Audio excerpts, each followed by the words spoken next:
Daytime non-drowsy, coughing, aching, fever, sore throat, 9 to none, medicine. Use as directed. Finding great candidates to hire can be like, well, trying to find a needle in a haystack, but not with ZipRecruiter. Its powerful technology actively finds and invites qualified candidates to apply to your job. So while other companies might deliver a lot of hay, ZipRecruiter finds you the needle in the haystack. See why 4 out of 5 employers who post a job on ZipRecruiter get a quality candidate within the first day. Try ZipRecruiter for free at ZipRecruiter.com/find. That's ZipRecruiter.com/find. Where can you start holiday shopping now for a season full of savings? Lowe's, actually. Find prices you loved backed by the Lowe's Price Promise, like the 4-piece LG stainless steel kitchen suite was $4,267, now $2,986, for a total savings of $1,281. Check back daily for deals during Black Friday month and start saving now at Lowe's. Home to any possibility. Offer valid through 11/16. Terms and exclusions apply. See store for details. Learn more at Lowe's.com/price promise. In Redwood City, partly cloudy today, highs just 58. Weather brought to you by one thing. Improve your gas mileage by properly inflating tires and taking your car in for a tune-up. Join Odyssey, and together, each of us doing one thing makes a greener tomorrow. It's time to wake up with a nice cup of morning roast. Featuring Fillmore's finest, Monte Hill.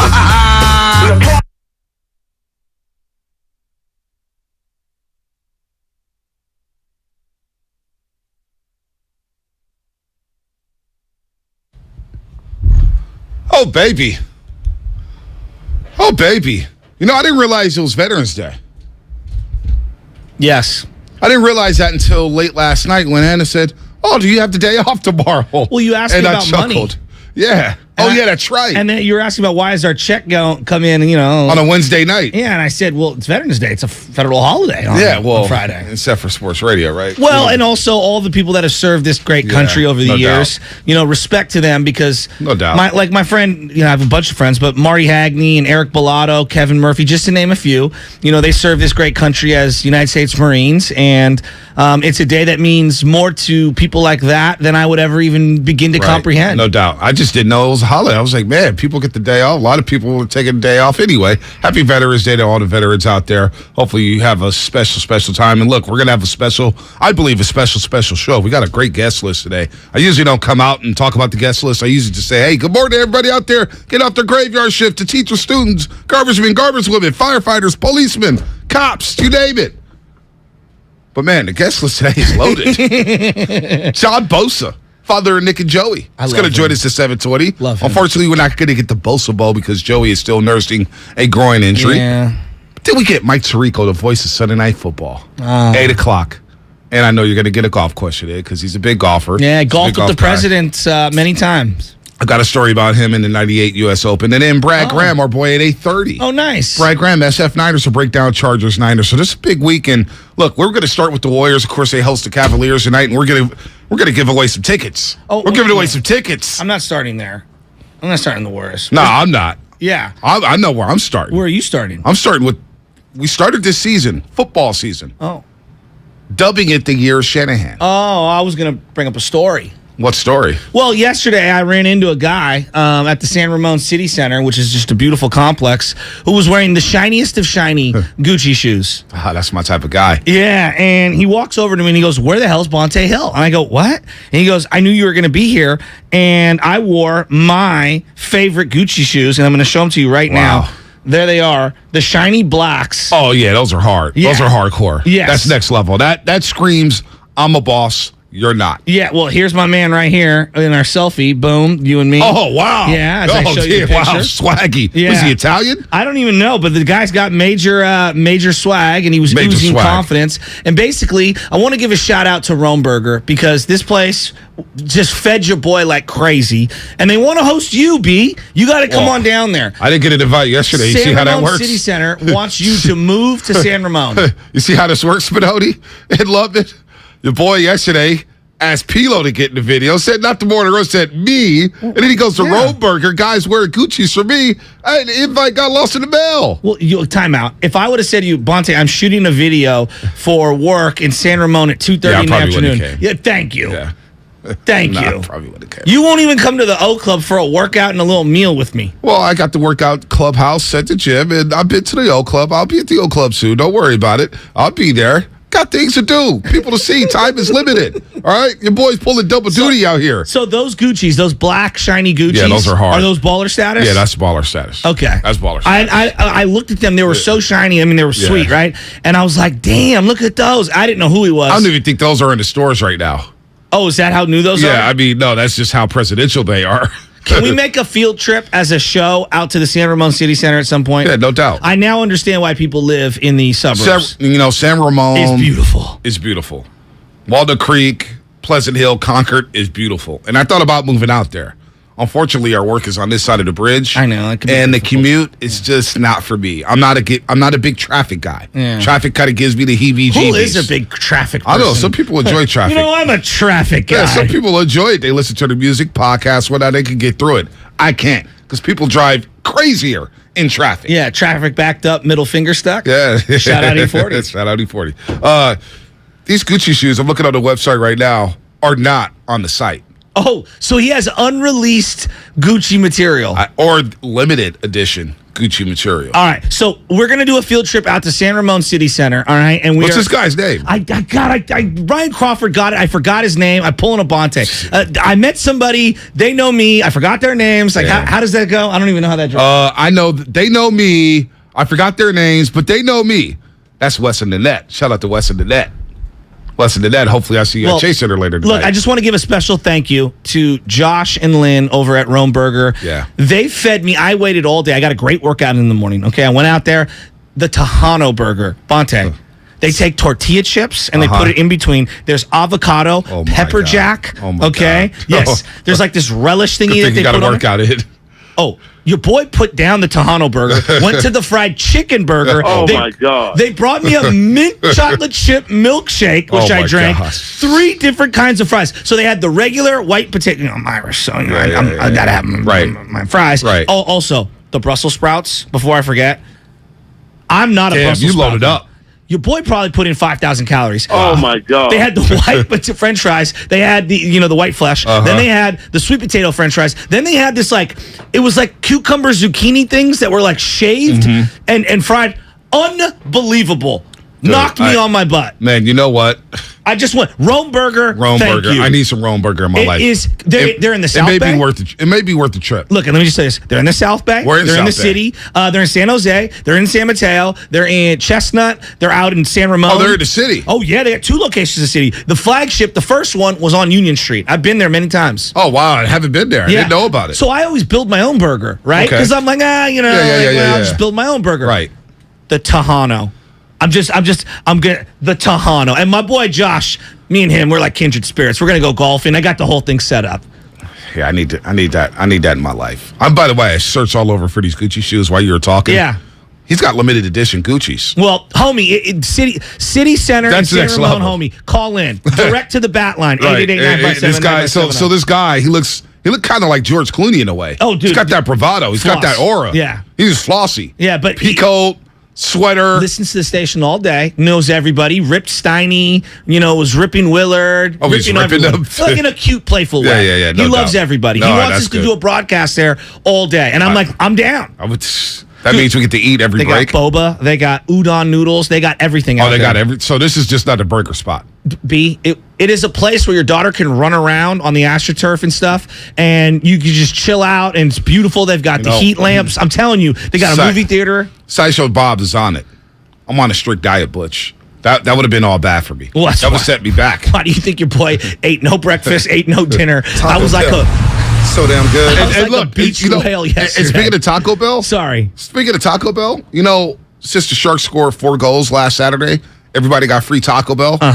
I didn't even redeem my 4 tacos. Oh, that's how strict my diet is. I said no to Taco Bell. Oh, you know how hard that is? Yeah. Right now I'm being shamed by my cousin for eating too much Chick-fil-A. And so, I'm like, look, man. We went heavy on the Chick-fil-A. I eat Chick-fil-A. Dude, Back off me. Listen, last Friday, and shout out to Susanna, shout out to Phil, Chick-fil-A and Ceremony. Your boy had Chick-fil-A for breakfast, lunch, and dinner. Strict diet. I mean, Friday, they came in with the Chick-fil-A. They came in with the spicy biscuit, the spicy deluxe, the hash browns, another spicy deluxe, and I basically had Chick-fil-A all day. Breakfast, lunch, and dinner. It was a Chick-fil-A day. All right, nice. And then Saturday, you work it out and you feel good about yourself. I know. Right now, my legs are burning. Your boy did core leg day yesterday, and shout out Burger Road in Hayward. Oh, haven't been there. Want to check that out? I don't know. I think we need to do a world tour of Bay Area food at some point. Needs to happen. Eat for free. All right. Eat for free. Now I will allow you to continue to the normal content. I just wanted to give the appropriate appreciation to people that, when you feed me, it becomes a level of kinship that I have to I just want to meet the guy in the Gucci's. Acknowledge. I just want to meet the guy in the Gucci's. Yeah. The black shiny Gucci's. Like, where did he get those? I don't know. I don't know. I'm now intrigued. His game was ready for you. Oh, this game was better than mine.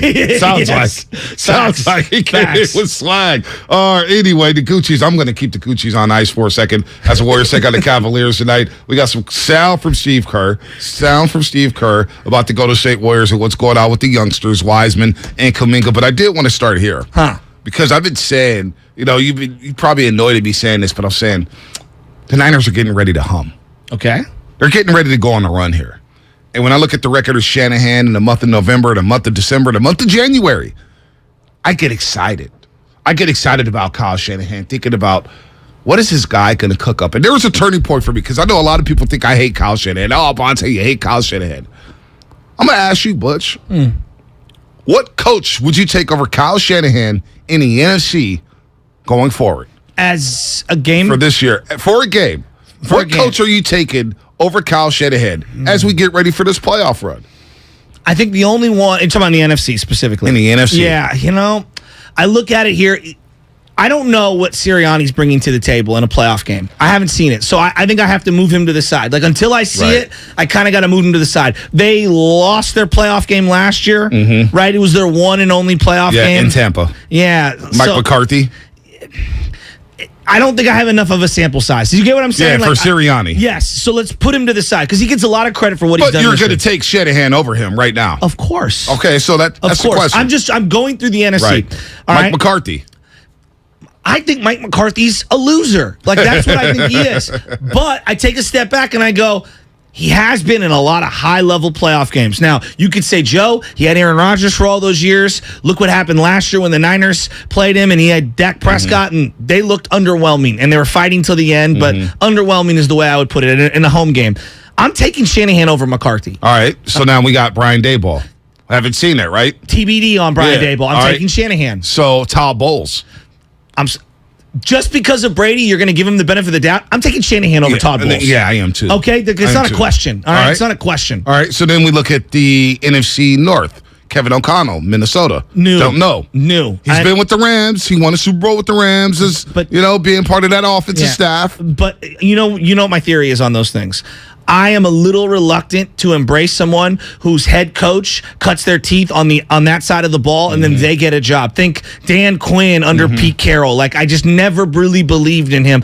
But Mike McDaniels was under Kyle Shanahan, and he seems to be doing a really good job. And this guy up in Minnesota who was under Sean McVay seems to be doing a great job. I'm taking Shanahan right now. All right. The Shanahan's a playoff proven winner. So then we go down to Pete Carroll. And this is where I kind of go up in the air. I think right now I'm taking Kyle Shanahan, but I don't want to sleep or disrespect Pete Carroll. Like, I think Pete Carroll is one of the all-time great coaches in my life. I don't know where he stacks up, but it's just him and Jimmy Johnson that won national championships and won Super Bowls. And Switzer, but Switzer, Switzer kind of won with Jimmy's team. I lean more those two as like the top two. And I look at Pete Carroll and I thought he was done. I thought he was done, and I look at what he's done with that young roster and what he's done in the draft this year. They have knocked it out of the park in the draft this year, what he's done with Geno Smith. 2 rookie tackles. And then I look at what he's done head-to-head against Kyle Shanahan, right? It's been pretty even for the most part. It's pretty even. Yeah, no, he brings the Seahawks to play. That game on Thursday Night Football in December is going to probably be for the NFC West. So maybe Pete Carroll's the one guy. But even then, I still lean Shanahan. See? I still lean Shanahan because I think Shanahan's had more recent playoff success than Pete Carroll, and that matters to me. I give you the benefit of the doubt. That matters to me. So when I look at Shanahan in 2019, the Niners go 7-3 in November, December, and January. And we could remember the games. The loss to Baltimore, right? The loss to Atlanta on the last play of the game, basically. Mm-hmm. You lose those two games. So you're 7-3 in December, November, and January. Then I look at 2021. Niners are 9-4 in November, December, and January. You look at those losses. Those are close losses. The Tennessee game, right? The Seattle game. You have 1st and goal inside the 10-yard line. Yeah. You know what I'm saying? They've been in games, even during the pandemic season, where the Niners go 2-7 in November, December. They were in a lot of football games despite the injuries to that team, losing your quarterback, losing your pass rusher, losing your D tackle, losing Richard Sherman late in the season. They had, you saw that image of the Niners when they were playing in Glendale for the final 5 weeks. They're playing Arizona, and you see the suite filled with Bosa, Sherman, Garoppolo. I mean, you name it, Deebo Samuel. They had a who's who on the injury reserve list. So what I'm saying here is that Shanahan in November, December has this team humming. They play a brand of football that teams just can't compete with. Physicality, great run game, spacing, big plays, hard-hitting defense, getting after the quarterback, creating havoc. And I expect this team, under Kyle Shanahan, because we dubbed it the year of the Shanahan. And now Shanahan, he's looking at his play script right now, or practice, he's going, okay, I got Christian McCaffrey in the backfield. Oh, boy, I got a play sheet right here for Christian McCaffrey.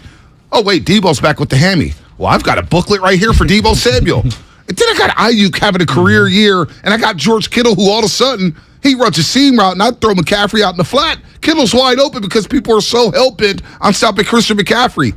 He has the formula and the ingredients to really cook this year and lead this team to immortality. I swear to God, Shasky, I think this team is going to go on a special run. Now, will they win the Super Bowl? I have no idea. I think the playoffs is inevitable. They're going to January. They're going to be playing the big games. This Wepworthy, if they can stay healthy, health is the key for every team. But I really believe this is the year of Shanahan, and he has the ingredients where he can cook, and I expect this offense moving forward to average from 25 to 30 points a game. I truly do. You bring up health, and I look at it this way. Bosa has to stay healthy the rest of the way. Yep. If that groin has any setbacks, we could be in trouble because that defense looks nothing like it normally looks when he's not out there. The other person that has to stay healthy, McCaffrey. He's a game changer for this offense. And I think what he does for the quarterback, what he does for the other playmakers out on that field. So if I were to pick one guy on each side of the ball, I think he's more important than Trent Williams. Yeah. I really do. I do. Deebo Samuel, obviously you'd like to have him healthy. There's no doubt about it. But you just proved that you could win a game without Deebo Samuel. That's how awesome Christian McCaffrey is. And I think that one of the things a lot of people did last week was, wow, I mean, I knew McCaffrey was good, but I didn't know he was that good. And you know what? I didn't know he was that good. There was a turning point for me. There's a turning point on the relationship between Jimmy Garoppolo and Kyle Shanahan. I'm telling you, they're up 24-14. How many times in the Shanahan era have we seen them play conservative, run the ball, and just try to play defense? Shanahan said, you know what? We've got a bye week coming up. It's 24-14. I know I don't have Deebo Samuel. He's standing next to me with two fat chains on, blinding everybody at SoFi Stadium. Jimmy, we're going to dial up some pass plays. And he dialed up one to Ross Dwelly, who was wide open. To your point about play design, Dwelly was wide open. Partly due to Christian McCaffrey. Drawing all the attention. But Dwelly's wide open.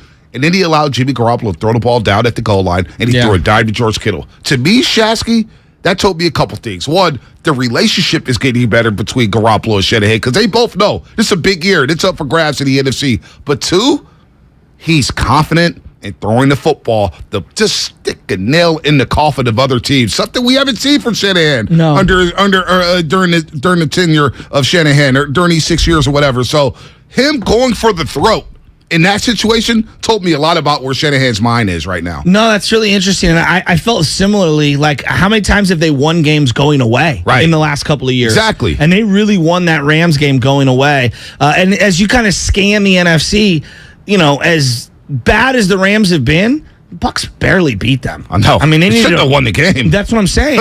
And then I look at the head-to-head between the Niners, and look, the ball could have bounced a lot of different ways, but it didn't. And the Rams tapped out. Like, they just tapped out in that game against the 49ers. So I thought that was a very encouraging win. It feels like they're getting healthy at just the right time. Well, except for Jason Verrett, who tore his Achilles tendon at practice, and that just stinks. That stinks. I'm not trying to throw any shade on him. I just saw him playing any ball this year as gravy because he's just been hurt so much. I mean, it's a devastating injury. I feel horrible for him. I do. I feel horrible for him because he spent more time training than he has playing. It feels like that's the end of his career, which is just brutal because he's probably been playing football since he was 4 or 5 years old. But, like, not even trying to be pessimistic. I think being realistic, anyone who looks at the game logs of how often he's played over the last 6 years, it was hard to think that he was going to come in and be a sustainable impact. Respect to him, man, because tore his ACL in the fourth quarter against the Detroit Lions. That sucked. He's coming back, and look, the corner's they're gonna need help. Diamador Lenore, you're on the clock. Aubrey Thomas, you're on the clock. Sammy Womack III, it's your time. You gotta help out Mooney Ward. But you know what? If you get a pass rush, I think the corners would be okay. But that's a tough blow for Jason Verrett and his career. But look, I think it's a year of Shanahan, Shasky, with all that said.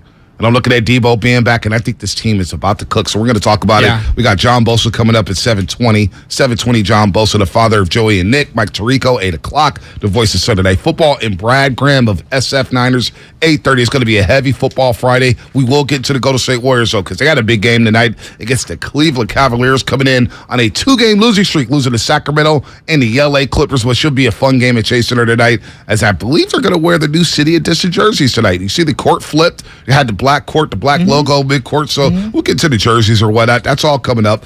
This segment was brought to you by Golden State Lumber, serving the Bay Area for 3 generations. When you succeed, we succeed. Visit GoldenStateLumber.com.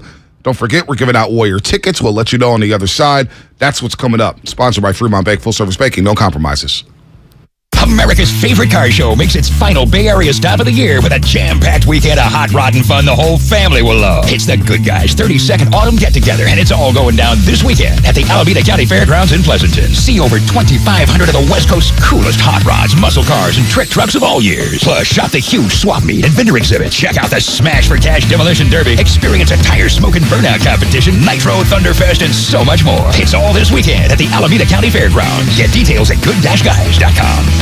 Kirby, they're your driveway mechanic, and they bring the shop to you, Bonte. And our friends over at Kirby just won the Motor Top 20 Award for innovation. Brakes and tire replacements, oil changes, and so much more. And they just added Kirby's eco-friendly wash. It barely uses any water, but it makes your car look brand new. They use all biodegradable products that provide the ultimate shine and protection to both the exterior and the interior of your car, all in the ease of your driveway. The ultimate convenience, easy booking, transparent pricing, on-time arrival service in your driveway. No waiting rooms, no coordinating rides, direct access to your mechanic, friendly and reliable service, no middlemen, and no upsells. Get $50 off your first oil change with the code OIL50. That's OIL50. Or use my code JOEWASH, JOEWASH, to get a free sealant treatment with the purchase of Kirby's eco-friendly wash. Check out Kirby.com. That's CURBEE.com.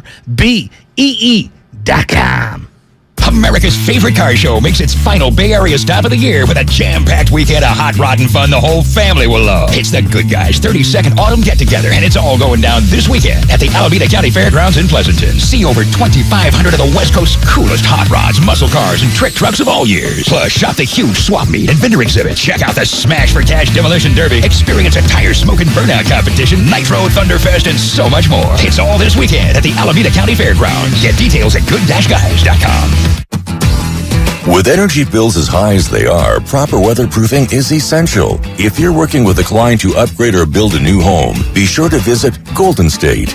They partner with respected brands such as Owens Corning, James Hardie, and Boral Siding. They're a great option for a comfortable home with lower energy bills. Start at GoldenStateLumber.com. Building better in the Bay Area since 1954. Golden State. When you succeed, we succeed. If you own a business, this has been a bumpy ride. From pandemic to inflation, I'm sure you could use a break. If your business has 5 or more employees and survived COVID, you might be eligible to receive a payroll tax refund of up to $26,000 per employee. The challenge is getting your hands on it. Hi, I'm Howard Mackler, and that's why I founded GetRefunds.com to cut through the red tape and get you the money. The team of tax attorneys we have put together are highly trained in this little-known payroll tax refund program. We do all the work, charge not a dime up front, and simply share a percentage of the cash that we get for you. Businesses of all types can qualify, including those that took PPP, nonprofits, and even those that had increases in sales. We have helped return over $1 billion to businesses, and we can help you too. Just go to getrefunds.com/sports, click on Qualify Me, and answer a few questions. This payroll tax refund is only available for a limited period of time. Don't lose out on up to $26,000 per employee. Go to getrefunds.com/sports. That's getrefunds.com/sports. Hi, I'm Aaron, owner of California Deluxe Windows. Ever notice? When your neighbors get new windows, there is a large black eye of broken stucco, uneven plaster, and even mismatched paint. At California Deluxe Windows, we never leave a ring around the window. Why? Because we are one of the only companies in California who custom crafts every window and door to your home's exact measurements. Almost everyone else on the radio is a distributor. They grab a window from a warehouse, break open your walls, shove it in, and patch things up. At California Deluxe Windows, we take pride in our work. Our installation technique is so precise, we do not break your stucco. Your house could be covered with potato chips, and we wouldn't crack one. Call now, and for a limited time, you get 30% off your entire order and 24 months of interest-free financing. 800-874-3600. 800-874-3600. That's 800-874-3600. California Deluxe Windows. Windows engineered for life. Certain terms and conditions apply. CSLB number 774518. Where can you light up the tree and the savings? Lowe's, actually. Find deals on endless festive holiday decor, like 20% off all pre-lit artificial trees and endless gifts found only at Lowe's. Like the new Cobalt 257-piece mechanics tool set for $99, valued over $600 if purchased separately. Check back daily for deals during Black Friday month and start saving now at Lowe's. Home to any possibility. Offer valid through 11/16 while supplies last. Selection varies by location. For all your printing needs this holiday, Staples has you covered. I need custom printed holiday cards for my one-of-a-kind business. Staples has you covered. It's beginning to look a lot like I need custom party invites. Fast. I need cards for everyone who gave me a hand this year, without spending an arm and a leg. Staples has you covered with personalized holiday cards and invites. And now save 40% on custom holiday cards and invitations. For everything you need printed, go to Staples, the working and learning store. In-store and online, ends 12/17. Exclusions and restrictions apply.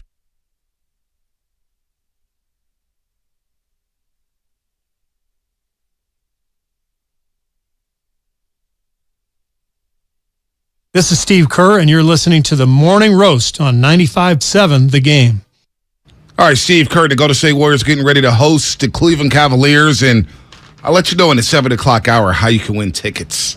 Tickets. It's going to be between 7:30 and 7:45. Right after John Bosa, the father of Nick and Joey Bosa. Of course, Chargers and Niners. It was supposed to be the Bosa Bowl, but Joey's got a groin injury, and he's going to be out for a little while longer. Hasn't come back onto the practice field yet. Also, Jerry Rice Monday at 8:30 to recap Sunday Night Football, so you don't want to miss that as well.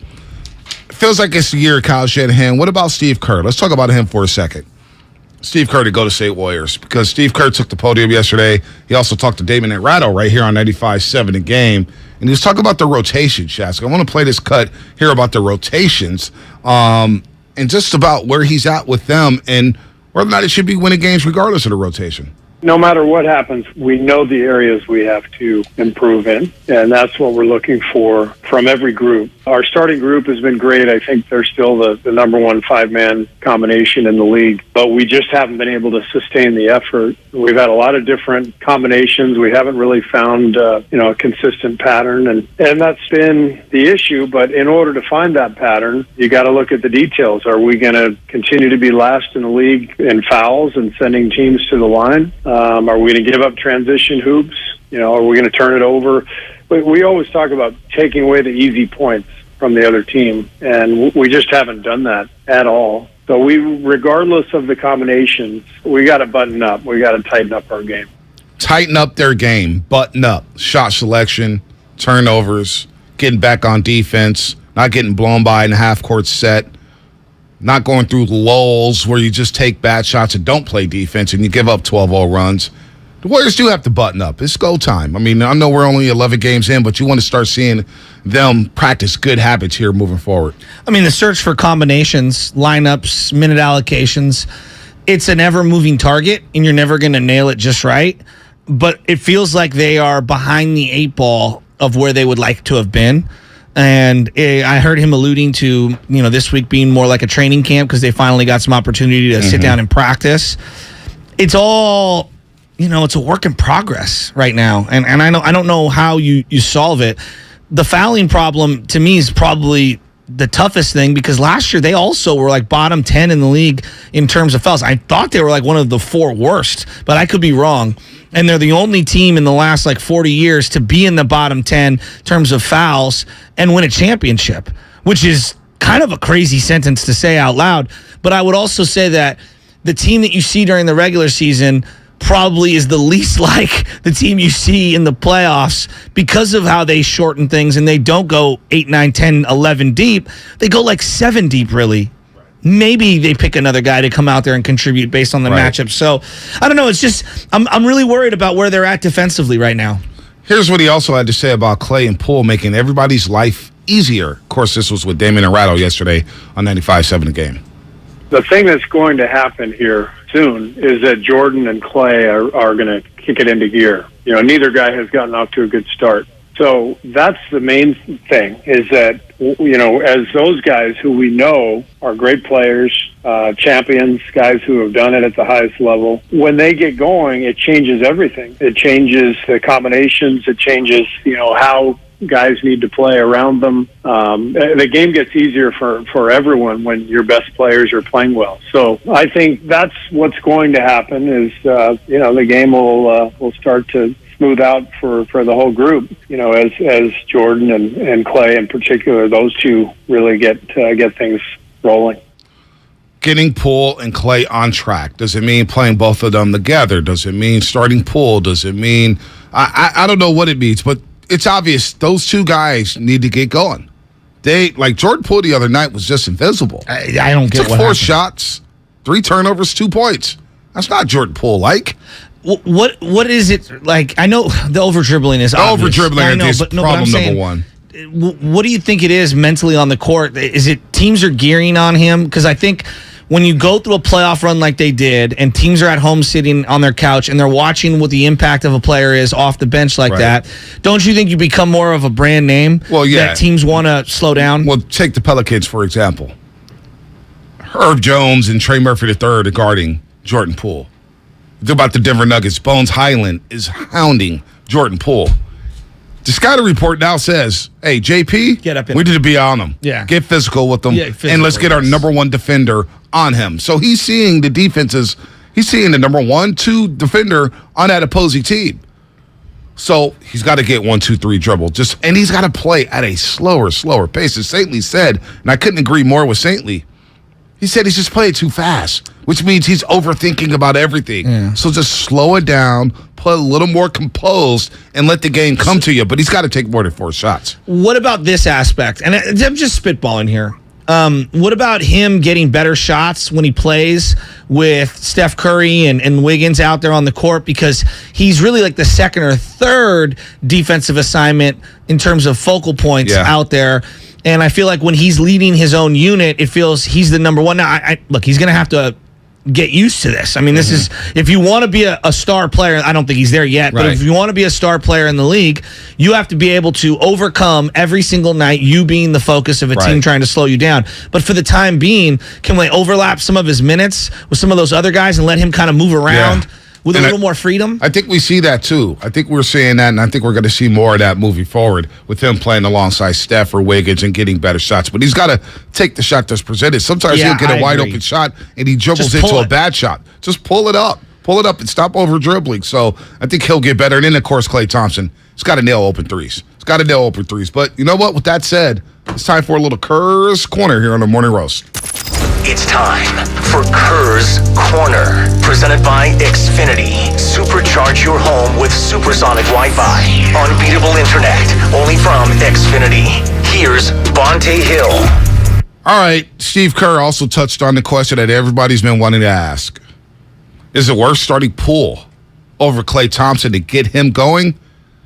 Here was Kerr's answer. That's not something I've given any thought to. Jordan and Klay are very different players. Jordan's more on the ball, Klay's off the ball. I think with our, when Steph is off the floor, we absolutely have to have Jordan on the floor. Doesn't mean we can't change combinations and rotations to get certain guys on the court together. But Klay is a starter, and that 5-man unit is the very best unit in the league. It doesn't make a lot of sense to me to break up that unit. What we really need to do is tighten up the areas that we've been weak in. And if we do that, then I have a lot of confidence that we'll get back on the right track. All right, that was Steve Kerr there, basically debunking all that, saying that Klay's going to start. And look, we make so much of a big deal about the starters or who's finishing the games. Yes. And right now, you need Poole's confidence to finish games alongside Klay, Steph, Draymond, and Andrew Wiggins to get that fast five lineup going out there and running teams. That's where we need to get Poole to finish the games. The starts are great, but finishing games have been a problem for the Warriors. I just think defense is my number one problem right now. Defense to me is the number one thing. And when I heard him say, Klay and JP playing together, it's not clicking right now. Not to say that it can't click. It just feels like it's not clicking right now. And I don't know, man. I don't know what the fix is. I really don't. That's why I was suggesting, forget JP starting. I was suggesting maybe Moody starts, but then you're stuck back with Klay and JP coming off the bench simultaneously together, and that's right now that's clunky. They played well together last year, though. I know, but not this year. It's weird, isn't it? Yeah, well, maybe it's the players around them. Maybe it's the Otto Porter Jr. not providing the spacing. Maybe it's the Gary Payton II not playing the dunker spot and playing defense. So more on that coming up here. It just feels like the space isn't there. Space isn't there because of everything else going on with the bench unit. Yeah. And we know there's going to be some tinkers with that, some tweaks to that rotation there with Anthony Lamb and Ty Jerome, who all played 4 years. So, all right, we got a lot coming up. Again, star-studded guest list, John Bosa, Mike Tirico, Brad Graham. Your calls, 888-957-9570. What should be the fix for Jordan Poole? If you had to fix one thing about Jordan Poole, what would it be?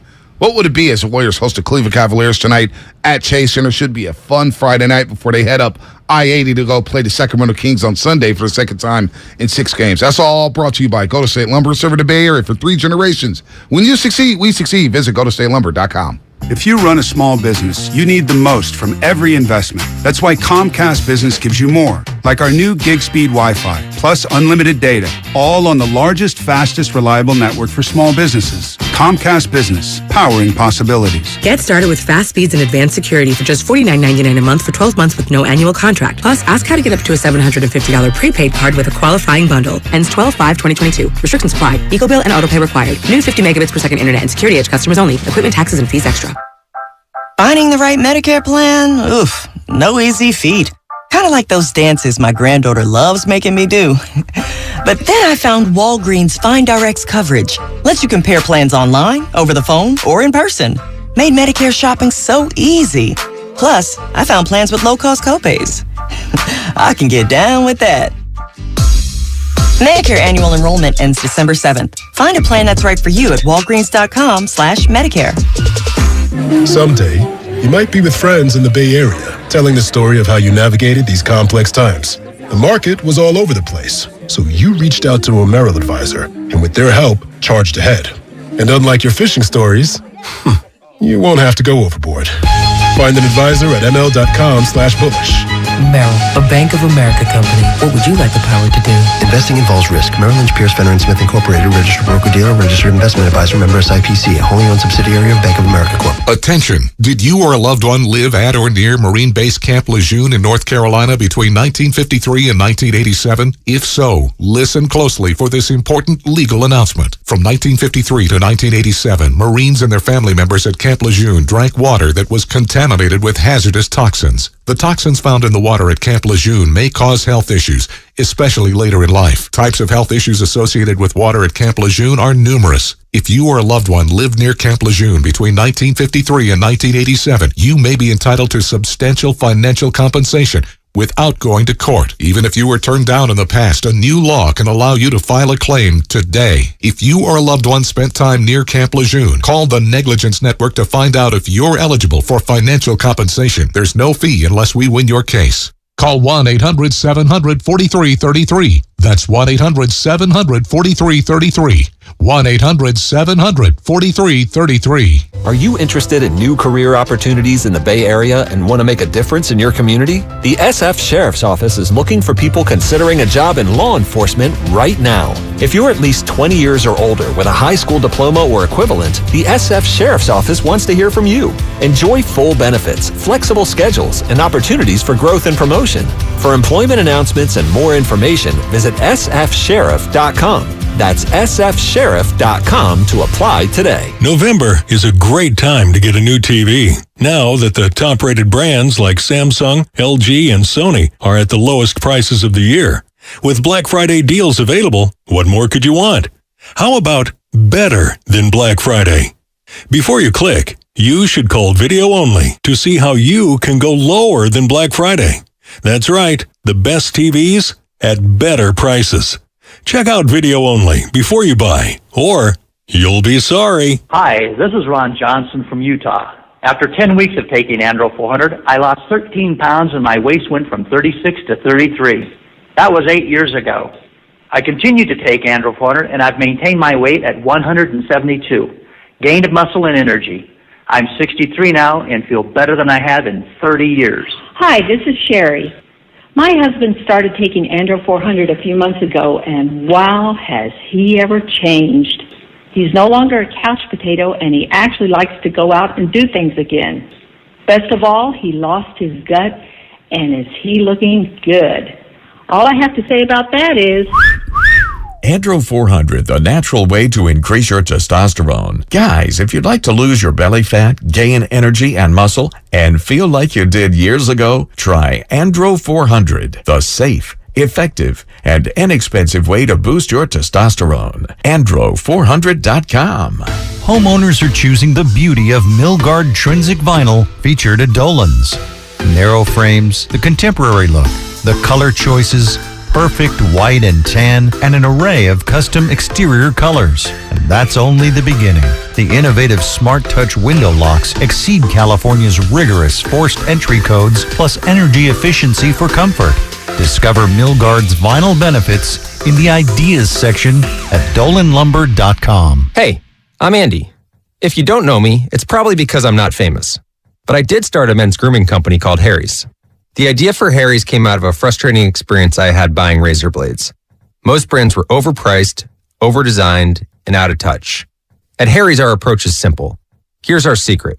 We make sharp, durable blades and sell them at honest prices for as low as $2 each. We care about quality so much that we do some crazy things, like buy a world-class German blade factory.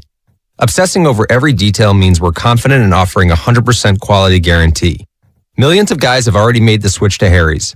So thank you if you're one of them. And if you're not, we hope you give us a try with this special offer. Get a Harry starter set with a 5-blade razor, weighted handle, shave gel, and a travel cover. All for just $3 plus free shipping. Just go to harrys.com and enter code JOY at checkout. That's harrys.com, code JOY.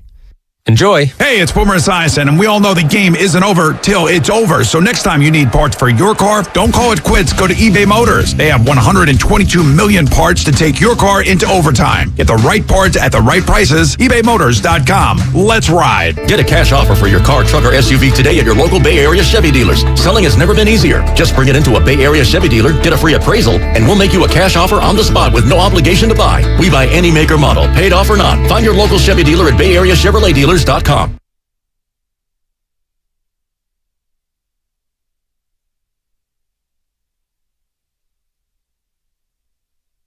Now, back to the Morning Roast with Bonte and Shasky.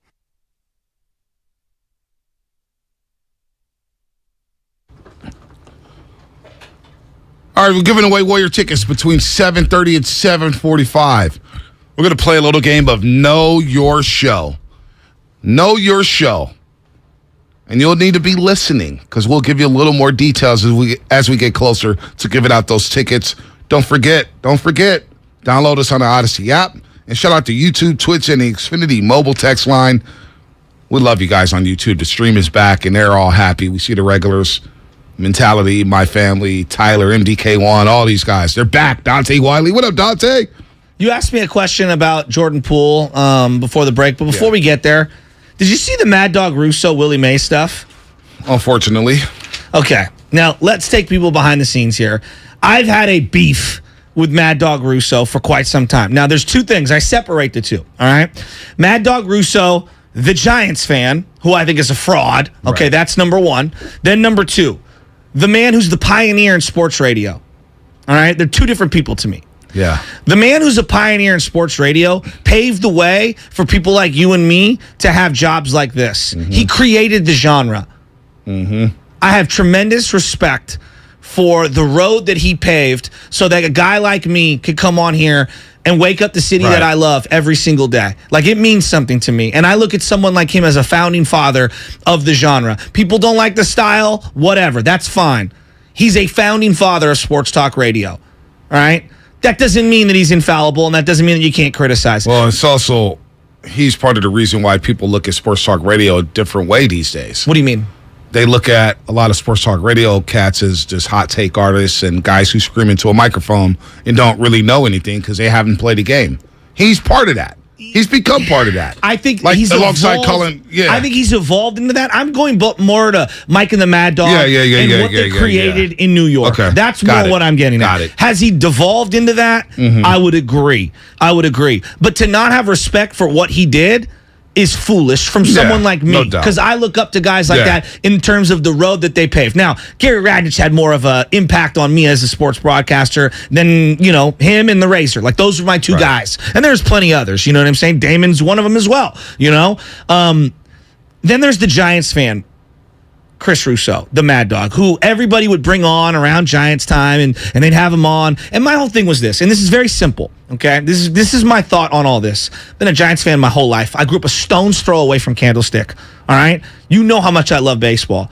I always thought he was full of crap, that he stayed up till 3 a.m. watching all the games. Dog, you didn't even have satellite back then. They did not even broadcast all the games back then. And he claimed he followed the Giants left and right. No, you didn't. Like, you just didn't. I thought that was fake. And so for him to come out as the voice of Giants fans, that was inauthentic to me. I never bought into that. And he had a great rant. One time. It was a great rant. It was a great rant. One of the great all-time rants. At one time, I want to see my team win, and it's beautiful. But forever, and Covey used to get on me at night, I would destroy him. I'm like, no Giants fan. None of my homies wakes up, what does Mad Dog think of our rotation? Right. Mad Dog ain't watching my Giants team. So what's the beef with Mad Dog this time around? He came out yesterday, and he was talking about the Willie Mays doc, and basically he alluded on the front end, Willie stiffed him for an autograph when he was a kid. All right, whatever. I don't even know if that's true or not. Whatever. That's his particular prerogative. Then went on to say, Willie's not the greatest baseball player of all time, and then starts referencing all these other players, diminishing the arm, diminishing what a defensive whatever you want to put it, war or whatever means in center field, saying that defense really doesn't matter, it's about hitting. Right? And then saying he can name 15 other better hitters throughout the history of the game. Lists Honus Wagner as one of the people ahead of Willie Mays, even though he didn't see him play, right? So it's just like, Mad Dog, for you... So wait. So he basically... crushed Willie Mays. And said he wasn't a top 15 baseball player because he couldn't hit like the rest of the guys he named on the list. He named Albert Pujols. So let's just put it this way. Okay. I love Albert Pujols. He's one of my favorite players of all time. B, if I walked down the street in any city and I said, Albert Pujols or Willie Mays, they're going to say Willie Mays. Thank you. Well, how could he say that Willie Mays is not a good hitter when he hit 660 home runs? His career batting average is 300. Yeah. He had over 3,000 hits. In one of the hardest to hit ballparks in the history of the game. Yeah. Excuse me. So Mad Dog basically ripped Willie Mays, and he got a lot of flack for that. My point is this. He's had a lot of racial undertones lately, too. Well, so this is where I find him to be a very complicated character. On one end, I respect what he did for the genre, if you will, right? I respect everything that he did to pave the way. On the other hand, I find him to be completely full of crap. And the longer his career has gone on, the more he's actually exposed himself, and he hasn't figured out the proper way to bow out. So I'm guessing he won't be on the morning roast anytime soon. Actually, I'd like to have him on and debate him on this, because I think he's full of crap. I don't want to deal with that. Well, that's fine. He said a lot of bad things. Shut up and dribble, and guys to stay in their lane. I don't want to deal with people like that. That's fair. I'm good. Spadoni, was this not one of my accounts, though, for a long time? I used to destroy Mad Dog at Night. Yeah, you hated him. I didn't get it at first, but now I'm starting to get it. See? Yeah, Remember, everybody said, like, why are you picking on him? And my whole thing was this, like, he's a fake-ass Giants voice. Because people use him like, whoa, this is how Giants fans feel. I remember I argued with him one night about Barry Bonds. I was like, Mad Dog, how can you tell me, a kid who grew up in the Excelsior, what Barry Bonds means to me? Who the hell are you to speak on our community? Well, I watched every single game. I'm like, no, you didn't. No, you didn't. It wasn't even on television every single game until the late 90s. Hornsby, Ty Cobb, Lou Gehrig, Babe Ruth, Joe DiMaggio, Mickey Mantle, Williams, Ted Williams, Stan Musial, Hank Aaron, Correa. I guess he meant Cabrera, Miguel Cabrera. And Albert Pujols. I love Miguel Cabrera. 15 better hitters than Willie Mays, and he said he hadn't scratched the surface. So Okay. Whatever, there's a lot of racial undertones there. I want to move on and forget Mad Dog. We wasted too much time on Mad Dog. He's a nobody. He's a nobody here. It's a bad take. It's a bad take. Agreed. He's terrible. One last bow I'm not on even this. outraged. No, but one last bow on this, because I know you love Mike and the Mad Dog for what they represented and what they did. Yeah, but I've heard Mike is a jerk, and we've seen Russo over the last 3 years expose himself. Yeah. As being borderline. Yeah. It's got some racial undertones out there. For sure. So I don't. Sorry, it just bugs me. Yeah. I can't believe the doc comes out and you're going to crush Willie Mays. Yeah, Take a lap. Whatever. George in Los Altos. George, let's get back on track here. George, what's happening? Good morning, guys. Morning. I think of the Jordan thing. Remember how excited we all were about the upcoming season and how James Wiseman was finally going to show us what he had, and he was going to be in the second unit, so forth and so on. And I think that's impacted Jordan's game, not having Wiseman there to help set things and give him a safety valve. If he goes to the hole and he gets guarded and he throws a lob and Wiseman gets a dunk, there's no Wiseman now. That's a problem, I believe, for Jordan, number one. Number two, getting called for 3 carries in one game. Yeah. I mean, he dribbles one way his whole life. He's into the hezzy and so forth. Now suddenly he's thinking, oh, my God, I got to learn how to dribble all over again. He got called for one the other night, too, George. Yeah, he did. Yeah. So, anyway, that's what I think. But nice catching up, guys. No, it's a really good point, and I do believe that the carry thing is a little in his head, because he was shake and bake all day last year, right? Like any guy who got in front of him, he'd do that hezzy. Where's the hezzy at? Where's the step back Not at? there. And that's where I think you were asking, like, what's the one thing that Jordan Poole needs to do better? I think it's easy to say defense. For me, it's get your charisma back. Now, if that means confidence, if that means free-flowing style, if that means just shooting yourself back into feeling good, I don't know what that means, but the charismatic character that I saw last year, they really miss his energy. We saw it a little bit in Detroit a couple Sundays ago where he scored 12 points in 52 seconds and had a monster game, had a 30-burger in that one. And then since then, you play Miami, you play Orlando, you play New Orleans, and of course you play Sacramento on Monday, and he struggled over those last 4 games. It's a little slump right now. I believe Jordan Poole will figure it out. When he's in the gym after the Sacramento game, when Bob Myers is talking to Steiny Guru, and Bob Myers is saying, well, he was here this morning on an off day. That gives me confidence in Jordan Poole that he will figure it out. Now, the league has adjusted to him. He's got to counter. He's got to adjust back. I think he will be okay. I feel like he will be okay. You look at his last 4 games, though, it has been ugly. 11 points a game, 4.5 assists. He's shooting 23.5% from the three-point line, 23.5% from the three-point line, 29% from the floor. What's his free This throw guy's not even in the percentage, 30s, and his free throws is at 81%. 81? We're talking about a guy who beat Steph Curry last year. This guy is shooting under 30% from 3 and the floor in the last 4 games. Over dribbling, turnovers. You see the 3 balls not hitting. He's 5 of 24 from the 3 ball over the last 4 games. He will be better. He'll be better. I do believe that. Now, they got to figure it out. They got to get him unlocked here. They go for dribbling. Maybe you bring him in a little earlier. Maybe you bring him in a little later. I have no idea how you unlock him. But he is getting teams' best shot from opposing defenders because they know Jordan Poole's one of the only guys who can get to the cup at will against defenses. His speed, his athleticism on a team that's not that athletic, they need him. But other teams know that. I've been thinking a lot about him playing with the second unit. And I was thinking of, like, what are some of my favorite Jordan Poole plays last year? And a lot of it is him driving to the cup or him stepping back and hitting threes. The other element that is just missing from his game, movement off ball, where someone else is passing to him. And I do believe that second unit, one of the underrated things as we scream from the high heavens about defense, which is totally fair, no one's passing him the ball and no one's screen setting away from the ball. And so he's not getting those looks. Remember when the ball would kind of kick around and then here comes Jordan flying off of a screen and catch and shoot? Boy, it'd be nice to get him some catch and shoot threes where he doesn't even have to dribble. Yeah. Well, that's playing with Stephen Curry, right? Or that's playing with a backup point guard. But even Bielitsa got him a couple of good looks. Like, I just don't know if they have the person. Bielitsa was an underrated passer. Are you joking or are you being serious? No, he was an underrated passer. He was. I thought he was a good passer, you know? But also I also thought that like Otto Porter would set good screens and also help space the floor for him a little better. And I don't know, they need to get him going somehow. To me, I think if he can unlock himself, a lot of other chips are going to fall in place. No doubt. I think so too. And then you got the Klay Thompson component. I think it's just patience for Klay Thompson. Jama Malalele have joined Willard and Dibs, what was that? Wednesday. He basically said, look, 10 to 15 games in, we're at game 12 now. Klay's missed 2 of the games. He believes Klay will work off the rust within that 10 to 15 game range. So we're right there at 10 games for Klay. I think we will. He's getting open looks. They're not falling. Some of them are short.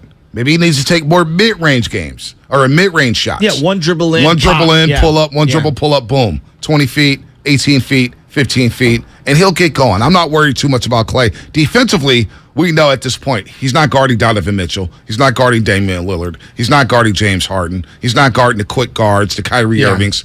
He's got to guard more 3s, 4s, and maybe even 5s because of that great lower body strength that he has. The foot speed's not there. The lateral movement not there right now. At times, he could defend at a high level. We saw it against Devin Booker at times in that third quarter. But consistently, he's not going to be that defender again, and that's okay. Got Wiggins. Curry's going to have to step up defensively. Other guys going to have to step up defensively. Jordan Poole, for crying out loud, has to step up defensively. Yeah, they need a win tonight. It's a big game. This is a really big game, and I think that you win tonight. That's 2 games in a row. You start to feel good. You close that gap on getting closer to 500, and the form is going to fall into place. Winning is a great deodorant right now. Even if they're not defending at a high level, find a way to win the game and make people feel better. And, I don't know if Steph can sustain the run that he's on right now, B. I mean, he's going to have a bad night at some point. 8 30-point nights in 10 games for Steph Curry. It's asking a lot for an early season run, He's on fire right now, no doubt. I know, and this one feels big tonight. I'm worried. Don't be worried. Don't do that. I know. Don't be worried. We're 11 games in. I know, but B. Don't be worried. Don't be worried. They can't be under 500 to end the month of November. They might. They just might. They just might. I mean, they just might. No need to be worried, though. So if they're under 500 around Christmas, you're not worried? If they're 500 around Christmas, that's when you start looking at trades. That's when you start looking, okay, we need to fix something up. We need to switch something up. We need to tinker. And I'm not talking about with one of the big boys. It's probably with the bench. But this is a championship team. And I wouldn't be worried if they were the 6th seed in the West. I would not be worried because I know I got Steph. I know I got Draymond, who, by the way, is playing at a high level. Mm-hmm. He's playing at a high level right now. I know I got Andrew Wiggins, who got that postseason experience last year. So I would be concerned around the All-Star break because then I would think to myself, all right, it's time to make a move. Mm-hmm. We've seen this for a couple months now. It's not working. All right, let's roll. Let's roll. But I'm not panicking right now. It's November 11th. I understand that. Last year, just to your point about the 6th seed, the Denver Nuggets were 48-34. Mm-hmm. That was the 6th seed. Mm-hmm. 48-34. Now, to give you some perspective, Timberwolves, Pelicans, Clippers, and then Spurs. Spurs were 34 and 48 as the 10 seed. Right? That's the play-in status. Right. That's the bottom of it. The top end of it is 46 and 36. Yep. Okay? That's 10 games over 500. So I'm looking at this team right now, and they're 3 games under. 3 games under, 4 and 7. I mean, you're looking at, you got to have at least, 45 to 50 wins? 45 to 50. They're going to have to go on a pretty nice tear here. Yeah. They do what the Celtics did last year. They started off very slow. So I'm looking at the Celtics here, and the started off Celtics very ended up slow. winning 51 games last year. They started off very slow. Yeah. When the Warriors played them in early January, remember, they were under 500. They had the players-only meeting. They had a team meeting. Next thing you know, they went on one. That is true, but I look at their 6th seed, and then obviously they were a little more stacked at the bottom. They weren't top-heavy. Same thing. Their 6th seed, 46 and 36. So you're looking at somewhere around 46, 50 games. 45, 50 games that you got to win to get into that 6th seed. They're going to have to go on a nice little run here. But I'm looking at other teams like the Mavericks last night, right? They're 6 and 5. They lost to the Wizards last night. Yes. Is Portland really going to stay up there? No, I don't believe I smell that. fraudulence from the Portland Trailblazers. Now, Utah's going to be a tough. They're playing well as a team. Well, the thing I think we underrated with Utah is I look at them and how they're constructed. Right. There's a lot of guys that have been on 2-3 teams that are out to prove something this year. Prove something, and they play good team ball. I don't believe for them in the playoffs. Oh, absolutely not. You need a star player. But for right now, they're out to prove something. Lauri Markkanen is playing at an all-star level, 23 points a game. He is. Let's go to Richie Rich. Richie Rich in Livermore. Richie Rich, what's happening on this Friday? What's up, fella? Richie Rich. I just got a quick story for you guys, real quick. Check it out, Shaz. So, homeboy said he was kind of bitter at Willie Mays for no autograph, right? So, 1999, right? My best friend's neighbor is Julian Tavares. Remember, relief pitcher for the Giants? Oh, yeah, Julian Tavares. He used to always hit people. Yeah, but Benito and him used to call each other Scarface. Yeah, he looked like Freddy Krueger. Oh, that's him. Looked like Freddy Krueger. So, from Dominican Republic. So, my best friend, he's his neighbor, right there. I grew up in San Mateo, right there off of Hillsville Boulevard, right before line of Foster City. So, anyhow, we go to he'd take us to the games with him, right? We're in 7th grade. We're going to Burrell Middle School. So, we're going to the games with him and his hot wife. Check it out. So, we go to a game. Bonds hits 2 jacks, right? And he'd give us balls to get autographed all the time after the game. We'd be in the locker room with them. So we're sitting there excited, thinking, all right, we're going to get this guy's autograph finally. And he's walking out. You remember Candlestick Park on the west side? Their locker room went directly out to the parking lot where the players' vehicles were. Yep. So we kind of got kicked out of the locker room that day because we were, trying Julian's jacket on and whatnot, and they didn't like it. But anyhow, Bonds is coming out. I hand him the ball, sign it. And he looks at me and just walks past me and just dogs me out, right? And I'm like, oh, my God, shattered my heart. Well, here comes Dusty Baker, about to get into his Durango, and he looks at me and goes, here you go, kid. Takes the ball and signs it right there for me and just totally brought me back to life. It was awesome, dude. And Dusty. I just remember that story because homeboy was bitter about Willie, and I never was bitter about Bonds. I just figured these guys always got to deal with this kind of stuff, you know what I mean? But a story that I'll never forget, man. That year, 99, as a kid, I probably went to about 20 games with Tavares in his car, and it was the most awesomest thing ever, man. Wow. That's awesome. Guys, hey, do you remember? I was going to ask you. Do you remember? Go ahead. Yeah. Do you remember when you went to Candlestick? They had this rewards card, and you'd slide the rewards card, and then you'd go to one of their little tables, like the booths, the kiosks, and you'd get something based on how many games you went to. Remember that? You went to? Yeah, I do, man. Absolutely. Those are the days, let me tell you. Yeah, they really were. I remember that. I got towels. I had, remember those little, you turn them upside down. I think they do them now in ice cream bowls. But you get the little helmet that they throw nachos into. Yeah, the helmet. They give away all kinds of cool stuff like that. Yeah, ice cream, nachos, everything. Look, the autograph thing, where people feel like they get stiffed and they get angry and they have a grudge against the player forever. I never got that. Because, the part where you're angry because you didn't get an autograph. You know how many times I've been stiff? Hey, can you sign my ball? I realize they're pro ballers. They're busy, even as a kid. I remember waiting in the parking lot in Candlestick Park. Barry Bonds zoomed past me. I didn't care. I thought it was actually kind of cool. I was like, damn, that's Barry right there. I was just happy to see him. Don Baylor one time pulled over side of baseball for me in that parking lot. Robbie Thompson. But outside of that, when people get angry about getting stiff for an autograph, I look at it from the other ways. These players have so many demands. So many demands. I see Steph Curry. We saw the Jordan doc with all the media and everybody following him. You got to do that all day long. Sometimes you want a break. Sometimes we leave NBC and there's people waiting for Mully. And Mully would sit there and sign every single autograph. but that gets exhausting. Yes. But for the fact that one person, he stiffed me to sign my, get over it. Well, I guess the way I would put it is this. The new, sign my autograph is the selfie, right? That's what people want. They want the selfie nowadays, or whatever, the photo op with someone.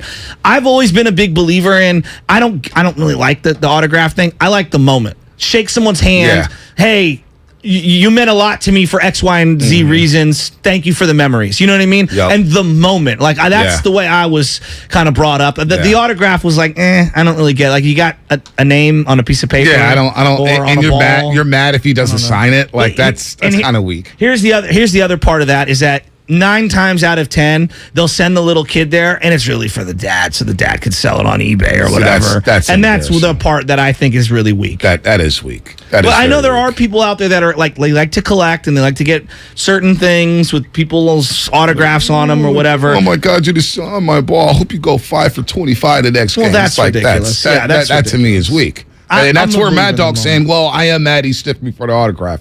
We just saw Willie Mays playing stickball with kids and taking them to go get ice cream. Relax, dude. Relax. Russo, you're in your 60s. You're still holding a grudge for that? Jeez. All right. More coming up on the roast. John Bosa is going to join us here at the Bosa Bowl on Sunday. Although we're only going to see one half of the Bosa Bowl.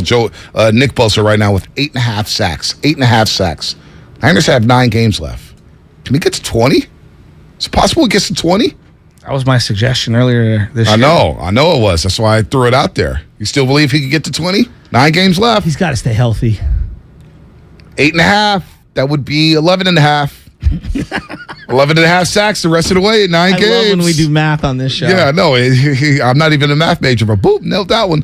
John Bosa coming up. The father of Nick and Joey Bosa. That's coming up. Brought to you by Fremont Bank, full service banking, no compromises, and tune in to Warriors Live at 6 p.m. this evening on 95.7 The Game, presented by Xfinity. Supercharge your home with supersonic Wi-Fi, unbeatable internet, only from Xfinity.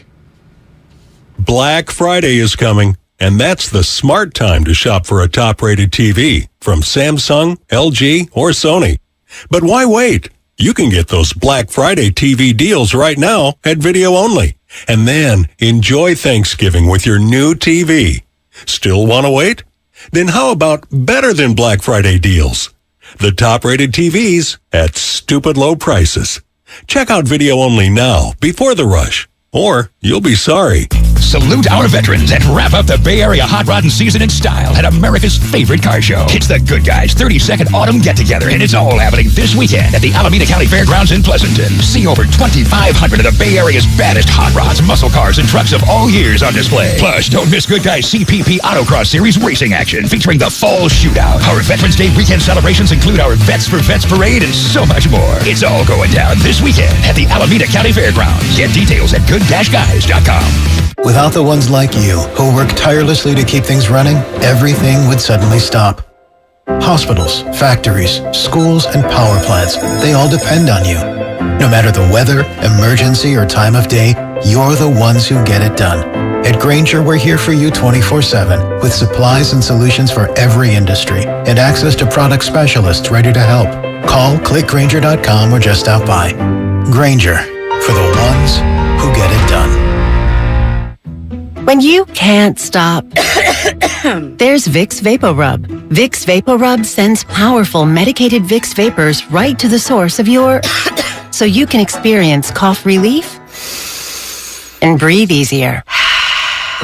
Generations of families have trusted Vicks VapoRub to help relieve the worst cold symptoms. So next time you have a cough, reach for the Vicks VapoRub. Vicks VapoRub. Cough relieving is believing. Everything, our farm, our stand, our pop-up shop, it really all started when we discovered the benefits of local, raw honey for our family. And then we decided to turn it into a business. We were looking for something to help us get up and running. So we got the Chase Business Complete Banking Account. It's more than a bank account. It comes with Quick Accept, which lets us take card payments anytime, anywhere in the U.S. using the Chase mobile app. Plus, we get same-day deposits at no extra cost. For us, it's more than honey. It's about sharing a little sweetness with the world. Get the Chase Business Complete Banking account with the essentials you need to help get your business going. Learn more at chase.com/business-complete-banking. Chase for Business. Make more of what's yours.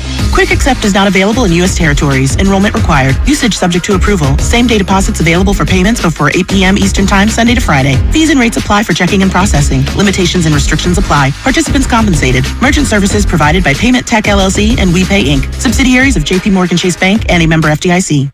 Hi, welcome to the IKEA Holiday Prep event. Here to help you host the season with offers, in-store workshops, and more.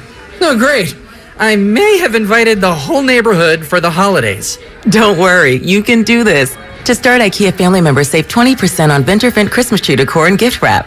You are my hero.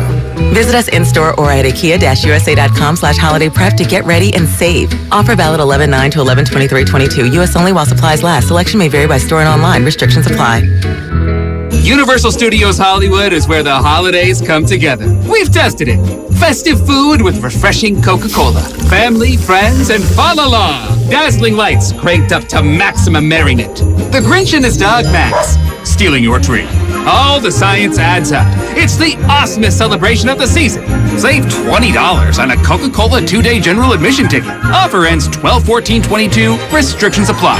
Details at universalstudioshollywood.com/Coke offer. Chris Cuomo is back with a new show on a new network. Catch Cuomo weeknights on News Nation at 5 and 8 p.m. Pacific. To find News Nation on your television provider, go to newsnationnow.com/join us. Attention. Did you or a loved one live at or near Marine Base Camp Lejeune in North Carolina between 1953 and 1987? If so, listen closely for this important legal announcement. From 1953 to 1987, Marines and their family members at Camp Lejeune drank water that was contaminated with hazardous toxins. The toxins found in the water at Camp Lejeune may cause health issues, especially later in life. Types of health issues associated with water at Camp Lejeune are numerous. If you or a loved one lived near Camp Lejeune between 1953 and 1987, you may be entitled to substantial financial compensation without going to court. Even if you were turned down in the past, a new law can allow you to file a claim today. If you or a loved one spent time near Camp Lejeune, call the Negligence Network to find out if you're eligible for financial compensation. There's no fee unless we win your case.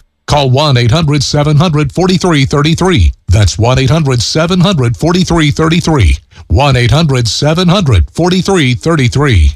Today's Throwback Thought is brought to you by Kentucky Fried Chicken. Let's take some callers. Tony from Houston. Any throwbacks for us? Yeah, hi. I remember when you could get a whole meal for just $6. But now? You still can with KFC's 2-piece drum and thigh combo. Crispy chicken, mashed potatoes, a biscuit, and a drink for just $6. Is this an ad? Thanks, Tony. Order KFC's 2-piece drum and thigh combo on the KFC app for just $6. That's finger licking good. Price and participation may vary. Limited time offer, tax extra. With Black Friday savings at the Home Depot, you'll find top brand kitchen appliances with innovative features that can do more, so your holidays can be more. Ovens with built-in air fryers for baking the perfect cookies. Dishwashers with smart tech to clean everything from bakeware to festive mugs, and high-capacity refrigerators to keep leftovers fresh.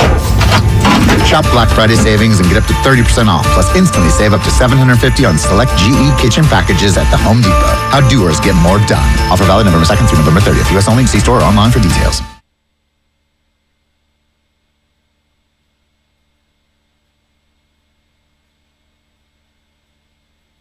Now, back to the morning roast with Bonte and Shasky. I didn't know this. Real quick, Wakanda Forever just got released. Everybody's going to see it. I need to go see it. Jonathan Kuminga took a bunch of inner city youth in Oakland to the movies last night to go see Wakanda Forever. That's pretty cool. Saw Clay at Kip Academy the other day in Hunters Point. Yeah. Jonathan Kuminga taking a bunch of kids to go see Black Panther. Kip Bayview Academy. I wonder if they're gonna the new gym. I wonder if they're gonna host games for CYO because we play them from time to time in our leagues. And so it was really cool to see Clay do that. The kids went crazy. And Jonathan Kuminga taking the kids last night to go see Wakanda Forever. That's pretty cool. Really cool. That is pretty cool. By the way, we're gonna give away some tickets. Know your show. So we're gonna interview John Bosa in moments, the father of Joey and Nick Bosa. Okay. And you got the sounder ready, Spadoni? All right, when you hear this sounder, Curry! You call in to the contest line, and we're going to ask you a question about knowing that show. And you have to answer a question about the interview with John Bosa. And you will be off to see the Dubs and Clippers November 23rd at Chase Center. Again, we're giving away Warrior tickets today. Win tickets to see the Dubs play the Clippers Wednesday, November 23rd at Chase Center. Tune in for our chat with John Bosa at 7:20 and listen carefully. Because after we get off the phone with John, when you hear this sounder, Curry! Be the fifth caller on the contest line, 415-951-2386, and answer a question about the interview with John Bosa. And you will be off to see the Dubs and the Clippers Wednesday, November 23rd at Chase Center. That'll be a big-time game. Big-time game. Paul George and the Clippers for the first time this season. So, John Bosa and Nick Bosa. So, you were saying 20 sacks for Nick Bosa. 20 sacks. DPOI. Best defensive player.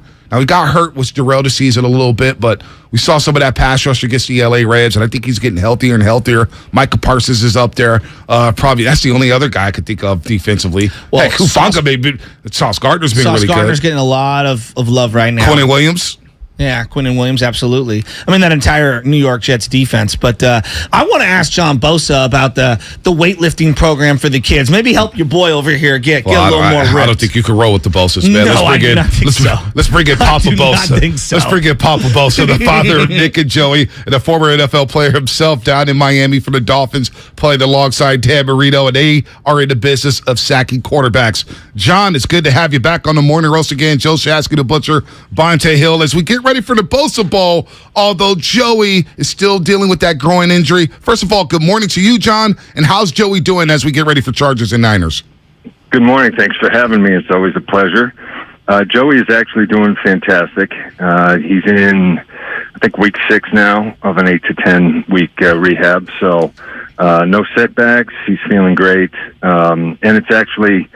Unfortunately, it's a blessing in disguise because he had a lot of damage on the left side, and his injury initially was on the right. But when they went in there, they were able to fix both sides, so he'll be good as new. No doubt. The Chargers are 5-3, looking to make a run in the AFC. The Niners, of course, 4-4. They just picked up Christian McCaffrey, and his defense is hubbing. So even though Joey might not be playing, how cool is it for you and the family to see both Bosas on the field at the same time Sunday Night Football this coming up at Levi Stadium?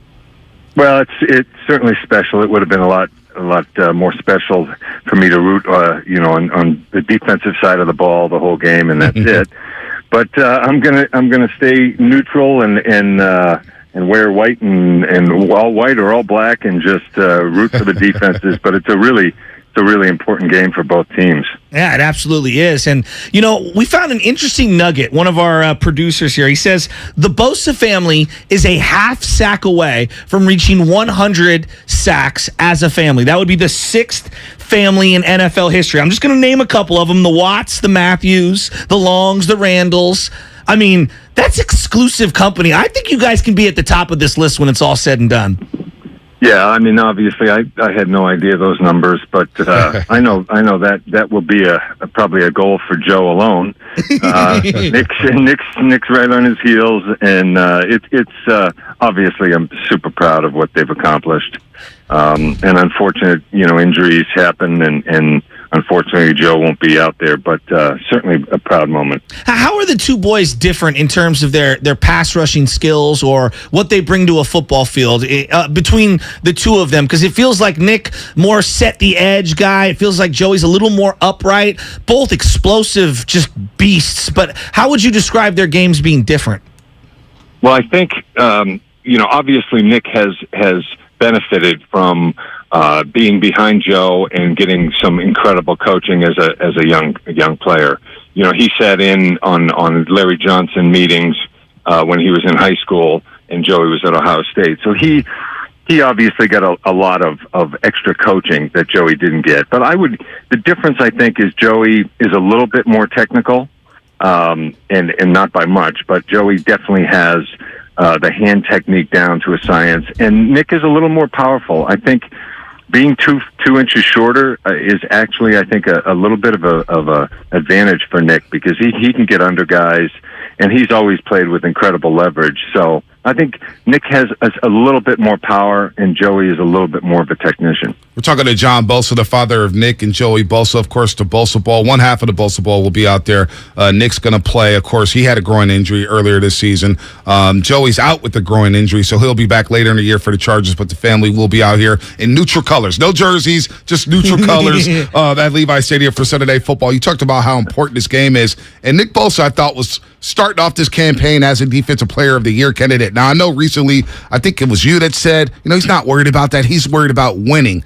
But you look at the 8.5 sacks and the impact that he has on a game-by-game basis. How much better can Nick get? Because right now it feels like he's already at the top of the mountain when it comes to pass rushers. Oh, I don't think he feels that way. Just the way that he attacked this bye week. He didn't go anywhere. He stayed there. He rehabbed any little lingering soreness or anything. He was training the whole time, and in the training room, he's a big hot tub, cold tub kid and massage. So he always feels he's got things to improve on, and I think that's what makes a great player great. Those guys always, all the great players think that they can improve in some manner. The fact of the matter is, Nick is not focused. And Nick's focused on winning football. And loving the 49ers, love his teammates, and winning.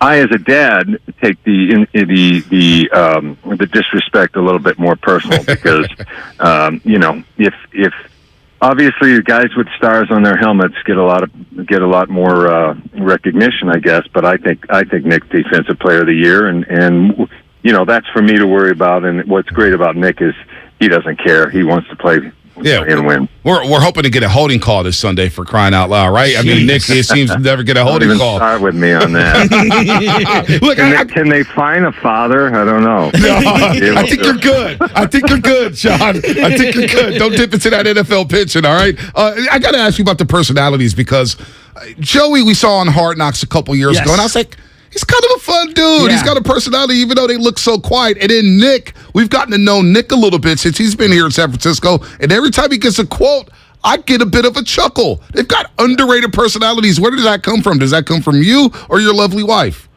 I'm not sure. I mean, they're definitely very quiet off the field, and they've always had a very, they keep to themselves, very quiet. But Nick is brutally honest, within that subtle humor and kind of monotone, he speaks the truth and he gives a lot of thought to what he says. And Joey has always been a little bit of he's a little goofier, Joe's a little goofier, but obviously just very serious about football, and that's really their focus. But Nick takes a lot of time, preparing for when he speaks to, he's obviously the typical leader by example. Yeah. But when he has a chance to speak to the team, he gives a lot of thought to it and really wants to speak from the heart and just speak of the love of his teammates, which I think is amazing. What did you think when they made the trade for Christian McCaffrey? Well, I was surprised and thrilled. I don't know a lot about the kid. Obviously, I know how great he was and had been hampered a little bit by injury, but just him in that offense with Debo and Brandon and George, just all the weapons. He's just a fantastic kid and a fantastic player, and just watching him, the feel that he has, both in the pass game and then hitting the hole. He's a special kid. Special player, and obviously thrilled to have him added. John Bosa here on the Morning Rush on 95.7 The Game. Doesn't it feel like, we could talk about the Chargers in a second, but it feels like the Niners at 4-4, getting that big win against the Rams a couple weeks ago down at SoFi Stadium. It feels like this team is about to start humming. Offensively, we know where they're at defensively. It feels like this team is primed to make a run.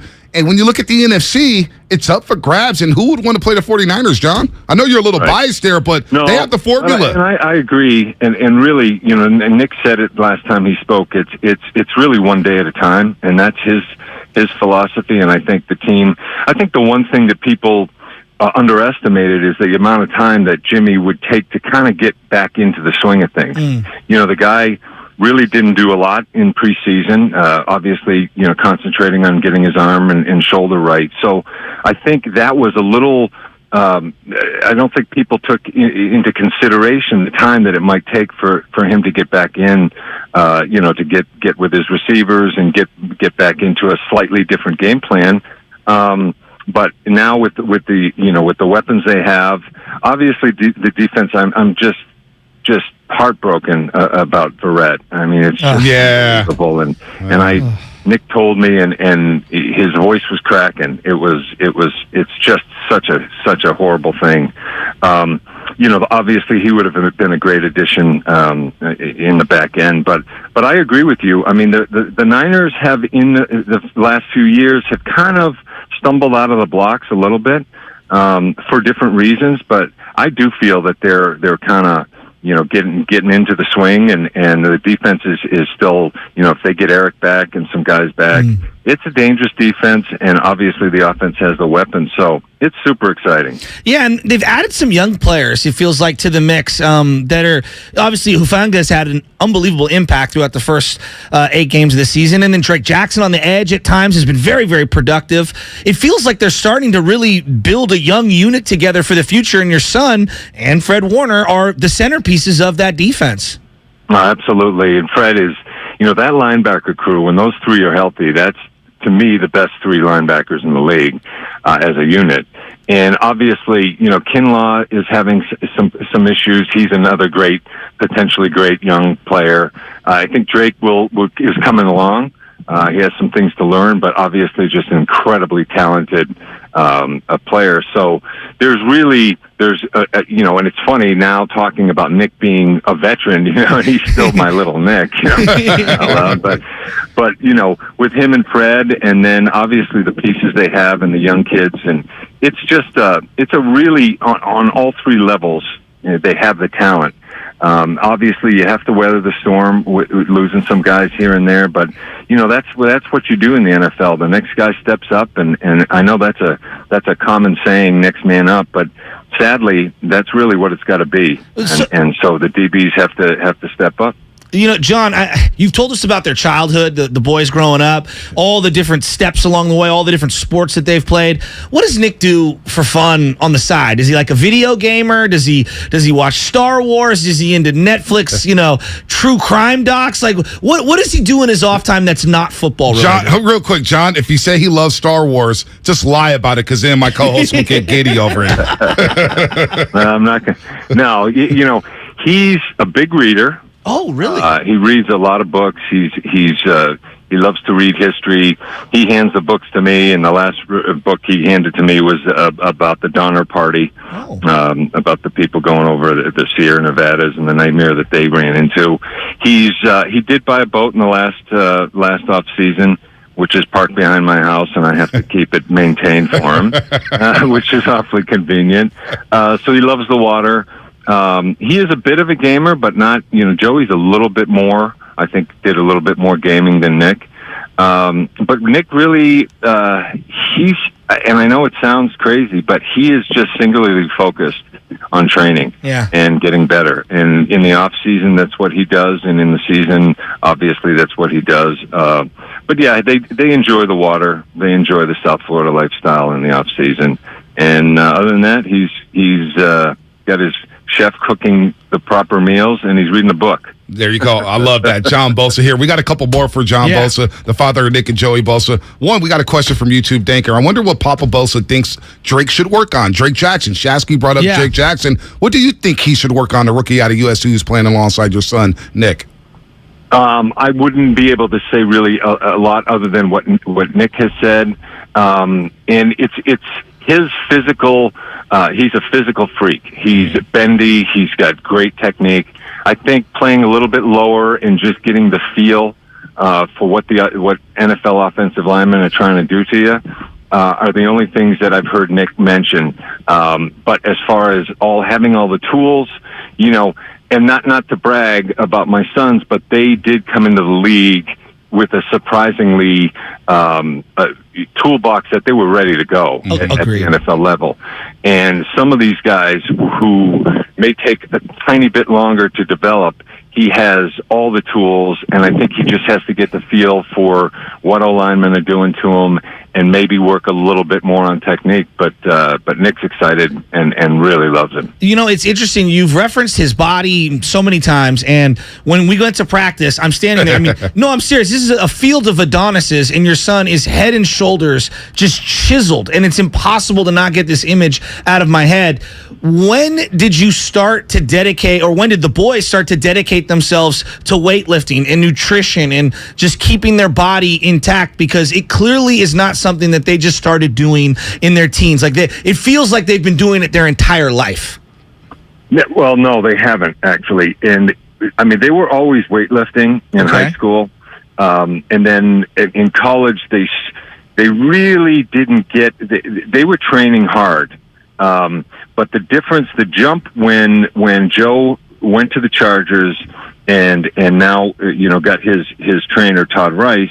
That's really when a lot of the training and the nutrition changed. And Joey has a lot of aches and pains from overlifting when he was in high school.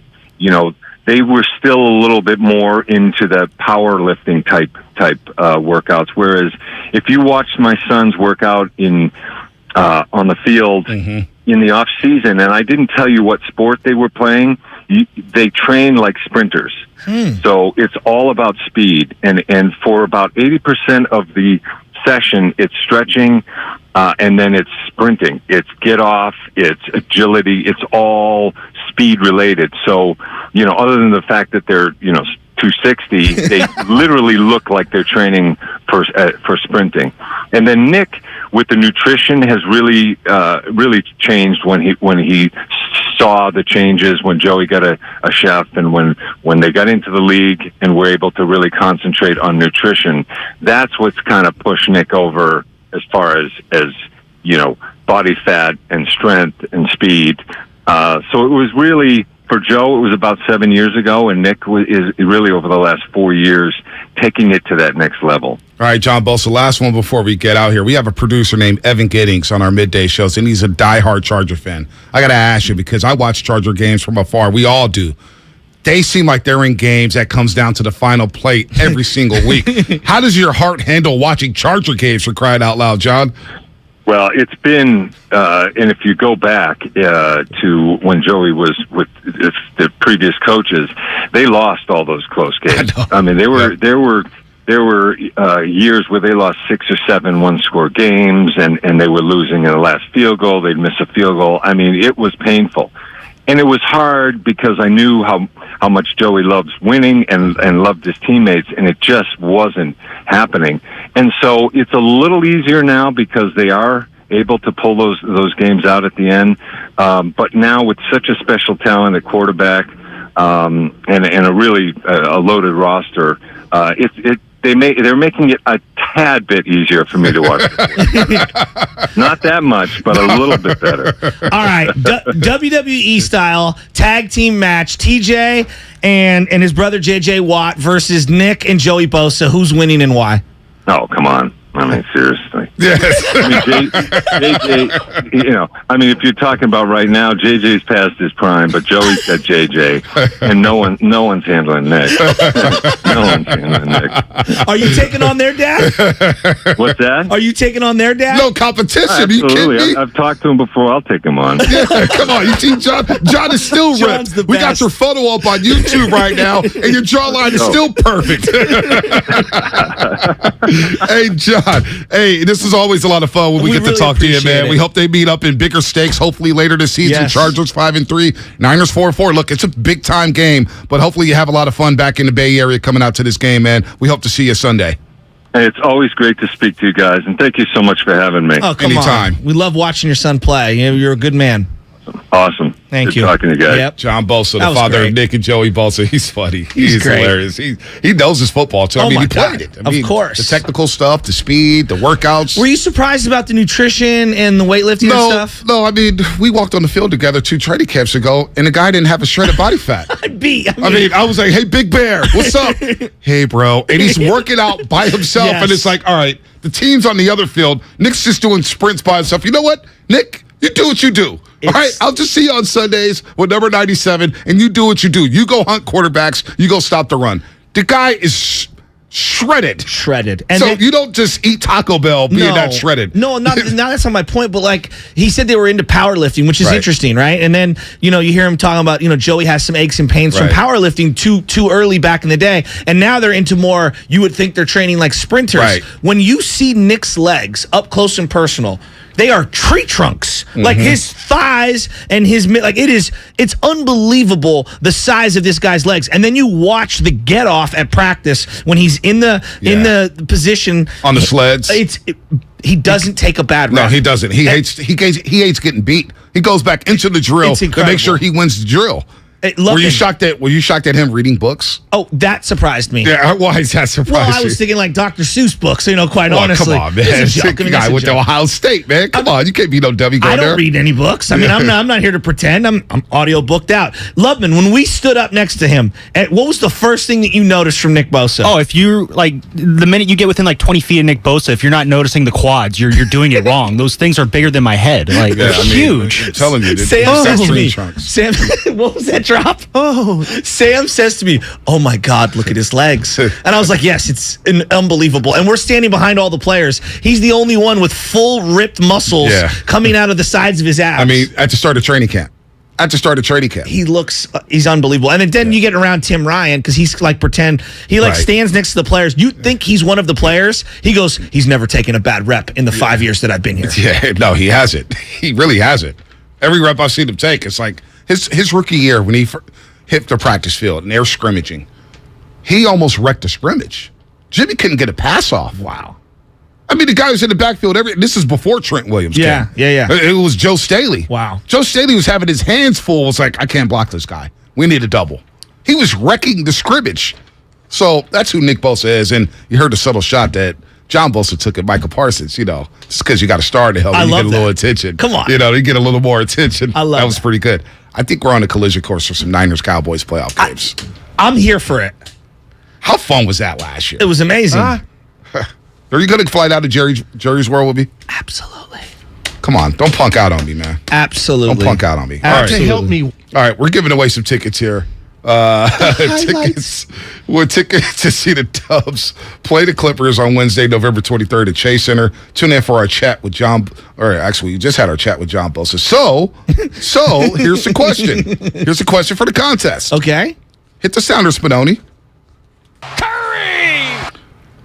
When he watches a game on Sunday night, what did John Bosa say he will wear?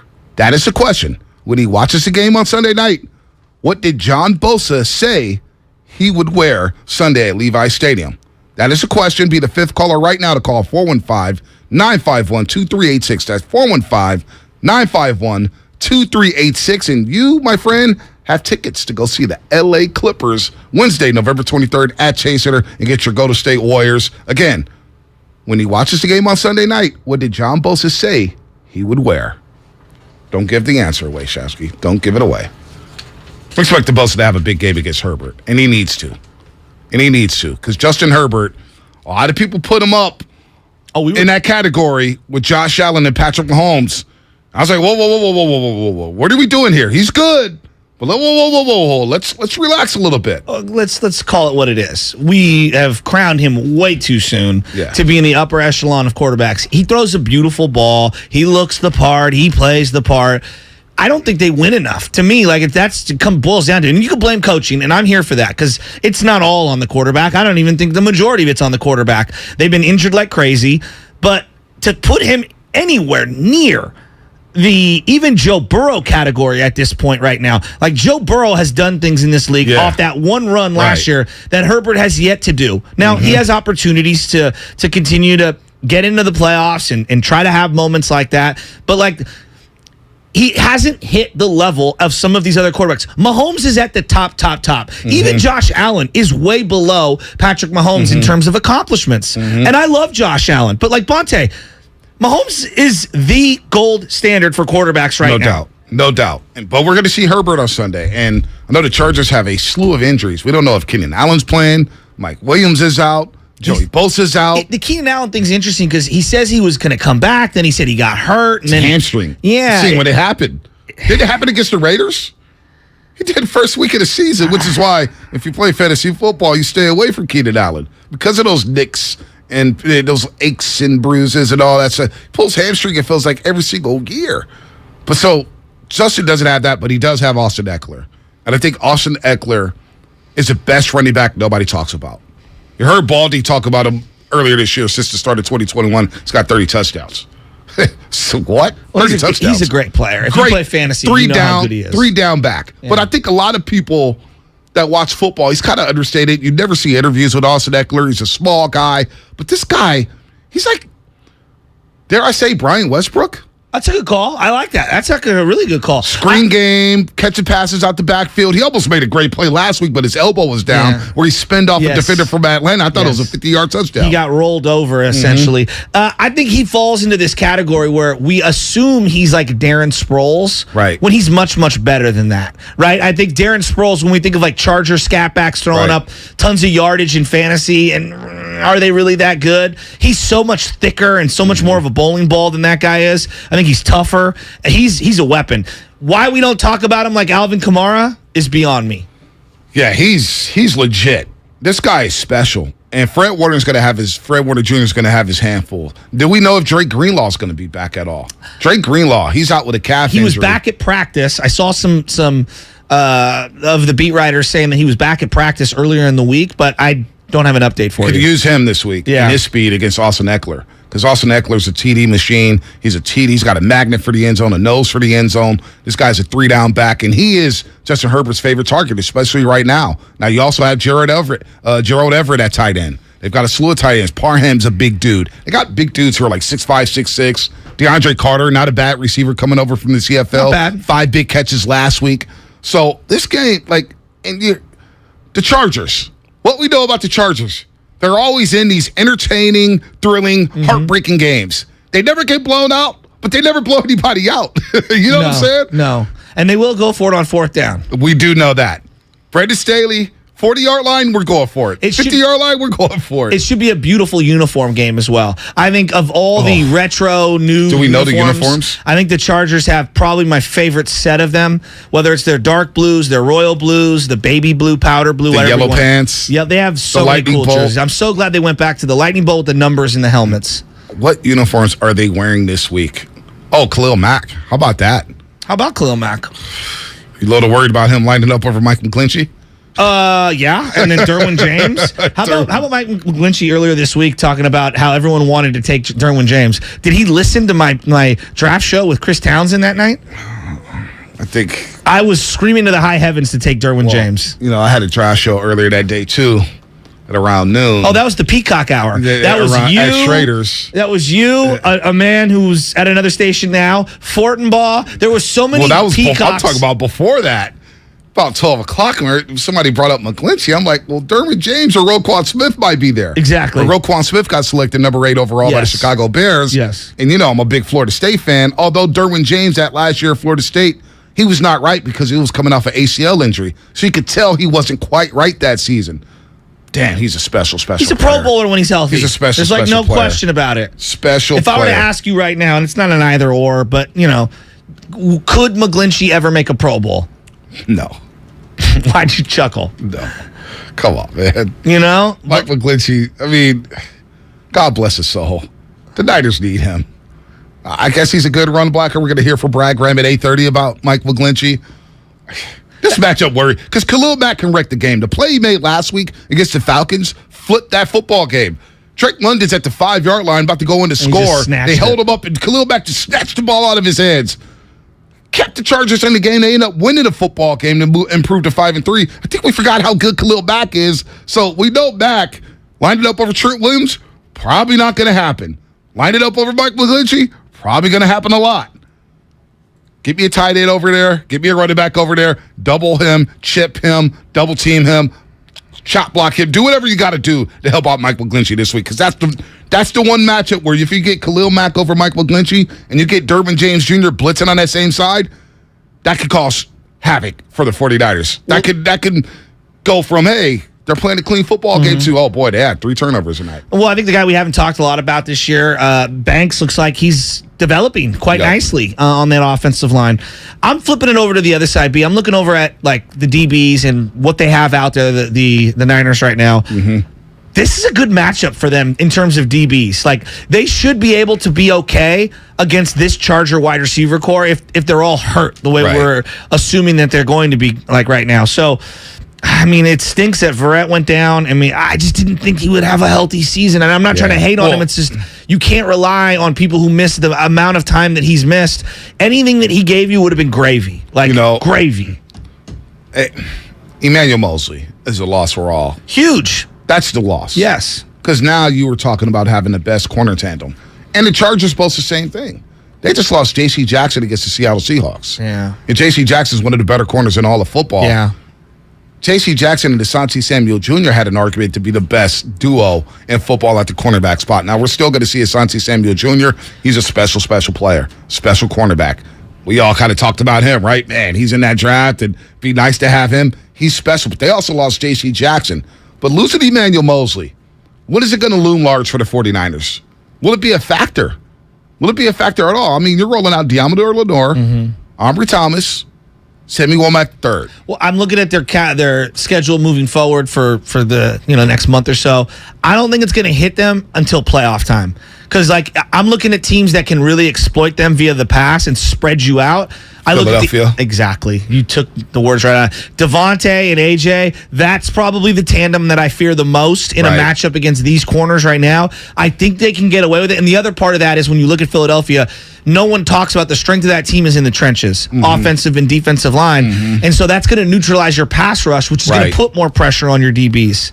So that's a matchup that I don't like for the Niners. Yeah. I don't like that matchup. Let's hope somebody beats Philadelphia. All the other ones, though, I mean, Dallas. Now, how much does Odell Beckham Jr. change that? If Odell Beckham Jr. signs with the Dallas Cowboys. What's he look like? I got to see what he looks like and where he is. Like when he first went to the Rams, it took a little ramp up period. But he was dynamic. What's he ramped up? Yeah, because they balanced the field.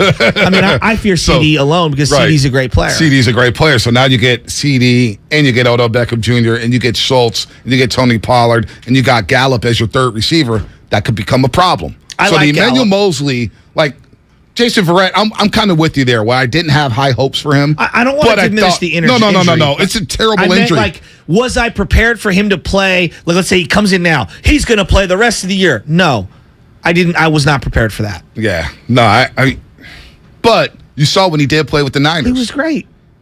Talent's not the problem with him.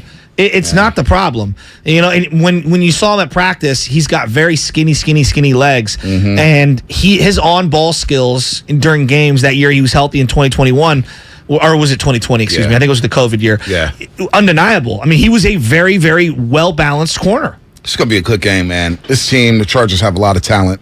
Kyle Van Noy, Kenneth Murray Jr. Aren't you glad they got Charvarius Ward? Oh, my gosh. I mean, where would this team be without Ward? It's a savior. It's an absolute savior. Because I'm looking at this Chargers team and I'm saying, you know what? As much as I see people say, the Chargers, their run defense is the worst in the league. They've been hearing that all week. Doesn't it just feel like they're going to step up this week? They know the Niners want to run the ball down their throats. It just feels like it's going to be. Now, if the Niners blow them out, great. But it just feels like it's going to be one of those games. I mean, the Niners, how many blowouts have been there during the Shanahan era? Only a couple. We saw one last week or 2 weeks ago against the Rams. Yes. I just, man, coming off the bye, they better come out and the first drive has to net you a touchdown. No excuses. Full healthy offensive arsenal. You should be able to go right down this team like a hot knife through butter. Yeah, and the Chargers, don't forget they lost also J.C. Jackson. They lost Ronnie Staley, their star left tackle out of Northwestern. That's been a big one here. Let's go to Carlos real quick before our injury report on Jason Verrett. Carlos, what's happening? You're on the roast. Carlos, what's up? So I'm a Chargers fan, and, Jason Verrett, I was a big fan of his when he was with us. That's just the problem. He was just so non-dependent to be on the field. The man was a stud when he was out there. I actually just met him recently in Sunnyvale because I'm from the Bay Area. Pretty good guy. So that's pretty much it. And also a comment about the Justin Herbert comparison to Joe Burrow and all them. I don't know, man. I think he stands there with those guys. I know he hasn't gotten to the playoffs and whatnot. But I think the guy's a stud. I think he kept us in the mix against the Raiders last year at the last game to get to the playoffs. And it was pretty much him who led us there, fourth down after fourth down after fourth down. But, yeah, the man's a stud. I think we should downgrade that guy. All right, no doubt. I can't wait to see him in person. Sunday night, Levi Stadium. It's going to be a lot of fun. And another guy is going to be there, the voice of Sunday Night Football, Mike Tirico. We're going to talk to him next. Wow. Mike Tirico, the voice of Sunday Night Football, the pride of Syracuse. He's done everything. NBC Sports. He's been everywhere. ABC, Monday Night Football with John Gruden. Mike Tirico is one of the best in the business. The NBA Finals. Can't forget about that. He's been awesome. Mike Tirico is going to join us next on the Morning Roast. But first, it's time for a little injury report. It's time for the Injury Report. It really hurts. Brought to you by Boxer & Gerson, Northern California's premier workers' compensation law firm, helping injured workers get their lives back for over 40 years. That's right. He did have the BD dunk with Hubie Brown. Hubie Brown with the most underrated hello. He's breaking down the defensive concepts, and he goes, hello.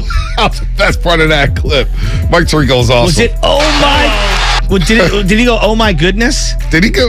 What was the call? Maybe we'll play it coming back. Yeah. Play it coming back. All right, could we see a Bosa ball on Sunday night? You just heard from John Bosa, the father of Nick and Joey. He's not going to play after undergoing groin surgery since in late September.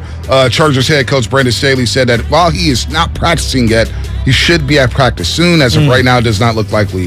And, of course, we're not going to see the Bosa brothers together. That would have been really, really cool. Like the Manning Bowl. Remember we saw the Manning Bowl for the first time? Eli and Peyton at the Meadowlands in New York. And Eli scores a touchdown there up, and then Peyton Manning stole it at the end. That was a lot of fun. When Peyton was like, I'm sitting there on the goalpost, and I see my little brother just walk out to the field to warm up. I'm like, man, that's my little brother right there. Playing quarterback for the New York Giants. Would have been cool to see the 97s after the game with that photo, but we're not going to see it this time around. Hopefully 4 years from now at SoFi Stadium, we do see it, or if Joey wants to make his way up north, then we can have the Bosas on one team. That'd be pretty sick, huh? The Injury Report brought to you by Boxer & Gerson, Northern California's premier workers' compensation law firm, helping injured workers get their lives back for over 40 years. What's coming up on a game sponsored by Fremont Bank, full-service banking, no compromises. The one and only Mike Tirico next on The Roast.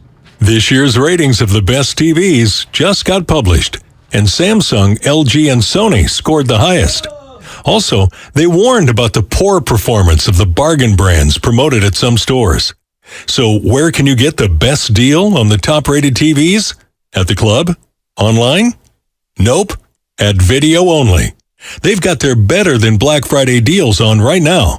Don't be sorry. Check out Video Only before you buy. AT&T Fiber presents a straightforward moment inspired by straightforward pricing. And now we just cube the pancetta as such. So what's on the menu tonight? This carbonara I found online. It's fire. You gonna love it, Mom. I hope you hold on to this AT&T Fiber, son. It's nice. Yeah, you should settle down now that you're a gagillionaire. Oh, I am. I finally found the one internet I've been looking for my whole life.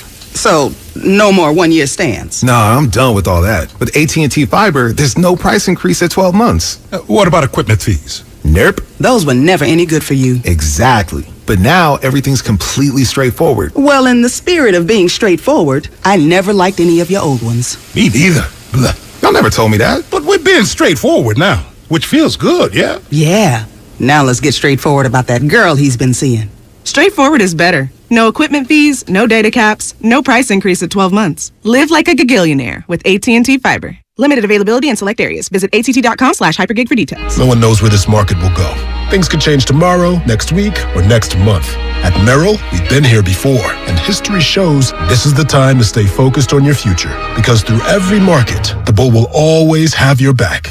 Find an advisor in the Bay Area at ml.com/bullish. Merrill, a Bank of America company. What would you like the power to do? Investing involves risk. Merrill Lynch, Pierce, Fenner & Smith Incorporated, registered broker-dealer, registered investment advisor. Member SIPC, a wholly owned subsidiary of Bank of America Corp. With energy bills as high as they are, proper weatherproofing is essential. If you're working with a client to upgrade or build a new home, be sure to visit Golden State. They partner with respected brands such as Owens Corning, James Hardy, and Boral Siding. They're a great option for a comfortable home with lower energy bills. Start at goldenstatelumber.com. Building better in the Bay Area since 1954. Golden State. When you succeed, we succeed. Join us at Odyssey as we all do our one thing together millions of things for our planet. Planning a road trip this fall? Maximize your fuel economy by inflating tires to proper pressure and packing light. When we each share our one thing, it becomes a million things for our planet. What's your one thing? I'm Chris Walls, and I'm a truck driver from Missouri. For 13 hours a night, I sit in my truck and I drive. Out of boredom, I'll stop and eat. If I'm not doing fast food, I guarantee there's a bag of chips open on my dashboard. Along with that, I'm good for about 4 liters of soda a night. That was all until Andro 400. I started out 4 months ago weighing 341 pounds, and since taking Andro 400, I have dropped 45 pounds. I'm sleeping better. There's no cravings. My knee pains went away. I've had some lower back issues, and I've noticed that went away, and I can only contribute that to Andro 400. One thing that Andro 400 said on the radio ad says it attacks belly fat. Well, let me tell you, it did. I've lost 6 inches. This product really does work. So guys, if you'd like to experience similar results, then get Andro 400, the safe, natural, and inexpensive way to boost your testosterone. Go to andro400.com or call 888-400-0435. 888-400-0435. Throughout the 60s and 70s, cops hunted down key figures of the Dixie Mafia, including its enigmatic ringleader, Kirksey Nix. I'm interested in making money. I'm not interested in hurting people. 15 years into Kirksey's life sentence, the Dixie Mafia was practically folklore, but that would soon change. I'm Jed Lipinski. This is Gone South, a documentary podcast from C13 Originals, a Cadence 13 studio. Season 2, The Dixie Mafia. Available now on the Odyssey app or wherever you get your podcasts. Get in the zone, AutoZone. Welcome to AutoZone. See better and stay safe on the road with our visibility event. Right now, you can earn up to $20 in bonus rewards when you buy a pair of Rain-X Quantum Wiper Blades and Sylvania Silverstar Ultra headlights. Take advantage of the rewards from October 31st until November 13th, in-store or on AutoZone.com. Get in the zone, AutoZone. Restrictions apply. Offer available to AutoZone Rewards members. Anywhere fans go to cheer on their team, there are behind-the-scenes MVPs, ensuring everything is game day ready. We see you, Joe, fixing seats so every fan can enjoy every game. And Allie, who keeps her stadium running smoothly from the moment the first game starts to the last play of the season. At Grainger, you're our MVPs, and we're always here for you, with supplies and solutions for every industry and 24/7 customer support. Call, click Grainger.com, or just stop by. Grainger, for the ones who get it done. Provember is back at Lowe's, and so are the savings. Power the possibilities with savings on the DeWalt tools you trust to get the job done. Like the DeWalt 16-piece reciprocating saw blade set was $29.98, now $19.98. And the DeWalt 14-piece assorted drill bit set was $16.98, now $9.98. These deals are tough to beat, and so are the tools. It always pays to be a pro at Lowe's. Offer ends 12/28 while supplies last. Selection varies by location. You're listening to 95.7 The Game, KGMC-FM at HD1 San Francisco. Always live on the free Odyssey app. It's time to wake up with a nice cup of morning roast. Featuring With Fillmore's finest, Monte here. The pride of the Excelsior, Joe Butcher Boy Shasky. You're listening to 95.7 The Game, the morning roast. And then getting the basketball, because a lot of good things will happen, not just with him scoring, but then also it open up. Oh, man! Hello.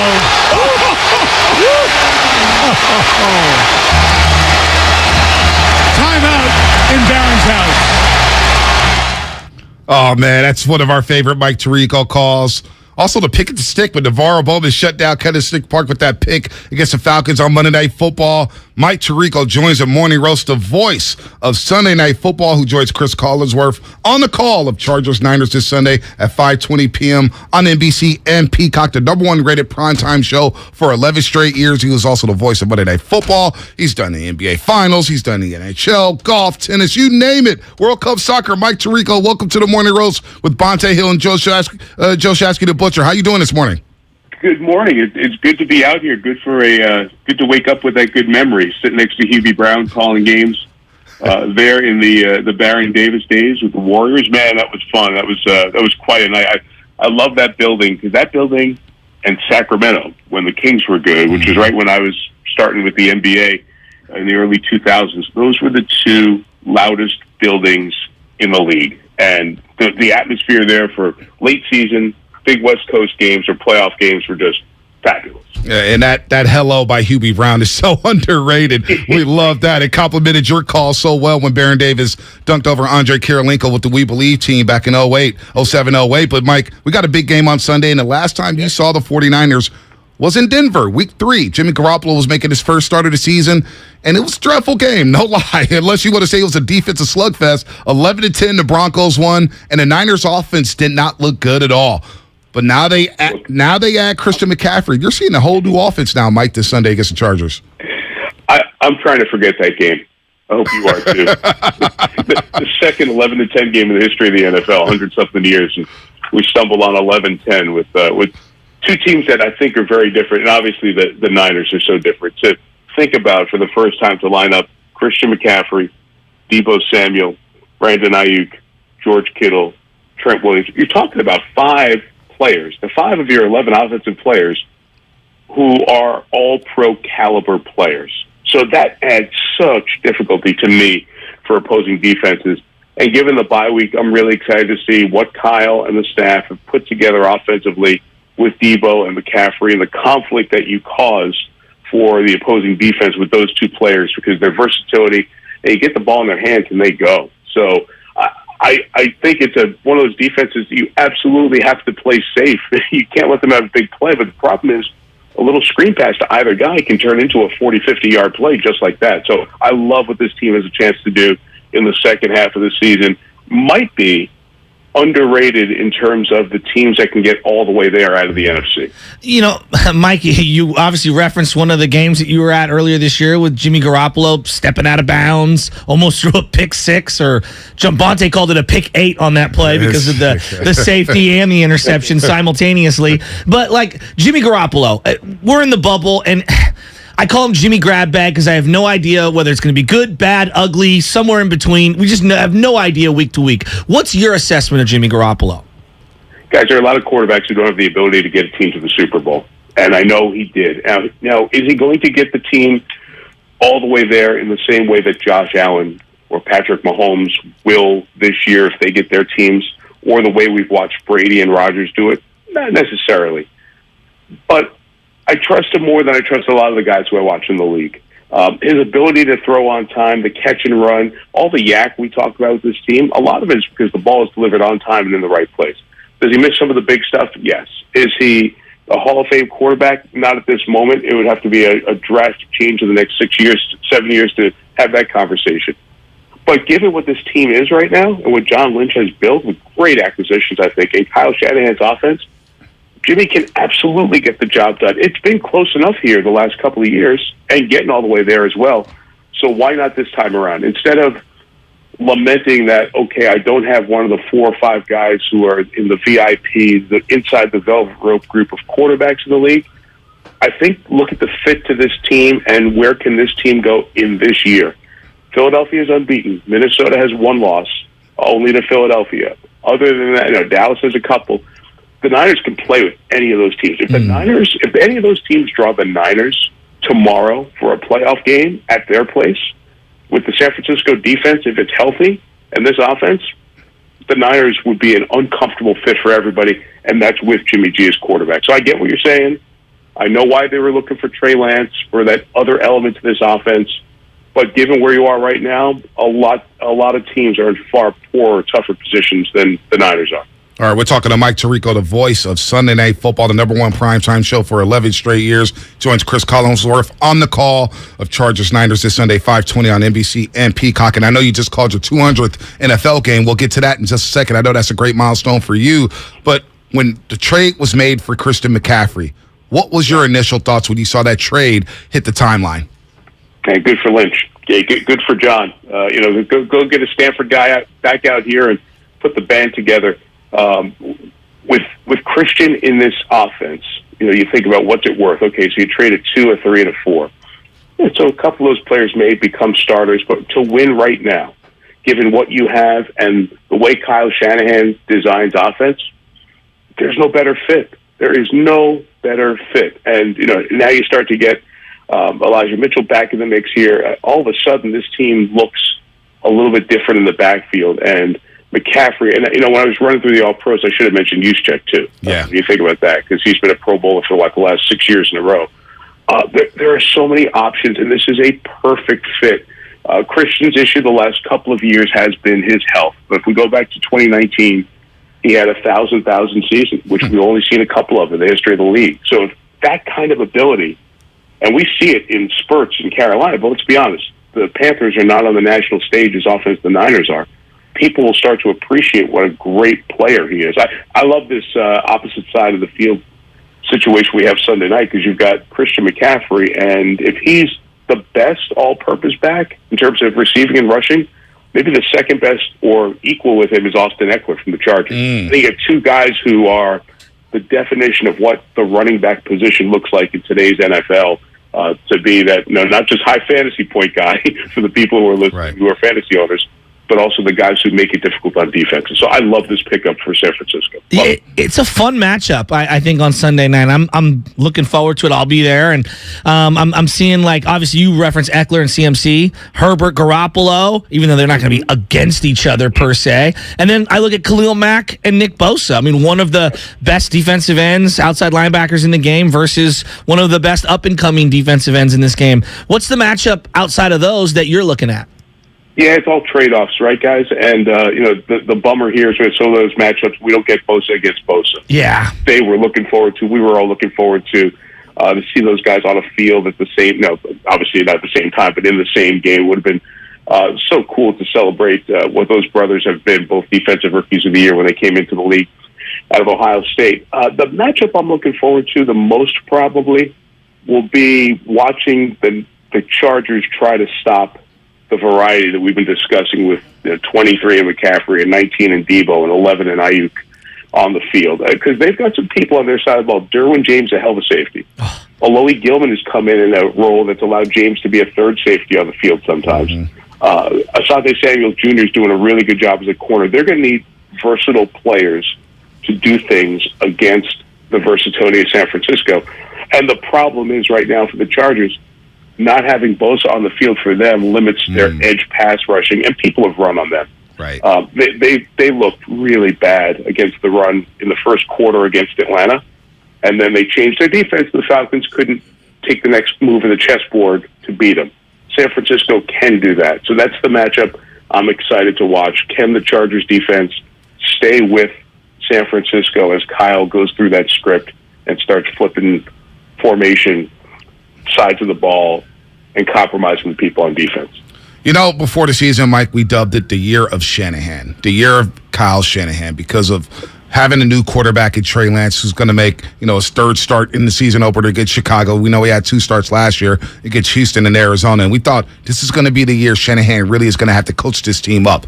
And now with all these weapons, and I'm looking at the rest of the NFC, you named it, Sirianni, Philadelphia, second-year coach, 1 playoff appearance. They lost to Tampa. Mike McCarthy in Dallas. He's had his shortcomings. They saw the Cowboys last year in a wild-card game and beat them. And I'm looking at all the coaches in the NFC, and outside of Pete Carroll, I'm not sure I'd rather have another coach other than Kyle Shanahan. It feels like this team and this roster is set up for him to go on the big-time run and start to put his name back up there with Sean McVay and some of the best play callers in the league. Yeah, he is. I don't think he left that spot for me.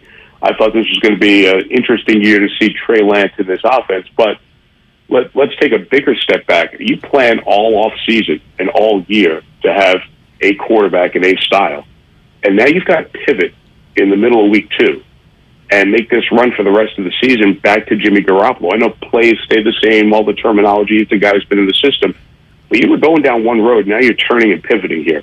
And there were a couple of sticky situations to handle. The Debo Samuel situation was sticky. How's he getting paid? Receiver, running back, all that stuff in camp. And obviously with Jimmy, what a brilliant move by John Lynch and Kyle to find a way to make this work. I know it feels like it's ancient history. It took only a month and a half ago or 9 weeks ago. But when you look back now, that might be the move of the year, to find a way to restructure, but also keep him in a comfortable place where this can work for you. And Jimmy has now, and back to the point you were making earlier, Jimmy's a little bit betting on himself now, and he's got a chance to go out and earn big money somewhere if he has a great season here. And they've got the pieces to do it. So if you want to talk intrigue around the league, look, the Cowboys are the team that, gets the guys on cable TV in the morning yelling all the time, right? Everybody's yelling about the Cowboys. How many people yelling about the 49ers? Just wait. I just think this second half of the year, if the defense can stay healthy, can really be special out here. Mike, I want to zoom out for just a second in sports because you've had just an incredible career. And Bonte and I, we always kick around our favorite broadcasters because we get geeky about it. And you're always at the top of my list for me. And I think of certain moments in Bay Area history, and you've been a part of so many great ones. I want to know what your favorite one is. 05, this is a random one. John Daly, Tiger Woods, the WGC, all right? Very good. It was incredible. It was one of my favorite ones. Amazing. Yeah, and then you did the Baron Davis dunk. You did the final game, the pick at the stick. Are there other ones, or is one of those three? What's the number one that you think of when you think of going back to the Bay Area that you were a part of as a broadcaster? So I'll give you one side one here that wasn't a game or a moment, but man, was I just on edge and didn't know what to do when the Niners played the Steelers at the stick. And the Transformer booth. Oh, the blackout game. The blackout game. Smith had like 4 or 5 sacks in that game. Yeah. We were like 10 minutes with, okay, what happened? Was it another earthquake? Did something happen out here? Because we were completely out of touch with everything. And I remember getting on the phone and calling into, it was like college radio. I'm on the phone talking, but instead of being on the air to 20 people on a college radio station, we're on the air to millions of people watching on ESPN doing Monday Night Countdown at the time. That was a bizarre night. All of those are fun in their own unique way, but my favorite of all of them was the last game at the stick. I mean, Willie Mays is there. Wow. Clark, rest his soul, is there. Steve Young and Jerry Rice are throwing a touchdown pass to the end zone in the pregame. Excuse me. That was one of the great nights just to be a kid who grew up in New York. But, you always had this mystical candlestick, whether it was the Giants or you'd watch the Mets were my favorite team growing up. You watch the Mets come out here in July for a 3-game series, and it was freezing cold. You're like, what is going on out there? Right? And then all the years of watching Madden Summerall do the nines out here. We talk about it all the time, Mike. Mike, all that stuff, all of it. You're tugging at my heart, dude. I grew up near Candlestick. Right. That's my spot. And watching the Willie doc. Yeah. Please tell me you watched the Willie Mays doc. I don't know if you're a busy guy. Have you watched the doc yet? I did. Look, when Willie ended his career in New York, you just kind of, back in New York, just kind of reconnected you to one of the great players in the history of sports that we've had. One of the, that name alone, Willie Mays. Right? Wow. People make a catch in any sport anyway. Like, it's a Willie Mays catch. And people still know it. And he hasn't made a catch in, 40, 50 years, right? Right. They still talk about him. That's the sign of greatness. But, we have a son who's out in school out this way, so getting out to the Bay Area is always fun. But when you do drive from the airport to San Francisco, I always do kind of look over there to the right. Oh, it hurts our heart. I drive there every morning. Every morning, Mike, when I'm on the way to the studio. I miss it. Or when we're going to Chase Center. I drive by and I see that empty lot, and it's just because that's our childhood right there, Mike. But we share cheers. Joe and I, we both talked about it, and we both had tears coming down our eyes at the end of the doc, and we'd never seen Willie play. Yeah. And we known all about Willie. We've seen him at Oracle Park. We've seen him at the Bonds number retirement, and we both had tears coming down for a variety of reasons. It's the coolest, really. And I told the story, an article that I think is in the Chronicle today. The reporter asked me about the last game at the stick, and just remember I was doing it with John Gruden. We're up in the booth, and there was a chance that the Niners could have hosted a playoff game, but they needed like 17 things to happen in week 17, right? It was unlikely, but it was one of those you couldn't with certainty say it was the final game at the stick. And at some point, we're like, let's just say it, and if we've got to go back and apologize for it later, that's great, because it likely will be. And I just remember saying to John, if there's no more games, we can take that little sliding thing that says network TV booth here. We can take that as a memento, because there'll never be another broadcast in this booth again. So I think 9 years later, I can admit that we did think about taking it, but we didn't, just in case there was one playoff game there after that. But would have loved to have walked away with that memento of Candlestick. But to think of all those great Niners games over the years on TV that I watched, when we walked out of the booth, like John and I remember we just said to each other, hey, it's going to be the last time anybody does a game here. How blessed are we that we get the chance to do it? It was really a fun night, and this is such a great area. The name The Faithful for the fans is so right for this group because they are such good fans. Real quick, Joe, I want to jump in here because you brought up Gruden, and you guys did a couple. I don't know if it was the blackout game against the Pittsburgh Steelers or that last game, but there was a graphic. Gruden talked about how Charles Haley made Gruden pick him up and drive his car. It was like an 88 Delta or something. Do you remember that? Oh, yeah, absolutely. I remember the car. We heard the story a bunch of times, and John was like so many of these guys around the league. They're such great storytellers because they were around it. And the people who were around the Niners, I think of John, I think of Mooch, over the years, they have so many great stories to tell because of the players that Eddie DeBartolo brought in here, the way Eddie and Carmen Policy treated them, and the way Walsh coached them up and then coached up the coaches. So the people who touched the Niners were, for generations, for a generation, the best players, the best coaches. So hearing some of those stories over the years were great, and we finally convinced John. You got to tell that story on the air with him. It's just great. And there are some other Charles stories that can't get on the air. Well, Bonte ran into him at the NFC Championship game after we all went down to L.A. and we're sitting in the stands and everything. And after the game was over, you ran into him, right? Yeah, and Charles Haley was more disappointed than I was about the loss of the Reds. I had to pick up Charles Haley, Mike. Shasky's best friend Rocco sat next to me, and we're sitting up just like, Charles, man, I know it's a tough one. And we were depressed, and Charles Haley sat there like he just played. But isn't that the best? Yes. It is. Isn't it the best when you see these guys have that same connection and you understand what made them so special? So the one thing I was thinking about this organization, obviously Walsh was here and there were so many coaches and so many great players. Think of all the coaches that have been around Kyle Shanahan, the different places. That tree is one of the most significant coaching trees in the NFL right now. And rare that a franchise has one coach like that. The Niners could have two. And it's just an appreciation. Look, this is a team that you want to see win a Super Bowl or get to more Super Bowls. So does everybody. But as you travel around and you deal with coaches and you deal with the level of sophistication of what they do and how they run their program, Kyle's right up there with one of the best that I've come across over the last 10 years. No doubt about it. And it's so hard to win just at any level. And, John Madden took 9 years to win his one and only. So you were talking about Candlestick Park. And I grew up near the neighborhood. So to me, it's nostalgic for a variety of reasons. My dad used to take me out there all the time. We watched the Willie Doc, and it was the old, Candlestick where it was open bowled. And I knew it as like a football, baseball venue. And then eventually the Giants built a beautiful crown jewel at downtown. But you visit all these brand new stadiums, and I know that new and corporate money is where it's at, and you visit all these ones.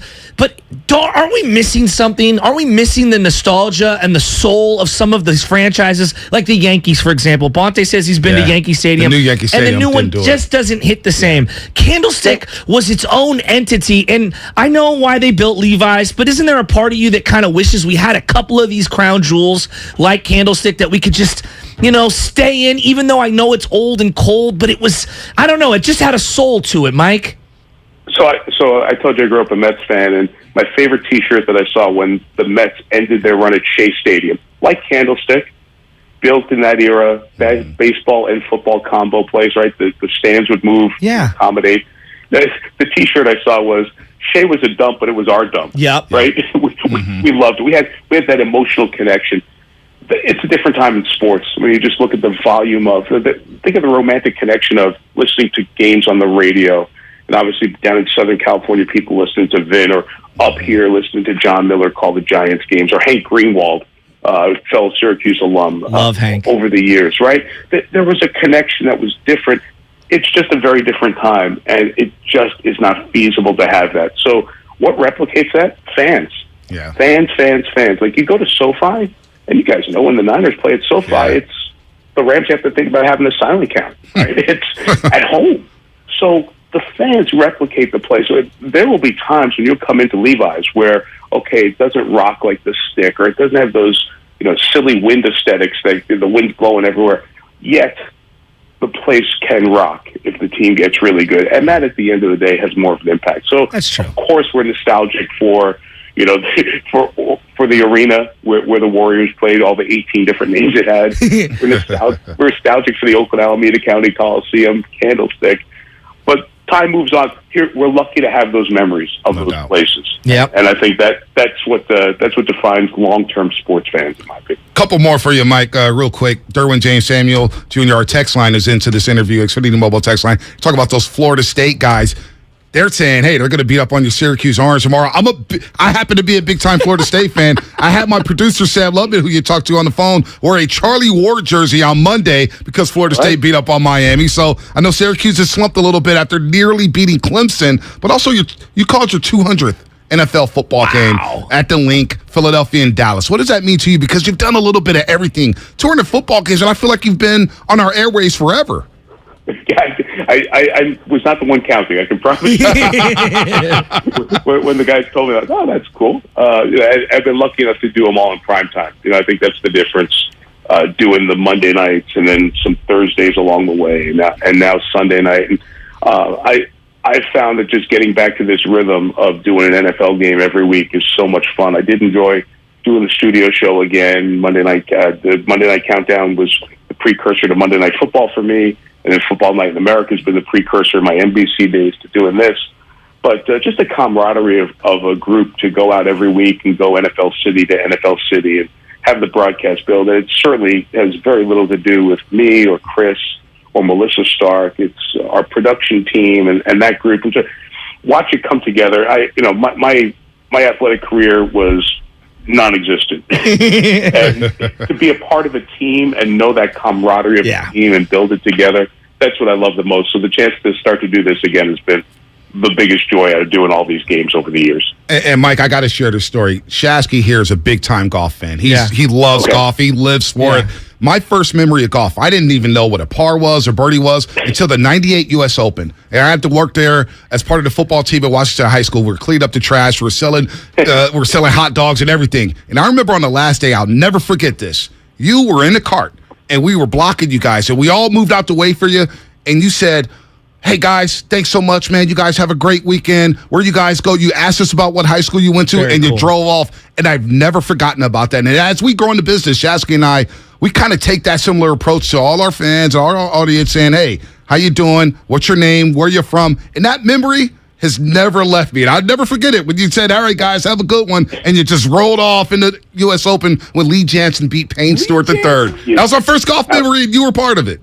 Well, that is cool. Thank you for sharing that. I appreciate that. Those, when you do events, and you guys are around it now, that's the joy of it, right? You get to see how it starts and where it ends, and all the people who make an event come together, which is neat. And golf's the special one because people volunteer. People give up their vacation week to come hold up signs that say "Quiet, please," right?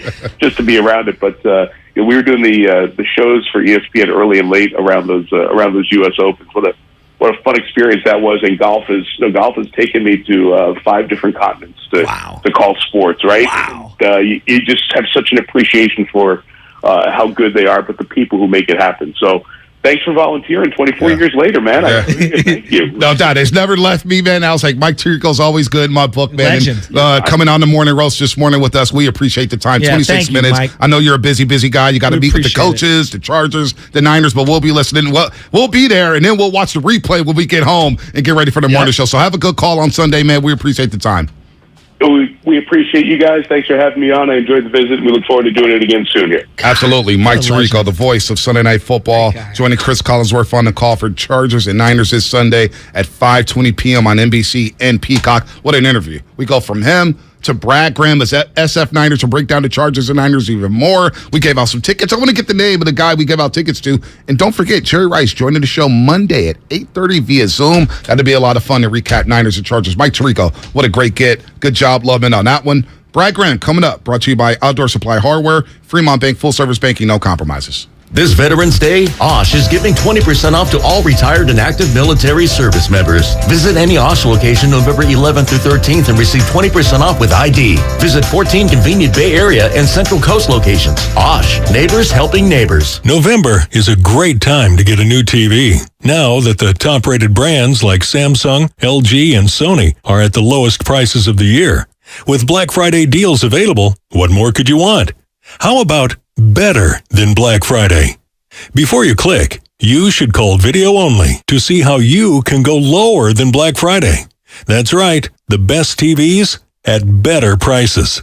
Check out video only before you buy, or you'll be sorry. Universal Studios Hollywood is where the holidays come together. We've tested it. Festive food with refreshing Coca-Cola. Family, friends, and fa-la-la. Dazzling lights cranked up to maximum merriment. The Grinch and his dog Max stealing your tree. All the science adds up. It's the awesomest celebration of the season. Save $20 on a Coca-Cola 2-day general admission ticket. Offer ends 12/14/22. Restrictions apply. Details at universalstudioshollywood.com/Coke offer. Everything, our farm, our stand, our pop-up shop, it really all started when we discovered the benefits of local, raw honey for our family. And then we decided to turn it into a business. We were looking for something to help us get up and running. So we got the Chase Business Complete Banking Account. It's more than a bank account. It comes with Quick Accept, which lets us take card payments anytime, anywhere in the U.S. using the Chase mobile app. Plus, we get same-day deposits at no extra cost. For us, it's more than honey. It's about sharing a little sweetness with the world. Get the Chase Business Complete Banking Account with the essentials you need to help get your business going. Learn more at chase.com/business-complete-banking. Chase for business. Make more of what's yours. Quick Accept is not available in U.S. territories. Enrollment required. Usage subject to approval. Same-day deposits available for payments before 8 p.m. Eastern Time, Sunday to Friday. Fees and rates apply for checking and processing. Limitations and restrictions apply. Participants compensated. Merchant services provided by Payment Tech LLC and WePay Inc. Subsidiaries of J.P. Morgan Chase Bank and a member FDIC. Hi, welcome to the IKEA Holiday Prep event. Here to help you host the season with offers, in-store workshops, and more. Oh, great. I may have invited the whole neighborhood for the holidays. Don't worry, you can do this. To start, IKEA family members save 20% on Venturfint Christmas tree decor and gift wrap. You are my hero. Visit us in-store or at IKEA-USA.com/holiday prep to get ready and save. Offer valid 11/9 to 11/23/22. U.S. only while supplies last. Selection may vary by store and online. Restrictions apply. America's favorite car show makes its final Bay Area stop of the year with a jam-packed weekend of hot rod and fun the whole family will love. It's the Good Guys 32nd Autumn Get-Together, and it's all going down this weekend at the Alameda County Fairgrounds in Pleasanton. See over 2,500 of the West Coast's coolest hot rods, muscle cars, and trick trucks of all years. Plus, shop the huge swap meet and vendor exhibit. Check out the Smash for Cash Demolition Derby. Experience a tire smoke and burnout competition, Nitro Thunderfest, and so much more. It's all this weekend at the Alameda County Fairgrounds. Get details at good-guys.com. With energy bills as high as they are, proper weatherproofing is essential. If you're working with a client to upgrade or build a new home, be sure to visit Golden State. They partner with respected brands such as Owens Corning, James Hardie, and Boral Siding. They're a great option for a comfortable home with lower energy bills. Start at goldenstatelumber.com. Building better in the Bay Area since 1954. Golden State. When you succeed, we succeed. I'm Bob Burke, founder and chairman of Burke America Parts Group, a family of brands that includes RepairClinic.com, an appliance and HVAC parts solution company that's grown into an international brand. Before AmericanEagle.com, we partially launched a new technology platform developed by another firm. American Eagle helped take our technology to a whole new level with digital marketing, software development, and business insights into our key markets, appliances, HVAC, and outdoor power equipment, and did so both on time and on budget. AmericanEagle.com has the resources, experience, and talent needed to produce solutions. Our new technology platform, developed by AmericanEagle.com, has produced tremendous results with higher traffic, conversion, engagement, and online revenue. If you have any home repairs you need to take care of, check us out at RepairClinic.com. If you need a world-class website or technology project, then I would highly recommend AmericanEagle.com. Call AmericanEagle.com at 773-NETWORK. That's AmericanEagle.com, 773-NETWORK. Kirby is your driveway mechanic. They bring the shop to you with brake replacements, oil changes, washes, and so much more. Get $50 off your first oil change with code OIL50 at Kirby.com. That's CURBEE.com and use code OIL50. In Redwood City, partly cloudy today, highs just 58. Weather brought to you by one thing. Install a low-flow shower head and keep water off when brushing teeth or shaving to save water every day. Join Odyssey, and together each of us doing one thing makes a greener tomorrow. If you run a small business, you need the most from every investment. That's why Comcast Business gives you more, like our new gig speed Wi-Fi, plus unlimited data, all on the largest, fastest, reliable network for small businesses. Comcast Business, powering possibilities. Get started with fast speeds and advanced security for just $49.99 a month for 12 months with no annual contract. Plus, ask how to get up to a $750 prepaid card with a qualifying bundle. Ends 12/5/2022. Restrictions apply. Eco bill and auto pay required. New 50 megabits per second internet and security edge customers only. Equipment, taxes, and fees extra.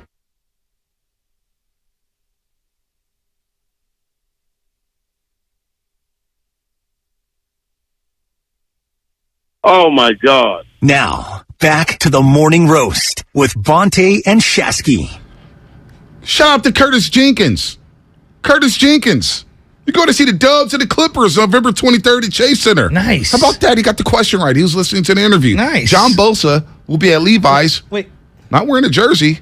He'll be neutral. But that's not the only time that you can win tickets. You can win tickets all day, correct? Ah, that's right. 10:15, I think, is the next window. Okay, and then you got Steiny have to Guru. listen to each show Yeah. because they're going to ask you a question about something that happens during the show. Yep. So we're giving them out all day. So I would just keep the radio on. Or Keep YouTube. the YouTube on. Twitch, Xfinity mobile text line. Keep it all on. Keep it all on. You want to listen, you can go to a Warriors game, especially against the Clippers. That's going to be a big game on a Wednesday, November 23rd, right before Thanksgiving. Our big man, we had to cancel him a couple times last week, and we apologize because Brad is the dude. He is the man at SF Niners. He breaks it down, retired offensive lineman. We love him here on the roast, and he's doing big things. I mean, he's big time now. He's doing weekly hits on Cron 4 with Jason Dumas and Kate Rooney. I'm not sure. He's going to be asking us for money soon to get on this show. Hey, what's the fee, Brad? What's the fee for you? But we had to cancel a couple times because a lot of things were going on with the Golden State Warriors. But we got football back after the bye week. Niners and Chargers at Levi's. The Chargers coming in at 5-3. Niners coming in at 4-4. Good morning, Brad. It feels like it. I've been saying this now for over a week and a half. That Rams win and the way they won it, the fashion in which they won it in, it feels like this is the start of a big-time run for the 49ers this season. It feels like this offense is about to hum. Bonte, Butch, thank you as always for having me on. I'm glad we could connect after the bye week and especially after that win against the Rams because after that loss to the Chiefs, making it 2 with the Falcons game as well, I think we spoke before the Falcons game, it felt like the 49ers could be turning in the wrong direction, but of course they make the Christian McCaffrey trade and then they take care of the Rams heading into the bye week. And it really propelled them and put an energy not only into the team, but I think into the fan base. Just really propelling them.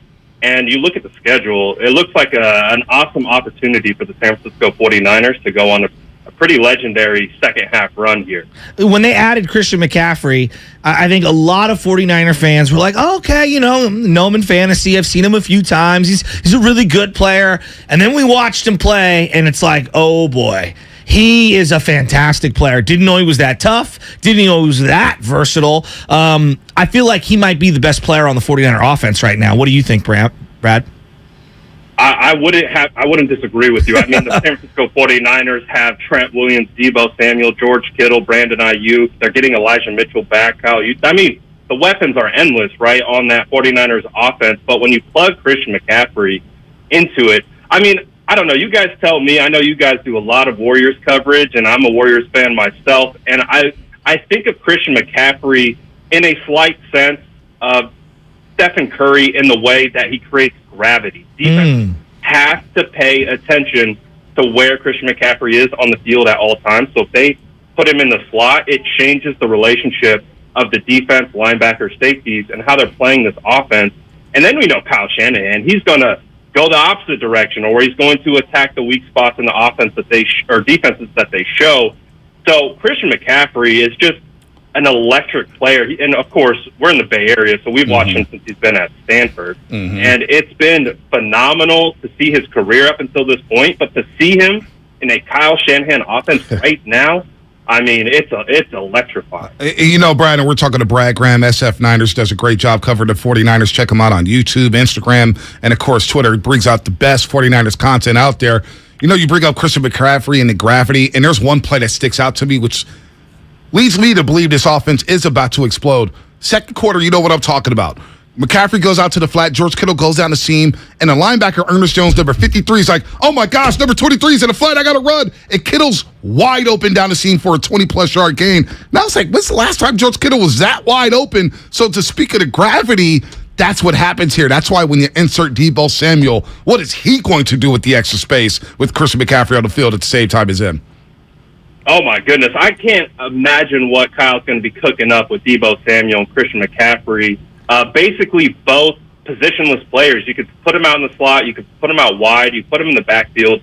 And having those players on the field at the same time, it's going to be a lot of fun to see what Kyle's cooking up because we all know Kyle loves scheme manipulation. So those two players are the epitome of manipulating pre-snap and post-snap. And that play that you brought up, Bonte, was the perfect example of the gravity because when we see George Kittle go out into passing routes, he's either bracketed or he's double covered. It's really hard to get Kittle free.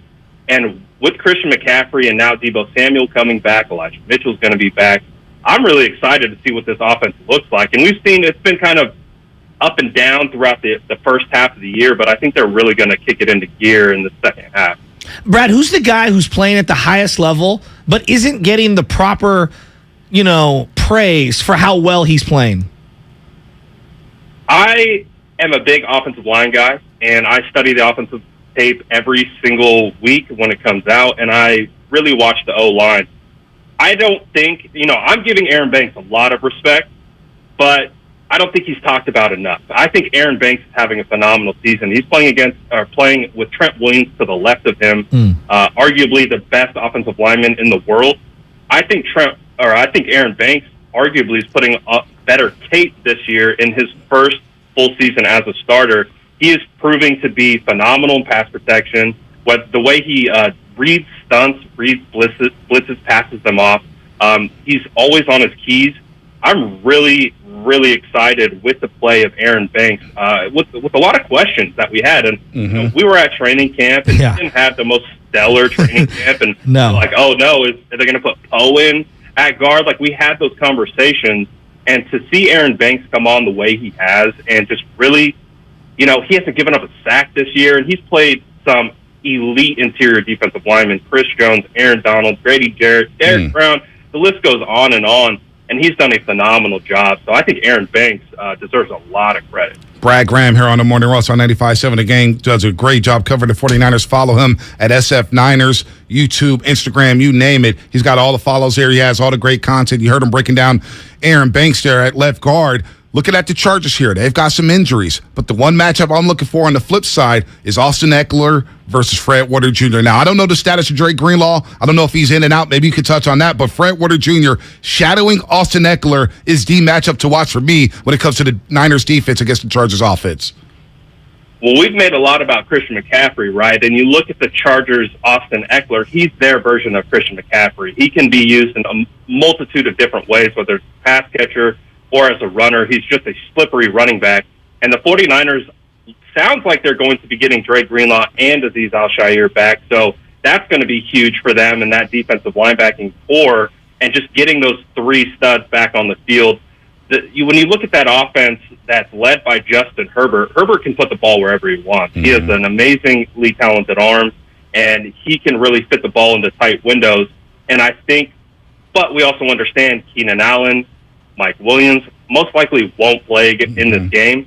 So it's going to be a lot of Austin Eckler. So Fred Warner, Azeez Al-Shaair, Drake Greenlaw, they're going to have a big task in trying to stop Austin Eckler because, as we've seen, he is also an electrifying running back. Yeah, there's no doubt about that. I'm really excited. Look, we've had 8 weeks. We're kind of at the halfway point, even though there's not 16 games, there's 17. What's the number one thing that you've seen that you believe gives you the most optimism moving forward in hopefully a deep playoff run for the 49ers? I mean, I have to come back to that offensive line. I feel like when we came into this season, again, we kind of talked about with Aaron Banks a little bit, there were just so many questions. With Jake Brendel, Spencer Burford, Mike McGlinchey with his leg, and we also know that Trent Williams was going through some injury concerns. But I really do believe that they have been a foundational piece up until this point. And with these added weapons in the Kyle Shanahan arsenal, I think the offensive line is going to continue to propel this team forward because we understand they want to run the football. And when you look at the Chargers, they have the 32nd ranked yards per carry in the NFL, so they are susceptible to being gashed by the run. And so I think the 49ers looking at this week, have an opportunity to do a lot of damage in the run game. What's the number one thing that you're most concerned about that could be an Achilles heel and set them back if they want to make a deep playoff run? You talked about the Achilles heel. Oh, I didn't even mean to. No pun intended. I didn't even mean that. Oh, boy. Injuries. I was not trying to be heavy-handed. I apologize to Jason Verrett. No, I totally understand what you were saying as well, but I think that is kind of the point of where the 49ers are at. Their biggest issue right now is health. If they can stay healthy, they're the only team that can stop the 49ers are themselves. We've seen it time and time again.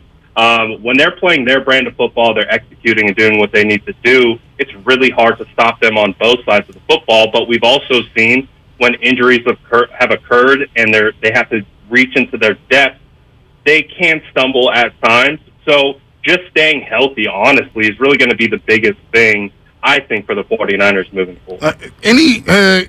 Eric Armstead obviously hurt. We don't know when he's coming back. Will we see him or Javon Kinlaw anytime soon? I'm not holding my breath. I would love to see both of those players back on the field because I think the 49ers have been missing that interior defensive line talent, the run-stopping ability, the creation of double teams on the interior. I think it's been really lacking, and, they've been able to get to the linebackers at a higher rate. I don't know really what that looks like, but hopefully by the end of this year, we're going to see Eric Armstead back. Javon Kinlaw, obviously on IR. Hopefully he'll be back as well, but right now we just don't know. All right, one last little fun one here. I mean, it's not fun to a certain degree. Trey Lance took the walking boot off, right? And so there's a lot of people posting pictures of him with the walking boot off. I still feel like he's shut down for the year, and I kind of hope they keep him shut down for the year. Do you hold out any hope that maybe he could, return in some sort of a backup role off the IR? Or are you like me where you kind of want to see him maybe just get fully healthy and be right for next year? I mean, I have to listen to Kyle Shanahan in the sense when he comes out and says there's no chance that Trey Lance is going to be playing this year. And I would have to kind of agree with you, Shasky. I think the best chance for Trey Lance is to not try to rush back. Yeah. To re-injure it. Not put himself in a position where Jimmy Garoppolo has been leading this entire season. Just take the time to get healthy, come back, mentally prepare, get ready for OTAs. And, again, he's going to be the quarterback of the future for the 49ers as we see it. So I don't think there's any sense in rushing him back unless, knock on wood, there's a potential injury to Jimmy Garoppolo. But other than that, I really don't see a world that exists where Trey Lance plays this year. Yeah, I'm with it, Brad. Brad Graham, SF Niners here on the Morning Rush on 95.7 The Game. Speaking of Jimmy Garoppolo, I thought there was a couple drives in that Rams game that really led me to believe that Shanahan and Garoppolo are now starting to get on the same page, and they're starting to hum together.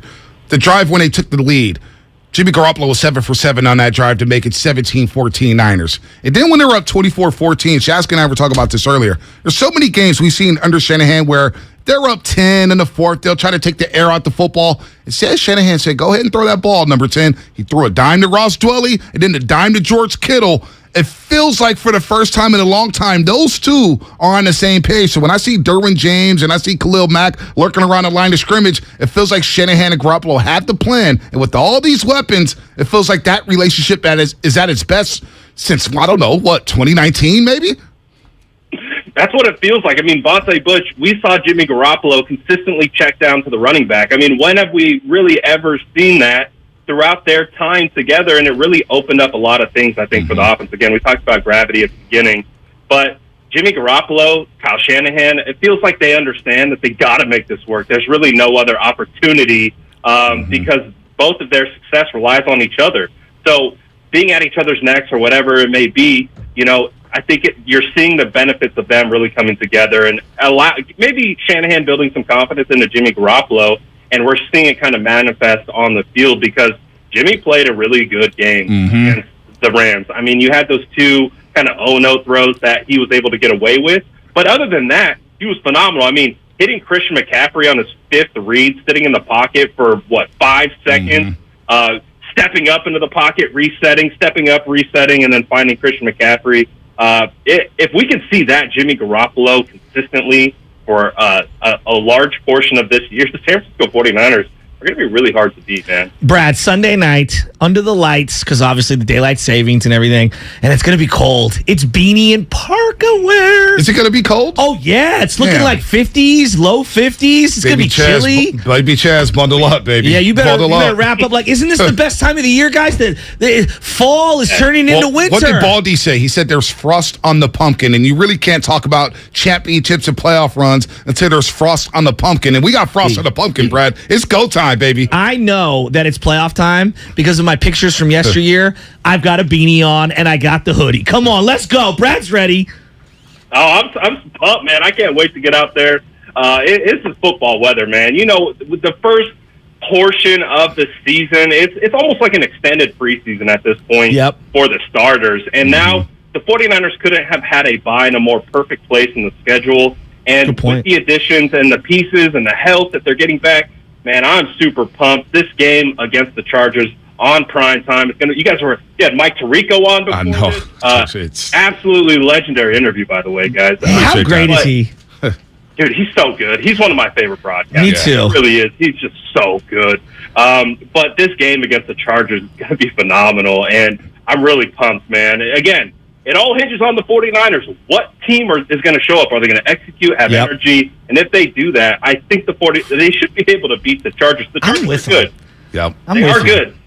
But if they perform at their level, what's stopping them? Let's go. I mean, with McCaffrey giving a jolt to this entire roster to beat the Rams the way they did, and you see the Seahawks who are playing in Munich, Germany, we'll be watching at 6:30 in the morning. It's all set up to be another race between the Seahawks and the 49ers out west, and you got the Cowboys and Eagles. This is setting up to be a special time, man. I really believe Jimmy Garoppolo, Shanahan, and his core are going to go on a run here in the second half of the season. Yeah, I do too. Hey, Brad, before you get out of here, I'm looking at the backdrop. If you're on YouTube, you can see this beautiful backdrop that you've got set up back there. How much negotiating, I'll say, did you do with the significant other to be able to have a room dedicated to sports? Because I know how I'm in the industry and my wife still fights me. I open the door for my friends. They're like, this is such a cool studio. And she's like, I hate that room.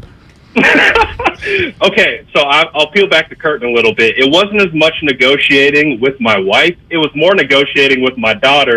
Because I had to be like, honey, we're going to have to, you and my second youngest are going to have to share a room because daddy needs his ability to do his work. That was where the negotiating came from. My wife was all on it. She understands what we're cooking up over here, but it was the daughter I had to convince. It She's looks on great. board now, but I appreciate it. I haven't gotten there yet. I'm probably You're broadcasting from the nursery. I know. With no memorabilia up, I couldn't put anything up there. Even a 95-70 game backdrop. Now take that down. You're messing up the nursery. All right, Brad. Good stuff, Brad. As always, Hope man. to We see love you. Sunday. Yep, no doubt about it. Follow Brad Graham at SF Niners. Brad, always a wealth of knowledge when it comes to the 49ers and the rest of the league. Thanks so much, Brad.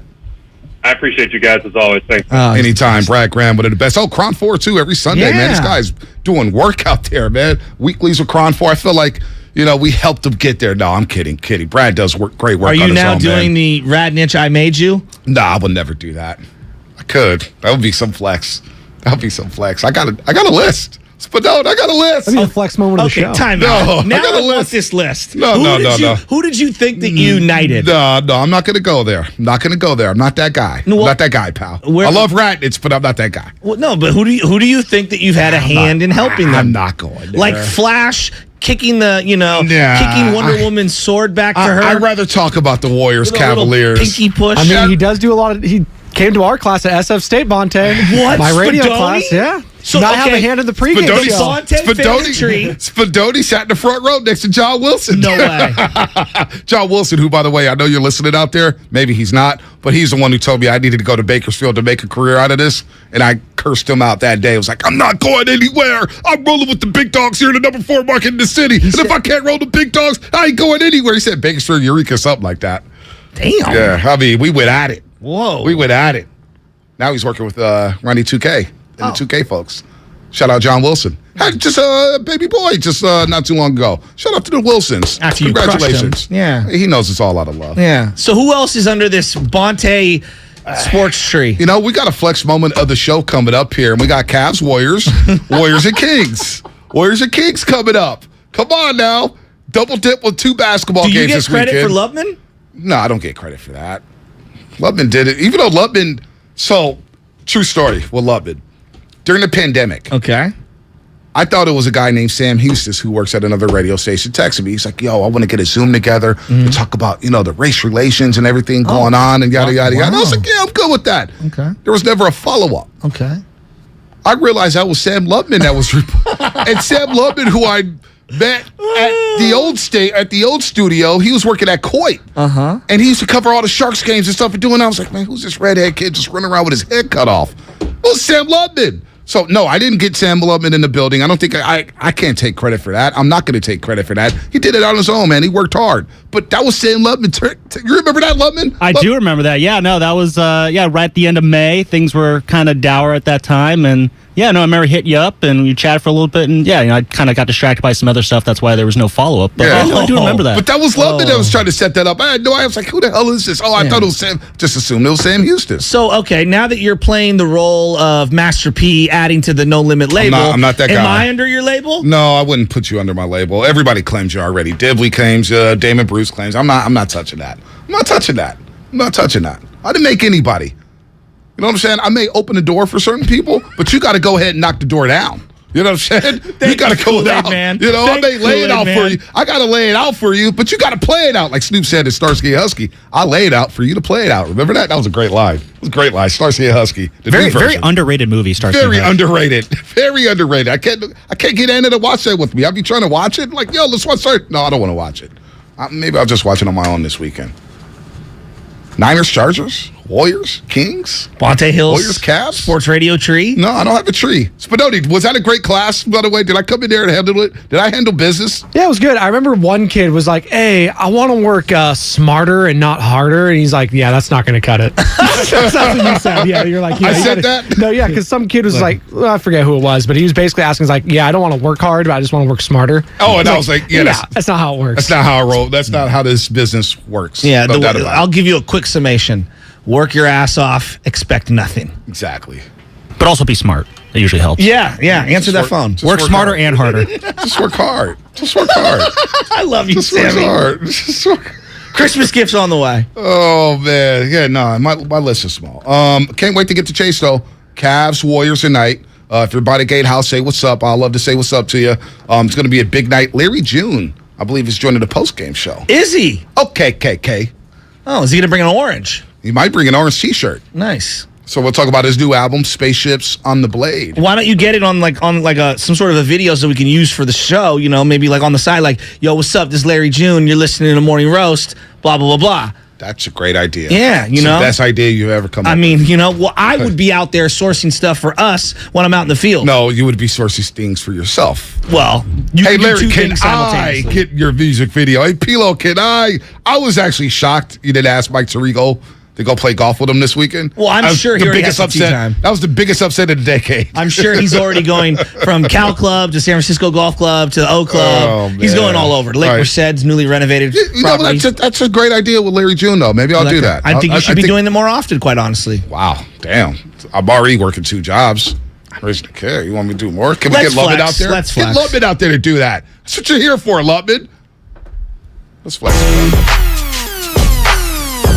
The relationship is getting better between Garoppolo and Shanahan because they both know this is a big year and it's up for grabs in the NFC. But 2, he's confident in throwing the football, just stick the nail in the coffin of other teams. Something we haven't seen from Shanahan during the tenure of Shanahan or during these 6 years or whatever. So him going for the throat in that situation told me a lot about where Shanahan's mind is right now. No, that's really interesting. And I felt similarly, like how many times have they won games going away in the last couple of years? Exactly. And they really won that Rams game going away. And as you kind of scan the NFC, as bad as the Rams have been, Bucs barely beat them. I know. I mean, they shouldn't have won the game. That's what I'm saying. The flex of the show, presented by Xfinity Flex, the 4K streaming TV box with voice remote and Peacock Premium, free with Xfinity Internet. And we got UFC this weekend. Thanks for the YouTube chat for that. Big UFC card this weekend. I'll be locked in on that, 7:30 tomorrow night. at Madison Square Garden. I'm not sure Dibs is a big UFC fan. Never heard him talk about UFC. Willard as well. I like UFC, but I don't like to pay extra for my content. So, Gotcha. and that's, I mean, honestly, that's where I draw the line. So UFC, this card, what is it, $59.99? $69.99? I think it's 79. I think it's They're all like $80. You know what, though? Every time I pay for it, and I'm not the biggest user, I get 4 or 5 hours of content. But the other content that you think you're watching for free, you're not watching for free. Did you watch Thursday Night Football last night? Thursday Night Football, I caught some of it, yeah. Okay. But again, Prime, I get you getting from I understand that. I pay for Prime, so my diapers come in a day and not free. I hear you. But that's totally separate. But you get football from it, but not for free? But for free. I pay for Prime because I pay for Prime. I understand and then they give me the football for free. So if I paid for... I mean, but you pay for cable, that's so just you gotta choosing pay to look for at it that way. Fox NFL Sunday CBS. That's so good. Exactly. This is UFC, what number?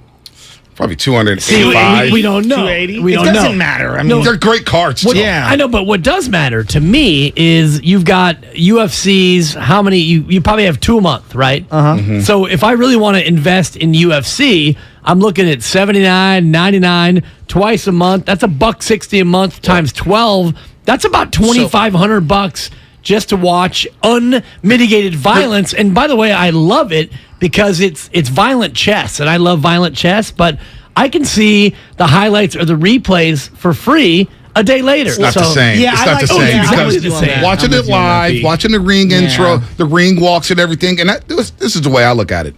I used to go to the club, spend about $150 paying for some drinks. Or if you go on a date, it's probably $300 a night. If you're going to a nice dinner, movie, it gets up there in San Francisco. It gets up there.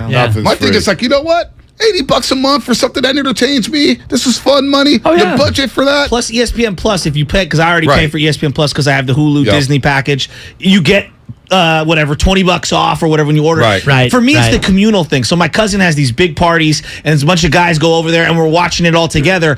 There's something about watching a fight, boxing, UFC, with a bunch of dudes, and you're casually paying attention, and then all of a sudden, everyone's leaning forward. I don't know. I love it. I really get into it. No, it's free. I'm totally with it. Yeah, is Fox NFL Sunday free? Nope. CBS. Waking up costs pizza, money. even if you show up to like one of those things, like you're bringing beers or you're bringing whatever. Let's save money. Let's not go out to eat tonight. Well, how'd the food get in your fridge? Exactly. Bought it. Yeah. So I'm in a spot now with a 10-week-old. I hear you. I'm going to throw on UFC with my 10-week-old and my beloved supper. Yeah, exactly. I'm going to watch this guy hammer fist another person. Oh yeah, baby. No, forget Elmo. Forget this book I'm supposed to read you. Let's watch this Brazilian hammer fist this other cat. Kids are asleep by then. By the time the main event on, the kids are asleep. Now, by the way, I do love betting UFC and then not watching it. I have a formula for betting UFC. Always bet the Brazilian, first of all. Well, the Brazilian just lost in Abu Dhabi. Okay, Oliveira. that's a bad beat. You're not going to be 100%. You're not going to go 100% on any system. And by the way, your boy's 4-0 in college basketball. I hope you're following me on Twitter. Your boy is absolutely white hot. Yesterday was the Citadel over Presbyterian. I'd much rather you ease into this and give it to us in March, because I mean, you don't want wins in November. I want wins every single month, but you're never going to get me in November to even realize. You could tell me for the next 3 hours that there's college basketball tonight, and I will not realize it. I'm not going to talk college basketball at all. All I'm going to do is give out one winner, and I'm 4 for 4. So how did you pick if that? you don't like winning money, then that's a you problem. What's the algorithm? I follow what's Guru if I want to win system? money. How do you pick Citadel? I'm just curious. I want to Presbyterian, good program. Okay. The Citadel, they're a SoCon team, the Southern Conference. Citadel at home -2. That's a no-brainer. The other one we had, no-brainer. The one we had yesterday. I'm sorry, the one we had Wednesday was an absolute slam dunk because Ooey Pooey. Indiana University, Purdue University, Indiana. Last year they were a bottom. You were like, what did you just say? I know. That's actually good. I've never heard it called that. That's what they're called. IUPUI. Yeah, I do that. I do that during the morning roast every day when I take Penny for a walk. Yeah, I'm exactly. like, ooey pooey. Let me pick it up. Ooey Pooey was the bottom 7 team in the country. So Ooey Pooey was getting 26. That's not enough. fade Ooey Pooey. Ooey Pooey. So we took Drake. We laid the 26 because Drake is a very good team, one to watch this year. Okay. Come March, so Drake won by 32. So where do you do your studying? Now, I'm sorry. What, are you just going online and like researching teams? Yes. Okay. Yeah. That's what I was curious. A quick research, and this time of year you look for the soft spots, which anytime anyone plays Ooey Pooey, they schedule Ooey Pooey for a reason. It's not a random Ooey Pooey schedule. is a soft spot? It's a get right game. Yes. You hope. Yeah, Ooey Pooey. It's with number 3. Ooey Pooey's very soft. You got to wipe extra long on Ooey Pooey. Dibs, if I want to win money, I follow Guru's bets, not yours. Lay off. And you fade the goo. And you go the other way. Hashtag fade the goo. How's it going? Yeah, you look like you got a new sweatshirt right there. A lot of people out there with new sweatshirts. A lot of people out there with nice hoodies. I love you, Goo. His picks are always fun. I think he may have took the Falcons yesterday. We were texting a little bit. He's like, the Falcons, I man. had the Falcons last night, too. We all had the Falcons, the Carolina Panthers. I mean, I knew, you know what, though? I swear, I was like, the Panthers going to win this game. They played so bad last week, and the public's going to fade the Panthers because they played so bad last week. They played the Falcons just the week before in Atlanta and played very, very well. Should have won. Sort of, kind of should have won. Yes, they threw a Hail Mary. Once they did that, missed the field goal. You missed that. Extra point. Well, the penalty, all of that stuff. I mean, both of them. I've watched a good portion of both of those games. Both teams are pathetic. It's just bizarre that the 49ers lost that game. But last night, them falling to 4-6. Go through this exercise, because Dibs and I are going to do this a little bit. Go through this exercise with us here. Find me the team in the NFC that's going to knock the 49ers out of the playoffs. Go ahead. The only one that I can dare think, you. Do it. I think Philly, but again, they have a lot of question marks. In terms of making 7 teams. the playoffs. 7 teams. Oh, the Niners are making the playoffs. If I go Philly, Dallas Giants, Sure. Yes. Minnesota, Yeah. whatever dreck comes out of the South, Yes. Carolina. Seattle, and the 49ers. I'm Find with the you. team I'm that's with you. going to stop the The 49ers. Niners are going to stop There you go. themselves. It's a good That's answer. the answer. It's a good answer. Good answer. Yeah. But Good they're answer. going to have to do a lot to Great stop answer. themselves based on Or there the could be an Rams injury. are done. Right. Garoppolo goes down. Arizona's done. Right? Arizona and the Rams have backup quarterbacks. You've been this saying that week. for years. And you look at the other teams in the NFC. Green Bay is done. Chicago, miss me with Chicago. They're not I'm ready. with you, Dibs. The Commanders They're better. are I like an the Chicago absolute Bears. tire fire. Yes. And only one team's coming out of the South. So Yes. who's the team? Well, I the agree Niners' injuries are the only one that's going to derail the Niners from making the playoffs. By the way, Arizona, I was hot on them. And then I watched them lose. The Seattle, I watched their entire game, and you see Kylo yelling at Deion. To then I put on Hard Knocks yesterday for Arizona. I was like, this team's a mess. I've been trying to tell you. Kylo's texting in quarterback meetings on his phone, texting while they're trying to break down field. Kind of like some of our sales staff out here in the middle of a Susan Larkin presentation. Oh, wow. Woo! You said Yeah, it, we not were on me. the air. I didn't see that. You guys are lucky for that. I'm Laws going of to leave the that one alone. I'm going to leave that one alone. Too much inside information. But no, Arizona's a mess. So the Niners going to stop. I thought the question you were going to ask, who's going to stop the Niners from going to the Super Bowl? And there's one team, or maybe two, and that's Philadelphia and Dallas. We're too early. Yeah, we're too early. We're literally just at the halfway You guys point. are already talking about Jimmy coming back next year. There's We're never too frost on early. the pumpkins. Yeah. Come on. And we're hay in the easing our barn. way in. Yeah, exactly. We talked about the possible route. That's James Taylor.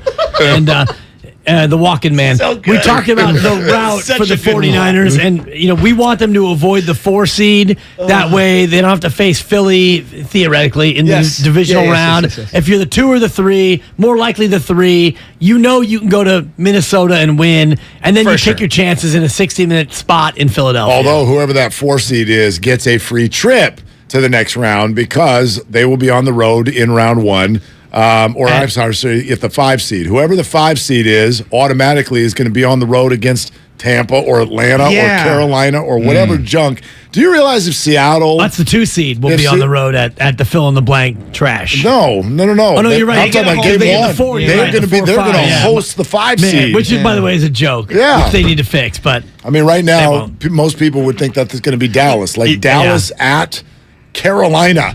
Week 1 of the playoffs, something like that. I mean, Carolina, if Seattle beats Tampa Bay in Germany, Carolina is one game out of the division lead. one game out of leading the division. The Panthers, who sold all their players and fired their coach. I do like. I was worried about the 17-game schedule, and then they added the 7th game. The 7th team in each conference, and I was like, I like the old way of 2 teams because of the regular season. Both get the bye. One doesn't feel sufficient enough for me. Like only one team getting the bye. I just feel like we're devaluing the regular season to a degree, and then we're adding that other team in. And I get it. You're keeping more markets available. I like the perfection of the 16-game schedule. The 2 teams making the. I don't know. There was some symmetry there for me. But it's perfection because it's when you grew up. It used to be a 14-game schedule, and there were probably sports radio hosts sitting around going, 16. This has ruined everything. There was no sports because radio of the 16. That's true. They had letters to the you editor. Knew every 4 years you were going to play the Cowboys. Every 8 years you'd have them at home. I hear you. I hear you. I guess I put it this way. I kind of dig the chase for being the 1 seed. Like that. Okay. That's cool. That's a cool regular season crown to be the only team that gets a bye, and in theory leaves open for if it is week 18 and you've got your division wrapped up, you may still play football because there might be another team that's 1 game behind you for that 1 seed. Like there's something to be said for you get something for being the regular season champ of your conference. So I kind of dig that. And as we've talked about before, more sports and more teams is just, it's not a fight I'm going to take on because it's not going to go that way. And within 5 years, you're going to get to 18 games. 20-game schedule. You're going to get to 18 and 8. You're right. And then you're going to get to 34 teams before you get to 36. But so you think 4 in Europe? I think probably 2 to start. Oh, just to I hope see. not. I hope that doesn't happen. No, 2 for sure. Because you're going to go there. What they said is they'll have a Florida base for the teams coming to America, and then when you go over there, you'd stay. Like let's say the Niners go out there, you'd have 2 road games or whatever in a row, bang bang, and you'd have a facility that you'd be staying at. That would be the third party. I hate that. You're going to get 2 in Europe. You're going to get 1 in Mexico City, and then maybe you throw 1 in Canada. This is an Can you American imagine a Toronto game. Buffalo? I mean, that's what's going to be off the hook. Toronto. I'll live with Toronto. So you're fine with Canada? I'll live with Toronto's a great city. Mexico's awesome. I love Mexico. I was lucky enough to go to Toronto a few years ago. Toronto's a great city. Also in Mexico, when you're on the beach, some tacos. They love football. When you're on the beach, they'll sell you all kinds of Niner Cowboy stuff. What gets me about these international games, and you could try it, Sunday, wake up 6:30, check out Tom Brady. I love that game. I do too, but if you notice, it's a weird sound. I'm always watching the Wembley game. Stadium? Well, just wherever. They're in Germany this time. Yeah. You're watching the game. I'm like, do these people understand what's happening? Yeah, they even know they cheer at weird times. And then, of course, there's also we traveled here. Like there is the fan base, right? Tampa fans will travel out there, but there's just I don't know. I like sports where there's a home field advantage. That's why I don't. like a home field advantage. I don't want kickers more than we do. How many players are going to hold out? How many players are going to hold out if they get drafted to a team based in Europe? They're like, I don't want to play there. Or free agent family's out there. Free agent. Who's going to want to sign with the London Stallions or whatever name? People with no other options. Well, this is what I would say. If the money, and because you're going to have more televisions over there now buying in, now you're going to have more money. If you're paying guys $100 million a year, we're not there yet, but that's the hope, is to build the revenue pie. I do think there is the chance, if and when they do this, that you're building teams that are at a competitive disadvantage. I think about this like the Colorado Rockies, for example. I know the Rockies went to a World Series one time, but there's a reason the Rockies always stink. Pitching. Well, no, it's the team that can win in that ballpark can't win everywhere else. That's the way I've always looked at that team. Pitching doesn't matter; everybody stinks there. Well, but that was my thing. Is like they've never had enough sustainable pitching the to kind get of through team, a year. right? Like I'm Dante Bichette. I can hit 30 home runs in this ballpark, but I'm going to strike out every time I'm on the road at St. Louis, and I don't have a gargantuan outfield that I can drop bloopers into. So it's like if you're going to be good in Denver, you're going to be bad everywhere else. And I wonder if there's kind of a competitive issue with London teams or wherever they go. Yeah, I'm so out on that. Yeah, so out on that. What are the early returns on Vegas? Because I think for a long time there was a lot of pearl clutching on Vegas. The players are going to be. As far as the NFL? Yeah, the gambling. There's so much nightlife trouble. I mean, they have had car accidents. I was going to say they've had a few incidents. Yeah, they've had a few. Yeah. How do you think? I mean, financially, it's working out for the NFL. They did a good job with the stadium. That market stadium does look sick. Yeah, the stadium does look sick. I'm trying to go. I'm trying to be there on New Year's Day. But anyway, sell your firstborn. Oh man, I'm trying. I'm calling everybody who's ever met anybody. But anyway, the stadium stadium looks like it's really good. Obviously, hockey sort of like paved the way as far as how they're going to do pro sports there. I know the NBA is going to be there. LeBron's going to own the team. That's going to be something in the future. So I don't know. For all the fears and now gambling being so much more part of the league than it used to be, I think it's gone about as well as they could have hoped. Yeah. Don't you think? Yeah. What about the trip to Linden? Did that go as well as you guys hoped? Yesterday at the Linden Lions Club? I thought you said the trip to London. Linden. Right. So here's one thing. Now that we're back in the friendly confines of our we studio. just left, by the way, moments ago. Yeah. We just left to go Lions home. Club in Linden. Pretty sweet. It was fat. We had a great time, and the people out there were fantastic. But I will share with everybody that, we sent Kyle out on the street, and he went out there, and he's looking for people, and he found an orchard and all this stuff. But if you were listening to the show and you were wondering why, like, locals from Linden didn't come on, we absolutely were trying. And we talked to each and every one of them. The Judge family. Fact. The Judge family is such a big deal out there. Uh-huh. And they are a very private family, we've been told. That whole city's like, no, we don't talk about the Judges. It's called Lockton, not Linden. We don't talk about the Judges. What's the population? 1,700. Yeah, the sign said 1,700. Well, and I figure a few more people have moved there now. Now that we've publicized it. It's seriously though.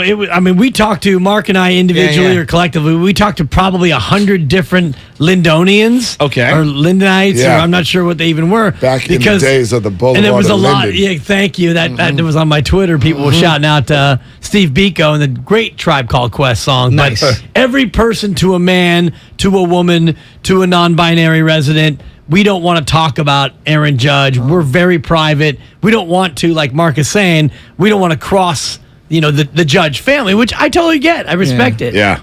What do we think today? I mean, it's obviously free agency. It's starting, Do you guys really think that he's coming to the Giants? Like, what do you think, Dibs? Because you're probably the most skeptical, right? Yeah, I think that he's coming to the Giants. You do? I do. I think that when he takes a hard look at his situation, and I know that his big speech yesterday when he was accepting the Hank Aaron Award, I saw that. He thanked his teammates 6 different times. My teammates.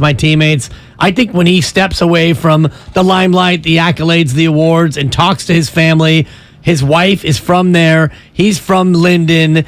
The family is there. Mark and I talked about the idea of him wanting to live out his childhood dream of being a Giant. And if you want to raise a family, you would want to raise it around grandma and grandpa. So I think that when he and his family take a hard look at the situation, this is the time for him to come home to the Giants. He can't do it any other time. Yeah. If he signs for 7 years in New York, he's there. You're in New York Yeah. until you're not going to come home at 38 or 39. This is probably and it. be a Giant. Yeah, this contract, This wherever is he your goes, chance, is probably where he's going to finish his So career. I think that when he takes a hard look at everything in totality, he realizes money's the same, and I want to go home. The Yankees losing a guy. I know. That's crazy. So here's how I would say it. The answer is obviously I don't know, and I don't even know that I'd call myself optimistic. But here's what I have sort of gathered. Okay. By talking to a lot of people and just Spending listening time to, in Linden. I think the Giants think they can get him, and I think the Yankees think he might leave. That's what I think is being. So I still, and I said this 100 times yesterday, if you made me put one chip in the circle of one team, I still would Gun put to it. your head. We love this. I'd put it in the circle of the Yankees. I would. Okay. But, and I know you guys know this to a certain level. I know you've had conversations. The Giants right now feel good. And the Yankees, from what I hear out there, their media, their people, their conversations. Now, Alex Pavlovich spoke directly to Brian Cashman, and he told us 2 days ago, he said Brian sounded, quote, cautiously optimistic. But inside, there's plenty of smoke around. The Yankees are very nervous, and they think he's going to the Giants. And the Giants look and sound very quietly Cheshire Cat. But that doesn't, How long is this going to take? Because remember, Harper was what, February, right before pitchers and catchers? This is at least a month, I think. You think a month? I think it's at least a month. So, will the Giants have to sign other guys to entice? Well, you got to do that. You got to do that anyway. I mean, they already did. Jock Peterson. Oh my God. We'll see. If Aaron Judge isn't on his way out here now after that, then I don't even know he's what got to he's doing. accept it. Explain to me this qualifying offer. Why is it a with joke? you. Why, you guys don't like that? No, $19 million for a player who's going to be... For 1 year. Who cares? He's a platoon player. No, but $20 million. First of all, again, right now their payroll, especially with Longo now being out, their payroll's below the Pirates. $19 million. Who cares? It's does nothing. Does nothing to their payroll at all. It doesn't. I get don't really it. care about the payroll. $82 million committed right now to the payroll as of today. $28 million for the next year in 2024. I get all that. But Jock, for 20, and I would rather go out and you explore. Could get it for 11 or 12. No, but it's a QO. You're going to get if he leaves, you get a pick. That's who cares? I know. It's not going to change your nacho prices. No, I don't mean that. Do you want him on the team or not for $19 million? I want him for 11 or 12. Yeah, I don't think that has any effect on anyone. I'm always looking at it because I'm trying to get Rodon to come back and I'm trying to do all of these things. But $8 million doesn't that doesn't even they don't even blink. But why would I set the market on someone who I believe I can get for half the price? I don't think QO set the market. Brandon Belt played for that last year. Who cares? And he's right. Like you come out and say we're looking to get everyday players, and then you sign a guy who's not an everyday player. That's why that's a good way of putting it. Yeah, that's fair. I mean, that's fair. And by the way, but don't make it sound like it's done. He has to say yes. I know. He's not on the team yet. Why would he say no? I mean, is he going to go out there and get 4 years and $80 million somewhere? Not 4 and 80, but he might. Is he going to get 2 and 25? Is he going to get 2 and 30? He could get a 3-year deal. I don't know. He could get 60. He get a 3. Well, it doesn't matter if you get a 3-year deal for 40. Some guys might take that over 19. Over 1 in 19. By the way, Jock, yeah, I don't know if you know Jock's family said he doesn't need money. He doesn't care. He's just gonna be about where he wants to be. No, but money is money. These guys, money is every penny. Exactly, it's about money, power, and respect, as we all know. He might say yes. He might say yes, and I mean, Jock can be on the team next year. Well, what are we thinking about Longoria here? I mean, that was the most obvious thing, right? Bye-bye. Yeah, you're ready to say bye? Oh no, he's gone. You think he's gone? I think I like if you look at what Farhan said about it, it wasn't we'd like to explore a different price. His comment on it was literally, we have VR, we have Casey Schmidt coming. You're taking it literal. Yeah. No, I'm kind of literally named 4 other things. No, he said that. That was a quote. That wasn't me. Kid flying through the system. Casey Schmidt really changed because you heard some of the narrative in the final 2 months. It was like, hey, maybe Longo, and then the kid went from like the 7th or 8th best prospect. Yeah. Is it Casey Schmidt? Mark, is that his name? Yeah. And what is he? 2, 3, 1? What is he at right now? I think he's 3 or 4. Okay. It's He flew up. He's behind Harrison and he's behind Matos. What number prospect? He's not one of the top 3. But he's right whatever there. he is, he's projecting as an everyday player and projecting is, especially like Longo, what you really lose from him right now is defense. Yeah. This kid Schmidt is supposed to. Longo was a great defender. He's got a glove. He's got a glove. Trey Turner. What about other free agents? Jose Abreu. Brandon Belt is Brandon Belt coming back? No, I don't think Belt's coming back. You don't think he is? So what do you do at first base? He might retire. I don't know. I love the Rizzo idea. I'm not mad at the Rizzo idea. I love the Rizzo. I kind of like the Rizzo idea. Judge, I think. Yeah, if Rizzo and Judge are as close as all the reports are. You sign Rizzo early and you say, "Look, Aaron, we got your bestie." I'm not mad at Rizzo. I could roll with Rizzo. What about Jose Abreu? He'd be great, but he's older than Rizzo. He's older, He's like but he's 2 still or 3 years older. It feels like he's still more productive than Rizzo. Hits for average, hits for power. He was in a stacked lineup too, though. I mean, they had Eloy, him, Tim Anderson. They built that lineup around Abreu. Agreed. But he's what is he? 37. I like him as a player. Though. Jose Abreu's 35. Okay. And there you go. I overrated it by 2 years. Jose Abreu's 35. And what's Rizzo? 33. 34, I thought Rizzo, but Anthony these Rizzo old guys is 33. Seriously, 33. It's a lot of old guys. Just turned 33. Okay.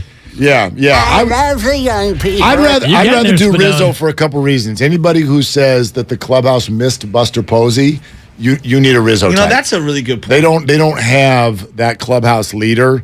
And Rizzo would be that, and he would put balls in the bay. Yeah. And by the way, phenomenal defensive first baseman too. I know he's very good The defensively, Giants are very, very focused on the moves they're making, fitting defensively too, which is another reason I guess the Jock thing's a little bit of a surprise. But I know they'll DH him a lot if against righties. So that brings you back to shortstop, though. What do you do at shortstop with your once great Gold Glove shortstop who's no longer the same shortstop? Something will be different up the middle of the infield. I don't know what. I don't know what. I but listened to them talking about Crawford, taking so much pride in playing shortstop, and I got, they're going to ask somebody in free agency to move positions, right, for 1 year. Temporarily. I mean, I don't look, we bring up Trey Turner a lot, and Trey, the word on him was that he wants to go back east. To the Phillies. Like, he even talked about that, or the Cubs. I hear the Cubs a lot. But, could you wow him? And would he be triggered at the idea of playing center field? Like, he can play center field. I'd be open to that. Yeah. Trey Turner can play center field. And by the way, that doesn't mess with his money. No. And there's enough games to play shortstop. Shortstop the following year. You know what I mean? So I wouldn't be mad at I don't that. know. Wow. What about the Warriors tonight? Cavaliers coming in on a 2-game losing streak. The Sacramento Kings again Sunday. Sneaky big weekend for the Golden State Warriors. Starting tonight at Chase Center. Be big, and Bonte, I've been in on the Cavaliers all year. Don't sleep on my Cavaliers, okay? And if you wouldn't mind padding for a little bit while I bring up the roster again.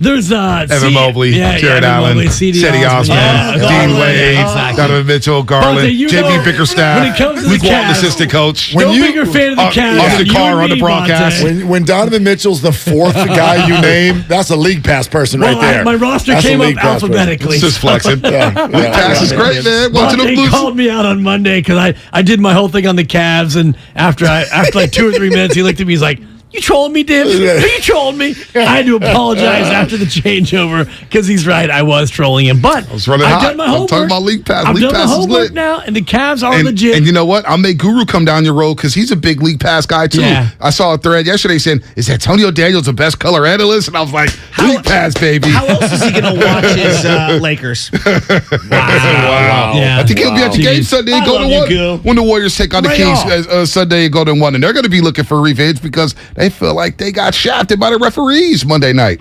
They constantly get shafted. And, we're going to talk a little bit about that on our show, about the idea in the association of, not only do the stars get the calls, but the good teams also get the calls, and it's a shame. Well, it's interesting because the Kings, and Kevin Huerter spoke about it publicly, they're not calling it that dynamic where it's like, oh, sure, the Warriors, the Celtics, the Lakers, they get the calls. And the little teams, Charlotte, whatever, they don't. They're literally saying this is about the Kings. They are making the point that the Kings specifically get a different whistle than the rest of the league. And Kevin Huerter, who just came to the Kings, is like, look, it's been 7 games. And there's only one night where I didn't feel that way, and we were playing Mike Charlotte. Brown keeps saying it sucks being a Sacramento King. And this is from somebody who was on the Warriors bench a number of months ago. So it's like, you got to listen to that. Which I do listen to. Herter also played with a guy who's one of the darlings of the league and gets a zillion calls that I don't agree with. And Trey Young gets so many calls. Lowry's the same way. I watch Lowry. He's just bowling into people. He drives me nuts to watch. Well, sometimes this is why it's interesting that Steph doesn't seem to fall in this bucket. Like Trey Young, when you're little, when you're a star and you're little, you get bounced around in the NBA, so it looks like you got fouled constantly. Like think back to Shaq. Shaq would complain about the whistle because people would fly off of him just by being around him. Did you guys hear LeBron? I didn't do anything. You heard LeBron the other day said, I guess I'm going to have to do some more flopping. 4 free throws. I swear. With a straight face. With the straight face after they lost to the Clippers. Is there anything in the world that's a bigger mess? I mean, politics or the Lakers right now? What's a bigger mess? It's still politics. It's gotten closer. Twitter's gotten politics closer. -2.5. Twitter's over. Twitter's done. Better get on, what's this site name I just signed up for? That basically Matador or whatever. Mastodon. Mastodon. How many followers you got? How many followers you got? I've got 15 followers. I'm following 7. 3 posts, baby. It's a good ratio. At Bonte Hill at sfba.social. Mastodon. Yeah, that'll be easy to find. Yeah. Seriously, .org. Totally. Twitter goes, I'm done. I'm not going to tweet much from Mastodon. Or whatever you call it out, Mastodon. I'm not going to be active. Done. You're Bye-bye, gonna be Twitter. all over Macedon. Bye-bye, Twitter. I've had enough. You're going to be the Don I've of had Macedon. enough. I've Boy, had enough. this league pass game is incredible, Mastodon Well, fan. you know, it's like I'm cooking these random dudes on Twitter, and the boss man, you're bigger than that. Don't tweet at these guys. It's not good for the brand. I'm like, man, if I can't do that on Twitter, then what the hell is This the is point? from the same guy, Right. Matt Hegan. If you're a Niner fan, follow me. I'll follow back. Yeah, exactly. Well, anyway, Real quick before you guys go on that shortstop thing you were asking about, I didn't see this quote till just now from Farhan yesterday. Quote, I don't think anything is going to restrict us from pursuing guys who traditionally have been shortstops. Well, that's good because I had read some other stuff from some of the beat writers. The interpretation was like, "Oh, Craw's going to stay there," and I was like, Well, you know, a lot of Giants fans, everybody including needs to be flexible. Well, That's my point. a lot of Giants fans, including Larry Krueger, just wants Farhan to be about that action.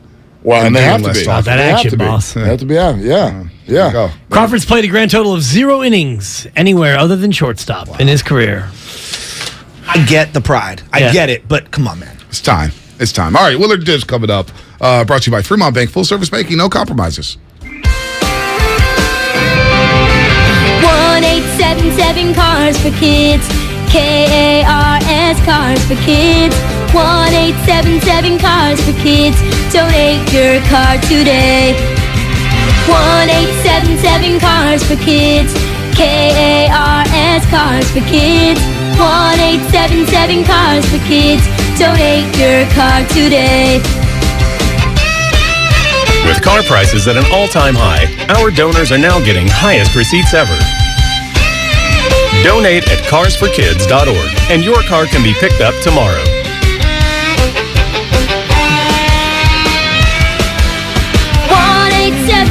Cars for Kids. KARS Cars for Kids. 1-877 Cars for Kids. Donate your car today. Now accepting donations of land, homes, buildings, or any kind of real estate. Kirby is your driveway mechanic. They bring the shop to you with brake replacements, oil changes, washes, and so much more. Get $50 off your first oil change with code OIL50 at Kirby.com. That's CURBEE.com and use code OIL50. Have you considered walking through another door? I don't mean to pursue another opportunity, but upgrading a door in your home. Now, if you are in fact looking for another opportunity, Golden State Window and Door can provide you with plenty. You can create renewed function and design for use indoors and out. You'll find modern options like Marvin's Elevate In-Swing French Door, Barn Doors by Trustyle, or Anderson Big Doors that welcome in natural light. Golden State Window and Door features a variety of materials, sizes, and glass options. You can get inspired by the many possibilities when you visit goldenstatelumber.com. Click on virtual tours and you'll discover beautifully planned displays of doors and windows of all kinds that will spark your imagination. Then, talk with our builder or designer to see what might be a good fit for your home. Serving the Bay Area for 3 generations. Golden State. When you succeed, we succeed. Tune in to 95.7 The Game for Warriors Live, 60 minutes before tip-off of every Warriors game. Brought to you by Xfinity. Supercharge your home with supersonic Wi-Fi. Unbeatable internet, only from Xfinity. Anywhere fans go to cheer on their team, there are behind-the-scenes MVPs, ensuring everything is game day ready.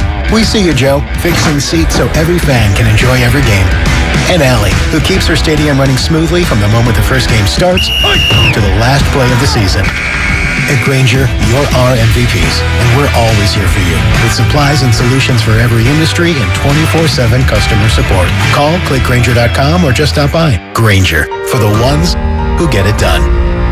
Attention! Did you or a loved one live at or near Marine Base Camp Lejeune in North Carolina between 1953 and 1987? If so, listen closely for this important legal announcement. From 1953 to 1987, Marines and their family members at Camp Lejeune drank water that was contaminated with hazardous toxins. The toxins found in the water at Camp Lejeune may cause health issues, especially later in life. Types of health issues associated with water at Camp Lejeune are numerous. If you or a loved one lived near Camp Lejeune between 1953 and 1987, you may be entitled to substantial financial compensation without going to court. Even if you were turned down in the past, a new law can allow you to file a claim today. If you or a loved one spent time near Camp Lejeune, call the Negligence Network to find out if you're eligible for financial compensation. There's no fee unless we win your case. Call 1-800-700-4333. That's 1-800-700-4333. 1-800-700-4333. Anywhere fans go to cheer on their team, there are behind-the-scenes MVPs, ensuring everything is game day ready. We see you, Joe, fixing seats so every fan can enjoy every game. And Allie, who keeps her stadium running smoothly from the moment the first game starts to the last play of the season. At Grainger, you're our MVPs, and we're always here for you with supplies and solutions for every industry and 24/7 customer support. Call, click Grainger.com, or just stop by. Grainger, for the ones who get it done. Meet Joe A, Hi. Joe B, Hello. and Joe C. What's up? 3 everyday Joes perfecting their banking with Chase. Joe A is locking his lost debit card with the Chase mobile app. Joe B is cruising toward his new ride with AutoSave. And Joe C's Chase banker is helping him budget to go back to school. Tools that help protect, support for what's next. One bank that puts you in control. Visit chase.com/checking. Chase, make more of what's yours. Chase mobile app is available for select mobile devices. Messaging and data rates may apply. JP Morgan Chase Bank, N.A. member FDIC. Hi there, I'm your host, Dog, filling in for the human who's normally here and bringing you the smells and sounds of the holidays, courtesy of Beggin' Dog Treats. We wish you a begging Christmas. We wish you a begging Christmas. Dog rest ye merry Doberman, let begging you acquire. Deck the halls with strips of begging. Arf, arf, arf, arf, arf, arf, arf, arf, arf. Remember, for bacon-loving dog excitement this holiday, it's Beggin'! If your pubic region was quote-unquote junk, you wouldn't need America's #1 trusted men's grooming brand. But it's not. So show some respect with new Gillette Intimate for a gentle and easy shave. Gillette Intimate, the best a man can get. Buy now at Walmart. They're longtime friends. Let me tell you something real quick about Dibs that I'm sure not everybody knows. And first-time partners. Hang in there, big guy. There'll be brighter days ahead. Now, these two homegrown Bay Area boys finally come together to take over sports talk. Get the hell off of my doorstep. Major League Baseball, you stink. It's Willard and Dibs. On 95.7 The Game. Well, hi, everybody. We're back. We're back in the big city, Dibs. Yeah, we are. Did you make it? I mean, it's funny. Like, we brought Lyndon to San Francisco. I drove in today, and nary a vehicle was seen. Seriously, man, right? you all took the damn day off, didn't you? Yeah, it felt like Linden on my drive in. You're right. I mean, pretty quiet. Back in the days on the Boulevard of Lombard, nobody was there. Seriously, not nobody a person. was there. Like, oh my gosh. Bay Bridge Toll Plaza, metering lights off. No. Off, Mark. No. I'm talking off. I went from the maze to the toll plaza, through the metering lights, didn't have to even tap the brakes. Well, as the great Cube once said, damn right, it was a good day because, yeah, it was real easy to get here. Now, I did forget my lunch, so you're all going to have to bear with me. I had to go over to the great Gambino's, get a little grab and go so that I can have the sustenance to get through this show. But I don't even think I need it because, Dibs, oh my gosh. Today's one of those days, man, I flew out of bed. Just like... wow, I could not feel better. Part of it might be those back spasms stopped, but... good. But... and you got golf today, too, so that's big. Exactly. So the back spasm will be back by 8 o'clock tonight when I watch the Warrior game. But does everybody sort of feel like I do, which is that we've been waiting for this version of 49er football that I think we're going to get on Sunday or whatever it is we're going to get? We have been waiting. That bye week, that feels sometimes like a long time, but especially here when you sort of see what has developed with the 49ers, and my God, do we have a football hour coming up starting at 10. Listen to this, okay? First of all, I'll also tell you that at 10 o'clock, somewhere between 10 and 10:15, who wants to go to a Warrior game? Everybody want to go to a Warrior game? I kind of do. You want to go to a Warrior game? We got tickets to a Warrior game. Pair of tickets to the Warriors as they take on Utah, November 25th, Chase Center. Be sure to listen between 10 and 10:15. You'll hear this sounder right here.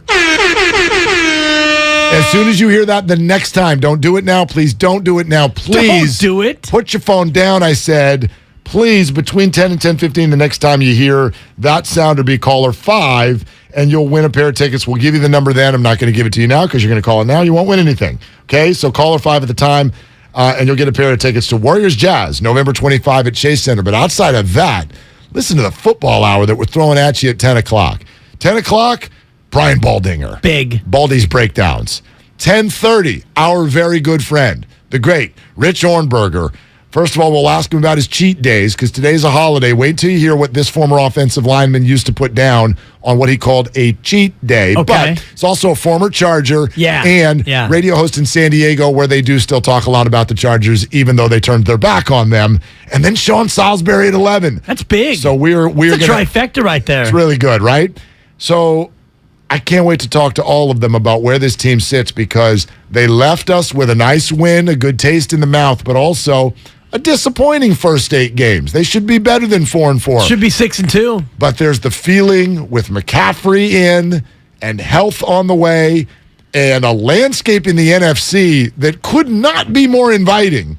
There is the drumbeat that this team is about to go on a damn run. Yeah. And quite frankly, I'm confident in it. And I don't see how they don't end up in the playoffs unless something injury-wise goes really sideways And they in the said second it half. themselves that they're ready to go on a run. I think it was Fred Warner who said that they're ready to go on a run. And any run starts with one win, and that would be Sunday night against the Chargers. And certainly they should be in a great spot to win that game, 7-point favorites. And, you know, thoughts real quick with Jason Verrett, who his career ended for the eighth time. It appears he has had a career-ending injury, but knowing Jason, he probably will work his way back. I mean, and find his. I mean, would you count him out? I wonder. This is something. No, I won't count him out. Second Achilles tendon rupture. We want to talk to Rich Ornberger about this, by the way, because, and those of you who don't know, Jason Verrett, when he was with the Chargers, on one of these major injuries, and he's had 28 of them, it seems. Right. On one of them, he was kind enough during that injury season to say, you know what I'm going to do? I'm going to do, like, he signed a weekly contract with the radio station for which I worked, and Rich still does. But because he was hurt, he came in. He would come to the radio station every single week. And so we all got to know him a little bit and got some of the behind the scenes of these injuries and what had taken place. But the tail of the tape right now, if I've got this correct, I think it's 2 torn ACLs and 2 Achilles. Unheard of. That he's now had. Yeah. And there have been a number of other injuries. A myriad of other injuries, that you would think were major injuries, but they're not because of 2 ACLs and 2 Achilles. I think he's had a meniscus. He's had all of this stuff.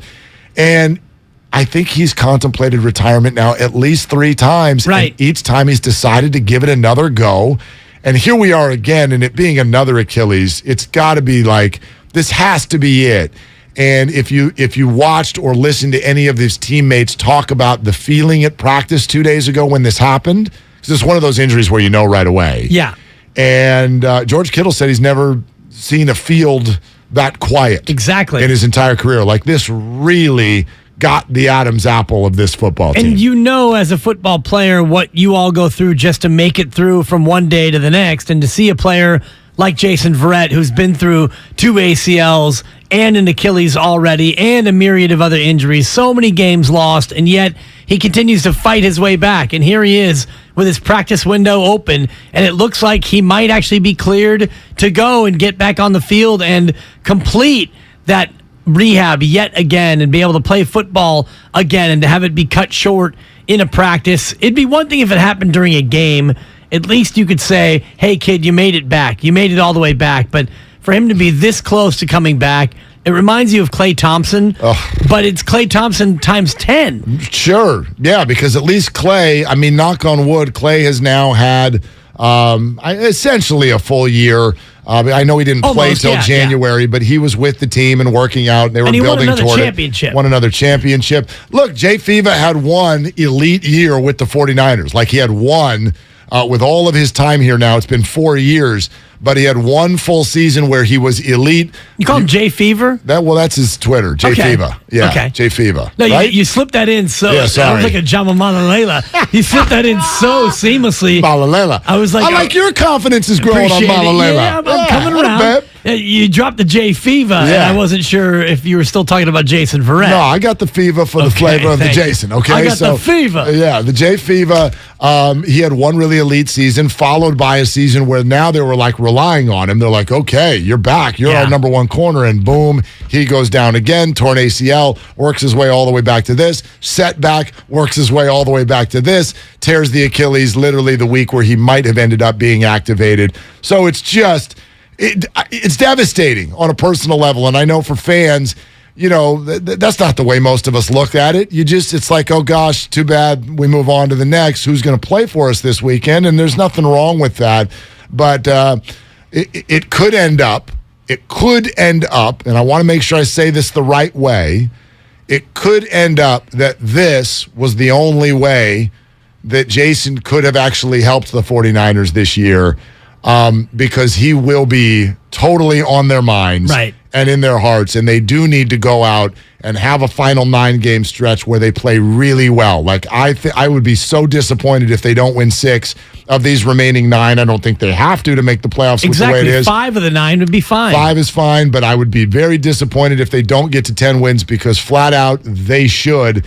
And you wonder if Jason's story and having it happen right in front of everybody will only further inspire them the rest of the way. As if they needed further inspiration, which they didn't, but to have this, absolutely yes. And I was reading the same reports of fellow players saying how devastating it was and how eerily quiet it was on the field when he went down and he didn't get up. Because, any play in any practice or any game, a player's down on the field and you wait for that moment of, okay, can they get up? And they might be a little bit hurt, but can they get up on their own? And then you see a player who's down and you realize it's Jay Fever and you realize he's not getting up on his own. And then you start to think about what the injury history of that player is, and you realize what it could be, and it just hits you. So this team does not need additional motivation, but they have it now. I'm glad you brought it up. Yeah, and in Achilles, I think, it's one of those, like, the player, right away. You can feel it. Sometimes you can hear it. Yeah. We've watched when Clay, obviously we didn't see when Clay did it. We watched when Kobe Bryant did it years ago. It's like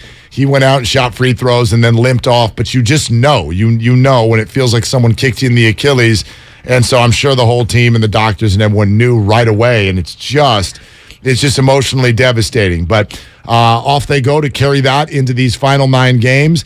And I believe what I was saying during the changeover, Dibs. Like, sure, anything can happen. It's sports. There are injuries. I don't need to tell a 49er fan that. But go look at your NFC standings board. Go team by team. This is an exercise. Don't just look at the record. I don't want to hear the Rams are 3-5. They're only a game behind the 49ers, even though the Niners have 2 games in hand. Go through the exercise of how on earth are the 49ers not going to end up in the playoffs? And I don't think you can come up with a rational answer other than disaster injury.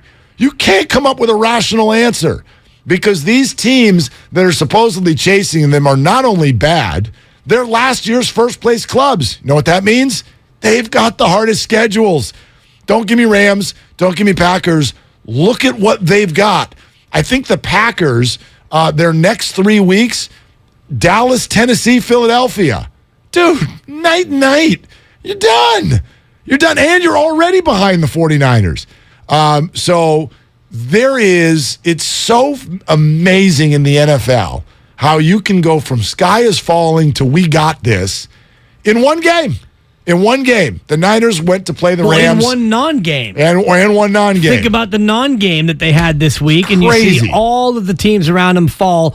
Mark, there's only 5 teams in the NFC with a winning record, and I'm not counting the Niners at 500. Not a winning record. 3 teams in the NFC East, Minnesota and Seattle, and you still have a crack at Seattle, and you hold that tiebreaker. So you mentioned it. You look across the NFC, as a conference. All the teams in the South are below. Green Bay's below. They're reeling. The Rams and Cardinals play this weekend. Neither will have their starting quarterback. Both are beleaguered and on the ropes. The Commanders are a half game behind you, but you still have a game against the Commanders. I'm And just they're no saying, good. Mark. Right. Teams They have to come to in Levi's. or around you. Atlanta is now a full game behind you, having spit the bit last night in a chance. They had a chance, though, to take some control of the NFC South, and they couldn't. So the NFC South winner might be 7-10.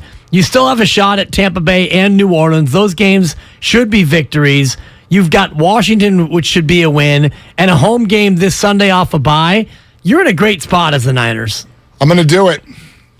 I tried it once in baseball, and I came out looking like a complete idiot. I looked like a moron. Do you remember about 4 games into the National League season? It was longer than we that. already know It was bold. already know who the 7 teams are. Well, I got rid of the Braves after what was a really bad start, and then they ended up winning 100 baseball games. Right. They were incredible. And I don't know if you had the Milwaukee St. Louis one. I think I had them both in. Yeah, and you didn't have Philly in. Right. I sent Milwaukee. I sent St. Louis. I sent the Mets. Yeah. I sent the Dodgers, the Giants, and the Padres. True. And was that it? Is that 7 teams? That's 1, 2, 3, 4, 5. That's 6. Who was the other team? Maybe it was Philadelphia. I think maybe you had Milwaukee and St. Louis. No, I did. That was those 2, the 3 from the West, the Mets, and I think maybe I did put Philadelphia in. But it was the Braves, so I'm like, well, yeah. And then the Braves were amazing, and the Giants were the team that fell apart. I gave the Expos in, if I recall. I might have that wrong. I'm doing it. I'm doing it right now. You're doing it and doing it well? I'm doing it. So here it is. Your 7 NFC playoff teams, and I hope you don't on the NFC South. I hope you actually. Well, I want you to step up. Can't Mark. I? You can act like a man. Do I have to pick a team? Can't I just say NFC South winner? NFC South winner. Fine, Bucks. Thank you. Was that so hard? Yeah, they're terrible. They're all terrible. They're terrible. They're all terrible. Why are they favored again this weekend? Cross the pond going against Seattle.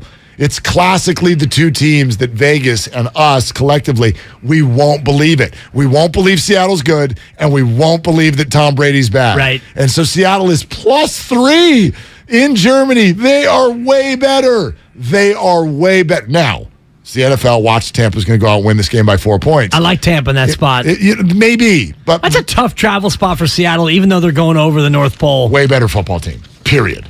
I still am not believing in Seattle. Anyway. But here are Mark Willard's 7 NFC playoff teams given to you on this Veterans Day. It's done. It is November 11th. And thank you to all of our veterans. Yes. Thank you so much. And then you'll thank me once I give you these 7 playoff teams, and I'm right. Although your impact on our country slightly less than the veterans. Just a touch. Just a skosh. Thank you for the tunes. Number 1. Okay. The Philadelphia Eagles are going to the playoffs. Out on a limb, people. Nobody goes out on a limb like my partner. Number 2. The Minnesota Vikings are going to the playoffs. Man, this guy's taking all the chances, Spadone. What up, Lizzo? Minnesota Vikings. Am I right? Am I right? What up, Lizzo? Number 3. The Dallas Cowboys are going to the playoffs. Okay. Number 4. Hell yeah. San Francisco 49ers are going to the playoffs. At number 4? No, this is just whatever. Okay. Whatever order. No, because the Cowboys can't be number 4. The Eagles are going to win that division. Yeah, sure. Cowboys can't be that's number 5. Anyway, I already gave you the Tampa Bay Bucks. Yeah. That's number 5. Number 6. Okay. New York Football Giants. They're in. They're going to get there. Danny Dimes? They're 6-2. He's getting paid. At number 7, the Seahawks are going to the playoffs. That's it. There's your 7 teams. Those are my 7? That group will not be penetrated by anyone. Who wins the West? You still think the Niners win the West? I do. And actually, Niners get the 3 seed then. These and they would host the Giants in or Seattle. The only reason I think the 49ers can still win it is they do have the game in hand against Seattle. I do think the 2 teams could end up tied. So even if the 49ers lose on December 15th in Seattle, there's still tiebreaker possibilities because that would only be a split, and the 49ers have a little leg up on the division because of the sweep of the Rams. They're 3-0 right now in the division, so I'm loving the 49ers tiebreakers there. Yes, it could get tough. These next 4 games are going to tell the story. And there are only 2 questions. Seattle, are you real? Because if you are, you're going to win 3 of these next 4 at least. Yeah. They're going to be, they're not favored this week, but they're the better team in these next 4 games. And 49ers, are you who we thought you were? Are you now going to go on this run that we're all predicting, even though nothing in the first 8 games said run? Are you going to go do that now, and are you going to start that with a good performance against the Chargers on Sunday night? I think we're going to know a lot by 8:30 on Sunday night about the NFC West. Seattle has got to play Tampa Bay in Europe, and then they'll go into their bye week either 7-3 or 6-4. Right. If they come out of there 6-4, and then the 49ers are 5-4, and they put on a good performance against the Chargers, then you know who the better team is, especially since they already played head-to-head, and the Niners whipped that. That trick. Yes. You could have just gone with that. I was actually thinking about the A word. But I know, anyway, but you know, in light of the Memphis Warriors series, you could have whooped that trick. I could say it, yes. And yes. that would have been I like to, equally appropriate. Yeah. You're very PG. Sometimes you will dip into the PG-13. I know, and it's Don't talk about that. It's a day off from school, and therefore I know that all the people who I don't want to use that language in front of, you're not out of bed yet. Let's be honest. Your whole household is what you're saying. I got 3 kids and a bunch of sleepers. All right, So these I got people, 3 kids and a bunch these of problems. people are not awake at 9:52 on Veterans Day. On a day They are off, on a not. 3-day weekend. Little guy is. He probably running around with bedhead, but those teenagers, holy hell. Yeah, no we'll chance. See if they make noon. Yeah. Maybe. What happens when you get home at 12, let's say 12:45, and they're still in bed? Is that okay with you as a dad? No, I'd probably grab them by the ear and yank them into the kitchen. Yeah. Say, eat something. Okay. What's the matter with you? You definitely will roust them? No, it's fine. We got tea time, though, today at 2:30, so... Oh, you're in and out. Better get your damn clothes on. Oh, so you're making a call here Yeah. about 11:15, making sure they're up and fed. We are doing 2 bridge tolls today on Veterans Day, yeah. You couldn't throw them on the Golden Gate Transit? Get them on a bus to meet you here in the city? Not a bad idea. Well, one of them's 8, so, you know... And the big guy, he can drive, right? Not without me. Doesn't have the license Not, yet. no, Okay. that's a permitted driver, and he is not permitted to drive anywhere without and me. also, that's an initial, like, hey, you're 16, cross the Golden Gate Bridge. Although the old suicide lane is no longer an issue. Drive to Harding Park. No, we're not. We're not quite ready for starting that. with Harding Park. Yeah. Let's go to Mario in Santa Clarita here with Willard and Dibs. Hey, Mario, what are you doing? What's up? Yeah, what's up? What's up with you? I'm doing good. Good. Anything you wanted to talk about? Or talk about 49ers? Yeah. Okay, yeah. You're on, Mario. Here we go. I think they're going to be excellent this Sunday against the Chargers. What about the Chargers? I think they're going to be excellent. Like, they're going to show their showcase, their skill. The 49ers will or the Chargers will? 49ers. Who are you excited to see, Mario? Jimmy Garoppolo play at his best. Jimmy Garoppolo play at his best. I mean, the last 4 weeks, they have been his best. They've been great. Statistically, they're right there with the best that Jimmy Garoppolo's ever played. Did you hear Mike Tirico earlier today talking about Jimmy? I did, yeah. It was interesting. Like, biggest move of the year, he said. Well, look, this obviously, after all of the Garoppolo talk that has happened over a 5-year stretch, isn't it fascinating that there is now a 9-game stretch? There's a 9-game stretch for him to actually paint his entire future. He can still paint his entire narrative over these next 9 games because one of 2 things is going to happen. He's now surrounded by Pro Bowlers everywhere, and the playoffs are like done because the NFC is so bad. Taking, yeah. If it doesn't go well, you know what? All of you who've been against him, you're right. But if he goes deep into the playoffs for a 3rd time, well, I don't know what you can say anymore because crappy quarterbacks don't do that, no matter what's around them. So that's part of what we're going to get into in a massive football hour that is coming up, starting with Brian Baldinger next, Rich Ornberger at 10:30, and Sean Salisbury at 11. Plus, within the next 20 minutes, we give away Warrior tickets. We'll tell you how coming up next. Don't go anywhere. It is Willard and Dibs. And that's all what's up next on The Game. Brought to you by Fremont Bank. Full-service banking, no compromises on 95.7 The Game.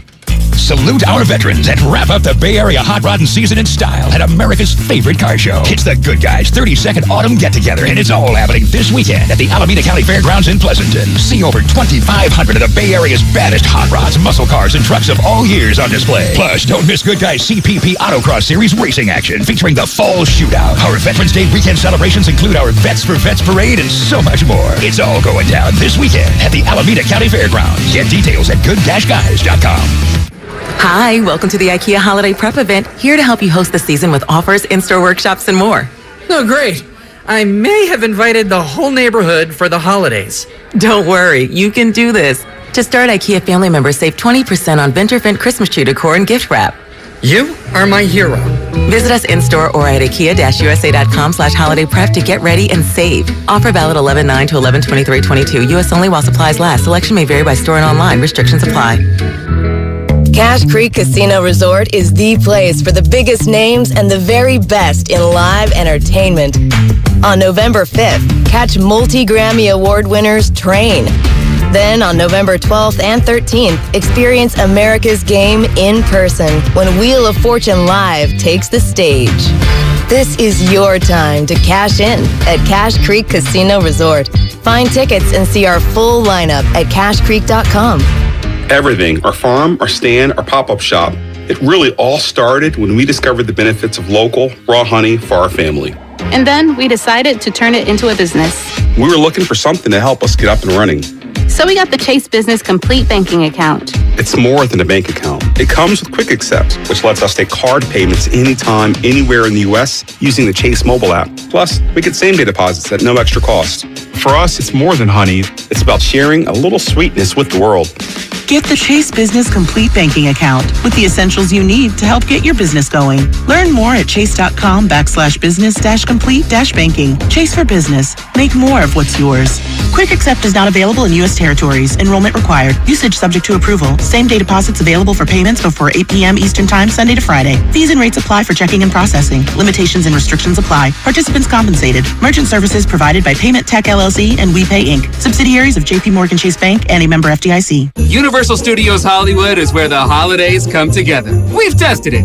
Festive food with refreshing Coca-Cola. Family, friends, and fall along. Dazzling lights cranked up to maximum merriment. The Grinch and his dog Max stealing your tree. All the science adds up. It's the awesomest celebration of the season.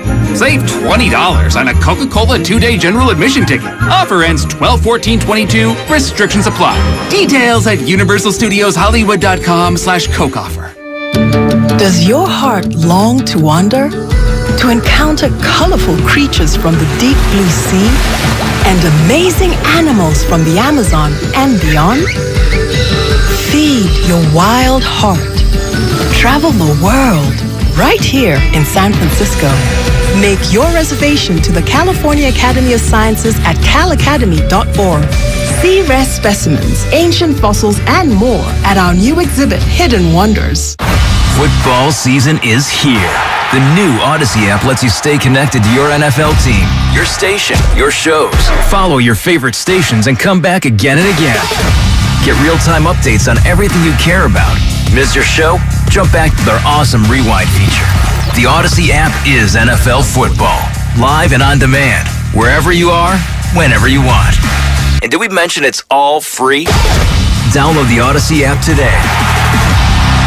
You can't get much for $5 these days. Unless you go to Wendy's for a $5 Biggie Bag. Get your choice of double stack, junior bacon cheeseburger, or crispy chicken BLT. Plus 4-piece nugs, fries, and a drink. All for just $5.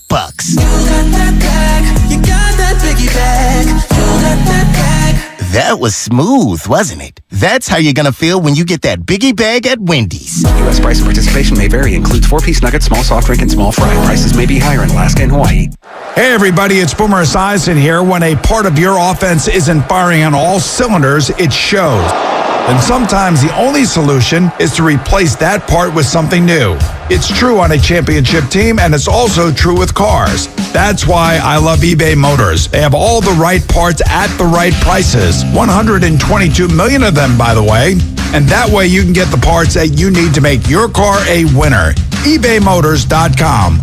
Let's ride. Hi, this is Ron Johnson from Utah. After 10 weeks of taking Andro 400, I lost 13 pounds and my waist went from 36 to 33. That was 8 years ago. I continue to take Andro 400 and I've maintained my weight at 172. Gained muscle and energy. I'm 63 now and feel better than I have in 30 years. Hi, this is Sherry. My husband started taking Andro 400 a few months ago, and wow, has he ever changed. He's no longer a couch potato, and he actually likes to go out and do things again. Best of all, he lost his gut, and is he looking good. All I have to say about that is... Andro 400, the natural way to increase your testosterone. Guys, if you'd like to lose your belly fat, gain energy and muscle, and feel like you did years ago, try Andro 400, the safe, effective, and inexpensive way to boost your testosterone. Andro400.com. You're listening to 95.7 The Game, KGMC FM and HD1 San Francisco. Always live on the free Odyssey app.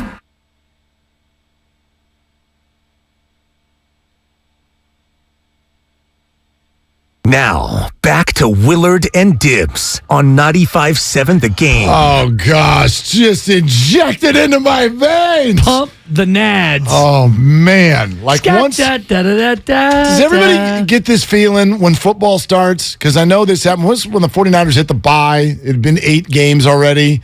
And so you're like, oh, it's halftime. Yeah. And you know, the season's halfway over already? Yeah. What?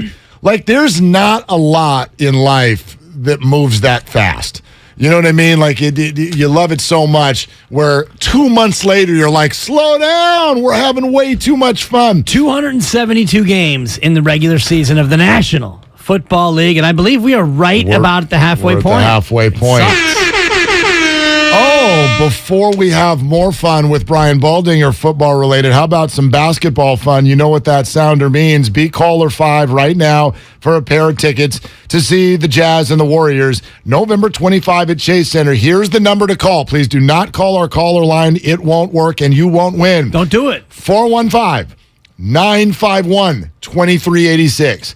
415-951-2386. One more time. 415-951-2386. Caller 5. Pair of tickets. Warriors Jazz, November 25 at Chase Center. But now, back to football and another beautiful 95.7 The Game appearance for none other than the man they call Baldy, here to break it down. Halfway through this season already, Baldy. What the hell?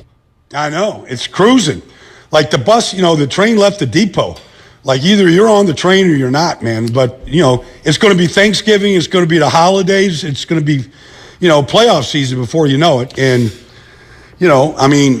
for what we're going to talk about today, like it's about time the 49ers get on that train, to the playoffs in January. And it really, what we saw against the Rams was awesome. Little bye week, rest, recover, get Debo out there. And let's see what this thing looks like against the Chargers this weekend. Well, we definitely want you to break that down, but I'm glad you brought up playoffs because here's the statement that I just made a short time ago, and we can do all of the cliches. Anything could happen. There could be injuries. Yeah. Outside of all that junk, explain to me how the 49ers don't end up in the playoffs. Like, who outside of Eagles, Cowboys, Giants, Vikings, whoever the hell wins the South, Seahawks, 49ers, like, who's going to crash that party? It shouldn't happen. I mean, it would be the worst season the 49ers have ever had if they don't. I mean, it's just that clear. Because if you just look at it, like I always think, the stars win games for you. It's a star-driven business. And so if you look at Trent Williams, you look at Kittle, you look at Debo, you look at McCaffrey, Bosa, Warner. I mean, those are the highest-paid players at those positions almost across the board. Like, there's superstars in this industry, and they all can affect games. And so you put those guys out on the field every week, and not to mention, what Hufanga is doing right now and getting Armstead back and blah, blah, blah. Like, this team should make this run starting this weekend, and it shouldn't end until deep in January or February. And we're hoping February, Baldy, and I would love to see you down there in Arizona at the Super Bowl for a live in-person rendition of this very show. But Kyle Shanahan this week, he had a whole week to prepare offensively to have Debo, and hopefully Juszczyk is back soon, and Christian McCaffrey. How does he employ all these different weapons now? Well, the big thing is they'll have plays for each guy, and they'll have concepts for certain situations, whether it's red zone, third downs. The key, though, is to stay on the field. And so you got to convert third downs. I mean, if you're 3 and out because of whatever, penalty, drop pass, poor throw, whatever it is, like, you can't ever get into your playbook. You can't get into your game plan. And so the big thing is to get volume of plays, to put plays together. 7, 8, 9, 10 plays as often as you can. It's nice when you can score in one. You'll take that every time you can do it. But the worst thing is, and what will happen and can happen, is if you just have a bad series and you're 3 and out and you're punting it, and you don't get those balls to McCaffrey and Debo, and you don't see those combinations. They should be more difficult to defend going forward here with all of those guys in a route, in some sort of concept, 3-by-2, whatever it might be. So they should be more difficult to defend, which should allow them to complete more passes, make more plays, stay on the field longer. Baldy, I'd like to ask you about Jimmy Garoppolo because it's been 5 years of talking about this guy back and forth, and I almost feel like with this next 9-game stretch, he's still, after everything we've watched, he still has the opportunity to paint his own narrative. He's going to be a free agent. He's now surrounded by stars. So how do you think these next 9 games affect the future of his career? Well, look, I mean, we saw what happened. I mean, this is like this whole season. Like, he's got a chance to be the biggest star. I mean, total redemption. He's out of the building. It's Trey Lance's team. It's, the Trey area. It's all that stuff. And he's out there rehabbing an injury going, all right, I took a team to a Super Bowl. We went deep in the playoffs last year. He's heard everything. And then, he couldn't get out of the building. And it just worked out. And so really it's kind of like house money for him right now. Like, he's got a chance to really fuel this team to another run. And if he does fuel them to a run, it'd be hard not to bring him back. I mean, like, nothing against Trey Lance, but you're talking about a guy that has played 3 games in the last 3 years. So to me, this could be it could be a long-term thing in San Francisco if he plays really, really well. And this is maybe as good a roster as he's ever been on. And so if he does his job, like, he could have this job for a while. At some point, you could draft these guys with the 3rd pick, give up all the picks that they did. It doesn't ensure anything. I mean, just look at these past drafts of quarterbacks and see where they're at. Justin Fields might turn out really good, but Darnold, Baker Mayfield, look at all these guys right now that are basically backup quarterbacks at this point. And even looking at the Trey Lance draft where Justin Fields is looking better, Trevor Lawrence is starting to show some flaws, and Zach Wilson's been a guy under real trouble, and Mac Jones lost his job temporarily to Zappy. Does that maybe kind of validate this move if potentially Kyle and John Lynch decide to make it? It certainly can. I mean, Matt Stafford goes to the Rams in his 12th year and wins the Super Bowl. And he was stuck in Detroit forever, and nobody knew that he could do that. Somebody believed in him.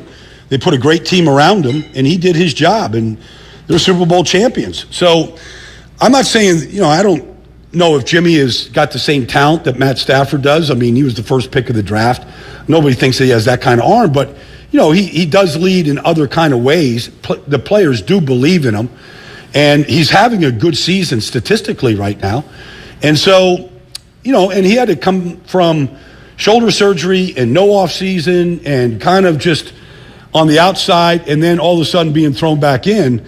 He said that he needed some time to get sharp. And so there's no more excuses right now. This is a really good football team, and he gets a chance to really kind of lead them right now. It's a great opportunity.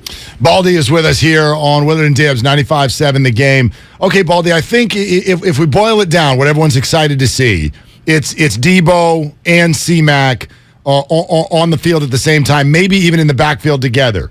What's a defensive player thinking if they see that lineup? Well, who's going to get the ball? Who's the decoy? Who's getting the ball? I mean, that's the first thing. So you're sitting back there and, you're going to probably have some sort of, they've always got some pre-snap motion going on. And so at the end, wherever you're lined up, that's kind of what you're defending. But really, who's getting the ball and how are they getting it? Is it a fake to McCaffrey and a give to Debo? Is it a pass? Is it play action off it? There's multiple options when you put those guys on the field together or in the backfield together.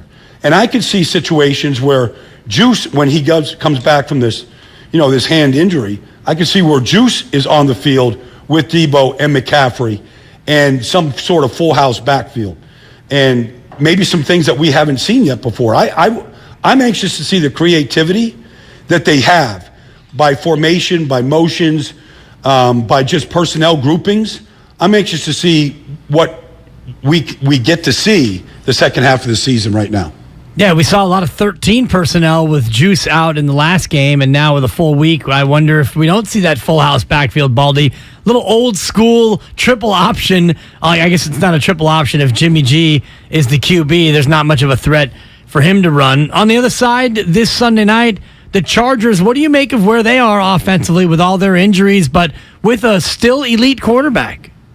Well, the quarterback, I just saw him last weekend in Atlanta, did the game. The quarterback, he's their max protection, he's their run game, and he's their quarterback. He's everything. They throw more short passes than anybody in the league because they can't really run it. They're not very good. Them and the Rams and the Tampa Bay Buccaneers are the three worst teams in the league at running the football right now. They rely really on Herbert to drop back, extend plays. He's the least sacked quarterback in the league. It's almost impossible to get him to the ground. He just extends plays, and then he's just a sharpshooter. He puts people right in the periscope, and he can put it right where he wants to put it. It's rare. But they're not, I don't think they're a very good team. They're not good defensively. I just think the 49ers match up really well. What they did to the Rams in the second half, they're capable of doing that to the Chargers for 4 quarters and playing their best football. I haven't seen the Chargers take anything away. Now, maybe Joey Bosa's back this week. I don't know exactly what's going on right there. He'll definitely make a difference. They've been playing without him for the last 5 or 6 weeks. Khalil Mack made the play of the game last week to win the game, stopped a touchdown by Drake London and stripped it and got him into scoring position. But they're just a one-dimensional team. And I don't know if Keenan Allen's going or not going, but, really, Josh Palmer stepped up last week, made some good plays for him. But, Mike Williams is still out. He's their deep threat. They're pretty limited. And I would think that Nick Bosa might have a pretty good time lining up against the right tackle for the Chargers this week.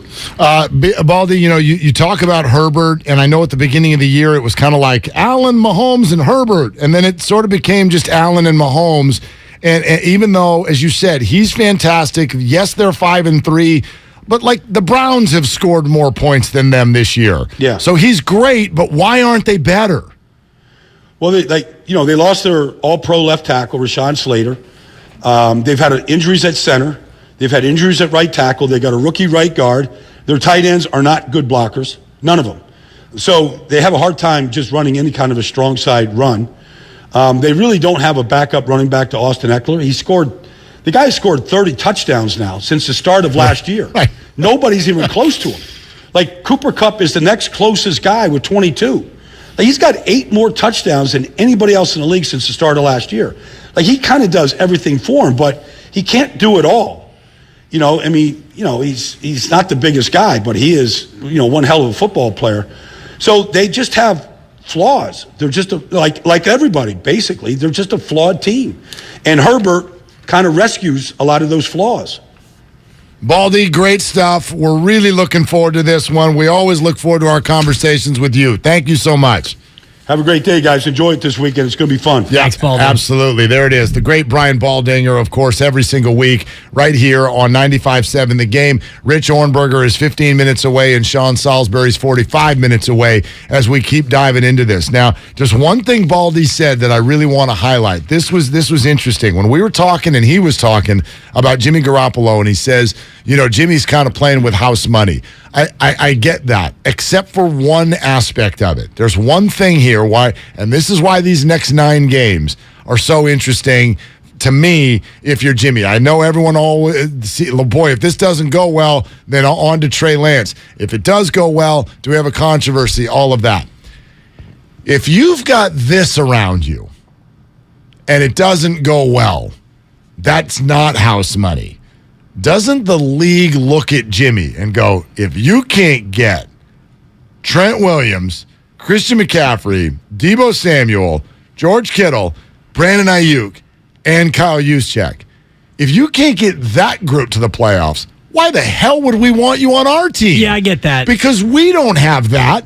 Nobody has that. Pretty much, right? So why would anyone want Jimmy if he can't play well with this group? Yeah, I think that's a good point, and it depends on how it goes. I mean, if they don't make the playoffs for reasons outside of Jimmy Garoppolo's control, then you can look at it a little bit differently. But in general, we look at the quarterback and assign blame and give credit where credit maybe isn't due and where blame shouldn't be assigned. But that's what we do, not only us, but around the National Football League. That's the way it usually goes. So if all those pieces remain healthy and Jimmy Garoppolo remains healthy and you don't get this team in the playoffs, then yeah, you're right to that extent. But I do think he's playing with house money, to what Baldy was saying, in that no matter what happens at the end of this year, he's going to have another destination to go to. Maybe it's as a backup, probably not as a backup. Yeah. There are enough teams out there that have quarterbacks that don't have the track record of Jimmy Garoppolo, and if he plays well,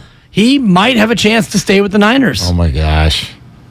I mean, we've heard that from more than just Baldy. No joke. Well, again, how do you do it? Like, this is the nightmare that took place for Trey Lance. It is the double nightmare. And 888-957-9570 is the number, by the way. And you can weigh on in and any of the Jimmy scenarios that are out there. Rich Ornberger, former Patriot, former Charger, going to join us here in a little bit less than 15 minutes.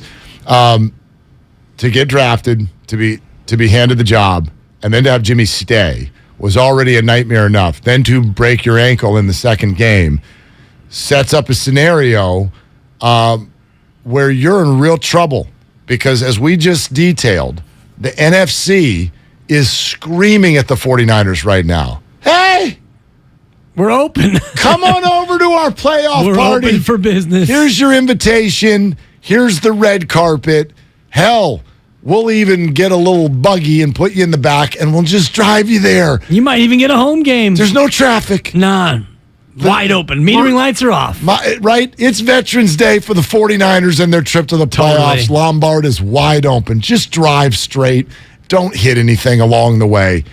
And so what happens, I think, in the NFL, you get a quarterback that takes you, like, I get all of this different aspects of this. You get a quarterback that brings you to the playoffs 3 times. You're going to leave that for Captain Unknown over here? We're 49er watchers and fans, so we understand the whole journey that took place.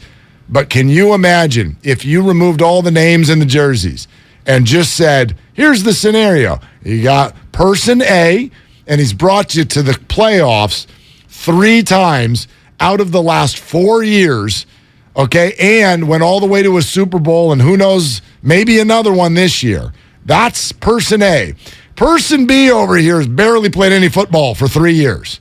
Who we giving the job to next year? Right. It's laughable if you don't understand the whole story that got us here, and that's the scenario I firmly believe we're looking at next March. It just depends on how this all goes, because if it goes to where Jimmy G wins 6 of the final 9 games in the regular year, you win the division, and then you do what Jimmy tends to do, which is give you hope, advance, and fall short, and you lose in the conference championship game at Philadelphia. Jimmy G has a more typical game, 12 of 18, buck 38 with an interception.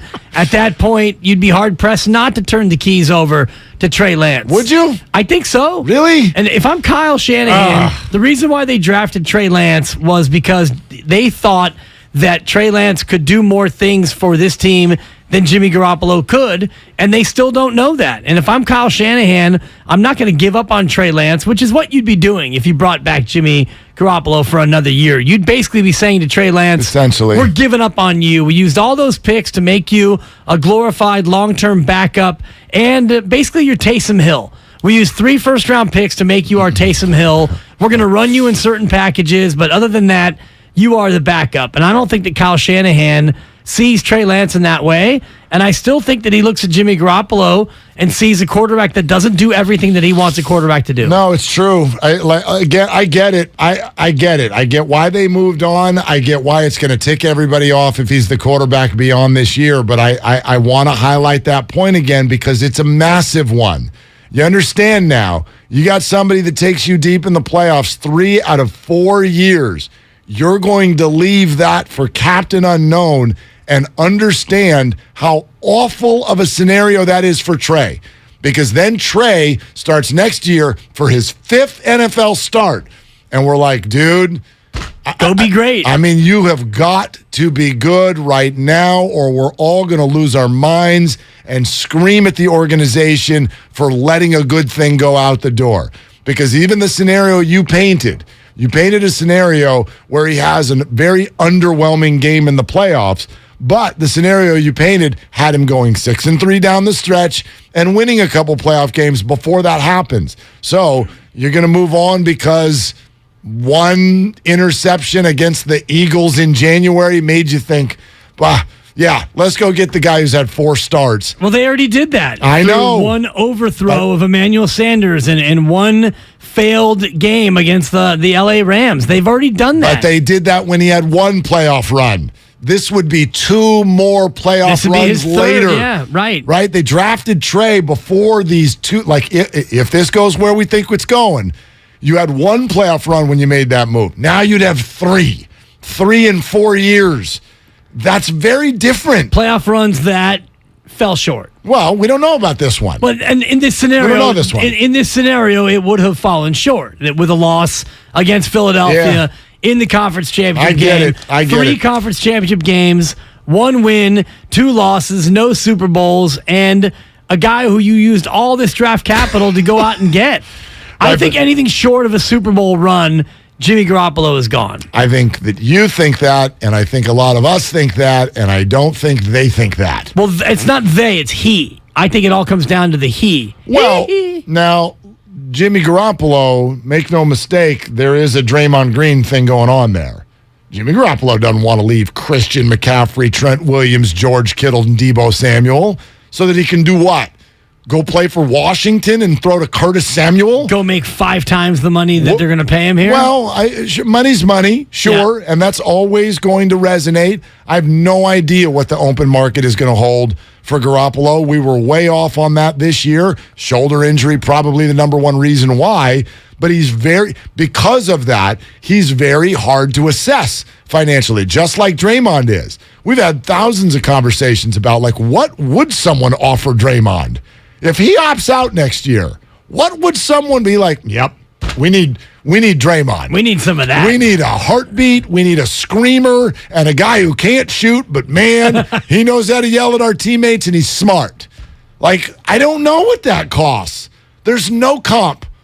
Who's the other Draymond Green in the NBA? Give me another one. Oh, there's no one even close. Exactly. And I would actually say the same thing about Jimmy because there's no one else in the NFL who's a successful quarterback yet hated by his fan base.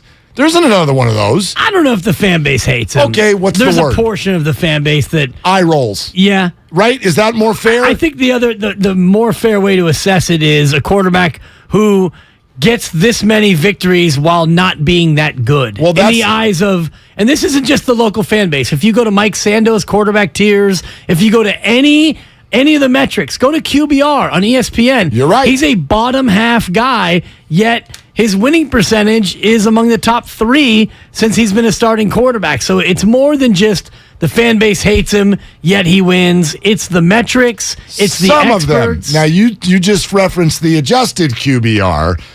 If you go to regular quarterback rating, he's actually right toward the top of the heap right now. Well, I'm talking about the real quarterback rating. He's number 6 in the league on quarterback rating right now. That quarterback rating does not take into account the relative import of the play and what that play should normally net. Understand. And the way because Jimmy Garoppolo quarterbacks, his quarterbacking style is very conducive to the old school quarterback rating where completion percentage and not turning the ball over is the most important thing. If you want to know about that quarterback rating stat, he's just ahead of Josh Allen and Lamar Jackson. See, he's better than those two. Clearly. But if you go to adjusted QBR, he is 22nd in the league, sandwiched right between Kyler Murray and Matthew Stafford. So I get it. I understand. And there's nothing more classically Jimmy than that. Right. One QBR says he's the best guy in the league. The other one's like, you're the worst. And that's exactly how Jimmy, the fan base. exactly. There's nothing. So there's no comp here. So I don't know. Who needs a QB next year? Give me the team. Who's going to be on the Las on the Vegas search? with Josh McDaniels. That was quick. I knew Spadone was going to come to the mic for that one. But yeah, there could be If Josh McDaniels is even there. Who knows? Well, I don't think he's going to be one and done. But Man, the way this thing's going. Could it be If he loses to Jeff Saturday, then yes, he might be. Well, Jeff Saturday's an interesting name. The Indianapolis Colts could be could be a team. The Texans could be a team. Do the Falcons like Ritter? I have no idea. It's a lot of the same people. New Orleans Saints are one of those teams going to be like, my New God. England Patriots, maybe. Give me some Jimmy. I mean, my God. Well, boy, we're going to hit the next level with that guy because he dragged 8 Pro Bowlers to a 9-8 record, but he's been to the NFC title game 3 times in the last 4 years. Exactly. I mean, I don't know. I have no clue what the market would be. It just depends on the fit and it depends on the system because you can't have Jimmy Garoppolo in a team that really wants to light it up. He's got to be in a game manager system like maybe Washington. Maybe. What's up next in the game is brought to you by Fremont Bank. Full service banking, no compromises. Here's what's next on the game. Rich Ornberger, who is one of the funniest NFL analysts out there, a great foodie, a former Charger, a former Patriot, and a current radio host in San Diego where they still yell about the San Diego Chargers, even though they're not there anymore. Oh, and by the way, he can weigh in on the Jason Verrett thing as well. So that's all coming up next on Willard and Dibs. Black Friday is coming, and that's the smart time to shop for a top-rated TV from Samsung, LG, or Sony. But why wait? You can get those Black Friday TV deals right now at Video Only, and then enjoy Thanksgiving with your new TV. Still want to wait? Then how about better than Black Friday deals? The top-rated TVs at stupid low prices. Check out Video Only now before the rush, or you'll be sorry. With energy bills as high as they are, proper weatherproofing is essential. If you're working with a client to upgrade or build a new home, be sure to visit Golden State. They partner with respected brands such as Owens Corning, James Hardy, and Boral Siding. They're a great option for a comfortable home with lower energy bills. Start at GoldenStateLumber.com. Building better in the Bay Area since 1954. Golden State. When you succeed, we succeed. Yellowstone, television's #1 show, returns on Paramount Network. I, John Dudley, do solemnly swear to uphold the Constitution of the state of Montana against all enemies, foreign and domestic. Featuring an all-star cast led by Academy Award winner Kevin Costner. The invasion is over. They will fight you dirty. Is there any other way? As the Dutton family fights to protect their legacy, they'll learn power has a price. Signing this is a declaration of war. We're already at war. Yellowstone returns Sunday at 8 p.m. Eastern for an epic 2-hour premiere event exclusively on Paramount Network. It's a new day because COVID vaccines just got a big update. So all the big stuff coming up this fall? Well, now you can say, you bet I'll be there.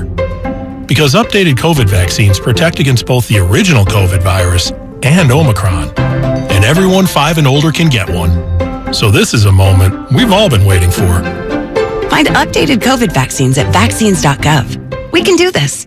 Paid for by the U.S. Department of Health and Human Services. Texting privacy policy and terms and conditions posted at textplan.us. Texting enrolls for recurring automated text marketing messages. Message and data rates may apply. Reply stop, opt out. Go to getrbawindows.com for full offer details. Homeowners, do you know when to replace your windows? Feeling too hot or cold? It's time to replace. Can't see through fog between the glass? Time to replace. Spending too much on expensive energy that literally goes out the window? It's definitely time to replace. If you've put off replacing windows in your home because it's too expensive, here's great news. You can now get a free in-home window consultation and free price quote from Renewal by Andersen, the company with the most 5-star reviews among leading full-service window replacement companies. And during their Black Friday sale, you can save $355 off every window and $910 off every door. Just text SCREEN to 323232 for your free consultation on top quality affordable windows or patio doors for $0 down, 0 payments, and 0 interest for a year. That's right, you don't pay a dime for an entire year. Plus, you can save $355 off every window and $910 off every door. But hurry, this offer ends November 25th. Text SCREEN to 323232 right now. Don't go into winter with drafty windows. Text the word SCREEN to 323232. Don't wait. Text SCREEN to 323232. Since our founding in 1985, the Cultural Conservancy protects and revitalizes Indigenous cultures. As Indigenous peoples, we remember that we are from the land, of the land, and immersed in the land. Our new land base, Heron Shadow, is located in Sonoma County on the ancestral lands of the Coast Miwok and Southern Pomo peoples. Heron Shadow is a haven that focuses on Indigenous agriculture, native sciences, and healthy foodways. To get involved, visit us at nativeland.org. Get a cash offer for your car, truck, or SUV today at your local Bay Area Chevy dealers. Selling has never been easier. Just bring it into a Bay Area Chevy dealer, get a free appraisal, and we'll make you a cash offer on the spot with no obligation to buy. We buy any make or model, paid off or not. Find your local Chevy dealer at BayAreaChevroletDealers.com. I always wanted to learn Spanish, but I never thought I'd have the time. Then I discovered Babbel. Babbel's lessons are fun. They only take like 10 or 15 minutes, and in 3 weeks, presto, you're starting to speak another language, like magic. I love that Babbel's lessons aren't just robots talking. They're voiced by native speakers, so you get the pronunciation just right. If you want to learn a language, there's no faster, easier, better way than Babbel. Babbel. Babbel. Go to Babbel.com to try for free. That's BABBEL.com. Babbel.com.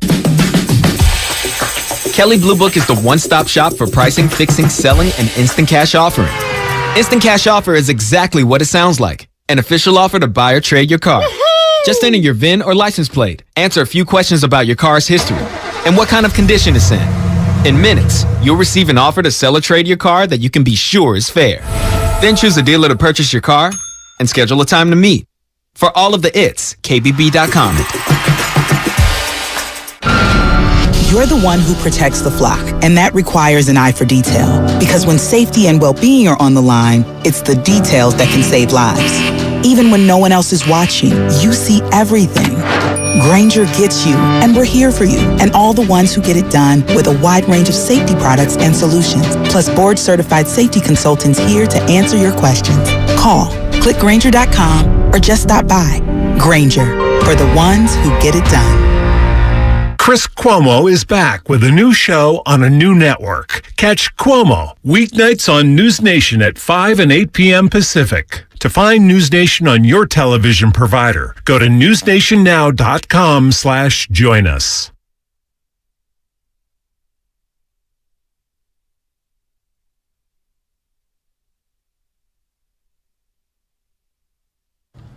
Now back to Willard and Dibs. Take it away, Mark. No, you take it away, Steph. You go beat the Cavs tonight on 95.7 The Game. What kind of a game is this tonight? It's not a must. Gotta have it. Is it a gotta have it? No, it's an injected into my veins game because it's Friday night.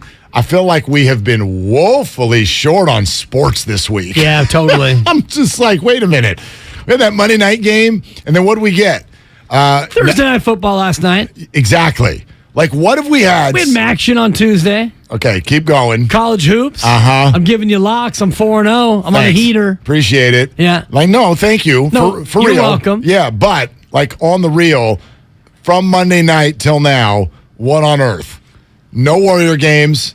One NFL game between the Panthers and the Falcons. It's a big game. Both teams ended the game with 5 in their point total. Okay? Like, it's been weak. There's been a weak So, week. The fact that the 49ers and Chargers are on Sunday Night Football, that's so big. And then the Warriors twice this week, starting with the Cavaliers tonight. I'm juiced. I'm absolutely ready to go. Like our next guest, good friend of ours. His name is Rich Ornberger. He used to play for the Chargers. He used to play for the Patriots. And once upon a time, he used to interview Jay Thiva, Jason Verrett, all the dang time. Rich, good morning. Can you believe it? A torn Achilles in practice on Wednesday for Jason Verrett. I don't know what to say about this guy's career. I know what to say. It's just such an unfortunate confluence of events that have led to him, not ever reaching his full potential. Because if there's a list of players where if they would have stayed healthy could have potentially had a Hall of Fame career, and I mean that, Jason Verrett's on a short list. Because Jason Verrett is that type of talent. When I was signed as a free agent to the Chargers back in 2013, that was the year he was drafted in the first round. I believe, if I'm not mistaken, that was Tom Telesco's first ever first-round draft pick. First ever pick. And so I got to watch this guy who was already nursing a shoulder injury that offseason keep up with some of the best receivers we had on that team and shut people down. And I'm like, oh boy, like when he figures out football at this level at all, he's going to be an astounding piece of the puzzle. And the unfortunate reality is the shoulder injury turned into lower body injuries, which turned into more lower body injuries. He's just never been able to put together a healthy career, and I feel sorry for him. But your availability is your best ability in the NFL. It's a war of attrition, and he just has not been available. What was his big separation skill, Rich? Was it his speed, his ability to cover, his ability to hit, all of the above? What was it about Jason Verrett? Well, he was a willing hitter out of college because I remember even, after watching him a couple of times, I was like, what did he do in college? I just sort of felt like I missed it, because, you think about a guy or a team, like the Horned Frogs, TCU was pretty good that season. And then, he joined the squad. I was like, everybody pays attention to the offensive side of football, kind of when as a passerby. But when you turn on the film, he was doing the same stuff to college receivers as he was at the NFL level, at least, during the practice times and then the short times that he was available on the field for the Chargers. He was just sticky, man. It was almost like he could anticipate a receiver's, timing and breaks out of the top of their routes. And he very rarely was fooled. There are a lot of corners who are supremely talented, but, if you pump fake them, and you double move them, you could get them biting hard. He was just so patient, and he was a fluid mover. And that secondary, you have to have really loose hips, where you can flip them in an instant and go from backpedaling into a full speed run. And he just was able to do that.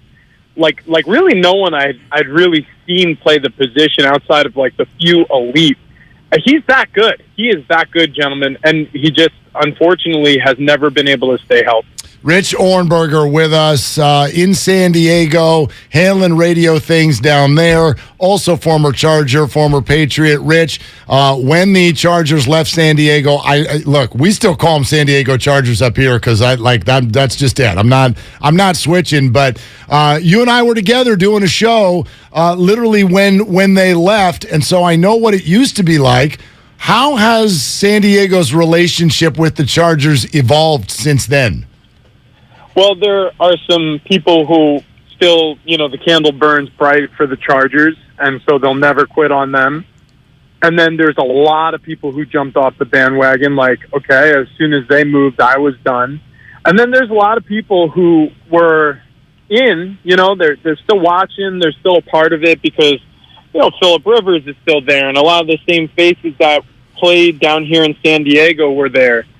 But over time, you just sort of lose the scent, I guess is the best way to describe it, because the preseason isn't as important as the years go by, and the NFL draft doesn't excite you quite the way it used to. So it's fizzling is the way I would describe it. The the fan patronage in all things Chargers in San Diego has sort of fizzled. And so now you have what the Los Angeles market used to be in San Diego. You have a pretty transient market of a lot of people from a lot of different places. It's a hugely successful market for NFL football. It's still very much a football city. But now, yeah, do the Chargers rate? Yes, certainly, and they rate well. Are they broadcast every single weekend? Absolutely, because, they do rate well. But all NFL teams rate well here in this market because it's an NFL city. So, yeah, it's sort of morphed into what Los Angeles used to be from that standpoint. Are there Charger bars and Charger viewing parties, or is it more just kind of pockets of diehards and more of just a casual spread out fan base? There's still Charger bars. Oh, yeah, definitely. And I know, certain bars kind of almost reluctantly so because, these business owners for a long time, they were a part of it too, maybe season ticket holders and, heartbroken over the Chargers leaving. But you don't want to turn your back on that business because it's still good business. So it's not advertised quite the way it was when the Chargers were still part of the San Diego market. You're not having people really broadcast the fact that, hey, it's Chargers weekend over here at, the pizza shop or, the watering hole. It's just not how it is anymore. But there are still pockets and places that you could go to and, people wear their jerseys. And, the Phillip Rivers jerseys are starting to get older. You're starting to see cracks in those numbers. The R is falling off. Or the Junior Seau's, you're missing a whole 5 on the front. But they still come out to support the team because, again, a lot of people can't quit them. All right, Rich, I want to hear some things about Justin Herbert, but before we do that, let's go to the quarterback on the 49ers side and get your thoughts on what's on the table here for Jimmy Garoppolo. Seemingly a Pro Bowl offense around him, a 4-4 record, an NFC that's probably going to let him into the playoffs seemingly no matter what the hell they do. If you're the 49ers, how do you handle the future of Jimmy Garoppolo in the quarterback position?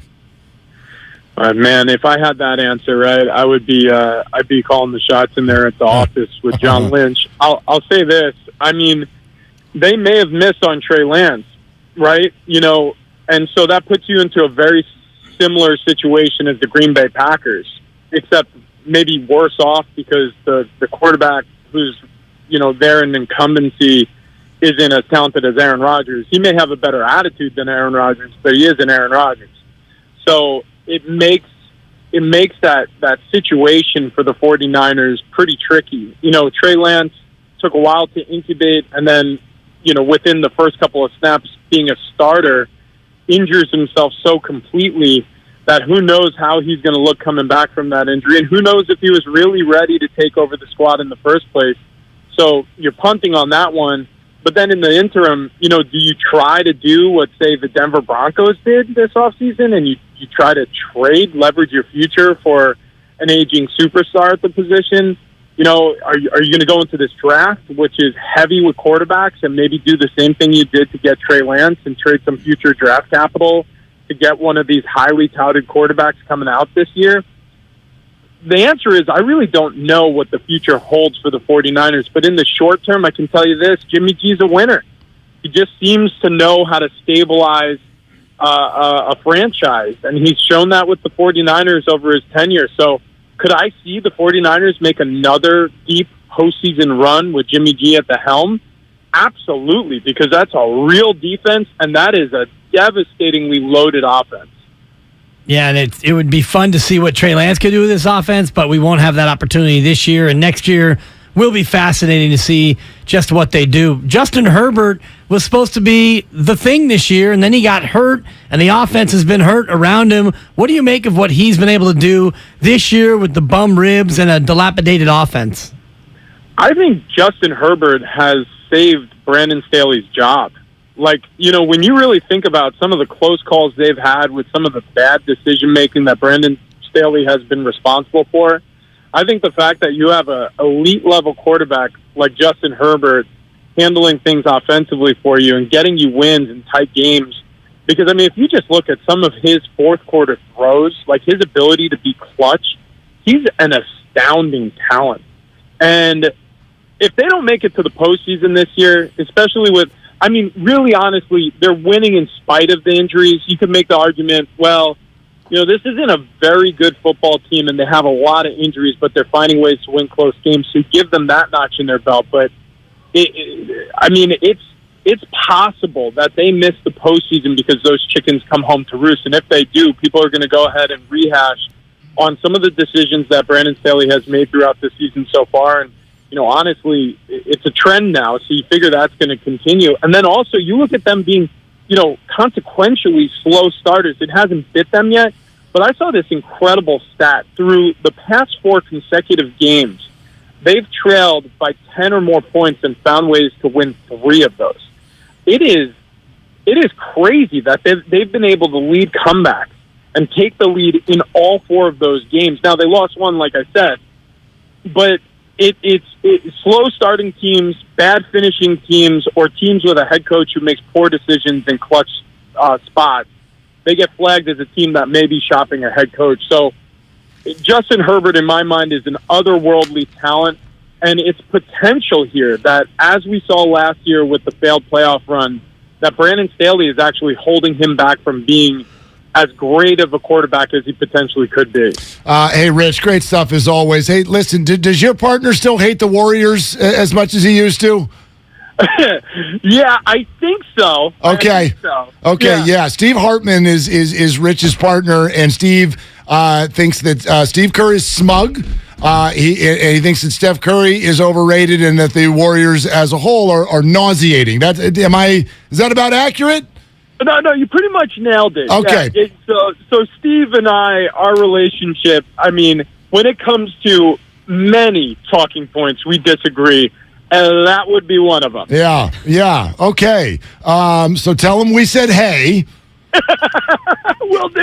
Right. And tell him, other than this year, we say scoreboard, last year anyway. Yeah. So, and the Lakers are 2-9, right? Do I have that right, too? Yeah, the Lakers are terrible. Yeah. Ron's nursing the sore groin. And to the point you were just making, the Warriors, I mean, the accomplishments over the last bunch of seasons by that franchise, I mean, how anybody could look at this situation and be like, yeah, but the head coach is kind of a jerk. Like, well, you used to play for the Patriots. You know exactly what this dynamic is like. Yeah. I mean, Belichick, I mean, if the worst thing you could say about him is, you know what? He's rude to the media. So be it. 6 championships, and then tell me how that works. Yeah, exactly right. Hey, buddy, thanks so much as always. You got it, boys. Thanks, Rich. All right, there you go. That's Rich Ohrnberger, San Diego's finest on the radio, also a former Charger, a former Patriot. It's fascinating, this Herbert guy, man. It is fascinating. Remember when Mike Martz came on the show a few weeks ago? We're like, we'll give you any quarterback in the NFL. Who do you want? I'll take Herbert. Like, really? Wow. Justin Herbert. No Mahomes, no Allen. I want Justin Herbert. And you hear what Rich said. He saved Brandon Staley's job. Don't forget what Mike Silver said to us.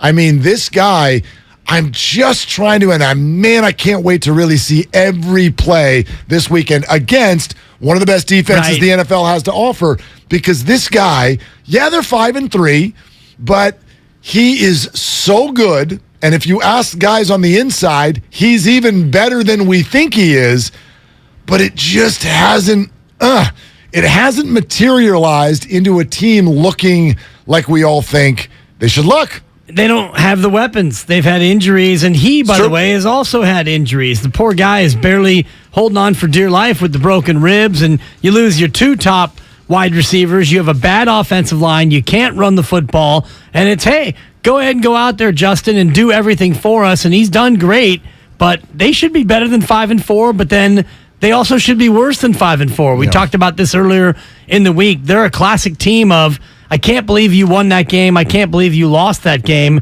sometimes within the same week. Well, and he's talking about whether or not this team ends up making the playoffs. I mean, they sit in decent position right now. They're a game behind the Chiefs. The Chiefs are 6-2. The Chargers are 5-3. We know that the Broncos and Raiders have been disappointing, but the AFC South is probably going to be a one playoff team division. Right now, that stands to be the Titans.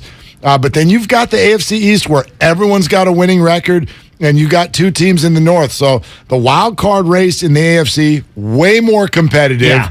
And this is a comeuppance game for both of these teams. 49ers, you could talk about a second half run all you want. If you're a touchdown favorite at home, you better start that dang thing this weekend. You're coming off a bye. You're as healthy as you've ever been. You've got Christian McCaffrey and Debo on the field. You're a touchdown favorite at home.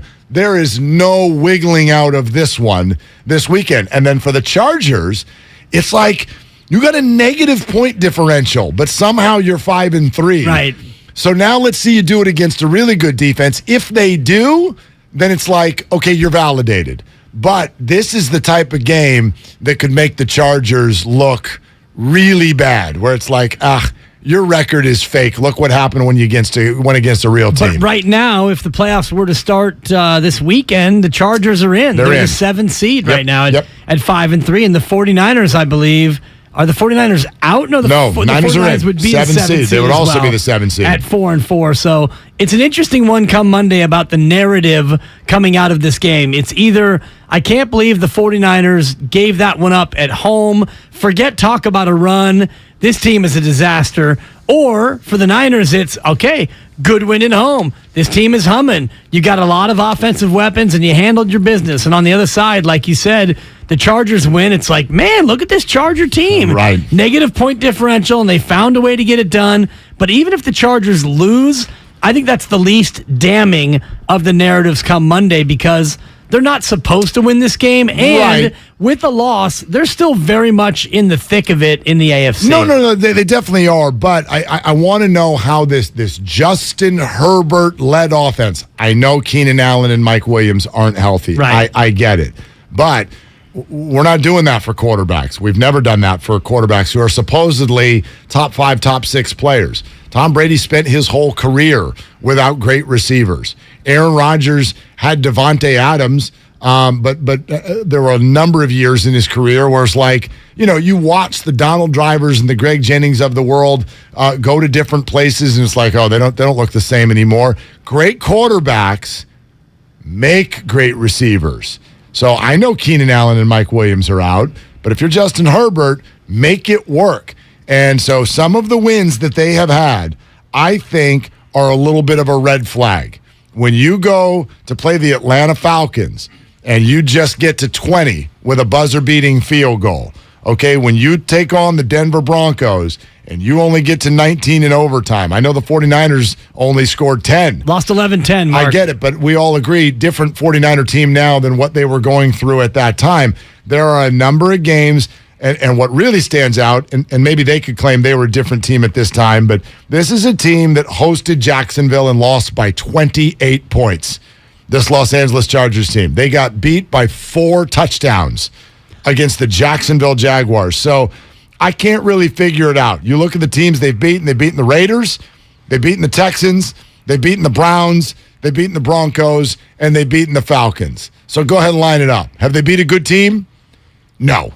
Have the 49ers beat a good team? Well, they beat the Seahawks. They beat Seattle. Yeah. And they beat the Rams twice. And I won't count the Rams. Yeah, we're not going to count the Rams. No. You lost to Atlanta, and the Chargers beat Atlanta. Yes. Yeah, so, well, right. And look, there's context on all of this. Yeah, across the board. There's and context on all of this is for a both these teams. Proposition. If you look at bad losses, what's the worst loss between the Chargers and the Niners? Is it the Chargers lost to Jacksonville? Losing 38-10. Or is it the Niners losing to Denver 11-10? Or Chicago? Or no. Chicago. I Because mean, Denver's a different team than we thought Denver was going to be. Denver's gross. That Denver loss might be the worst loss among the two. I'd agree with you if they had lost to Jacksonville 17-10. They lost 38-10. 38-10. Niners lost 11-10. Right, I'd rather lose 11-10. It's a 1-point game. Yeah, but that game was highly winnable. The Jags came in and punched them in the mouth, and I think that's the game where Herbert got hurt. Well, no, he got hurt the week before. Okay. He played. It was a game-time decision, and he played, and so was he compromised? Sure, but how does that explain the defense giving up 38 That's true. to Trevor Lawrence and the Jaguars? So, look, you're not wrong. Both of these teams have had plenty of moments in their first 8 games where they have looked disappointing, and they're very similar in that I think both of the teams, if you look at each conference, and go, give me the team that's got some offensive juice on paper that just hasn't done it. Hasn't quite actualized yet. It's these two teams. Right. It's these two teams. You got Justin Herbert on one end, and you are struggling to win games 19-16. And then the 49ers have what I think on paper is, quite frankly, if you remove the quarterback, I think it's the best roster in all of football. But they just got that roster, and the last time we saw this roster, the Christian they didn't part. have Debo. Yeah, the Christian part. But they have a before great the Christian roster before part, that. I don't think. I mean, not when you're talking about a running back situation where you had Jeff Wilson Jr. and not much else, and you didn't have Trent Williams. But I think now you're right. You look at this Niner offense now, this roster now. It might be the most skill position talented roster in football. Yeah, no doubt. So Sean Salisbury is going to join us here in a few, and I do believe for both of these teams, like if one of them really runs away from the other, this could be sort of sends you in a problematic road, no matter which team you are. But if one of them looks really, really impressive, that's kind of the prove it moment that both of these teams are looking for. You can come out and see the Red and Gold pregame show with our own Larry Krueger and Lo Neal live from the Hilton Santa Clara, starting at 11 a.m. on Sunday. Okay, we're getting out there early. We'll be there all day, counting down to bop, bop, ba-da-da, bop. Nice. Pregame show presented by Harris Ranch Beef, legendary quality, and Jim Beam Bourbon Whiskey. Taste the world's #1 bourbon. And take a little taste on the conversation that we're going to have with Sean Salisbury. That is coming up next. Then much more of your phone calls. A little bit of a development with the San Francisco Giants as well that we want to pass along. 888-957-9570. It is Willard and Dibs on 95.7 The Game. Does an electric car need to be $60,000? Not really. Meet Solo, the revolutionary single-seat electric commuter for under $19,000, nicely equipped. It's the EV you've been waiting for. Order yours at drivesoloev.com. He's a 9-time NBA champion. Steve Kerr, Warrior head coach here on 95.7 The Game. And he's on with Damon and Ratto every single week during the NBA season. When Steph is off the floor, we absolutely have to have Jordan on the floor. Doesn't mean we can't change combinations and rotations to get certain guys on the court together. Warriors head coach Steve Kerr, presented by Xfinity. Supercharge your home with supersonic Wi-Fi. Unbeatable internet, only from Xfinity. I'm Chris Walls, and I'm a truck driver from Missouri. For 13 hours a night, I sit in my truck and I drive. Out of boredom, I'll stop and eat. If I'm not doing fast food, I guarantee there's a bag of chips open on my dashboard. Along with that, I'm good for about 4 liters of soda a night. That was all until Andro 400. I started out 4 months ago weighing 341 pounds, and since taking Andro 400, I have dropped 45 pounds. I'm sleeping better. There's no cravings. My knee pains went away. I've had some lower back issues, and I've noticed that went away, and I can only contribute that to Andro 400. One thing that Andro 400 said on the radio ad says it attacks belly fat. Well, let me tell you, it did. I've lost 6 inches. This product really does work. So guys, if you'd like to experience similar results, then get Andro 400, the safe, natural, and inexpensive way to boost your testosterone. Go to andro400.com or call 888-400-0435. 888-400-0435. Locked On Warriors is a daily podcast covering your favorite team, the defending world champion Golden State Warriors. I'm your host, Cyrus Softas, and every Monday through Friday, Locked On Warriors brings you all of the biggest Warriors stories in around 30 minutes. We cover Stephen Curry and the dynasty that is one of the greatest teams in the history of this beautiful game. Listen to the Locked On Warriors podcast every day on the Odyssey app or wherever you get your podcasts.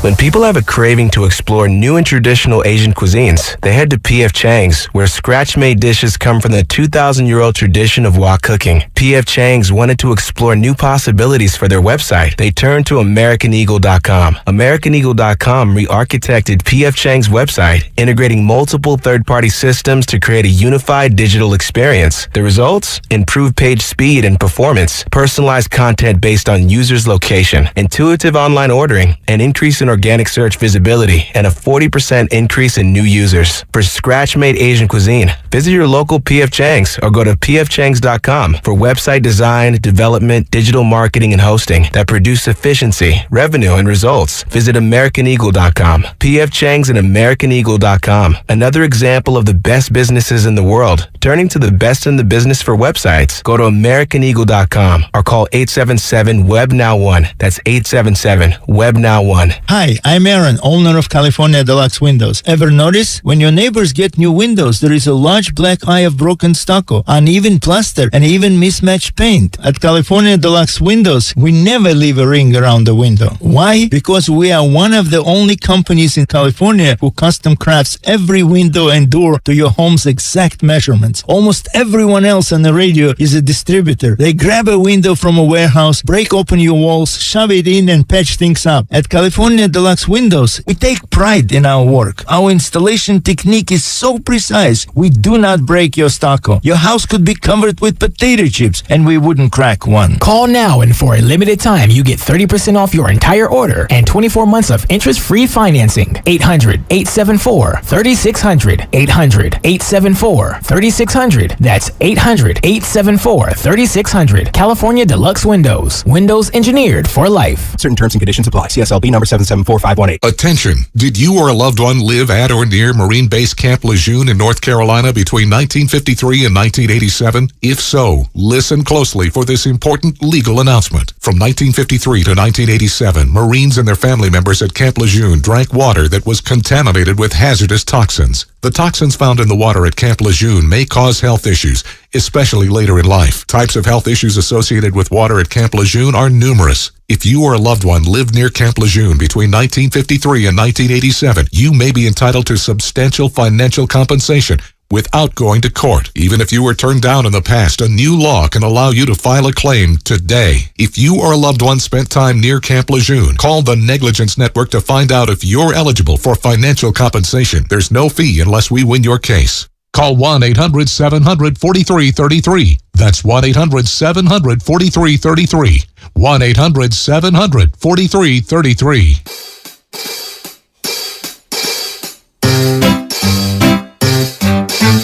1-877 Cars for Kids. K-A-R-S Cars for Kids. 1-877 Cars for Kids. Donate your car today. 1-877 Cars for Kids. K-A-R-S Cars for Kids. 1-877 Cars for Kids. Donate your car today. With car prices at an all-time high, our donors are now getting highest receipts ever. Donate at carsforkids.org, and your car can be picked up tomorrow. 1-877 Cars for Kids. K-A-R-S Cars for Kids. 1-877 Cars for Kids. Donate your car today. Now accepting donations of land, homes, buildings, or any kind of real estate. You're listening to 95.7 The Game, KGMC FM at HD1 San Francisco. Always live on the free Odyssey app.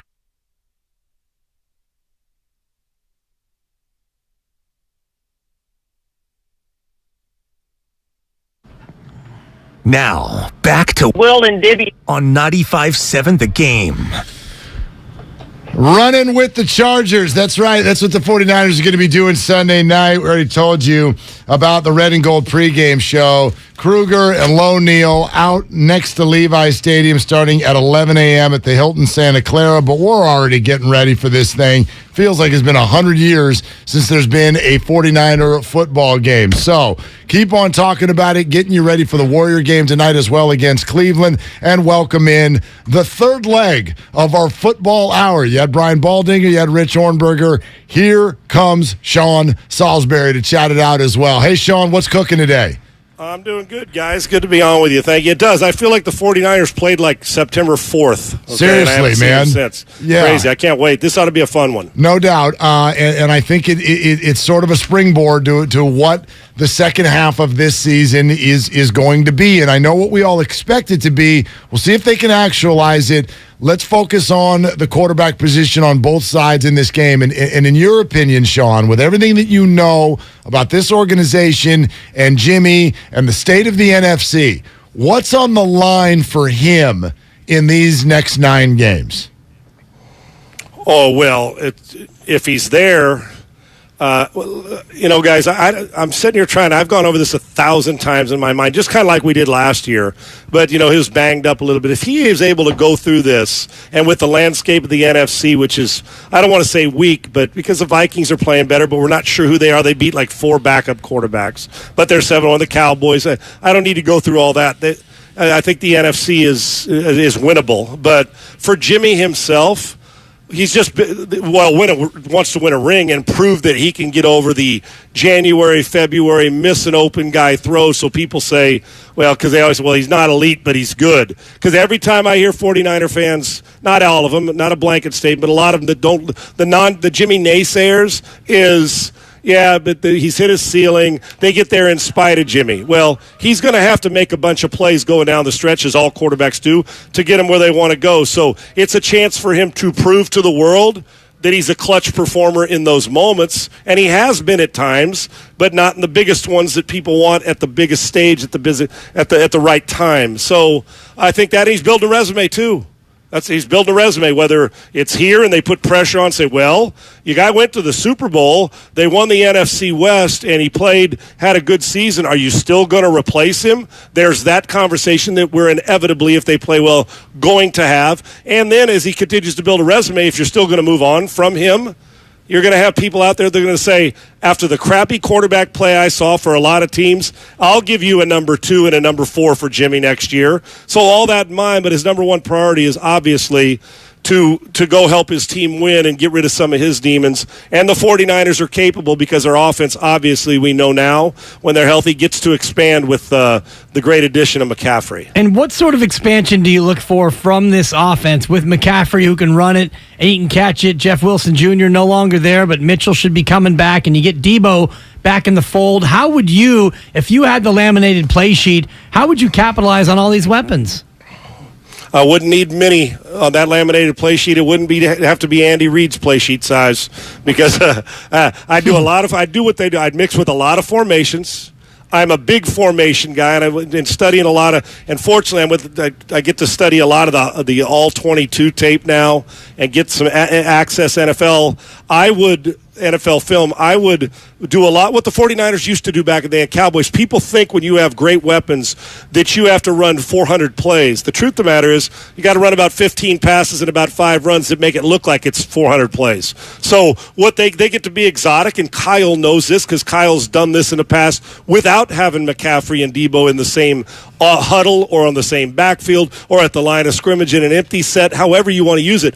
The biggest problem, the issue that's going to pose is, aside from great production, if you're a defensive coordinator, so you guys, I'll be the coordinator on offense, you guys be the defensive coordinator, you're putting in game tape now after what you saw McCaffrey do, and that was without Debo. Now you get this offense healthy. You got Kittle, Ayuk, McCaffrey, getting more depth back in the running game. Debo Samuel, a quarterback who's efficient and pretty accurate with the football, and getting your offensive line back. The key is, can you dominate the line of scrimmage, obviously, but for Jimmy and these weapons, how you guys going to defend me? Are you going to pressure Jimmy and hope that on man coverage, you can cover both of these guys in certain situations with linebackers or safeties, because corners are usually reserved for some outside guy depending on where the formation is. I'm big on moving guys from a normal position. I like to take my Z receiver and move him over to the slot, flip-flop X, stick the Z in the backfield, motion him out, because then it puts pressure on the defense to find him.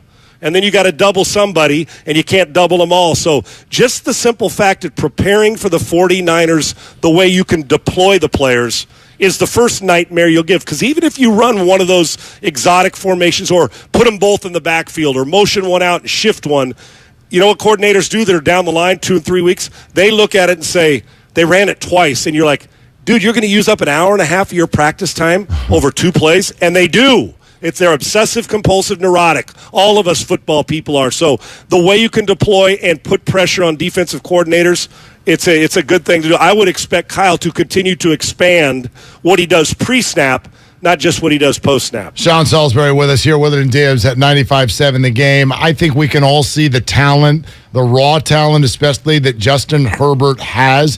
But in your mind, going against this 49er defense is what kind of a prove-it scenario for Justin? I don't know if Herbert, I mean, obviously he hadn't won a Super Bowl, all that. He is a great player. But guys, recently they're not attacking down the field much. They're doing a lot of, and I don't know if they're concerned about him. You know, he's been banged up, obviously. It shows how tough he is. That's not exactly the easiest injury to go out and play 100% at, because you're always waiting for that next hit to take place. But they're getting the ball out quick so he doesn't take hits. So I'm curious to see if the 49ers are going to squeeze that line of scrimmage and squeeze receivers to force him to hold it longer. Now, he can run. He's extremely smart. He's big and physical and can throw it a country mile with accuracy. But if he doesn't play well, they're not going to beat you.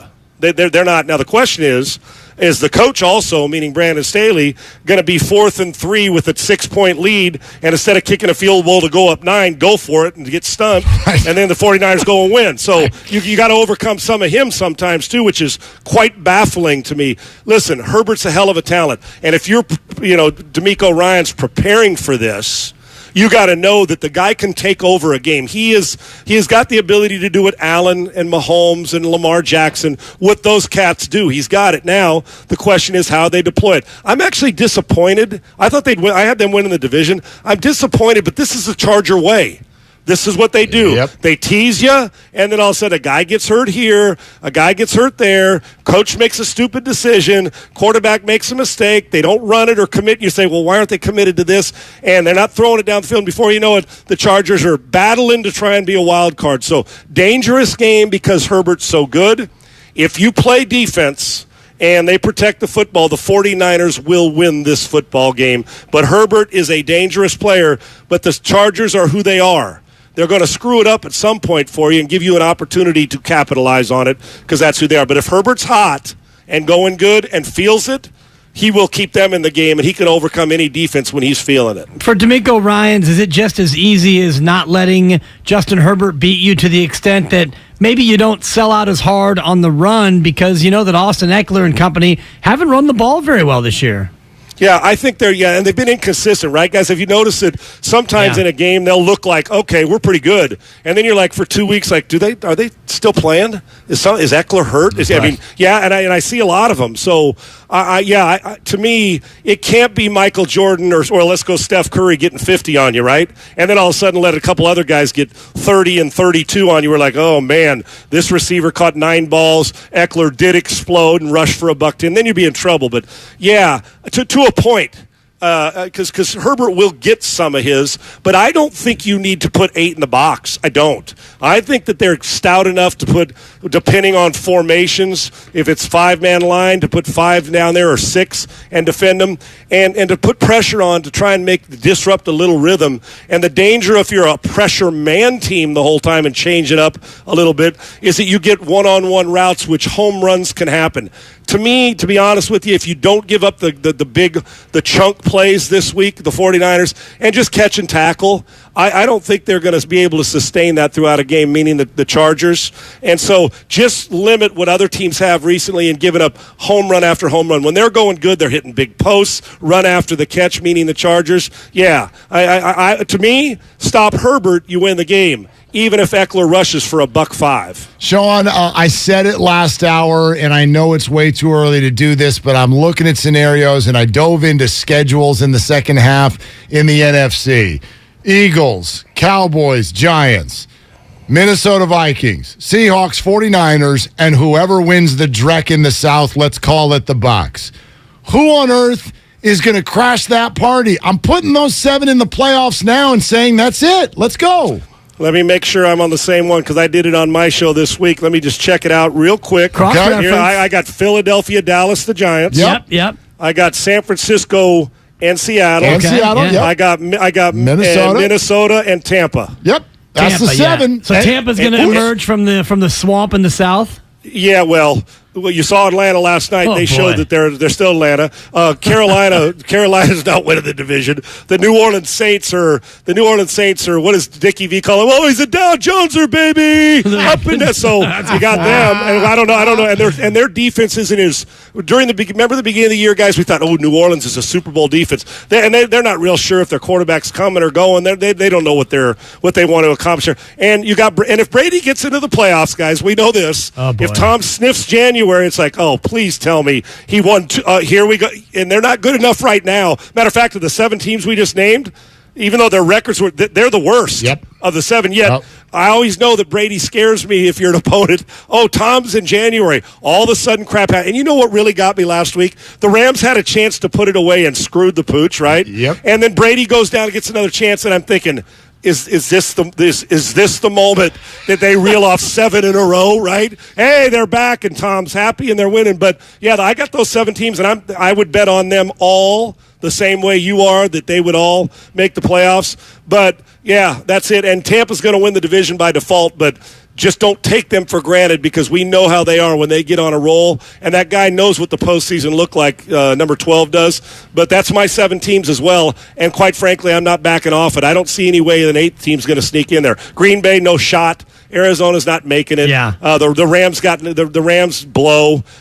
So there you go. I mean, if it was, it'd be somebody else from the South that wins the division. Yeah. Other than that, I don't see anybody else making it. And whoever wins the South gets to host a playoff game. What do you think about that? A team with a losing record. Yeah. It's weak. It's weak. It's rewarding you for being bad. Okay. Half the damn league gets in, and we're going to give you a playoff game because you're not very good. No, that's not for me, man. But you know what? I guess it makes it interesting. That's not the way I like to go about my business, but hey, at least, and you know, I don't know, is a 7 seed going to roll in and take care of their business? But the NFC, which I thought I still feels weaker than the AFC, but I do think that 1 through 7 creates a bit of a problem for the AFC as well. I think the AFC is better at the top. Yeah, I agree with that. Although that 1 through 7 in the NFC, even that's got questions because, as we said, one of them's going to be the South winner. And Sean, I'm still not sure what to do with the Giants. And while I'm not one of them, I hear a lot of people still doing that with Seattle, not believing that they're real. Yeah, guys, think about this, and you make a good point, and it's another thing that I wanted that I went over. Okay, Jalen Hurts. Let's just go over how you felt about him this season, and if you're solidified on it all. Hurts has been great, but remember all the questions at the beginning of the year. They're the best team in the league. Are you sure Jalen Hurts can beat Mahomes in a duel? No. Are you sure he's going to beat Brady in the playoffs if Tampa gets in and wins, say, 9 games? You're not sure, are you? Go listen to the quarterbacks. Philadelphia with Hurts. Are you sold on Prescott to be a dominant Super Bowl winner? No. Nope. Yeah. Okay, Daniel Jones. Yeah. Nope. He's been great. He may be the MVP, but look at Seattle. Are you sold that Geno Smith's winning an Super Bowl? How about Jimmy? We've seen the movie. And Kirk Cousins yeah. and Brady, the best quarterbacks on the worst team. Okay, when you were talking about best quarterback, meaning the guy that you would trust the most on any of the 7 teams in January is who? It's Tom Brady. 40-some-odd years old and 45 years old. And a losing record. Right. Now, real quick, think about the AFC real quick, guys. Josh Allen, Zach Wilson takes back. If Miami makes the playoffs, Tua's had a great year. Mahomes. Herbert.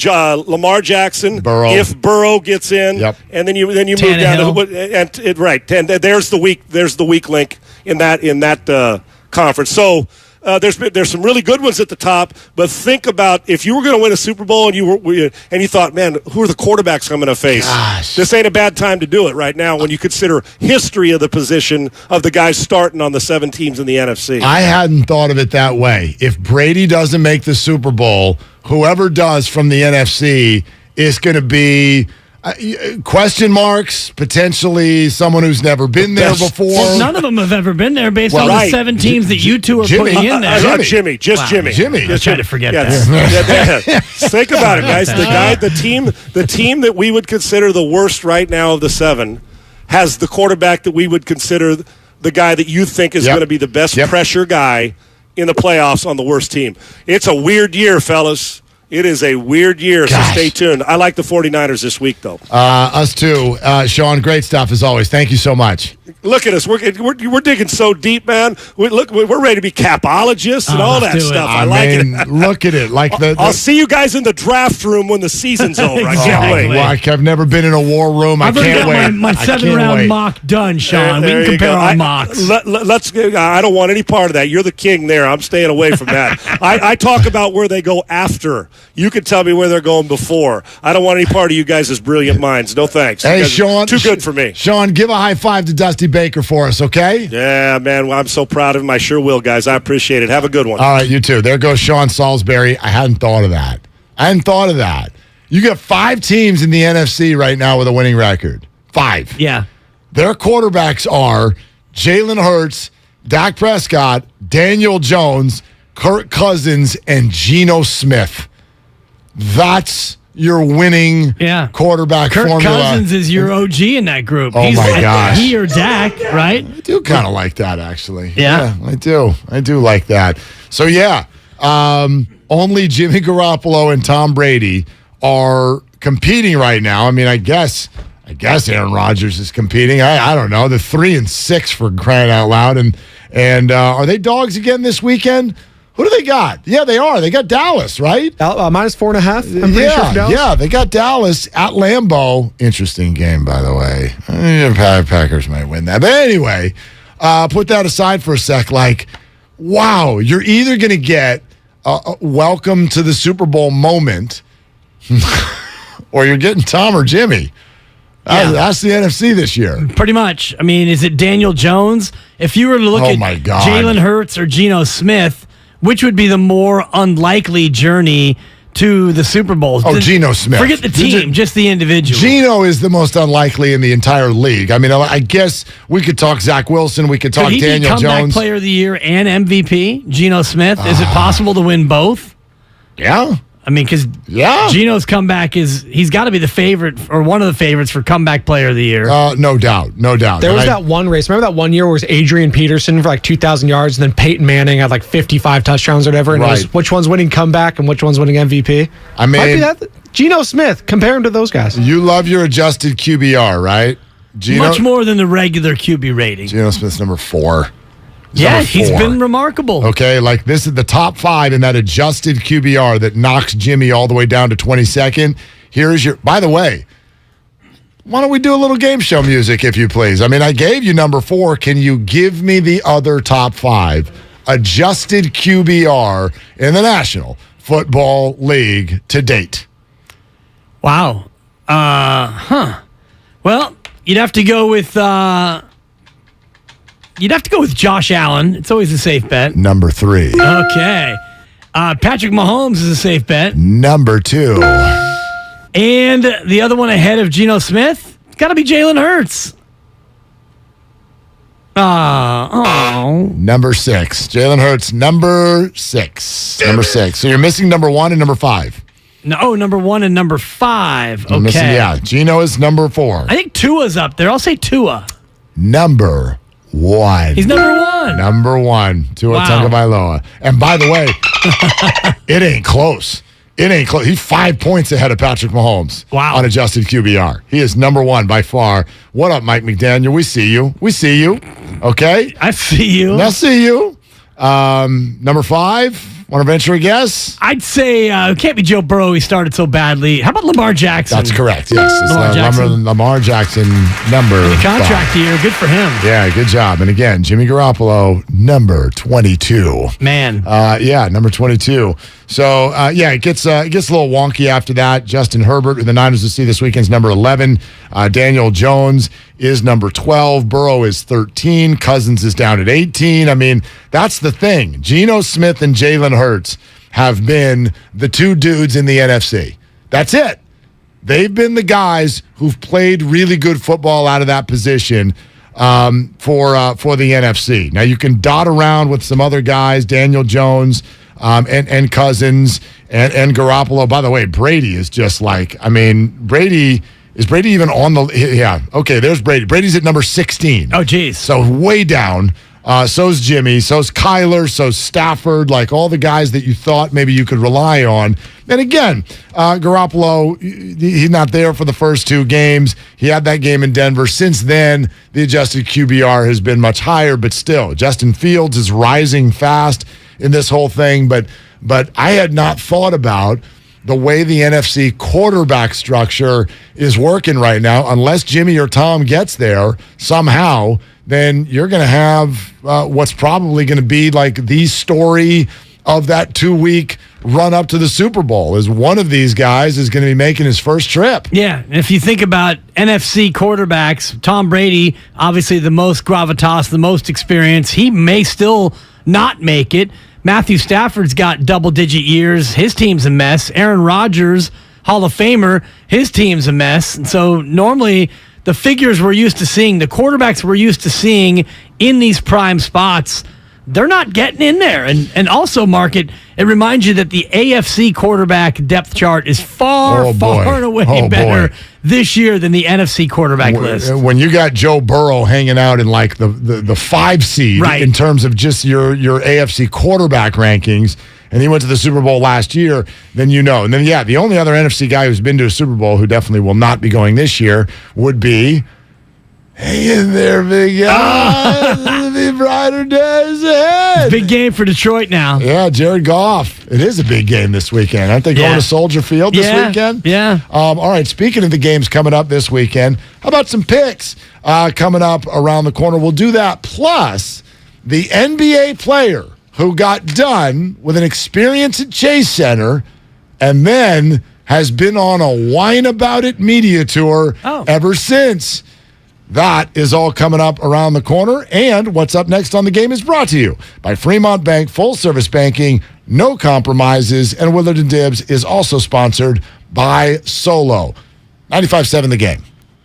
California, you deserve more. And with United Healthcare, you'll get more. Annual enrollment is October 15th through December 7th. So call United Healthcare today. With the United Healthcare Medicare Advantage Plan, you get more from your Medicare dollar, now including better than ever dental, vision, over-the-counter, and prescription drug coverage. Call United Healthcare at 1-888-CALL-UHC today and speak with a licensed sales agent. Benefits, features, and/or devices vary by plan and area. Limitations and exclusions apply. If you own a business, this has been a bumpy ride. From pandemic to inflation, I'm sure you could use a break. If your business has 5 or more employees and survived COVID, you might be eligible to receive a payroll tax refund of up to $26,000 per employee. The challenge is getting your hands on it. Hi, I'm Howard Mackler, and that's why I founded GetRefunds.com to cut through the red tape and get you the money. The team of tax attorneys we have put together are highly trained in this little-known payroll tax refund program. We do all the work, charge not a dime up front, and simply share a percentage of the cash that we get for you. Businesses of all types can qualify, including those that took PPP, nonprofits, and even those that had increases in sales. We have helped return over $1 billion to businesses, and we can help you too. Just go to getrefunds.com/sports, click on Qualify Me, and answer a few questions. This payroll tax refund is only available for a limited period of time. Don't lose out on up to $26,000 per employee. Go to getrefunds.com/sports. That's getrefunds.com/sports. The following is an attorney advertisement. If you get sidelined by a workplace injury, the workers' compensation attorneys at Boxer & Gerson can help get you back in the game. Our team of skilled attorneys will fight by your side for the treatment and compensation you deserve. We care about justice for injured workers. That's what makes us Northern California's premier workers' comp law firm. Call Boxer & Gerson at 510-345-2341 or visit boxerlaw.com for a free consultation. Boxer & Gerson, your life is worth the fight. Every morning at 8:50, the Morning Roast presents the Xfinity Flex of the show. Fonte and Shasky flex with their best moment of the day. Replayed at 8:50. You'll win it. 4th championship. Steph, Draymond, Clay helped the Warriors win this one alongside Jordan Poole, Kuminga, Moody. Nobody can say anything. They can't take this one away. The Flex of the show.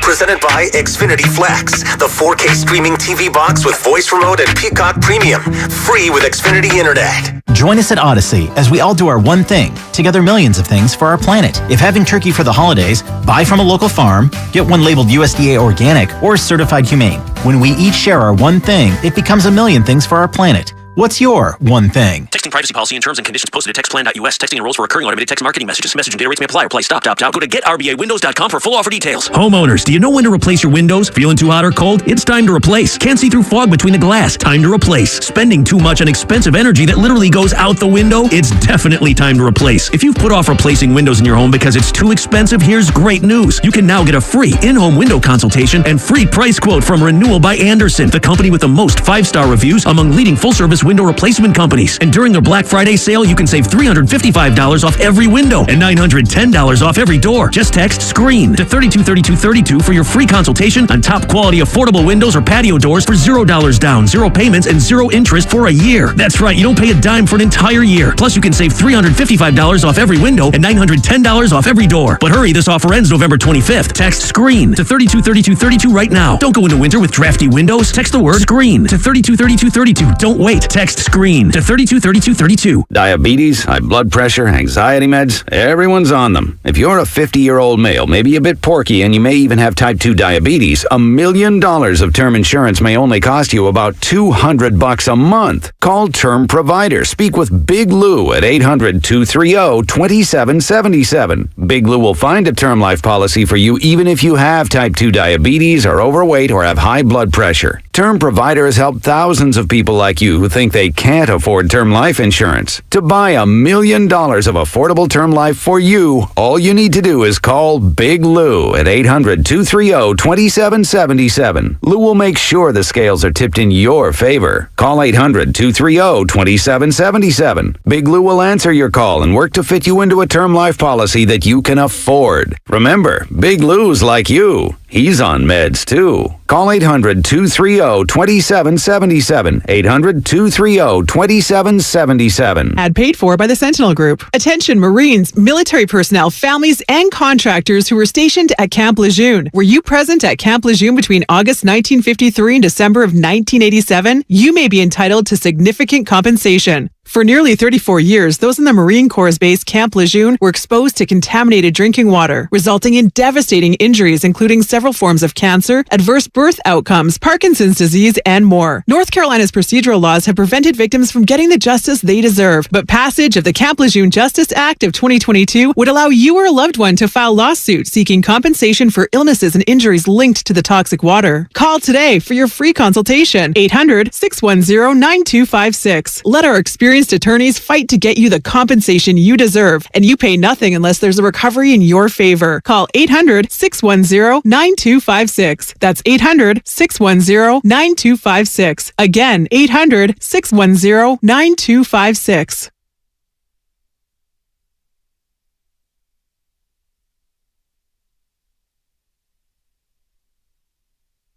Hey, it's Dante DiVincenzo. Now back to Willard and Dibs. Take it away, Mark. Okay, fine. I will, but I'm just going to pass it right back because, you guys are better at basketball than I am, and the Warriors play a game tonight against your plucky Cleveland Cavaliers. More than plucky now. Yeah. They're good. Cleveland's legit. They were better a couple of days ago. I would say that the Warriors are closer to being the plucky little Golden State Warriors. No, they're not plucky. They've been saggy. Look at you. They'll get better though. Where is Cleveland now? Cleveland's they've lost a couple in a row, right? But they're 8-3. Yet the Warriors are still favored tonight. I get it. They're the Golden State Warriors. It's I think a 2.5-point number for this game tonight. You wonder if the Warriors can build on this because they will not, like they did on Monday and like they will again on Sunday. Dibs. They will not have the refs in their back pockets. Why is that?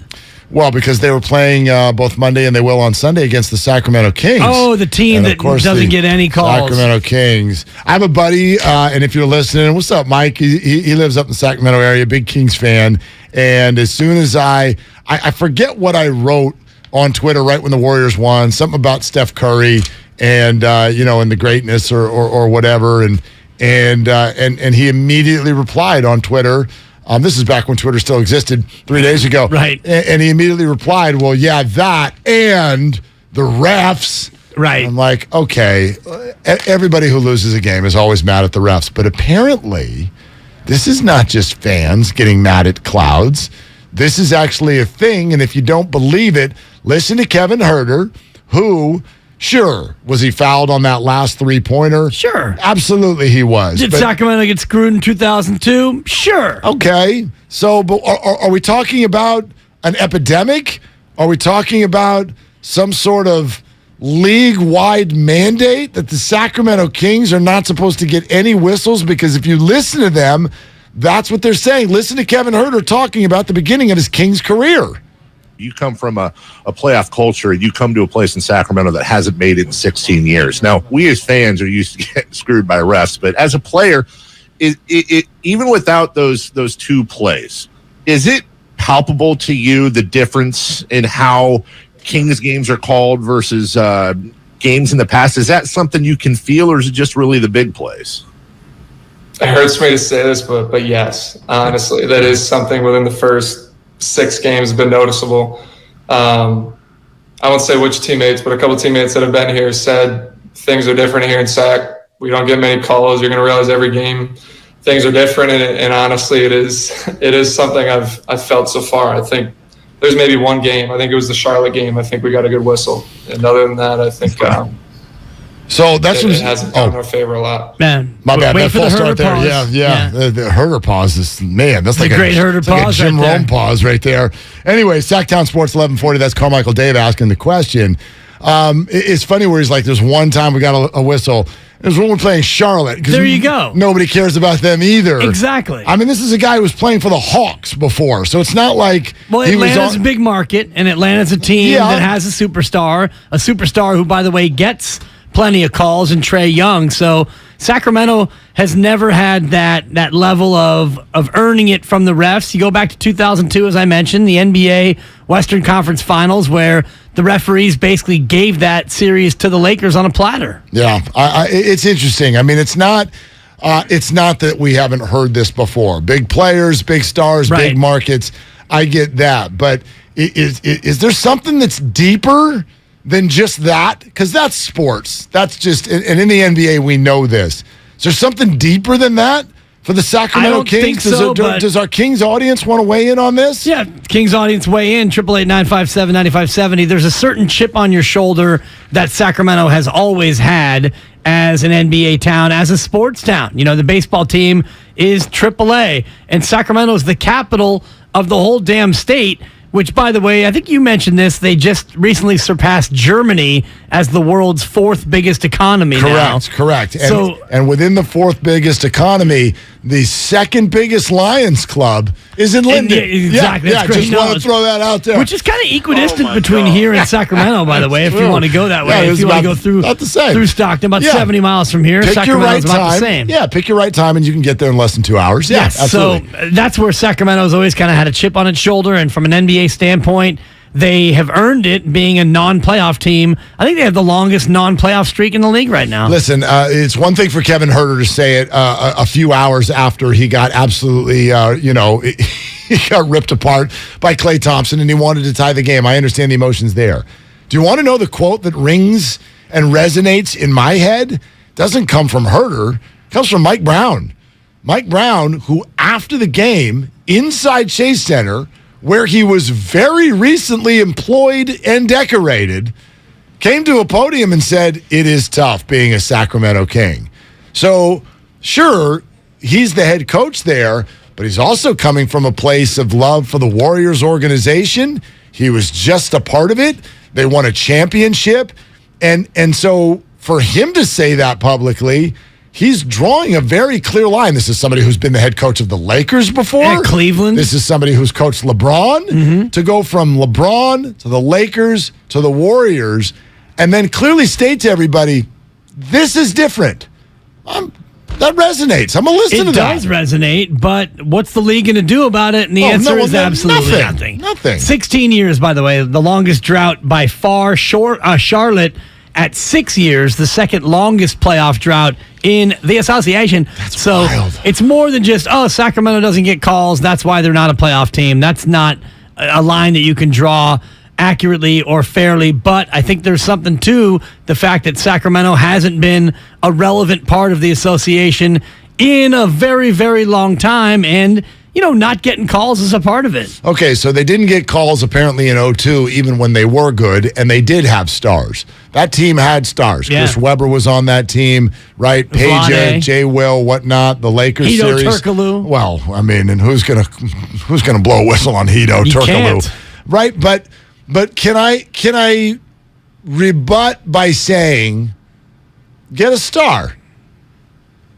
You can, but that's not fair either. Well, okay, it's not fair. Well, it's not. But life's not fair. In other How words, is Sacramento going to get a star, Mark? you gotta do better. You gotta draft one. You draft gotta, one, right. and then what happens? They leave. Well, but that's not been no the case. No star wants to stay in Sacramento. That's if you're a not been star the case. NBA player, what star NBA player has gone to a market outside of Giannis in Milwaukee, gone to a market and put down his anchor and stayed for a team that doesn't win? The biggest And name. I'm talking about these small markets. Biggest name who's been a Sacramento King in the last 7 years. Correct me if I'm wrong. Am I missing something? It's DeMarcus Cousins. That's the biggest name who's been there in the last 6 or 7 years. I think so. Is that fair?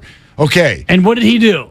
Well, he left. Yeah, but not until after that had been exhausted in a number of ways, both emotionally and physically. So it wasn't like, get me the hell out of Sacramento. Obviously, he had a weird relationship with the team. He had a weird relationship with the media. The aforementioned Carmichael Dave. Their own broadcasters. Exactly. So there's context there as well. But what I'm saying, I don't know of any players where the Kings have been like, man, we nailed it. We crushed it. We got the next big thing in the draft.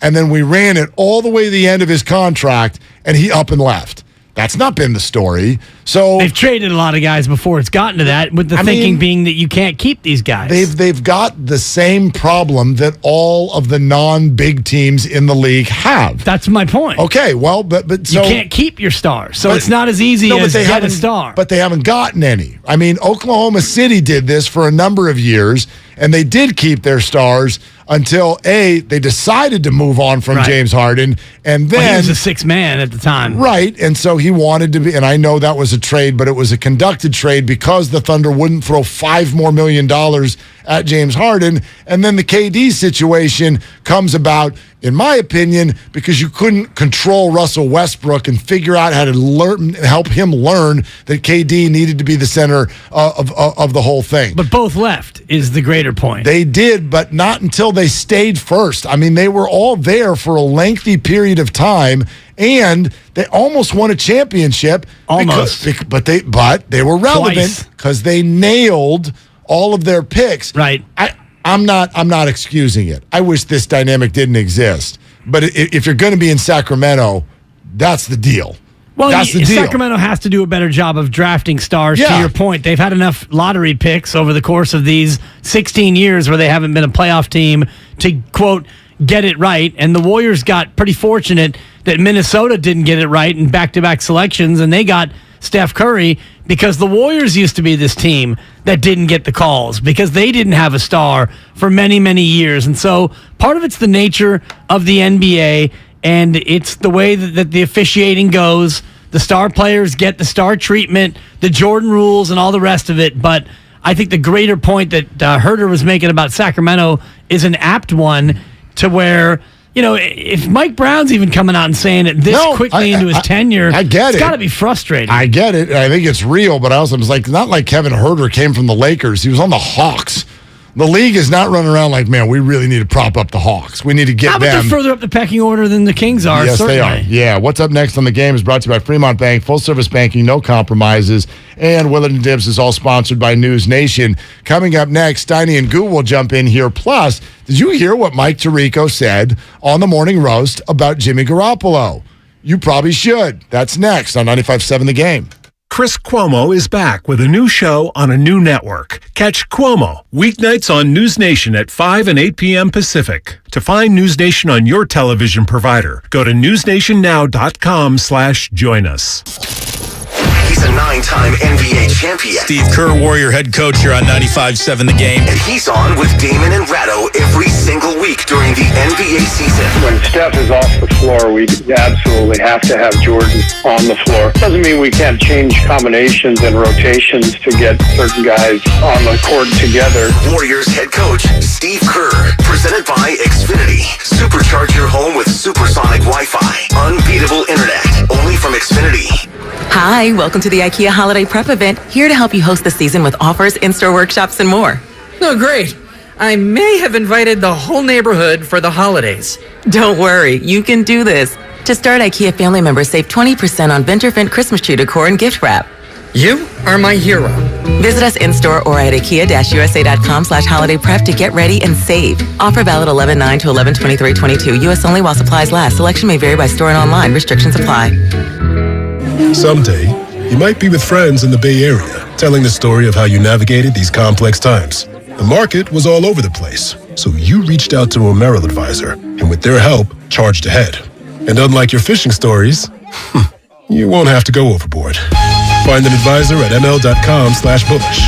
Merrill, a Bank of America company. What would you like the power to do? Investing involves risk. Merrill Lynch, Pierce, Fenner & Smith Incorporated, registered broker-dealer, registered investment advisor, member SIPC, a wholly owned subsidiary of Bank of America Corp.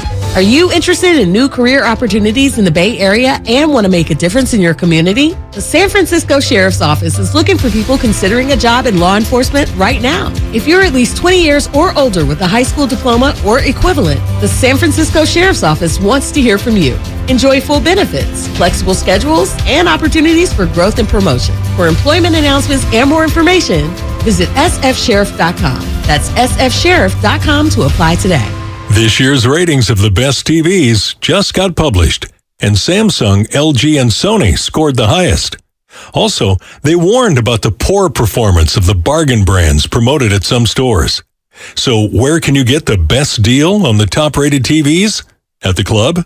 Online? Nope. At Video Only. They've got their better than Black Friday deals on right now. Don't be sorry. Check out Video Only before you buy. America's favorite car show makes its final Bay Area stop of the year with a jam-packed weekend of hot rod and fun the whole family will love. It's the Good Guys 32nd Autumn Get-Together, and it's all going down this weekend at the Alameda County Fairgrounds in Pleasanton. See over 2,500 of the West Coast's coolest hot rods, muscle cars, and trick trucks of all years. Plus, shop the huge swap meet and vendor exhibit. Check out the Smash for Cash Demolition Derby. Experience a tire smoke and burnout competition, Nitro Thunderfest, and so much more. It's all this weekend at the Alameda County Fairgrounds. Get details at good-guys.com. Hi, this is Ron Johnson from Utah. After 10 weeks of taking Andro 400, I lost 13 pounds and my waist went from 36 to 33. That was 8 years ago. I continue to take Andro 400 and I've maintained my weight at 172. Gained muscle and energy. I'm 63 now and feel better than I have in 30 years. Hi, this is Sherry. My husband started taking Andro 400 a few months ago, and wow, has he ever changed. He's no longer a couch potato, and he actually likes to go out and do things again. Best of all, he lost his gut, and is he looking good. All I have to say about that is... Andro 400, the natural way to increase your testosterone. Guys, if you'd like to lose your belly fat, gain energy and muscle, and feel like you did years ago, try Andro 400, the safe, effective, and inexpensive way to boost your testosterone. Andro400.com. Finding great candidates to hire can be like, well, trying to find a needle in a haystack, but not with ZipRecruiter. Its powerful technology actively finds and invites qualified candidates to apply to your job. So while other companies might deliver a lot of hay, ZipRecruiter finds you the needle in the haystack. See why 4 out of 5 employers who post a job on ZipRecruiter get a quality candidate within the first day. Try ZipRecruiter for free at ZipRecruiter.com/free. That's ZipRecruiter.com/free.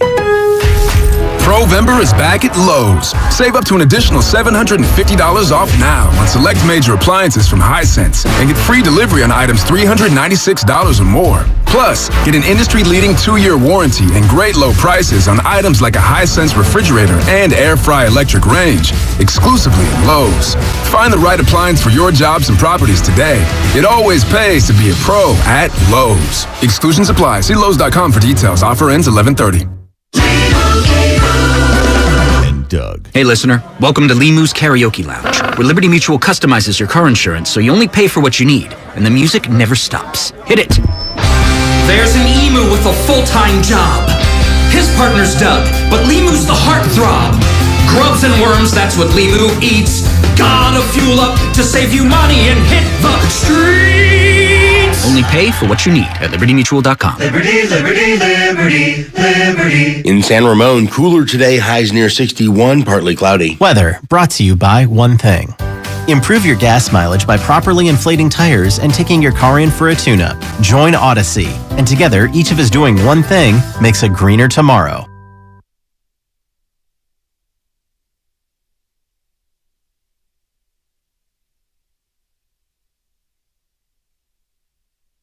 This is Kevon Looney. Welcome back to Willard and Dibs on 95.7 The Game. Take it away, Mark. Okay, Kevon. I might like that one the best. Steph has got the gravitas, but I like that Kevon's the only one that threw in the welcome. Welcome back to Willard and Dibs. Like he went into his he got like a standalone microphone on his desk. Welcome back to Willard and Dibs. I dig it. Great to hear from Kevon Looney, who plays basketball tonight on 95.7 The Game. Okay. Yeah. Looking forward to that. Doc Pandia put Andrew Wiggins on his list today. Andrew Wiggins plays basketball tonight. Okay. Yeah. It's always a good choice. Yeah. So Steiny and Goo are going to be here shortly. We were just playing our own little during the commercial breaks version of game show music. Yeah. Because you said, and this is actually a wild thought. So the Sacramento Kings, so I have this right. Their playoff drought is the longest of any team in any of the three what we call major sports. Yes. Even though that should never happen in the NBA because it is the easiest sport in which to make the playoffs. Mathematically, I believe it is 16 of the 30. 16 of 30. The NFL is 14 of 32. And Major League Baseball, you stink. No, I love you, baseball. 14 of 30, I think, in baseball. Right. It's 7 now, right? 7. Well, I also think of that in terms of structure, though. The NFL is the easiest for turnover because, in theory, everybody's on equal footing. You're all on equal footing. If you're a bad team, you get an easier schedule the next year. Correct. By the very nature of how it works. Hard cap and a roving schedule. Baseball, you got a handful of teams. Like, you're telling me the Pittsburgh Pirates have been to the playoffs more recently than the Sacramento Kings. And I guess that would probably be when the Giants played them, right? In the wild card game. Yeah. Right? Is that the last time the Pirates went to the playoffs? That sounds about right. And is that 2016? 12? 16. Well, they went in 16? Yeah. Who the hell? Or no, they went in 15. 16 is when their drought started. The Tigers and Angels are 8 years right now in the drought. And that's the longest? Yeah. And the Tigers were in the World Kings Series. are mad that the Mariners finally made it back. That's why. The Kings are very upset at the Mariners. Unbelievable. And then you get the Royals and Pirates at 7 years. So anyway, you were asking me which NFL team had been the longest, and it took me about 4 guesses before I ended up getting to it. And the clue you gave me was they're probably going to break the streak this year. Yeah. And that makes it the Jets. Jets. Yeah. 2015, it was October, Pirates and Cubs in the wild card game. Arrieta against Garrett Cole. Oh, look, Garrett Cole, before he became a grown-up and an adult and he went to the Yankees. Yeah, so, that was the last time. It seems like, that was kind of a forgettable game because I wouldn't have thought that was that recent either. Yeah, I don't. I'm assuming the Cubs won that game, right? Cubs win. Cubs win. 4-0. Well, that was 2016, right? They won the World Series that year. This is 2015. Check that. Oh, yeah. 16, Check that. 16, you don't need to rub our noses in that. That would be the year that they did win and they beat the Giants on their way. And damn it, if Cueto had gotten Game 5. Damn it, if Cueto had gotten Game 5. I'm never going to be over it, but that's okay. This was Royals-Mets in the World Series. Oh, that one. A largely forgettable World Series in my mind. Well, that was when the Royals got there the year after the Giants and Mad Bum stole their flavor just the year before. So anyway, the 49ers are on a 0-year drought in terms of the playoffs, and they're going back again this year, and that's because they're quarterbacked by Jimmy Garoppolo. Just ask Mike Tirico. What a brilliant move by John Lynch and Kyle to find a way to make this work. I know it feels like it's ancient history. It took only a month and a half ago or 9 weeks ago. But when you look back now, that might be the move of the year, to find a way to restructure, but also keep him in a comfortable place where this can work for you. And Jimmy has now, and back to the point you were making earlier, Jimmy's a little bit betting on himself now. And he's got a chance to go out and earn big money somewhere if he has a great season here. And they've got the pieces to do it. Okay, so there's Mike Tirico on the Morning Roast with Bonte and Joe. And I will forever be conflicted when this conversation comes up. Forever. This is never going to change. He called it the move of the year. Now, when it happened, I was here the next day going, this is idiocy. Yeah. Now, there's context there, though. Not idiocy in terms of the insurance that it obviously provided. But the second they did it, I'm like, well, you probably just stunted Trey Lance's career. And guess what? They did. So you can call it. They didn't. The Broncos kind of did. Well, you can call it the move of the year. And if the 49ers have a special season, I guess you're not wrong. But man, is this potentially a short-term gain, long-term loss. Is it still the move of the year if it leads to Trey Lance's 3 first-round draft picks of capital career never getting off the ground?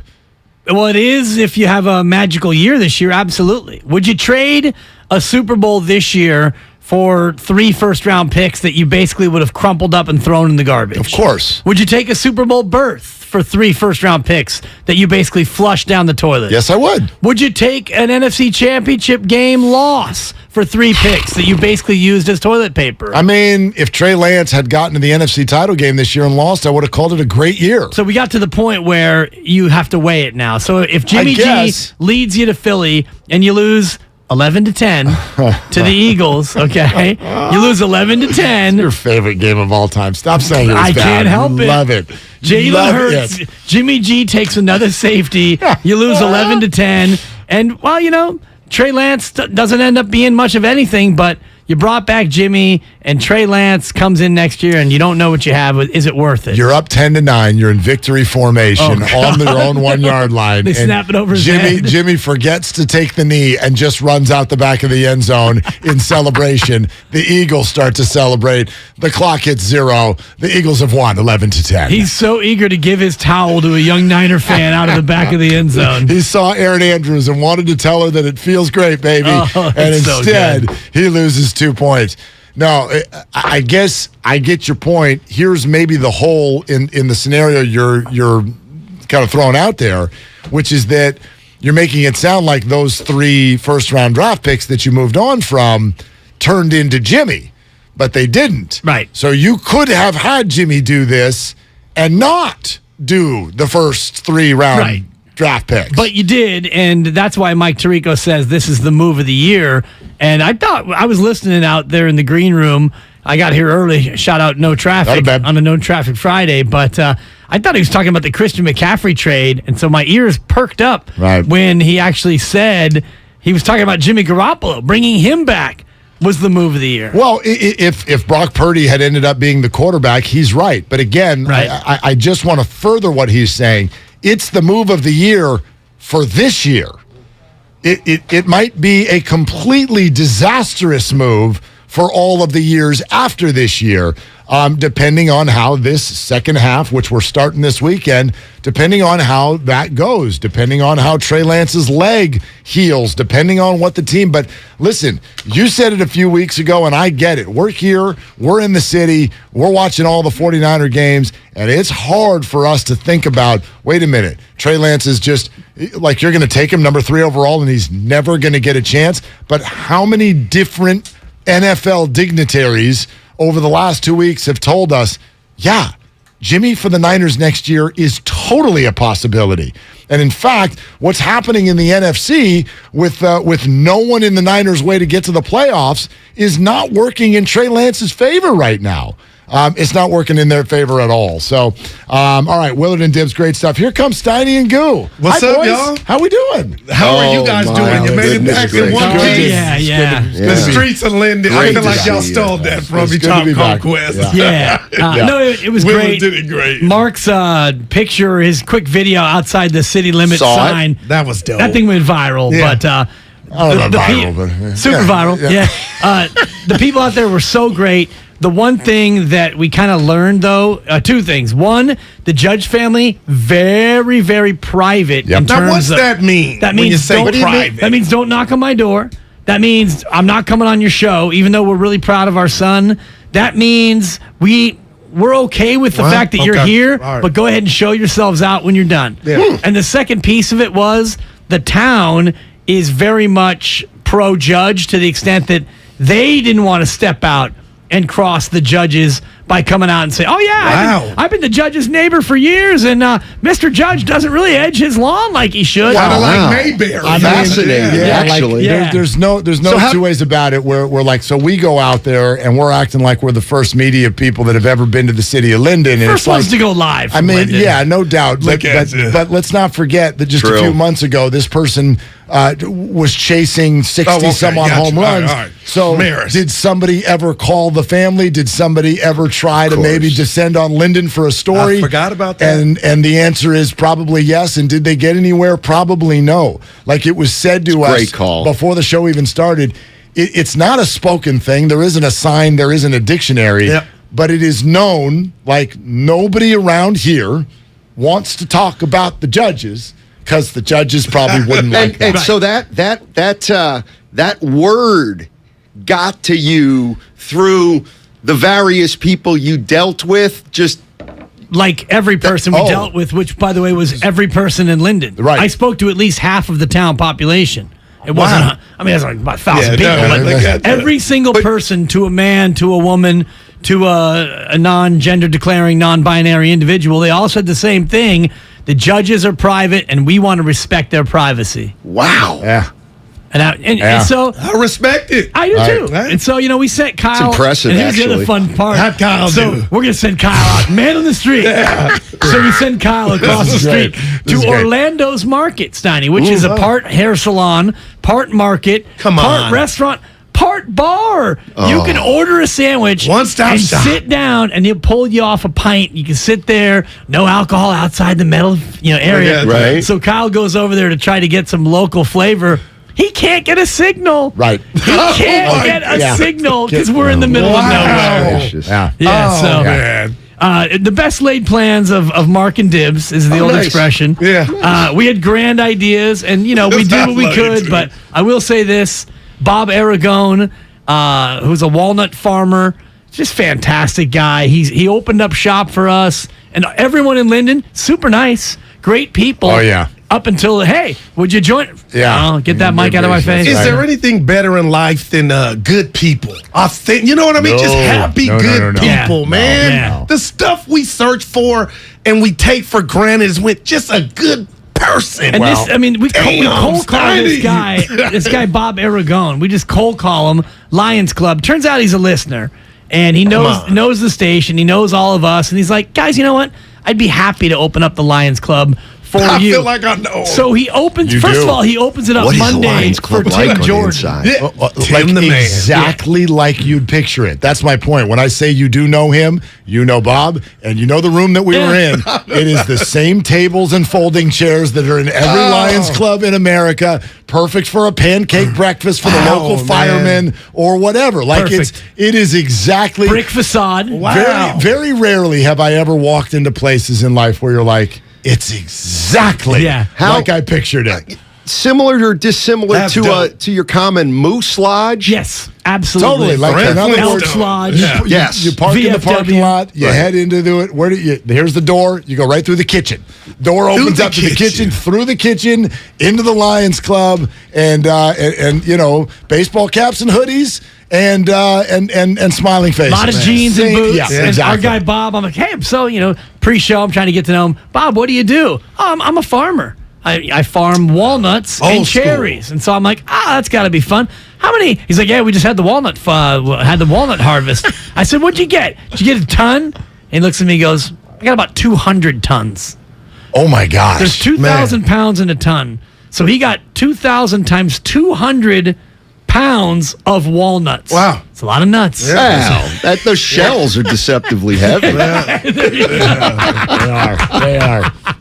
So in other words, Bob could also, like Aaron Judge, buy Linden. And yes, I imagine Bob had some free time. So Bob and one of his buddies, he's posted up. They took in the show live. It was pretty cool. Oh, yeah, Bob never left. No, so they were locked in. He won. They were like Kirk Lakem. Yeah, exactly. You're on fire. Yeah. That's a damn fire. That's very funny. Only to four of us, but it's very funny. Only to three. I got there. You weren't there. Well, and the YouTube I think I know, but yeah. Just to let the folks in on the joke, we were live from Chase, and we had Kirk Lakem on, and sometimes the interviews end mid-segment, and it's like, oh, thanks for joining us. Yeah. And the guest kind of gets the cue and leaves, but Kirk ended up staying for another 7 or 8. Yeah. I'm looking at Mark, and we're looking at Kirk, and I'm looking Quietly, at Mark. a good hooper took me to the rack. Oh, yeah. But you know what, Dibs? In fairness, like, you know why people don't get up then?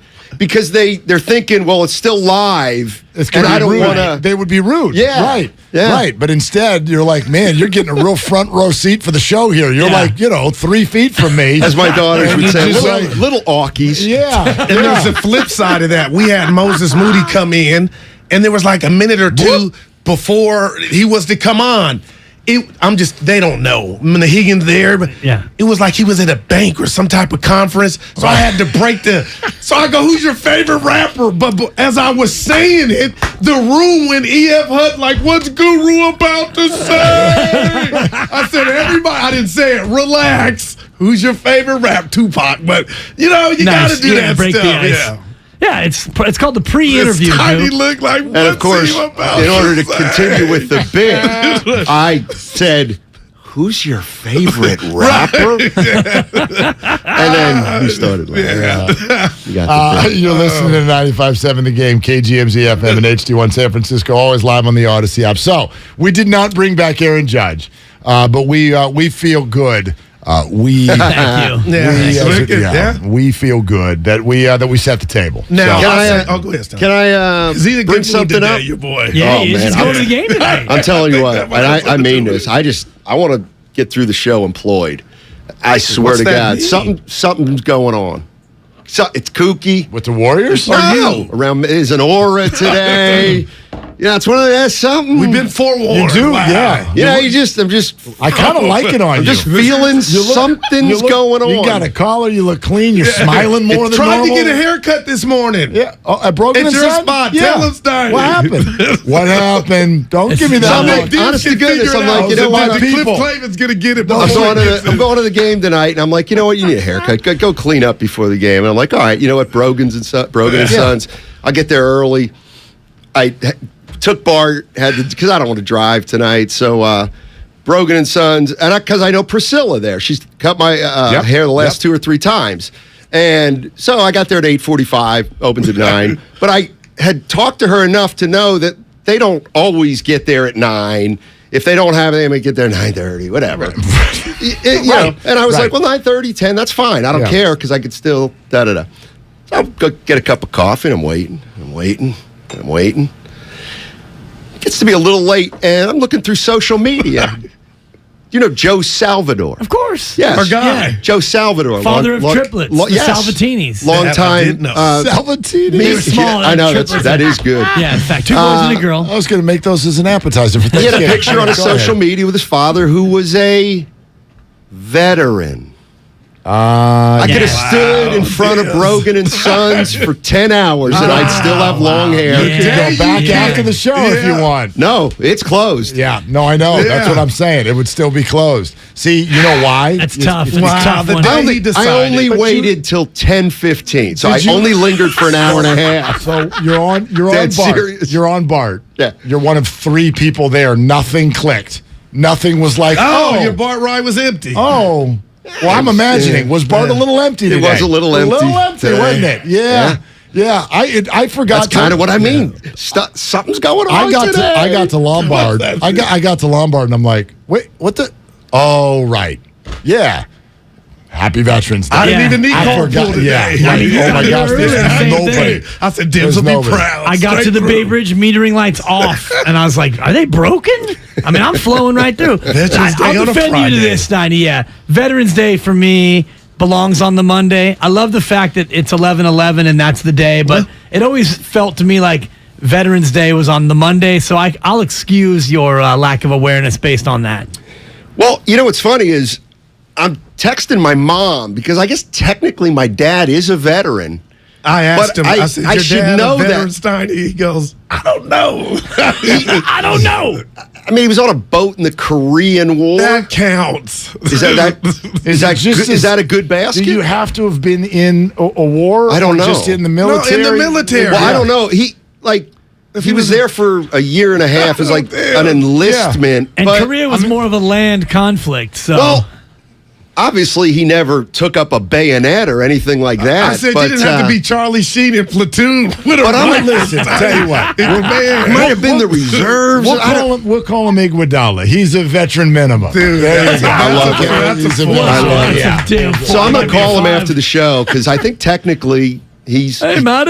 Pops, who turned 80 last week was Tom. Tom was on the submarine. When was your dad's birthday? In the Navy, 1942. November 4th? November 3rd. Okay. My dad's like the 4th. Yeah, maybe he's the 3rd. Your dad's like the 4th? 89. My older brother. This isn't a double play in 1990. This isn't the neighborhood play. You need to know my actual birthday. My older brother, whom I call Rain Man, he and my father have. One's the 2nd of November, one's the 4th. I'm not. I never. Like, that's fine if they're cousins. This is your immediate family. Willard, I would know that you gotta know. You gotta know. Well, I hate to be the Steiny whisperer all the time, but considering his relationship with the aforementioned individuals, I'm going to give him another pass because it's your brother Mike, right? My sister Bob. My sister Gretchen, January 10th. Exactly. Gretchen matters. Yeah. I mean, not that Bob and Pops don't February matter, 2nd. but if he calls his dad, my birthday, who the hell makes me think I want to hear from you? Wow. And Bob, the aforementioned Rain Man, the response might be quite similar. Okay. All right. So I'm going to give you a pass, Steiny. Okay. Pops is, well, not to turn it this way, but Pops had a little hospital visit, and they wouldn't send him home without a little oxygen tank. Okay. He was not happy. Not having it. At all. So we'll see. But anyway, I got a question for you guys. We got 5 more minutes. Yep. So our boss, I don't know if you guys have told the audience. I mean, boss is gone. He's been gone the last 2 days. That's why I wore shorts today. Yeah. And so all I know is he's on a golf trip in Austin. It's a guy's trip. Okay. There's no way he's listening. Is there? I have the Evan thinks he's definitely still would be keeping up with everything. And Absolutely. I don't think so. I don't think he's listening now. Exactly. I think there's a very decent chance that he listens later. There you go. Hello. I kind of especially if he finds out that you rip him. Are you about to rip him? Dude, no. Did you not hear us yesterday? No, what I'm saying is I don't think he's going to I don't think he listens hardly at all. He's on a guy's trip. He's going to be on the golf course drinking, drinking more, and then they'll finish up drinking and go to bed. He can always find the audio. Yeah, when we were back in the days of the Boulevard of Linden, he was in the air during the show. And we all got a text at about 8 o'clock last night. I listened to the whole show and this, that, the other, and his reaction to the whole thing. So be careful now. Isn't that sad? You better be careful. That's his job. That's his sad. job. He's working. It's sad. You're right, and it's still sad. You don't go home and listen to Steiny and Goo podcasts? I'll tell you what. It's called Game Time. Get the water drop ready, but back in my television day, in my television career, I went back and looked at myself on TV one time. I love this story. I was horrified. That's great. I was so freaking lousy. I could tell I was nervous. And from that moment on, I was like, I can't watch myself. See, you need to. But you're supposed to. It gets better. It gets better. Tape. Listening to yourself and watching yourself for any human being is incredibly awkward at the beginning. Yeah. And then you get used to it. It's hard. That's why I don't do it. Yeah. Bottom line. He doesn't like to do hard things, Well, I get that. You can do hard things, though. I did some TV this morning. Oh, wow. Did you go back and watch it yet? Yeah, I taped it. And it was really surgery because you got to look at the camera, but I'm looking at her. It looked like I done smoked weed all night, which I don't smoke. You're like, damn, you can't get it right. Well, Send the camera. Do you have the camera on the laptop? Yeah. But yeah, look, my sister just her and my dad went in. I ain't doing it on purpose. Where do I look? Bring the cameraman out here, old school. Well, okay, if you're on your you know laptop, what I mean, like dude, the eyes were low. That's the camera right there, like right. But she's down there on the I know, right? So you're looking at video. You're not looking at the right, so yeah, it does. It looks like you don't know. But the house looked good, but that's nice living room. That's media in 2022 post-pandemic, and I think people are forgetting. It was rough. You know, the things I've done with Gianna, Penny the dog has shown up in half of them. She's hanging out on my lap. I mean, like I don't know where to look. Penny's a dachshund? No, she's a shepherd. No. Yeah. She's a shepherd mix. Big dog. Yeah, so she's on my lap. That's the end of that segment. I can't even. So is she a puppy still?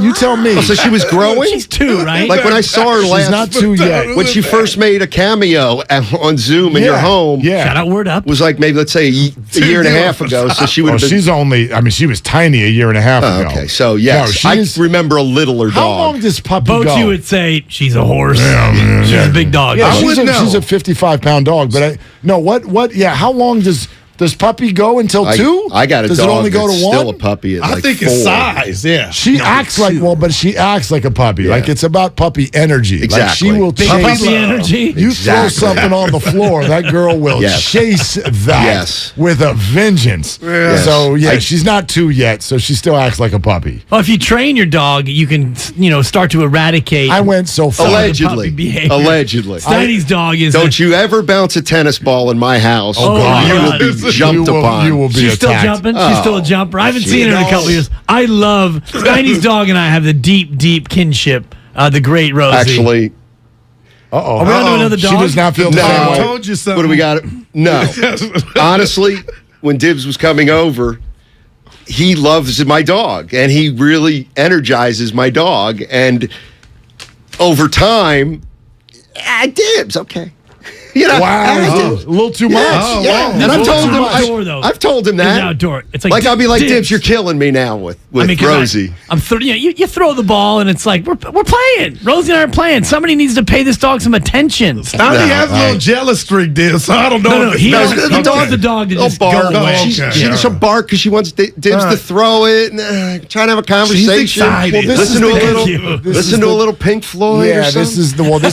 this is the grandma granddad effect where you come in, get the kid all riled up, that's great, and then hand them back to the parents and go lay down. I was wondering why I hadn't had the invite in a couple of years now. I'm starting to put things together here. All right, anything special on the list today? I know we got Sunday Night Football. We got Warriors tonight.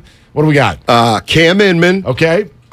John Shea. Okay, wait for talk Willie Mays. I still haven't gotten to it this weekend for sure. I still haven't gotten to it. And I'll tell you what, I got some numbers here that are staggering. It's a staggering stat on Draymond Green. Okay. Staggering. Listen in the car. That was 3 staggering. I'm telling you, Evan and I came up with this. We were looking stuff up, and I'm like, this cannot be right. You cannot be serious. There you go. Exactly. All right, here comes Steiny and Go. One of the things that really annoys me. He brings the passion. For what? I want to know now. I'm mentally invested. Don't tell me to pray and you don't say what for. He brings the perspective. Yeah, I think they both have great points. Get off me, text line. He's truly one of a kind. That is wow. Oh, my God. And he's doing a great job. I need you to man up and say what you really want to say. Simon, you're doing a great job. And together, they're Steiny and Guru. Yeah. On 95.7 The Game. It's a payday Friday. What's up, Goo?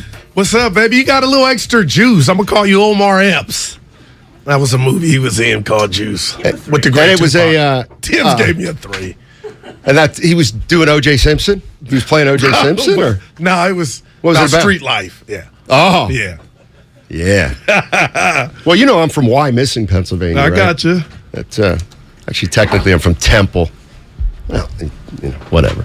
So, oh man, the stat has me. Hey, I'm on. Yeah, you hid it from me. So you guys hid it from me.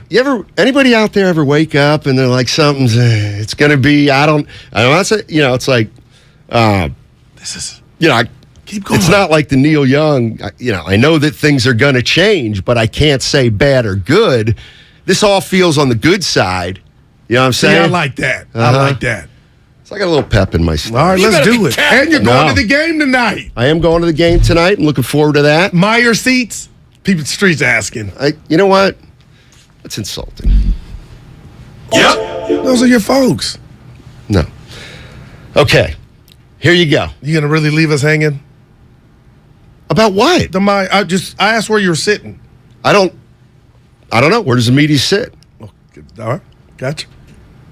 You don't worry about where I'm sitting. You were in a good mood 20 seconds ago. Depends on the level of media. And the streets want to know where you're sitting. Why? That was all. Like, what business is it of my yours Twitter or theirs? blew up. They were like, where's Steiny sitting?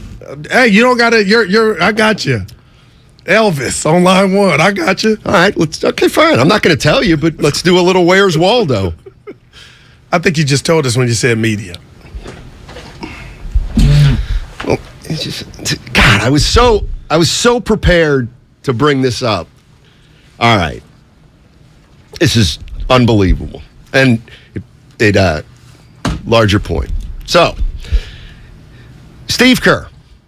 All right. Great coach. Four titles. One of the greatest coaches of all time. There's absolutely no doubt about it. When the Warriors won 73 games, okay? Luke Walton coached the first 43 games. Gotcha. They were 39-4.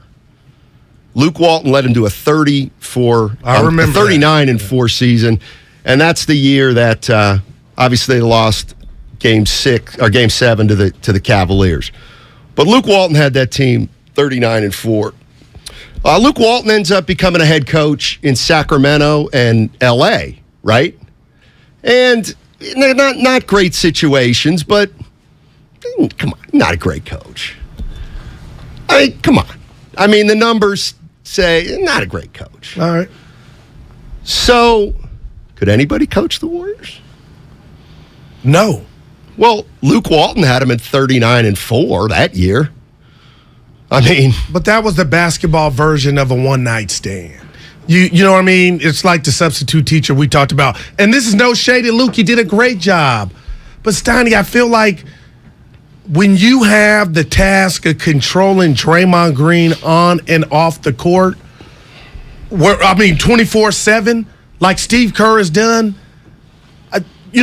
that short sample size, which is a lot of NBA games, I'm like, I don't know if you could say that qualifies for what Kerr's had to put up with. Blow-ups, resentment, anger. Right, but who's to say he couldn't have done it? Oh, okay, all right. I mean, the half a season he coached the Warriors, that you could make a case that stretch of basketball was as good as they've ever played. That's a fact. Mm-hmm. How about this? You ready? This is unbelievable. So, the first 43 games of the season, Draymond Green. You know what he shot from three-point range under Luke Walton? Because I'm like, where's he going?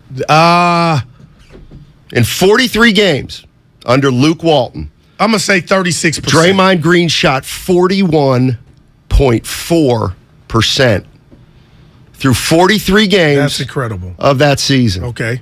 He finished the season at 38.8.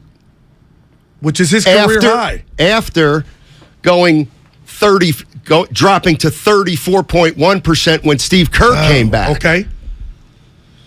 If you remember, that was also the year where Draymond got into it with Kerr at halftime of the OKC game. Authorities had to be called. And at one point said, I'm not an effing robot. I remember all this. So I just think I just think it's fascinating that Draymond loved Luke Walton. And Draymond might have played his best basketball under Luke Walton. Which is kind of interesting to me. I don't have Well, I'm going to say this. I'll tell you what it does. It gives me a little more appreciation for, you know what? When Luke Walton goes to L.A. or Sacramento, nobody's going to turn that And I hate crap these two around. spots you just named. What? L.A. and Sacramento didn't work out. Yeah. I mean, I don't think he's a great coach. But look at what he did with the Warriors. Well, I could say that we could say that with us, me and the people. We could say that with Steve Kerr, though, Steiny. And I could say Draymond's shot, that was his career high from 3. I watched the 2016 Western Conference Finals, a few games not too long ago, and his body was different. He physically was a different person. The streets told me part of why they got into it was he was shooting too many threes and Kerr had said something. Well, So he's I shooting don't know. 41%. Yeah, so I don't know if I get where you're going with.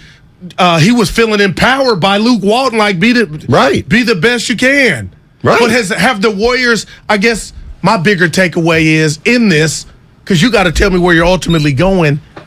They've won 4 and 8, so ain't no meat on the bone.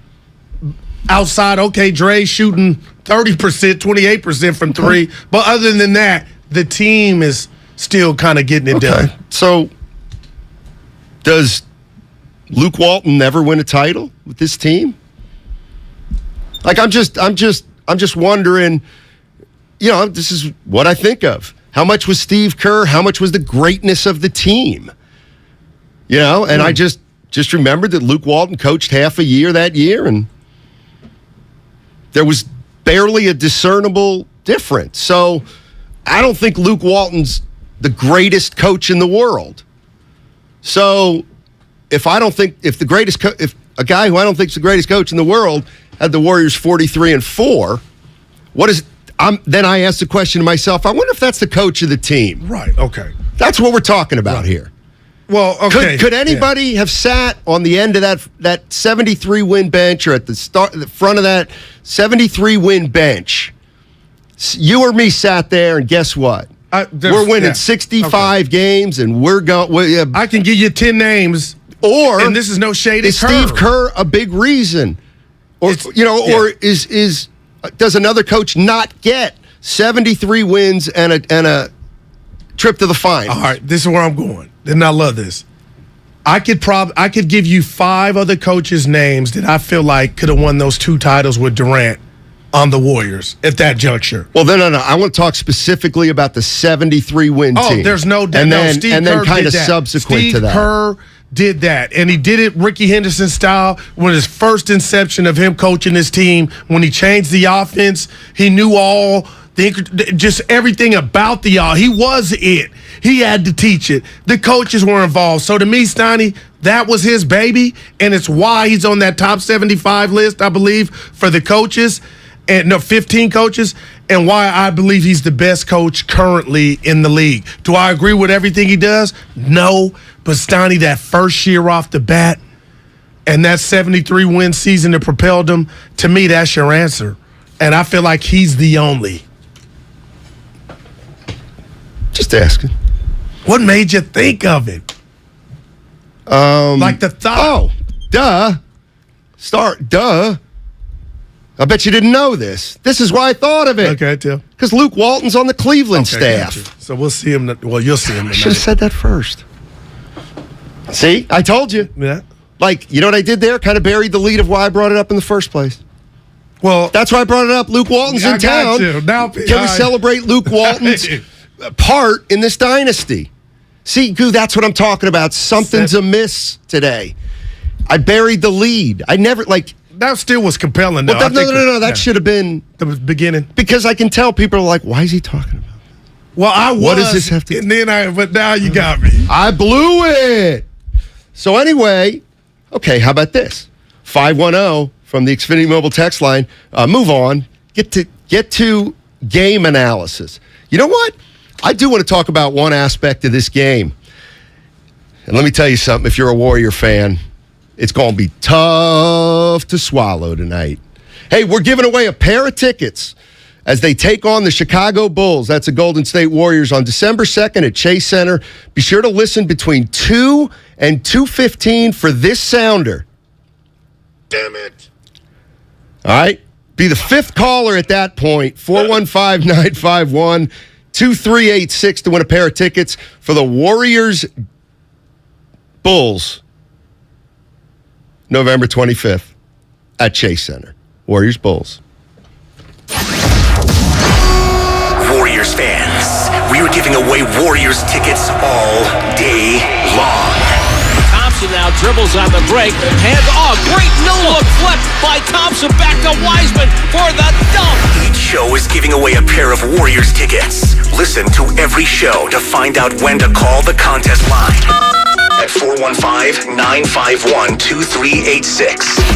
That's 415-951-2386. This football season, adopt a new tradition that's sure to turn fans into family. The Jim Beam Highball. That's beam and soda over ice with a lemon slice. Share one at the stadium or make one at home. Kentucky Straight Bourbon Whiskey, 40% alcohol by volume. Copyright 2022, James B. Beam Distilling Company, Claremont, Kentucky. Drink smart. AT&T Fiber presents a straightforward moment inspired by straightforward pricing. And now we just cube the pancetta as such. So what's on the menu tonight? This carbonara I found online. It's fire. You gonna love it, Mom. I hope you hold on to this AT&T Fiber, son. It's nice. Yeah, you should settle down now that you're a gagillionaire. Oh, I am. I finally found the one internet I've been looking for my whole life.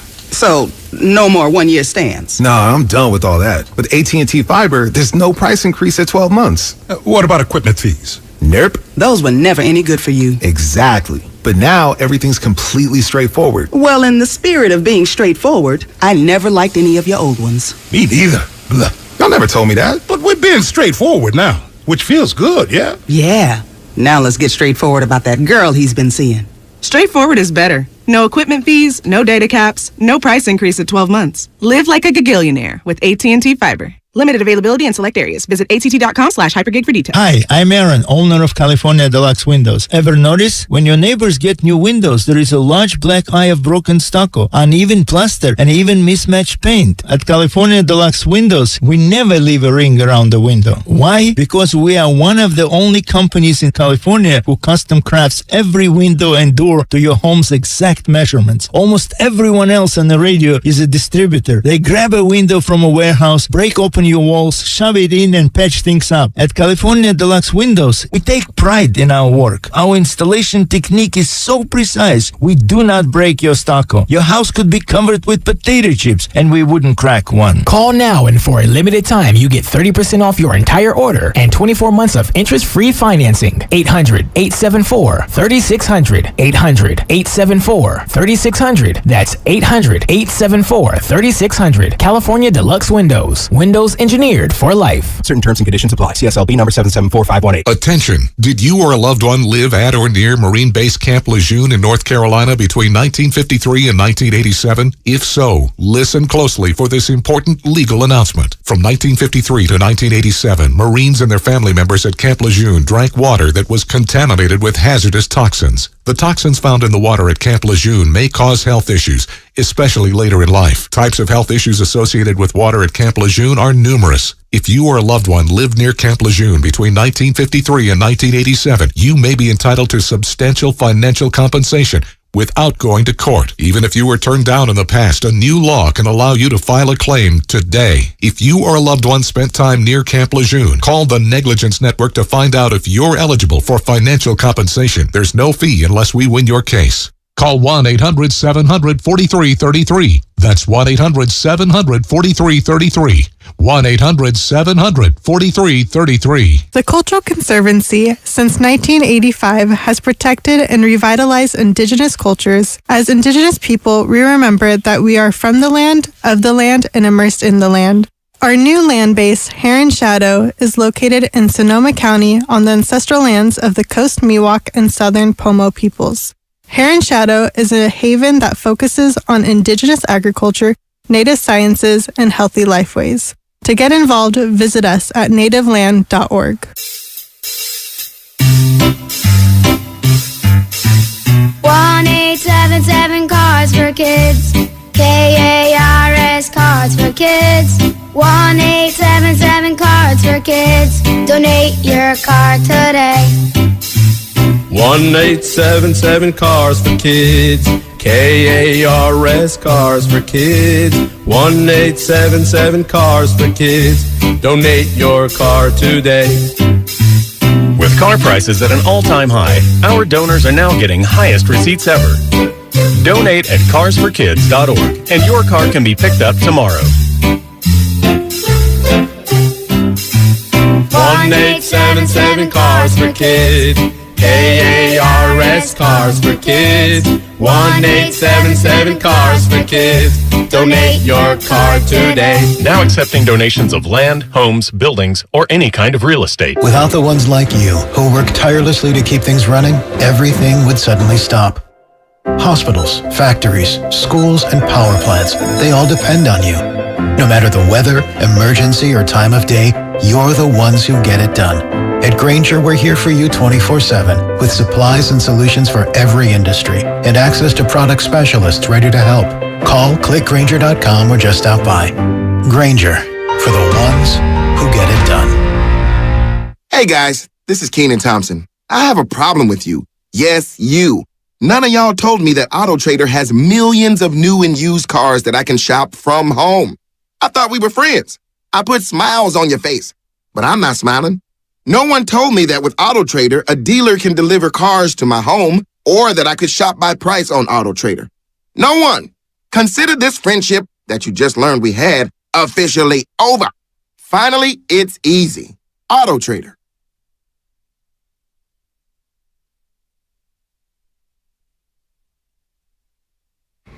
Warriors come out to play.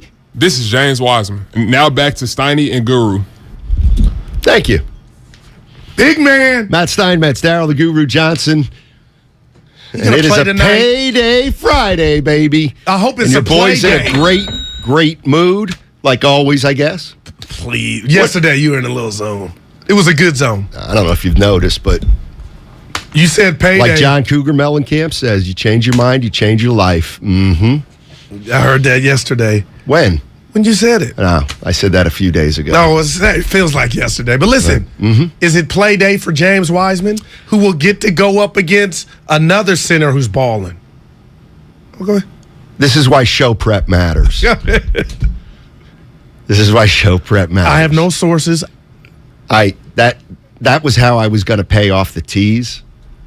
Mobley and Wiseman, and how their two careers have gotten off to different starts. And all right, I like how we started. I tell you what. We'll come back to Mobley and Wiseman. I got a story. You want to hear a great story? You had a few of them yesterday. This is a great story. You know who it's about? One of our favorite guys. All right. What? Mark Ibanez. Nope. Closer to home. Ray Ratto. In the office. John Dickinson. Okay, JD, our guy. John Dickinson. Yeah. I respect that. So Del Campo. So no, that's where Barnes went. You know, they're Cleveland's coming in, and I was like, let me look around, see who Cleveland's got on their coaching staff and front office. Okay. And I noticed that Luke Walton is on their staff. He's an assistant coach on Cleveland. And I was like, I didn't know. Okay. I was like, man, he had that one. I mean, I was like, he coached that team, that 73-19 halfway through the season. Turned it into two jobs. Exactly. And so I say to Evan, let's try to figure out what Walton's record was again. Okay. Because Steve Kerr got credit for all those wins. Luke Walton's... I hate that, but yeah, okay. Luke Walton's record with the Warriors is not part of his head coaching record. Those still went to Steve Kerr. That hurts. So it was actually a little tricky to find because the game, what the when did Steve Kerr... So he didn't have that didn't go under Walton's log. Correct. But I was trying to figure out when Steve Kerr came back that year exactly, and what Walton's quote-unquote record was, even though technically wasn't his record. Right. See what I'm saying? Yeah. So Evan and I are trying to find it, and it's just a little tricky, and I don't know. I'm like, I wonder if Dickinson will know. JD, the guy that recited the schedule. I swear to God. Evan jump on the mic because he was there. How'd this go? I call up John Dickinson. He said, hey, what's up, man? I said, hey, you know that? Remember that year the Warriors won 73 games and Luke Walton coached for the first half of the year? I said, I can't remember what Walton's record was. I got some numbers in my head, 43-4, but I'm not exactly sure. He goes, let me think for a sec. Like 3 seconds. He goes, I want to say it was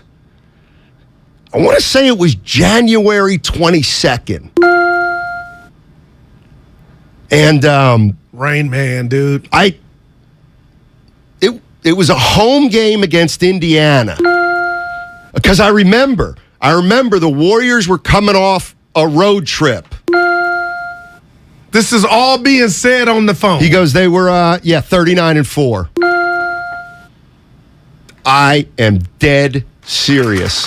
He heard it. Evan heard it because I had him on speakerphone. Hey, can I tell you, as blown away as you are? That's unbelievable. But that's like a double compared to reciting the whole Warriors schedule, home and away. So I know you got a glimpse of it, but that's incredible. It was like from 6 years ago. So we found the answer like while Steiny was calling him. So I was like, okay, I found 39-4, January 22nd home. But I didn't know they didn't say it was against the Pacers though. So this is why we called JD. Gets on the phone. He's like, it was kind of something like that, and he says something like that. Except he's exactly correct. He's 100% spot on. And I'm looking at Evan, and Evan's like, yeah, he's right. He's right. He's right. It's a computer, and then it's JD. Well, how about this? Then the funniest part was JD hangs up, and Evan goes, we should have asked him what day of the week it was. And I said, he can figure that out, too, if he knows the exact day. Yeah, it would have been too easy. And do you? Evan doesn't know this. What? He remembers everybody's birthday here at the station. No, that's John Curley. No, it's John Dickinson. No, it's not John Dickinson. Well, John Dickinson, he can tell you what day of the week you were born on. Yeah, right, if you give him the date. Yeah, No, John Curley is the guy who remembers everybody's birthday. I'm giving Curley that, but last time I got down with JD, he could tell you when your, good Lord, he could tell you when your birthday was. Yeah, right. Evan, yeah, okay. Yeah. You go up to JD and say January 7th, 1979. What is that? He can tell you what day of the week it is. Right, man. 2. See, I think Curley's. Dickinson's got a formula. Right. But nobody else has. But Curley's got to remember these strange things all over the place. Love JK. And he just does without writing them down. Yep. We going to be invited to the wedding? I'll be mad at Curly's. Whose wedding? Curly's. Oh. No, not for me. You know what? I'll tell you what. I'm still in the race. Weddings are expensive. I never begrudge. So what's that mean? If you don't go, it's because they went the cheap route? No, it means you can't afford to have a big wedding. Isn't it up to the missus too? It's not really up to the dad. The traditional way, which is not the father of the the rule anymore. How come? Because you know what? A guy and a gal are getting married. Both families should chip in. If a guy and a gal are getting married and the girl's parents happen to be middle class and the dude's parents are rich, you know what? Pay for the wedding, Rich. Yeah. Get in the game. I'm with that. That's all. No, I'm definitely splitting. Wow. Look at division. Oh, boy. Steve Kerr yesterday. I got to find this one. You know what, Evan? Do you have the board? Steve Kerr told anybody and everybody. I'm with Damon Ratto. Who thought that moving Klay Thompson to the bench was a good idea. He essentially told him to hit the pike. What? Not going to happen. You heard that from your partner. What? You heard me say that. It will never loyalty, Steiny. It's about because it ain't about basketball. It might also be about stubbornness. It also might be about not fright, but concern about how it'll be handled by the player. How do you think the rest of the team would Curry be PO'd?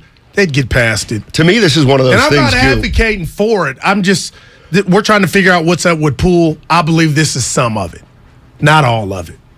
See, I mean, to me, this may be, and I don't know if I like it or not, to tell you the truth, but this may be part of why this guy's a coaching genius, is because you have to treat every player differently. No doubt. That's what the great ones do. So Steve Kerr coaches Draymond Green a certain way, and whatever that is, let's just say hypothetically it led to Steve Kerr taking Draymond Green off the floor in an NBA Finals during crunch time. It happened. Not putting him on the bench or anything like that, but Steve Kerr, when the chips were down and he really was up against it, decided, I will take Draymond Green off the floor if I need to. All right, that's Draymond Green. He coaches Steph Curry. Either he asked Steph Curry or Steph Curry suggested or whatever. Steph Curry came off the bench in game 1 of the playoffs last year after missing 11 games. He started the playoffs coming off the bench. I don't know how it came about, but it had to do with coaches and players, clearly. And Klay Thompson's a very different player. And Steve Kerr is acknowledging, I would never take him out of the starting lineup. And okay, fair enough. Yeah. So I wonder why. Why won't he? Why can Steph come off the bench for the start of the playoffs? Steph's that kind of guy. Why would, listen, I'm going to be honest with you. I wouldn't bring Klay off the bench either. And the reason is,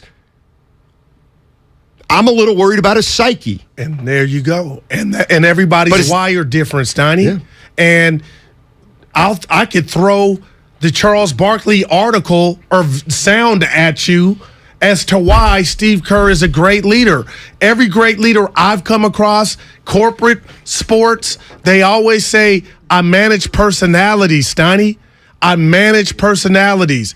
And you saw what Klay Thompson, how distraught he was, and how, my pops use his Norm, how hurt Klay was over what Barkley said. And that was just a critique. It was an opinion, but it cut. So Kerr is telling you, hey, I can do that to Dre, knowing Dre mentally can handle it. But if I did that to Klay, I could lose him. But the only thing, sprinkle of dust, I don't like is Matt Steinmetz. You could tell me basketball-wise, Guru, it should and it could happen. What? Klay come off the bench? And just for the both of them, just to check it out. But it won't, because you could possibly lose Klay where it counts, and that's mentally. And listen, I don't know how the Warriors season's going to play out. I don't know if Klay's going to start the whole time or not. So I don't know. You know, here's what Steve Kerr had to say. The thing that's going to happen here soon is that Jordan and Klay are going to kick it into gear. You know, neither guy has gotten off to a good start. So that's the main thing, is that, you know, as those guys who we know are great players, champions, guys who have done it at the highest level, when they get going, it changes everything. It changes the combinations. It changes, you know, how guys need to play around them. The game gets easier for everyone when your best players are playing well. So I think that's what's going to happen is, you know, the game will start to smooth out for the whole group, you know, as Jordan and Klay in particular, those two really get things rolling. All right, and here's more Steve Kerr. That's not something I've given any thought to. Moving Klay to the Jordan bench. and Klay are very different players. You know, Jordan's more on the ball, Klay's off the ball. I think with our, you know, when Steph is off the floor, we absolutely have to have Jordan on the floor. Doesn't mean we can't change combinations and rotations to get certain guys on the court together. But you know, Klay is a starter, and that 5-man unit is the very best unit in the league. It doesn't make a lot of sense to me to break up that unit. You know, what we really need to do is tighten up the areas that we've been weak in. And if we do that, then I have a lot of confidence that we'll get back on the right track. All right, so there it is. Hasn't given any thought to moving Klay to the bench, and everything he said is he kind of never will. By the way, Cam Inman, 15 minutes. We're going to talk some Niners. They play the Chargers Sunday at 5. So, I mean, there it is. So if there was anybody out there advocating for Klay to come off the bench, it ain't happening. Okay. And no, what I wanted to do is make the broader point that to me, it is kind of what great coaches do: coach everybody differently. Yeah, no doubt. And if Steve Kerr in his own mind weighs, you know what? Yeah, I might be a little worried about Clay's psyche coming off the bench, but you know what? I'm not asking him to come off the bench because he won us 4 titles. Love it. And I know how he is. I know him. I've known him now for 10 years. I'm looking at Klay Thompson. I don't want to ask him to come off the bench. No doubt. All right, I've been looking at Steph Curry for 8 to 10 years. I can ask him to come off the bench. Or he'll agree to it. No doubt. I'm looking at Draymond Green, and it's like, oh, boy, I got to give. I'll give. But you know what, Draymond? You can't play now. That was beautiful. That's what great coaches. And I'm going to say, and our boss does it. We're all, you and I, we're different. Everybody's different. But I'm going Rodney Dangerfield with respect from that answer from Coach Kerr. And he's playing the odds. He's playing the numbers, the percentages. But now, Steiny, I'm going to change my answer. You can back up the truck, E, because the other day you asked me, I believe it was on Monday, who was I more concerned with? And I said Klay, then Poole. But Klay notoriously has started out slow. So we've seen him get back. Now, I remember when Poole got demoted and had to go to the G League. Guess what happened when what was the same? He was coming off the bench. Mm-hmm. And I'm not saying he's headed down that, how can he? He's gotten paid, but the percentages are not there, partner, about Poole being able to get up out of what's ailing him if it's just about basketball and coming off the bench. Now I'm like, okay, that's a leader. Hey, but 11 games, I ain't changing nothing. But last time Poole came off the bench, he didn't look like what he did last year when he was starting. So those are the percentages that, Steiny, are light, that we don't really have from Jordan Poole as he stepped on the scene last year, as you said and told us, for 50-something games last year. So can Jordan get out of whatever Jordan's going through early, coming off the bench?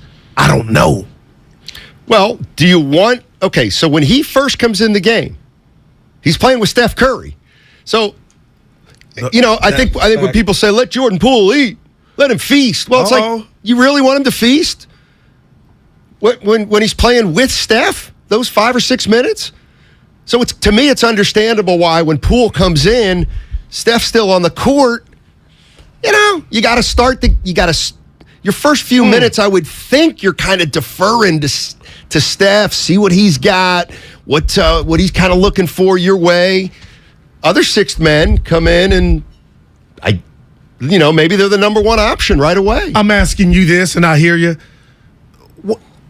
Can you just tell the people in the back, compare and contrast Poole's possible mindset when he's starting with Steph? One of the things probably is he knows if when Steph starts a game, there have been many games where Steph lets the game come to him. Right. All right. By the 6-7 minute mark, the game either has come or hasn't come. So even when Poole gets in there, either if Steph's going good, well, you got to kind of let him ride. Right. But if the team's kind of losing and Steph's been letting it happen, well, then you want Steph to start getting going. Huh? I mean, these are not black and white. I'm not saying this is all black and white at all. It's really, well, I was going to say not black even eye, close. but he didn't get hit in the eye. I just, and we'll never know, Steiny, but until he gets out of this, he's a human being. I'm talking about Jordan Poole. Nobody knows what's really, if that punch, and people get mad at me again bringing it up. No. How that's affecting him, Sorry. man. And do you find it odd that's going to be brought up all year. He's never talked about it? Jordan Poole's not said one word about it. Not in the media. Yeah, so that's what I'm talking about. Normally, well, that's not the important part. I mean, I'm sure he's talked to somebody about it who are helping him with the process, whether it's family, whether it's friends, whether it's coworkers, whether it's a therapist. Right. Well, that's what I meant. That's heavy. I get it. But we don't need to know. Okay. Well, yeah. I guess if he came out and said it, this happened, we put it behind us, then people would be saying, okay, they're in a good place. He's fine. But if it's like what you just mentioned, and it totally meets that criteria, then yeah, this is a work in progress, and so is he. Well, he's only 23. Matt in Dublin. What's going on, Matt? How you doing? Hey, what's up, fellas? Yep. Just wanted to say I like the show. I love the show. Thank you. And appreciate it, man. Advocate for more role play between you two. That's probably the part of the show to me. I wanted to act. Yeah, some say I'm acting now. I like that. So I'm him. I'm you. Let's try it out. Anyway, about the Warriors, I think nobody's really talking about the fact that Steve Kerr said in the beginning of the season that these guys aren't in the best shape coming into the season because of the long season they had just played. And so what we're seeing, this is why they're struggling on defense. What we're seeing is that these guys are winded. I saw it in the Sacramento game. These guys are winded, and defense, you have to be in shape to play defense. So that's probably why they're struggling in the beginning of the year. I'm not worried. I'm a season ticket holder. I'm not worried. I think they'll get it rolling, mid-season. Appreciate the call. The only thing I'd say about that is... That's interesting. I would almost expect them to be tired because it's early in the season. Curry, Clay, and Draymond are veterans, and they were playing 36, 38 minutes. So I would expect them to be a little tired at the beginning of the year. Okay, well, I can go back to, I forget what game, but Draymond Green touched on that subject about how guys, I want to say he was pointing the finger at the younger guys, how guys are not ready to go or in tip-top shape. And who were they playing Friday night? It was Denver, a home game. Doris Burke was on the call right after the Punchgate early in the season, Steiny. And there was a play where Kuminga and Draymond they didn't even come past half court, and she called them out like you normally don't see that. So my question to you and anybody else would be then, that can't be something, right? Because what did you do in off-season to not be in shape? Well, Clay didn't do anything. Well, that we know. I have no idea what Draymond did. Or not. Let's go to Olivia in Richmond. Hey, Olivia. Hey, guys. Hey. I'm calling. I'm going back to what they used to do even before Clay was hurt, right? I'm talking about the lineup. Mm-hmm. What they can do to incorporate these young guys. Because I agree with Guru. It's like they're putting a lot of pressure on them. You got to think they were out of high school just a few years ago. But remember in the beginning, before Clay got hurt, Steph would come out. He'd play the whole first quarter. Then at one point, Clay would go out. But then Clay and Draymond would always start that second quarter. Right. And then it's like bring Spoon out and bring the new guys out to just have that experience out on the court. You know what I mean? It's just like they have to do something. But it's just like, remember, these guys are not that far out of high school, and then they didn't play that much. So it's a learning experience to me. You know what I mean? Yeah. So you want Draymond and Clay to start that second quarter, maybe with a young guy or two. In addition to Poole. Because that's what, like, even in that last game where all the starters sat out and Poole came out and started, and he was the point. He hasn't had that much before. Even last year he did well, but he wasn't running things. You know what I mean? Yes, I do know what you mean. I do. Yes, it's just like give him that opportunity to learn. I know they gave him a bag and everything else. Everybody's like, "Well, you got paid." Well, you know what? It's still experience. No matter what, no one starts their job, and this is a hard job. This ain't a regular job. You know what I mean? No one starts their job just right out the gate. I know everybody ain't LeBron and down the line and Ja Morant, but I'm just saying some people need experience, and he needs, so that's what I'm saying. Just get the group, and that may even help Clay just trigger him, and still people give Clay a chance. All right, Olivia, thank you very much for the call. Appreciate it. Yeah, I'll give Clay a chance. Yeah, we are. But can't wait for she said something that I really agreed with, and now I can't remember, of course, what it was. Son of a gun. Somebody wants to know, Steiny, how Guru was right. How can about what? Go ahead. I'm having some fun. That's a 0. That's it. 707 wants to know how they can be tired so early in the season. Well, I'm talking about individually the games, and if they're not in shape right now, they're going to get tired late. But I'm not talking about fatigue of playing months and months and months and months and months. All right. Cam Inman, other side, 49ers. Can I ask somebody a question? Why does everybody just assume that this team's going to win, beat the Chargers, and start rolling? I want to ask Cam Inman that on the other side. And it's all brought to you by Fremont Banking. Full service banking, no compromises. Yeah, well, yeah. He's a 9-time NBA champion. Steve Kerr, Warrior head coach here on 95.7 The Game. And he's on with Damon and Ratto every single week during the NBA season. When Steph is off the floor, we absolutely have to have Jordan on the floor. Doesn't mean we can't change combinations and rotations to get certain guys on the court together. Warriors head coach Steve Kerr, presented by Xfinity. Supercharge your home with supersonic Wi-Fi. Unbeatable internet, only from Xfinity. Hi, welcome to the IKEA Holiday Prep event. Here to help you host the season with offers, in-store workshops, and more. Oh, great. I may have invited the whole neighborhood for the holidays. Don't worry, you can do this. To start, IKEA family members save 20% on Venturfent Christmas tree decor and gift wrap. You are my hero. Visit us in-store or at IKEA-USA.com/holiday prep to get ready and save. Offer valid 11/9 to 11/23/22. U.S. only while supplies last. Selection may vary by store and online. Restrictions apply. Yellowstone, television's #1 show, returns on Paramount Network. I, John Dudley, do solemnly swear to uphold the Constitution of the state of Montana against all enemies, foreign and domestic. Featuring an all-star cast led by Academy Award winner Kevin Costner. The invasion is over. They will fight you dirty. Is there any other way? As the Dutton family fights to protect their legacy, they'll learn power has a price. Signing this is a declaration of war. We're already at war. Yellowstone returns Sunday at 8 p.m. Eastern for an epic 2-hour premiere event exclusively on Paramount Network. It's a new day because COVID vaccines just got a big update. So all the big stuff coming up this fall, well, now you can say, you bet I'll be there. Because updated COVID vaccines protect against both the original COVID virus and Omicron. And everyone 5 and older can get one. So this is a moment we've all been waiting for. Find updated COVID vaccines at vaccines.gov. We can do this. Paid for by the U.S. Department of Health and Human Services. November is a great time to get a new TV. Now that the top-rated brands like Samsung, LG, and Sony are at the lowest prices of the year. With Black Friday deals available, what more could you want? How about better than Black Friday? Before you click, you should call Video Only to see how you can go lower than Black Friday. That's right, the best TVs at better prices. Check out Video Only before you buy, or you'll be sorry. Tune in to 95.7 The Game for Warriors Live, 60 minutes before tip-off of every Warriors game. Brought to you by Xfinity. Supercharge your home with supersonic Wi-Fi. Unbeatable internet, only from Xfinity. Universal Studios Hollywood is where the holidays come together. We've tested it.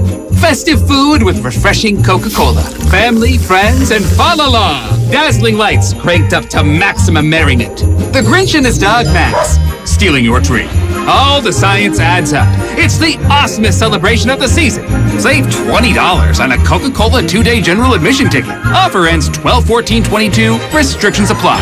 Details at universalstudioshollywood.com/Coke offer. Finding great candidates to hire can be like, well, trying to find a needle in a haystack, but not with ZipRecruiter. Its powerful technology actively finds and invites qualified candidates to apply to your job. So while other companies might deliver a lot of hay, ZipRecruiter finds you the needle in the haystack. See why 4 out of 5 employers who post a job on ZipRecruiter get a quality candidate within the first day. Try ZipRecruiter for free at ZipRecruiter.com/free. That's ZipRecruiter.com/free. You can't get much for $5 these days. Unless you go to Wendy's for a $5 Biggie Bag. Get your choice of double stack, junior bacon cheeseburger, or crispy chicken BLT. Plus 4-piece nugs, fries, and a drink. All for just $5.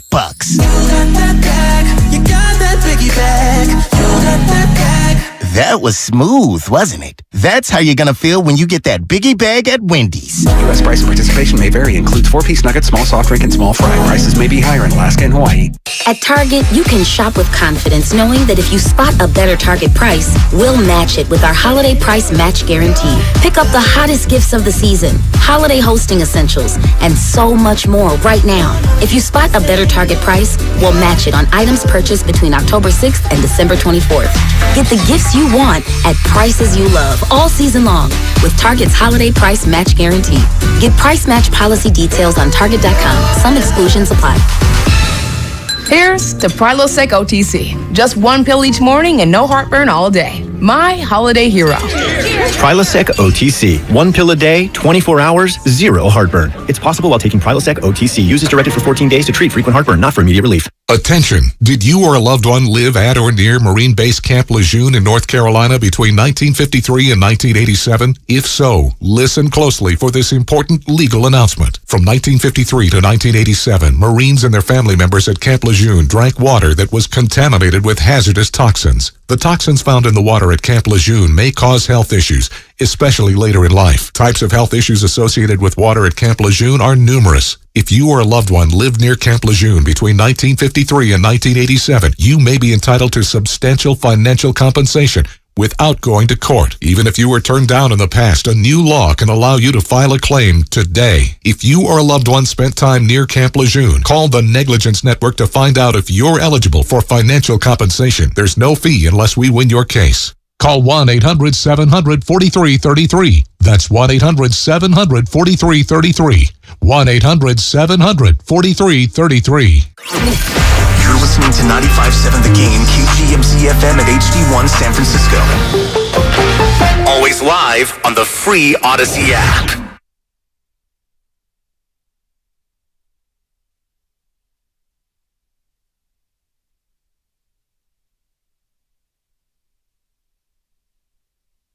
Actually, the more the better, so I can help educate. Now, back to Steiny and Guru on 95.7 The Game. All righty, Matt Stein, Matt Darrell, the Guru Johnson with you. And let's bring in our 49ers insider, Cam Inman. How you doing, Cam? What's going on? I'm doing pretty well. Just came off the practice field, and Niners going through their final practice before Sunday night football. And I'll tell you what, the week took a strange turn yesterday when we found out about Jason Verrett's Achilles, because there was all this optimism and everybody was all hyped up after the bye, and then you lose Jason Verrett, who was just like more of a locker room leader, I guess, and everybody had seen him grind, and it put really cast a pall on everything yesterday. And I think today the mood's kind of going back up. Well, that's good. I mean, guys get hurt in pro sports all the time, right. But this one's different. There's no doubt about it, and it's really too bad. Let me ask you about the health of this team right now. I know going into the bye, there's about 6 guys who are on the cusp. What are we looking at for the Chargers game, you think? It's interesting to see how many offensive players are getting back. Basically, the whole offense should be ready to go, outside of Trey Lance, obviously, but. Debo and Juwan Jennings have practiced all week. Elijah Mitchell looks healthy, and he's taken the number 2 reps behind McCaffrey in practice. So you think he's coming off IR, they're in a great place offensively. Defensively, not so much, because Samson Ebukam he somehow got hurt on Monday, hurt his quad, and he hasn't practiced all week after that. Which means that they're also going to be without Eric Armstead and Javon Kinlaw on that defensive front. So you're missing 3 of your season opening starters on that defensive line. You still got Bosa, though, to wreak havoc on Justin Herbert. But it also gives opportunities for some of these other guys to kind of get in there. And I'd like to see more Drake Jackson, rookie, because he's a really athletic guy that he's got to learn how to play some more NFL football, and the more reps, the better for him.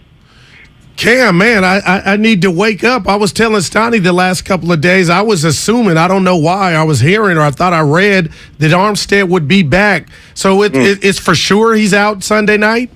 We're going to find out officially in, I would guess, within an hour when Shanahan announces it. But Eric hasn't practiced all week. He hasn't practiced in the last month and a half. So, he had a stress fracture in his lower leg. So I'm guessing he's targeting maybe next week. My guess, honestly, probably be about 2 weeks out, because you usually want to get a guy with a week of practice under his belt if he hasn't been at all.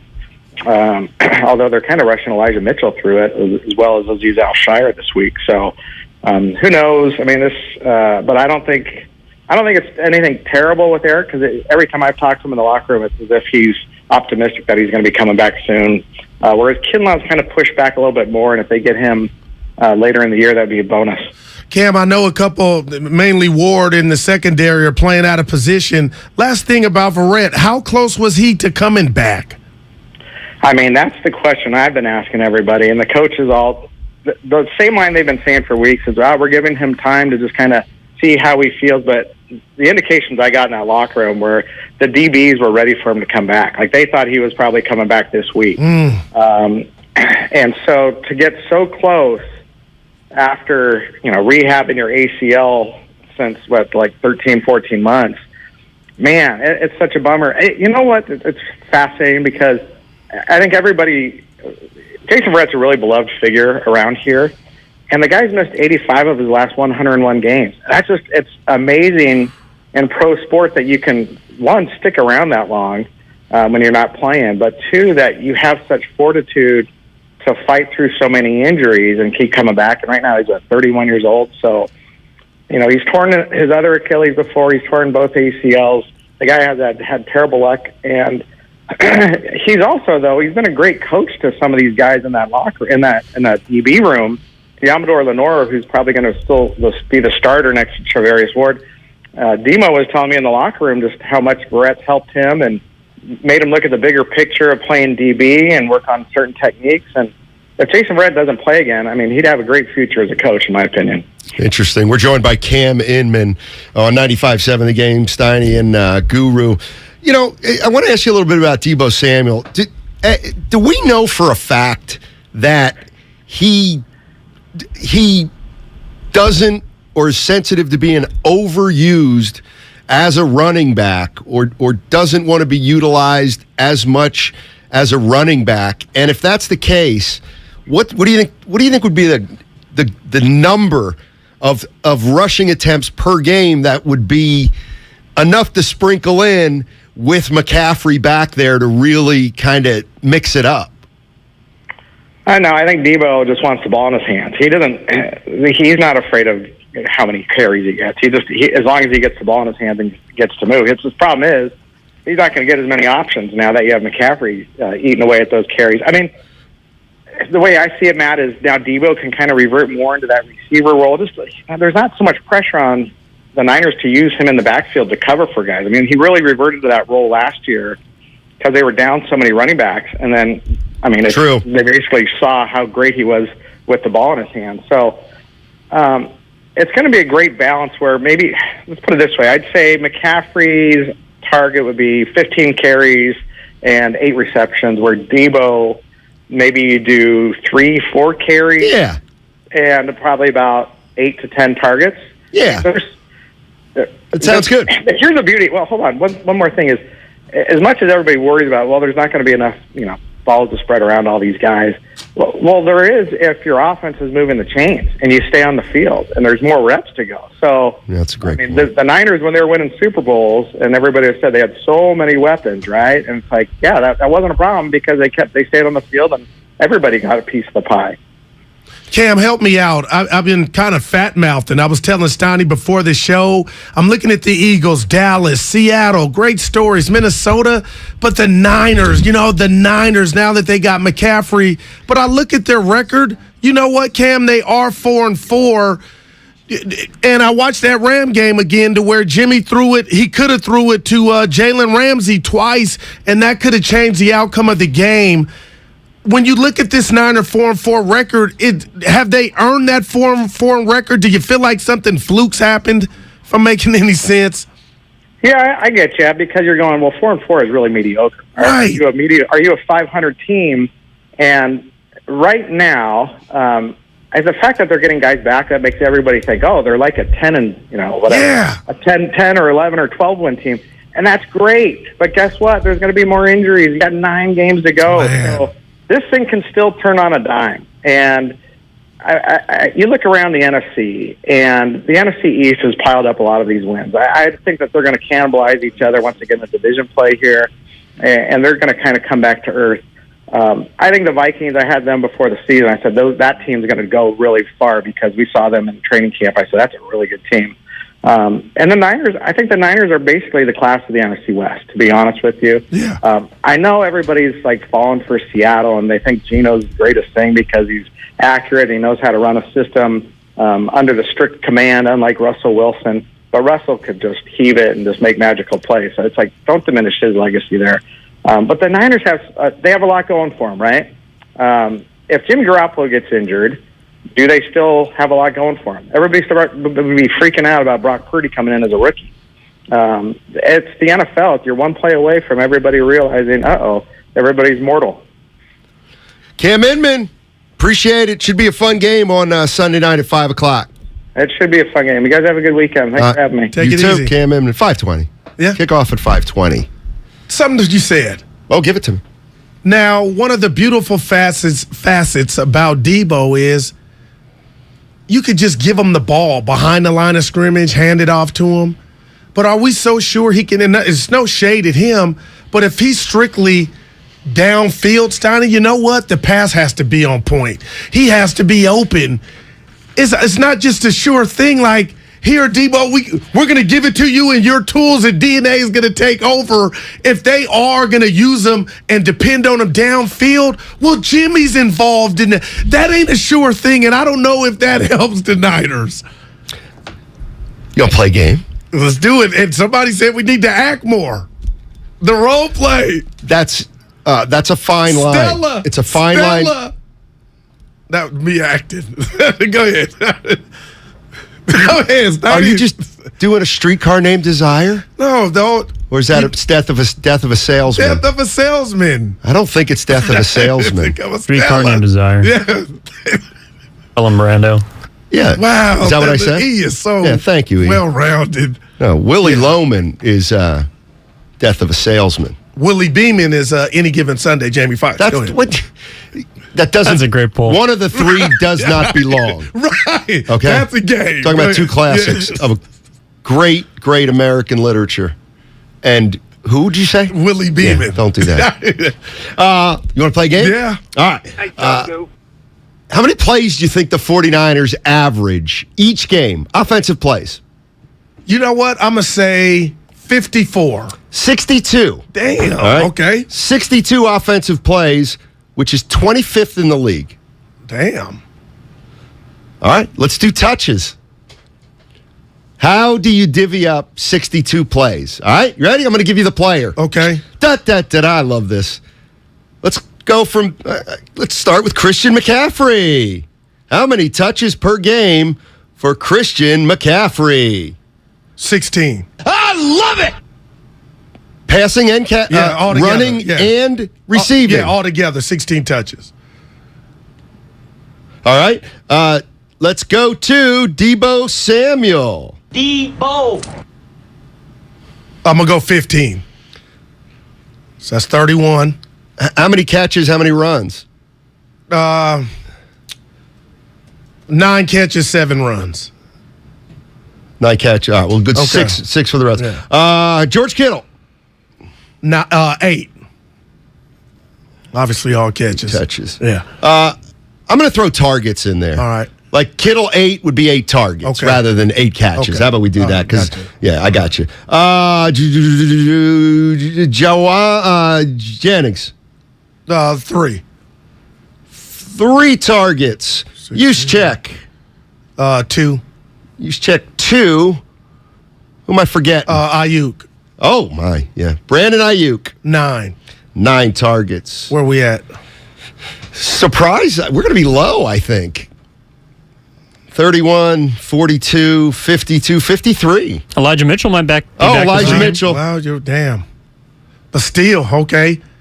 To take use checks away, those 2. Okay. 0. And I'm going to take 2 off of Kittle. I'm going to take 3 off of Kittle's touches. You don't targets. have to.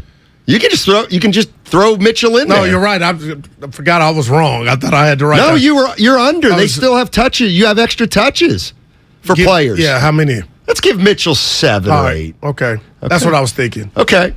Fair enough. Let's 31, 42, 53. Let's give Mitchell 9. That makes 62. Okay. All right.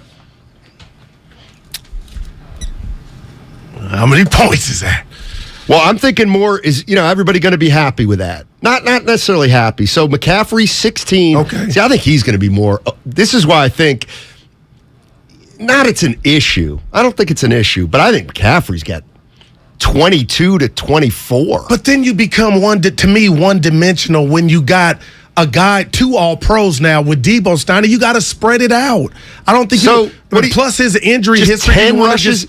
10 rushes. What is it? 11 rushes and 5 catches a game. It could be 4 rushes, 5 rushes, and he could be lined up out wide, and he could have the ball thrown to him. Christian McCaffrey had, for those at home, 27 total touches or targets in the Rams game.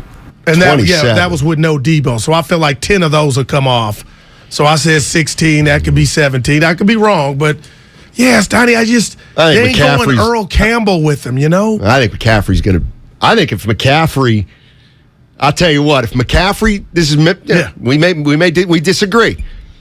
If McCaffrey's only getting 16 touches / targets a game, oh my God, I think Kyle Shanahan's going to hear it. What about Debo? Debo can't, Debo to me, he 15. Took you almost to the Super Bowl, Steiny. Debo's like 10. No Debo's way. like 3 runs, well, you know 6 catches. That's predicated on you getting the information that we don't know if he felt like he was overused. I feel like there would be a problem if he only got 10. You know, because obviously about the team and they win. And I get you're captivated with McCaffrey and what he can do, but I could say Debo can do, it's different, but he might even be more dynamic than McCaffrey. 888-957-9570 is the number. 49ers, Chargers, Sunday, 5:20. Hey, forget about jump into the Xfinity mobile text line. 62 plays a game is what the 49ers are averaging. How do you spread it around if you're Kyle Shanahan? Guru's got Christian McCaffrey with about 16 touches, Debo with about 15, Kittle about 8. I can't wait to Mitchell about 9, and Ayuk about 9. I think McCaffrey's going to definitely be over 20. I mean, he's got to carry 14 times at least, and that's not even a lot. And you get 6 catches, that's 20. Yeah, Debo and even 6 with Mitchell targets. back, and we don't know how Kyle is. Like Cam said, you know what, Guru, and I know you could play this game all day with any and every team. Injuries, because I'm acting like they're over for the Niners. You don't ever know, but couldn't he be thinking, why would I put more on one guy's plate when I have another dynamic? Because the other guy gets hurt the other guy you can't play like you played him last year. You saw the way he walked off the floor. It was every game. Dallas, Green Bay, but he came back. And you know what? Again, the Jimmy factor is not like basketball. Let's call it a play for Steiny. We'll get it to him. You shoot, okay, you miss or you made it. This one is, Garoppolo's in control of who's open, and somebody may be open. He don't see him. Maybe. And then we come in here Monday like, oh. Well, you will. And then I'll say every quarterback misses open receivers over the course of a game. Yeah. Let's go to David in Brentwood. What's up, David? How you doing, man? Hey, guys. Let me take you over the speakerphone. Sorry about that. Oh, I like that. Appreciate the politeness. I've been hearing... No, I'm sorry. You got to show respect. Anyways, I've been hearing a lot of people, saying, well, if we get the GME that played against the Rams, we'll be going places. I think it's more if we get the Kyle Shanahan that we got on the Rams game, because if you notice, he kept being aggressive even during the game, even after the game was already on hand. And that was a big change for him, because usually he has a tendency to get very conservative, and that's when he starts losing games. You mean by keeping the other team an opportunity to come back? You mean by keeping McCaffrey in there a little longer than normal? Not necessarily, but start calling aggressive plays instead of those conservative plays where he has a tendency to start trying to eat the clock, and for X or Y reason we end up either throwing an interception, getting a fumble, or doing something stupid such as getting a pass interference and giving the other team like 40, 50 yards for free. Yeah. Thanks, David. You know who David reminded me of? Our guest we had a couple days ago that made a reference. It wasn't shaded, Kyle. Air Coryell's quarterback, the great Dan Fouts, when he said, I played for a coach that would keep his foot on your neck. And I think maybe he was, without saying it, Kyle Shanahan has a tendency to take the foot off the neck. You know why you've got And listen, I'm for. Here's what. Basically, I'm for Deebo Samuel. I'm with Cam. 3 to 5 runs a game, and then see if he can get about 5 or 6 catches a game. That's what I think. About 8, yeah. The problem with Deebo is sometimes making sure you can put the ball in his hands, he's got to play running back. Sometimes. Steiny, you're on to it. That's it. That's how I'm looking at it. I don't Prove know. me wrong. I don't know if you look at this as a positive or negative, but if you can't get the ball into Deebo's hands as a receiver, ooh, man. Well, you can always do it as a running back. So, that's great. But as a receiver only, does that mean that he's just okay? Is he better than Ayuk that way? I don't know. Yeah, that ain't no shade. Who's a better flat out wide receiver? Deebo Samuel or Ayuk? Well, Deebo Samuel's had 1,400 yards in this league. So, but I'm saying, I'm talking. I'm going. I think Ayuk. When I say receiver, I'm saying Jerry Rice. Yeah, the natural. I think it's Ayuk. And Interesting. Deebo can prove us wrong. But Steiny, come on, let's keep it real. And we love Deebo. He got his fame and fortune by doing things like and everything that goes with it. Queen. You gave me fame and fortune and everything that goes with it. I thank you all. I like the lyrics. Yeah, I can't remember. I never heard a Queen song. Yes, you have. You've heard Under Pressure. You've heard Under Pressure. There. Is that it? Yeah, he does it with David Bowie. that Under Pressure. R.I.P. to both of them. Damn, we're getting old. Well, no. I feel young. But the older you get, the more RIPs there are. No Lay doubt. off. Yeah. No doubt about it. No doubt about it. I can't wait. For what? Warriors tonight in this game. We're just talking about the Niners. You sure you don't mean the Niners? No, you got me thinking about Deebo in the air. This is going to be good, man. What is it, 6.5? Niners favored by 7? I heard 7.5 last. And I'm going to give you some credit because I got a buddy who betting on the Niners, but he can't stand them. So get your money. It's about business. That's really the way you do it. Because that's a win-win. Yeah, I'm fat-mouthing. If you can afford to lose the money. Well, there you go. I can't. I'm fat-mouthing about the Niners and I don't know. It's not just McCaffrey. They're ready to take off, but they are 4-4. You went over the schedule. Maybe we'll do it on the other side. Yes, I might be disrespecting some teams. Starting with the Chargers. What do they got outside of Herbert? And he's got rib cartilage. He's hurt. Armstead won't play. Hey, did you see the Bills said that their guy is hour to hour? Josh Allen. What about him? Well, they asked him how it is. Funny. It's always well, he's day to day. We'll decide on Sunday. My fantasy quarterback. Somebody said he's hour for hour. I think. I think that coach in Buffalo, Sean McDermott, who's you like him better than Kyle. I mean, that's for sure. Oh, Kyle. I want winners. Thank you. Speaking of great coaches. Big, I liked him. Man, he sent Vernon to the locker room. Get out of here. No. Oh, by the way, we don't have time. Our guy, my guy mostly, Joe Thomas. Yeah. The greatest offensive lineman of all time. Former Brown. Yeah, I'm buddies with him. Because you're agent guy. Went to the Super Bowl. Now Joe and I have just become friends outside of the agent. It sounds groupie-like, but we're go tight. ahead. Well, he's not a player anymore, so I can't be a groupie. He's just a good guy. Went to Wisconsin. He and I are tight. Exchange texts and he in town and stuff like that. No, he's on the set. Oh, okay, gotcha. Big dude. All right, I'm not friends. You know what's weird? What? It's when offensive Actually, I don't know linemen, him. a.k.a. Howie Long, retire, then they get small. It's there's an art to that. There's an art to getting small if you were a big guy. I'm dead serious. You ever see, Romanowski I'm looking dropped. at you, but he Romanowski did great. Well, so did Joe. So is Joe Thomas. Joe Thomas looks good. Looks great. Barry Bonds dropped weight. I bet you Joe Thomas has lost 40 pounds from his playing weight, but he looks healthy. That's it. It's the way it is. Not like Oprah when stuff was sagging. I don't remember that, Goo. Oh. And I don't take shots at Oprah. That wasn't a shot. Yes, it was. You said she had a turkey neck. I don't think I've heard that one. Well, I don't think I've ever seen anybody accuse her of having it. Hey, turkey neck. Wow, you are vicious. Turkey. You said it, not me. All right, we come back. I want to talk about this Warriors game tonight because you're going. Well, not only that, it's a different kind of game tonight, and I'll tell you why. And I believe it wholeheartedly. By the way, tonight, 6 o'clock, that's when it starts. Our pregame show with JD, Warriors Live. That starts at 6 o'clock with JD. And then tip-off at 7 from the Chase Center. Warriors, Cavaliers. You can hear everything on 95.7 The Game.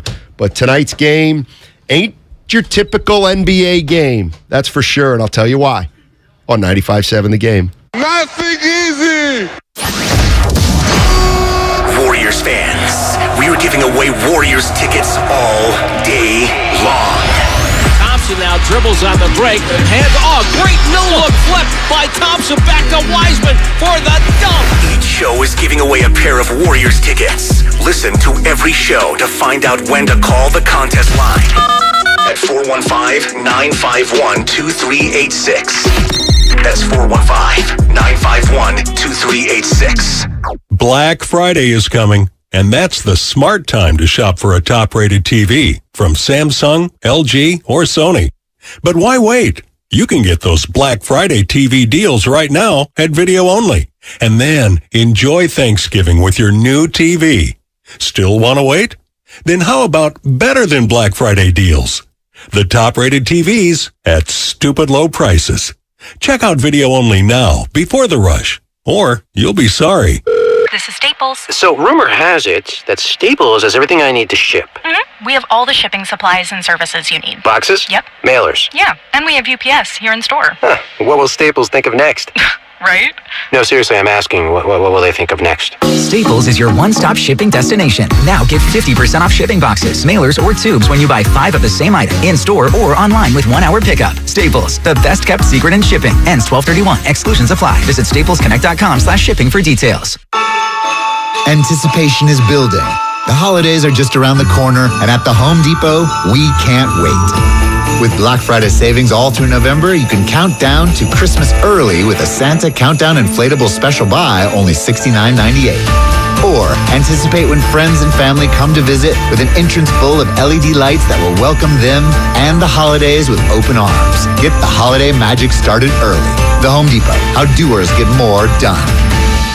I'm Chris Walls, and I'm a truck driver from Missouri. For 13 hours a night, I sit in my truck and I drive. Out of boredom, I'll stop and eat. If I'm not doing fast food, I guarantee there's a bag of chips open on my dashboard. Along with that, I'm good for about 4 liters of soda a night. That was all until Andro 400. I started out 4 months ago weighing 341 pounds, and since taking Andro 400, I have dropped 45 pounds. I'm sleeping better. There's no cravings. My knee pains went away. I've had some lower back issues, and I've noticed that went away, and I can only contribute that to Andro 400. One thing that Andro 400 said on the radio ad says it attacks belly fat. Well, let me tell you, it did. I've lost 6 inches. This product really does work. So guys, if you'd like to experience similar results, then get Andro 400, the safe, natural, and inexpensive way to boost your testosterone. Go to andro400.com or call 888-400-0435. 888-400-0435.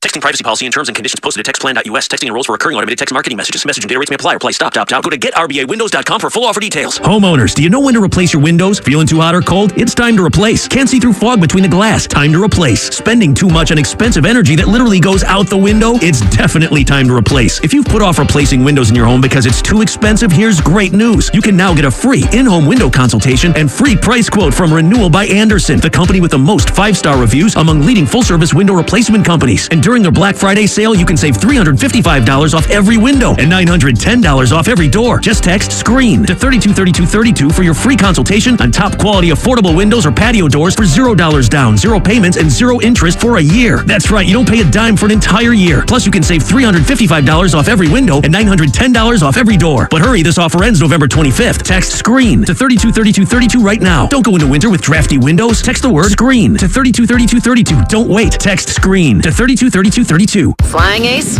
this is Sky Hunter. I've got my compound eyes on the target. Copy that. You're on his flight path.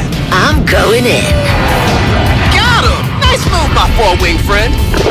Tasty. That mosquito never saw me coming. See how dragonflies catch a mid-air meal at Bugs, a new exhibit at the California Academy of Sciences. Explore the secrets of bugs, massive models, and more. Now open. Get tickets at calacademy.org. Why wait to save? Dell Technologies Black Friday event arrives early with select deals on top tech to power business productivity. The savings start now with up to 48% off performance business PCs powered by 12th Gen Intel Core processors. Don't forget special pricing on the latest monitors, docks, and accessories, including free shipping on everything. Call a Dell Technologies advisor at 877-ASK-DELL for Black Friday deals. That's 877-ASK-DELL. Hi there, I'm your host, Dog, filling in for the human who's normally here and bringing you the smells and sounds of the holidays, courtesy of Beggin' Dog Treats. We wish you a begging Christmas. We wish you a begging Christmas. Dog rest ye merry Doberman, let begging you acquire. Deck the halls with strips of begging. Arf, arf, arf, arf, arf, arf, arf, arf. Remember, for bacon-loving dog excitement this holiday, It's begging! Okay, can I have everybody's attention for just a second? Morgan's media planning firm just landed a multi-million-dollar client. Because we won the pitch. She needs to staff up before trafficking hits a traffic jam. So we're going to need research, planning, buying, obviously, and probably data analytics. Indeed can help her hire great people fast. I need Indeed. Indeed you do. We instantly connect you with quality candidates whose resumes on Indeed match your job description. Visit Indeed.com/credit and get $75 towards your first sponsored job. Terms and conditions apply.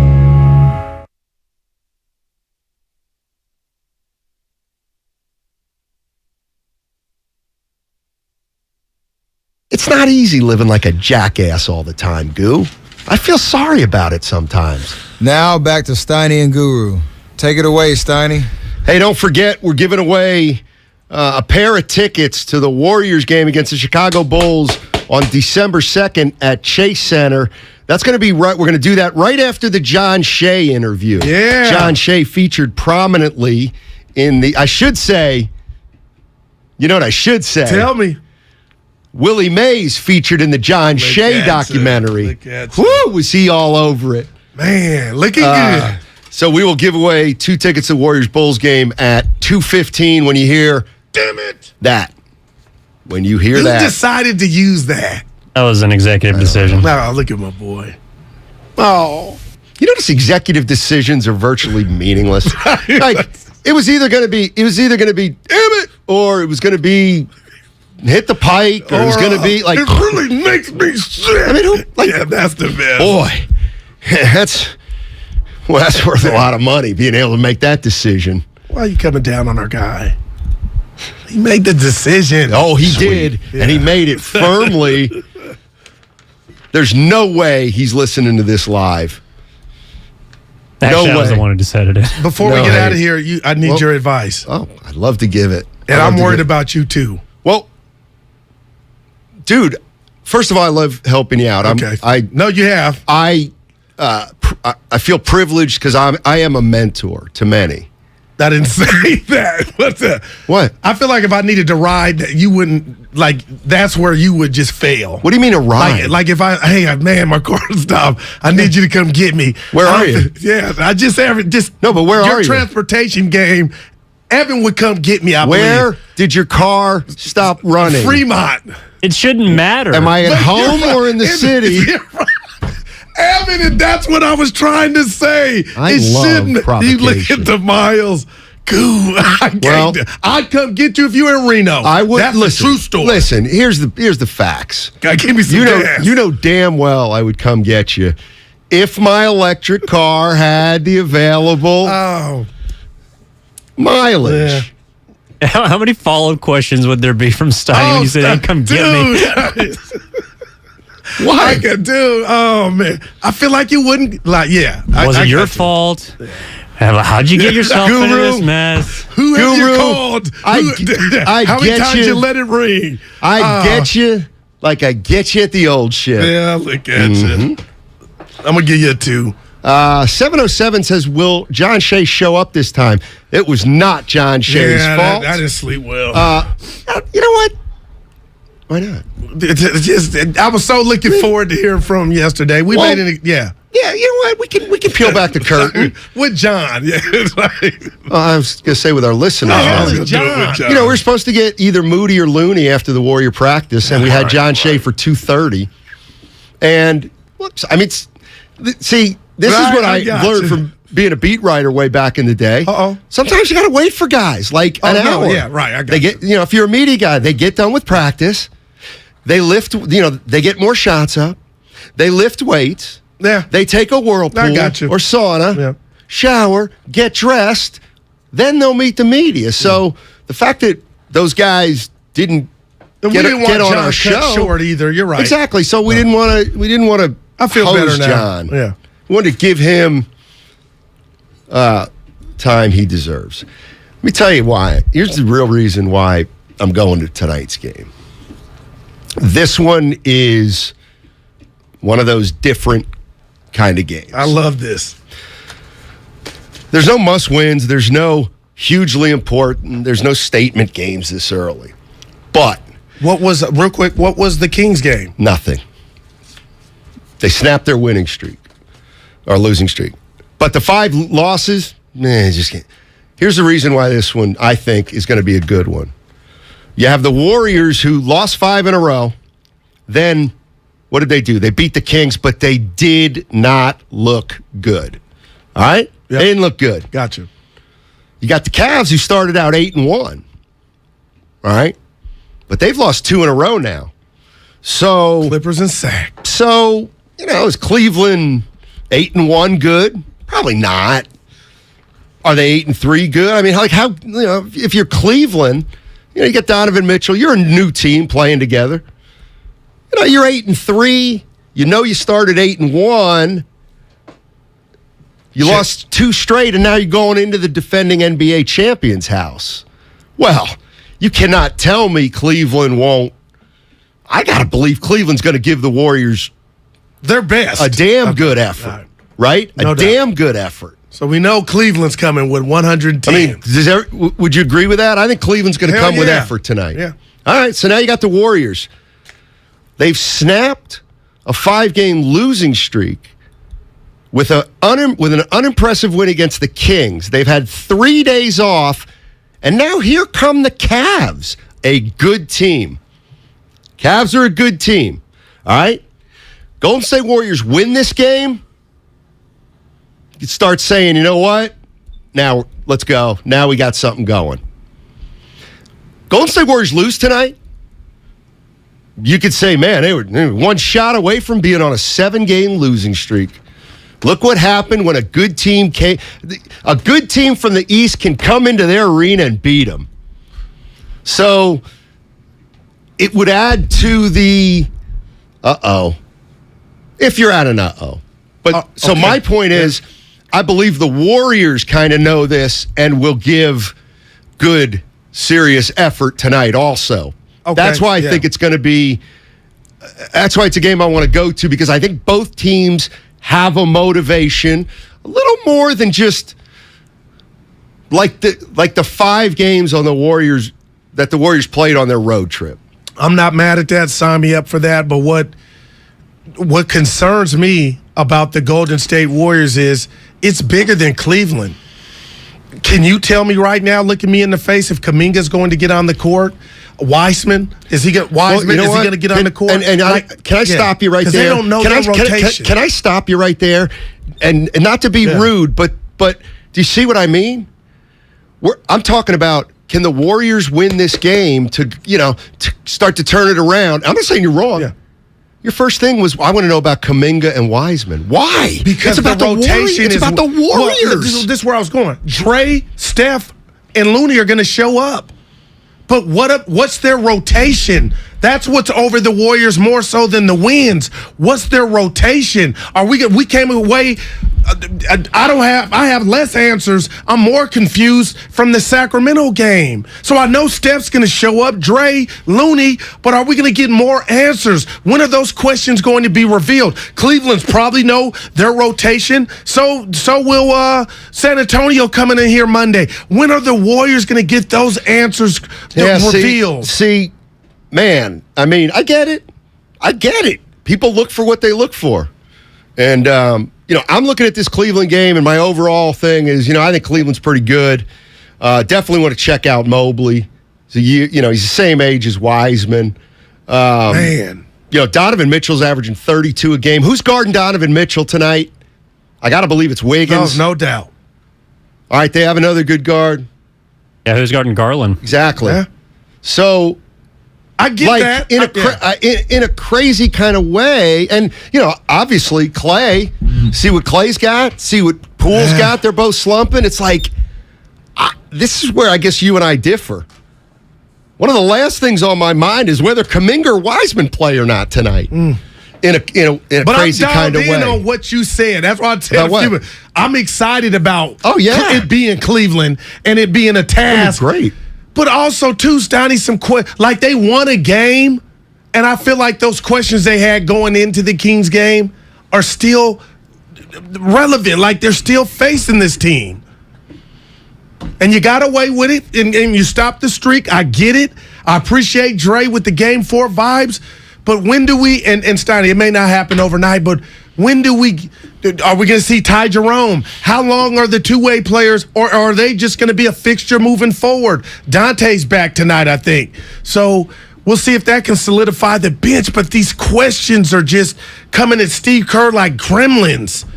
And you can win a game and still not really know who you are after the starting What five. team knows who they are right now? What team knows who they are? Milwaukee, probably. Feels like the Heat always know who they are. Man, they went to the end of Minnesota doesn't know who they are. Or do they, Steiny? What's up with them? And you know what? Utah's 10-3, and they have a style, but they're going to work all season on who they are. Style. I think Dallas knows how they're playing. Lost two I don't in a like row. the way they play. Dude, how would you describe it? It's just like Houston. You're Luka right. Doncic is James Harden you saying that. from 2015, I 16. appreciate you. Well, they got to the Western Conference Finals. Exactly. I mean, you asked me what I'd compare it to. Do you think letting Brunson go was the right move? Brunson's a role player to me. I like him. Well, to me, if Brunson's your starting point guard, you're not that great. If he's your sixth man coming off the bench, I like him a lot. So you didn't like New York throwing all that money at him? Of course not. Mike in Orinda. What's going on, Mike? How you doing, man? Hey, doing all right. Thanks for taking my call. Yeah. Well, so, you're talking about, rotation stuff, and I thought, when I heard it from Kerr, it was an epiphany for me. It starts with Clay and Poole shooting better. Right. Once they get their shot back, that's what sets everything else up, and we're still waiting for that piece. Thanks, Mike. Yeah. Very simple, succinct, to the point. If both of those things happen and both these guys revert back to... What if Clay and Poole are like... They both... Sometimes it's tough for two guys to have good games in the same time. Okay, so... the San Antonio Spurs at one point when they had Duncan, Parker, and Ginobili. They were good. Popovich was asked, and then they moved Ginobili to the bench. Popovich was asked, why and stuff. And he just said, if I start all three, it's weird, but it's just all three don't play well to start the game. That is great. They always get 2 out of 3. It's never the 3 out of 3, so I figure and Manu was up for it. And they were selfless enough to do that, to go do it for the betterment of the team. Jay is in the Bay. What's going on, Jay? How you doing, man? By the way, John Shea in 15 minutes featured prominently in the Willie Mays documentary, and that's on HBO right now. The Say Hey Willie Mays documentary. Looking forward to John Shea. Yes, sir, Jay. Hey, so I got a question, man. I hear a lot of these trade rumors. Some people say let's keep the young core. Some people say Clay and Dre are on the decline of their career. Do you guys think it's better that we should get rid of Kuminga or Wiseman or Clay and Dre? All right. We talked a little about this yesterday. Here's the bottom line. Yeah. Bottom line, as Henry Fonda used to say on Golden Pond. Look at you. I hate to do it, but right now, right here, right now, Draymond Green. Oh, not Draymond Green. Yeah, Draymond Green, Klay Thompson, Kuminga, and Wiseman. All their values right now are probably at the lowest point of their careers. All four of them. You've got Dre, who's as old as he's ever been. You got Clay, who's clearly going through something. I agree with you there. And you got two unbelievable unknowns who are 20 years old. Well, I mean, who would you trade? Okay. You can't trade for two of the kids because I'll fight you you're on gambling. Dre, Steiny. I'll fight you on Dre. Well, okay, you fine. You went birth certificate with Dre. You could trade Dre to 6 teams. Okay, you cannot trade Draymond Green to a non-contender. And nor would they want him. Yeah, no doubt. All you. When the Warriors drafted Jonathan Kuminga and James Wiseman, have you seen enough that any other team wouldn't light candles, open the Bible, and hope that they hit, that these two gentlemen will be the best versions of themselves down the road? So like a bad carton of milk, do you think that they've spoiled that to where other GMs wouldn't look at Kuminga and not understand, not okay, right the Warriors now. were Their value's low now. It's not that complicated. It's their value's low now. They're not playing. Nobody knows who they are. It's common sense if you're another GM and you're looking at the Golden State situation, you're like, I can't get those young kids on the court. Interesting. But wouldn't the Warriors, my question is, if I'm a GM, I'd say, that's a championship pedigree. They're probably, a deer in headlights. Okay. I get them to where, again, I don't know where I'm at, Orlando, wherever. Don't you think that that would be the benefit of the doubt to those two young kids that, okay, they could blossom here. It was too heavy, too much attention at Golden State. I guess. Because you're not saying it just because every time you see Kuminga, he looks like a Steph. Well, no, I'm not discounting what you're saying, because yesterday I threw Miami out there, and I said, you know what, Miami's 4-7. They're disappointing. What if they just can't get it together? Well, you know what? If they can't get it together, honestly, Pat Riley's the kind of guy who believes he can develop players. Like, I said it yesterday. You think the Warriors think they can develop players. Like Pat Riley thinks he does it better than anybody else. So a guy like Pat Riley could be saying, give me Kuminga or Wiseman in here and I'll turn him into a player. And he might be right because he's such a knowledgeable guy. He can discount, he can figure out from a distance whether he likes Wiseman or not. Because he's Pat Riley. He's one of the greatest evaluators and teachers. Let me throw something at you. So at that point, would the Warriors consider something like trading with somebody for a veteran on Miami? I want to throw something at you. Okay. You weren't even listening to the second half of you that. said Miami. I get it. See, that hurts. Oh, you weren't. Listen, man, I'm listening to you so much that I had this thought. Okay. So this week, if the boss said, hey, what'd you guys talk about? I was like, you know what, boss? To me, the theme is culture. And the reason I say it's culture is a lot of times we take for granted situations. We talk about you look what happening with Aaron Rodgers. Ian and I were talking about Devontae Adams. They probably took for granted that it'll be greater somewhere else or without one another. My point being is, I don't know what this Warrior bench is going to be. I don't know if they make a move. But last year and the year before, it was about JTA being from 8,500 in Oakland. It was about GP2 and his dad and his ties to Oakland. They fit in. Otto Porter Jr. could rebound and even guard. He had length. Bielitsa, he could rebound if anything else. And I'm just wondering, do you think the Warriors brass Because I want to say, Steiny, money ain't an issue. Do you think they took that for granted?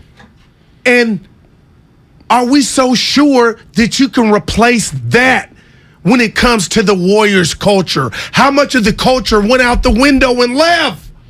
It don't just got to be. That's what has me a little nervous. It ain't just Steph, Dre, and Clay. What's the line where you say Joe Lacob should have bitten the bullet? Gary Payton II. That's the one. Easy to spend somebody else's money. I do, but that easy was. to spend somebody and else's money. And I laughed at Warrior fans. You do realize he hasn't played a game yet this year. I do. So you can hit me with that. But I can say, you know what? Had he signed, he would be available. But that was your guts. Go guard him. Here's what I have to say to that, and I'm dead serious. I believe in dudes. I believe in shirt. Dudes. Okay, which means Steph Curry. Big boys bring it home. Klay Thompson, Draymond Green. Big boys bring it home. So it starts and ends there. Mm-hmm. Well, if you guys are worried about someone that hasn't played a whole lot, that could be back soon, not named GP2, Dante DiVincenzo probably playing tonight. Yeah, for sure. In other words, Gary Payton was good. Gary Payton II was good. He was a good role player, really good role player. But the big boys brought it home. So my feeling then becomes, if Gary Payton leaves and you're saying, oh my gosh, Gary Payton's the difference, well then guess what? That means the big boys ain't bringing it home this year. So I'm looking at Steph, Clay, and Draymond. To start. Not, oh boy. See, because I go to the most important players to try to figure out what's going on. I'm not going to blame a 7th or 8th man who plays 17 or 18 minutes a game for a team's troubles over 48. So everywhere we looked and everything we hear saying they don't through miss 11 games, I thought it was about the bench. And I'm not saying just they the don't young miss him. fellas. No, it's not. Clay stunk. Clay's been absolutely awful. He's a starter. And I'll fight you on Draymond Green.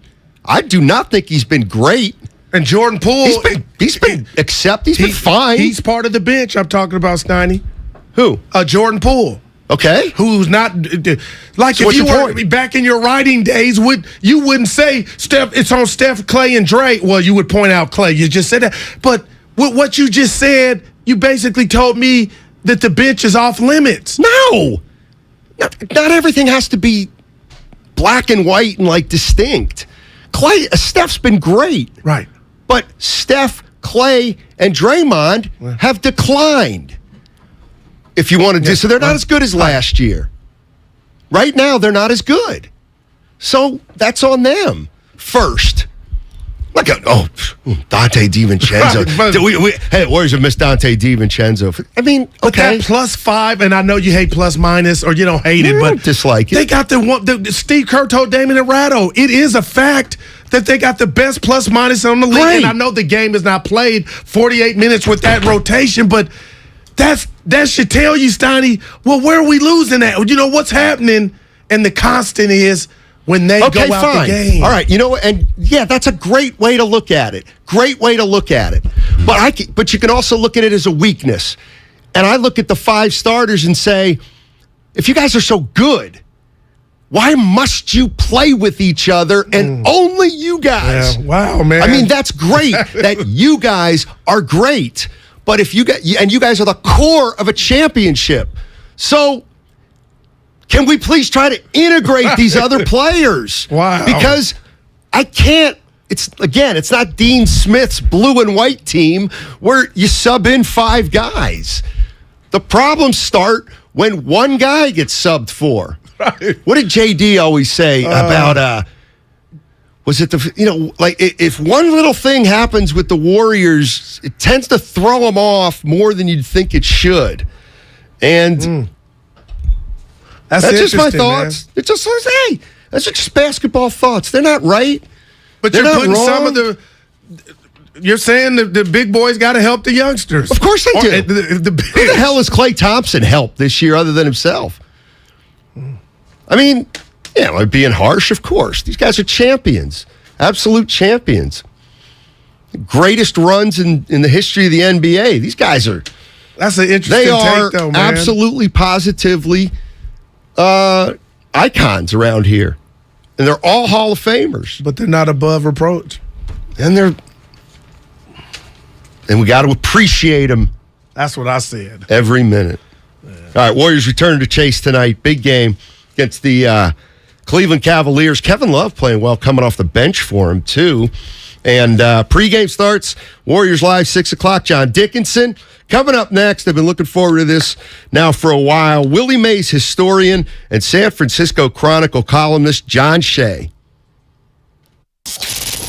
He's a 9-time NBA champion. Steve Kerr, Warrior head coach here on 95.7 The Game. And he's on with Damon and Ratto every single week during the NBA season. When Steph is off the floor, we absolutely have to have Jordan on the floor. Doesn't mean we can't change combinations and rotations to get certain guys on the court together. Warriors head coach Steve Kerr, presented by Xfinity. Supercharge your home with supersonic Wi-Fi. Unbeatable internet, only from Xfinity. 2000, 2008, 2022. When it comes to the economy, those are some scary years.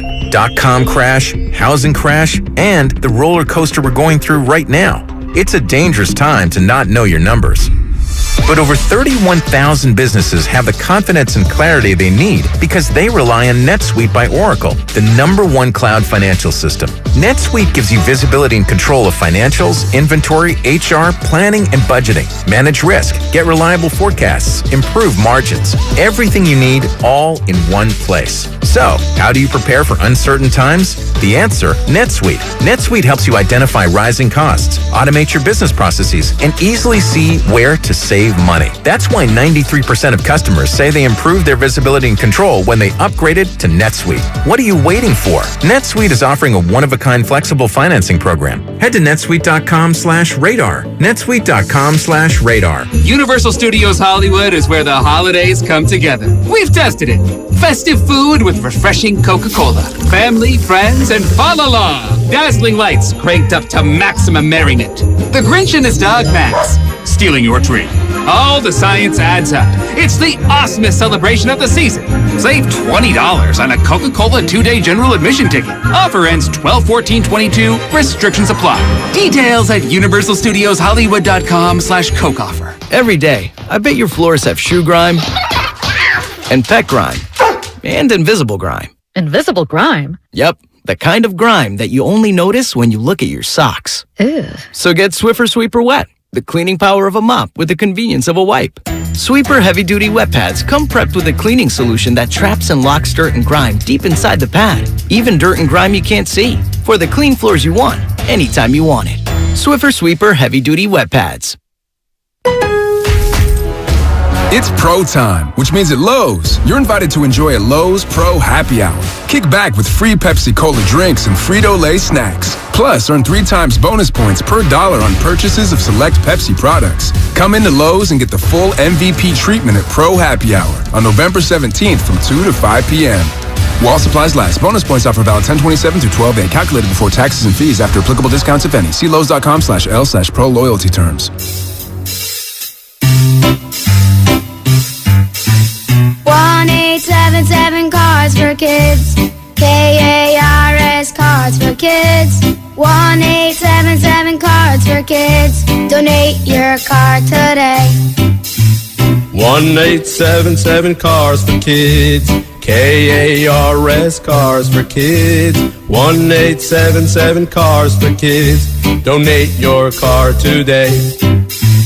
With car prices at an all-time high, our donors are now getting highest receipts ever. Donate at carsforkids.org, and your car can be picked up tomorrow. 1-877 Cars for Kids. KARS Cars for Kids. 1-877 Cars for Kids. Donate your car today. Now accepting donations of land, homes, buildings, or any kind of real estate. Kansas City Steak Company, another AmericanEagle.com success story. Started in 1932 as a family-owned butcher shop, today they're a leading distributor of superior all-American steaks delivered right to your door, ready for the grill and your taste buds. When it came to their website, an average site wouldn't do. They chose AmericanEagle.com to take their website to the next level. With a dramatic increase in competition and a softening market demand, they had two challenges: improve their brand presence and message and produce a positive return. AmericanEagle.com got to work and executed usability studies and detailed audits of site experience, digital assets, and marketing. The result? An integrated digital marketing and customer experience plan, organic traffic increase of 20%, and a long-term roadmap for success. If you love great steaks, go to kansascitysteaks.com for website design, development, and online solutions that bring efficiency and results. Visit AmericanEagle.com. If you need a results-driven website, call the team at AmericanEagle.com at 877-WEB-NOW-1. That's 877-WEB-NOW-1. New Gillette Intimate gives guys a gentle and easy shave on there. And around there. And even under there. Don't treat your groin like junk. Respect it with Gillette Intimate, the best a man can get. Buy now at Walmart. Hi, I'm Aaron, owner of California Deluxe Windows. Ever notice? When your neighbors get new windows, there is a large black eye of broken stucco, uneven plaster, and even mismatched paint. At California Deluxe Windows, we never leave a ring around the window. Why? Because we are one of the only companies in California who custom crafts every window and door to your home's exact measurements. Almost everyone else on the radio is a distributor. They grab a window from a warehouse, break open your walls, shove it in, and patch things up. At California Deluxe Windows, we take pride in our work. Our installation technique is so precise, we do not break your stucco. Your house could be covered with potato chips, and we wouldn't crack one. Call now, and for a limited time, you get 30% off your entire order and 24 months of interest-free financing. 800-874-3600. 800-874-3600. That's 800-874-3600. California Deluxe Windows. Windows engineered for life. Certain terms and conditions apply. CSLB number 774518.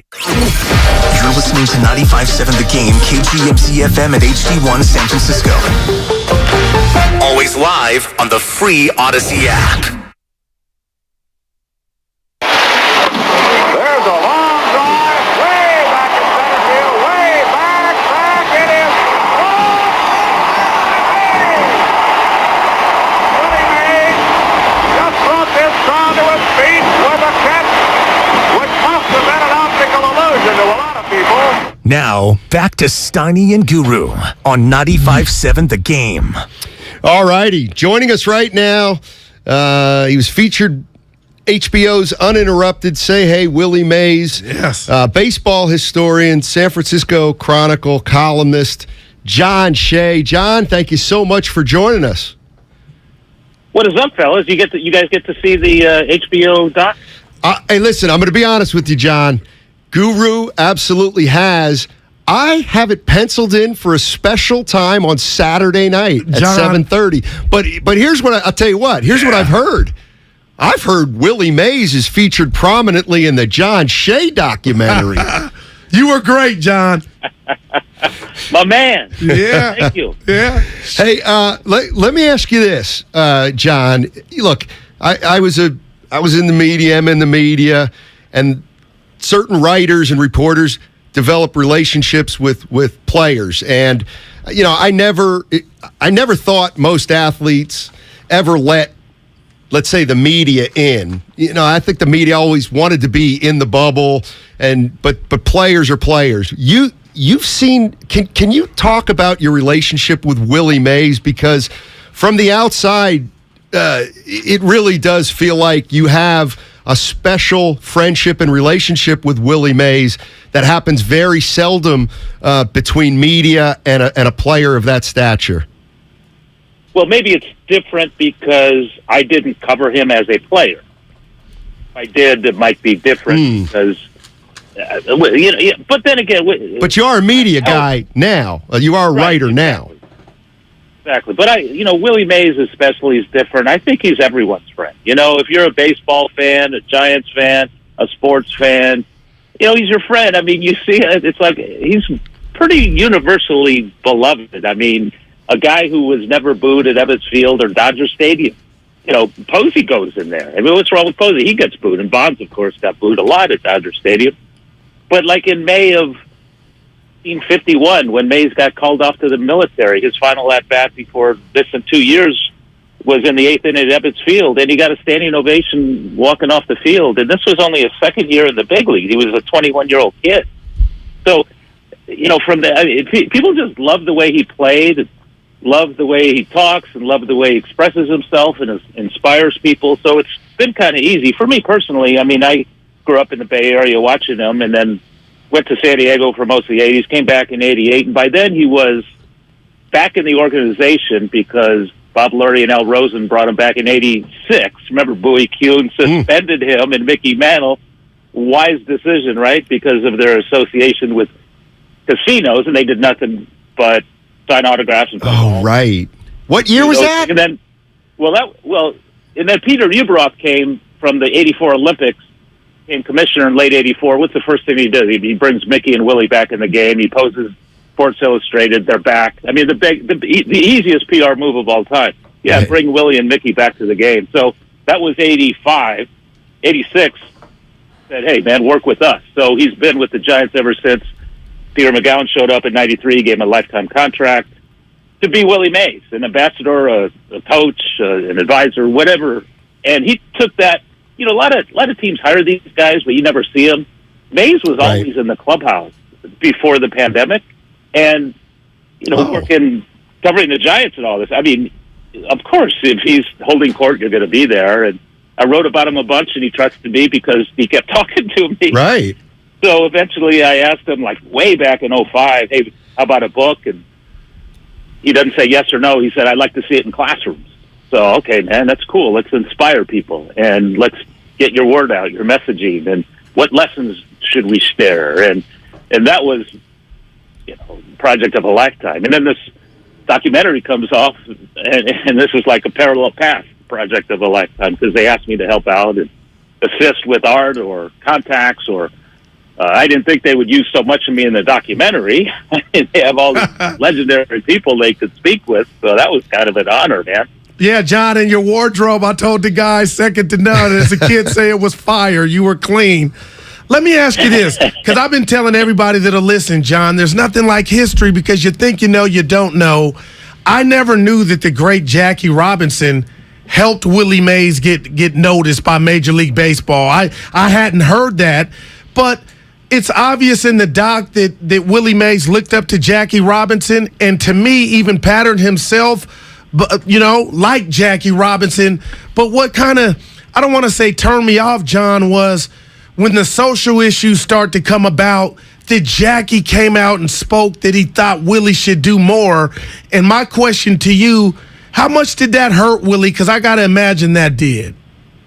It hurt him a lot. It was very hurtful. He did not appreciate that at all. Listen, there's a big difference in age between Jackie and Willie. Jackie came up to the Dodgers when he was a 28-year-old man. He had been in the Negro Leagues and in the military. He went to UCLA, he married Rachel. And then here comes Willie, a year out of high school, 20-year-old, and he's a starting center fielder for the New York Yankees in the Polo Grounds. So, Jackie, by the time he was in the majors, was an established person in life, in the world. And Willie was fresh out of high school without that college education. His dad telling him, hey, don't do anything that is going to backfire, because this was only 4 years after Jackie Robinson broke in that Willie broke in. And he had heard a lot of the same stuff in the minor leagues, because he went from the Negro Leagues, the teenager, to an all-white league after the Giants signed him, the Interstate League, playing for the Trenton Giants, going to these towns in the South, hearing stuff he had never heard, just like Jackie, and just like so many ball players who were breaking in at the time. And he was ready to go back home. He looked at me once during the process of the book and said, I didn't know if it was all worth it. And I'm thinking, oh, my God, imagine if we didn't have Willie Mays, wow. this icon, this cultural American hero. But, yeah, it was rough on him. But the point is, Jackie wrote this book. Baseball Has Done It, in the early 60s. And he asked Willie to contribute because Jackie interviewed a whole bunch of people, black guys, Latinos, white guys, And Willie said no. He didn't want to do it. That wasn't him. He didn't preach or march or do the stuff that a lot of people did. But Jackie, who was much older and did those things, he was retired at the time, got all over Willie, including in the book, saying, man, wouldn't it be good if this young man, shared his story about growing up, in poverty in Birmingham and now owns this fine house in San Francisco. But Willie said, no, it's not his thing. He wasn't doing those things. And I mean, Jackie opened the door for Willie, who opened the door for these younger gentlemen, named Bill Russell and Muhammad Ali and Arthur Ashe, who did those things Jackie wanted to. But not everybody is the same, right, man? Right. So Willie did it. In fact, Bill Clinton in the book told me this wonderful line. He said, Willie Mays made it absurd to be a racist. In other words, the indelible images, not just the words, but the actions and the lasting images, the things he did that changed minds and changed people is what Willie Mays was all about. You're listening to John Shea. He's featured prominently in the Say Hey Willie Mays documentary on HBO.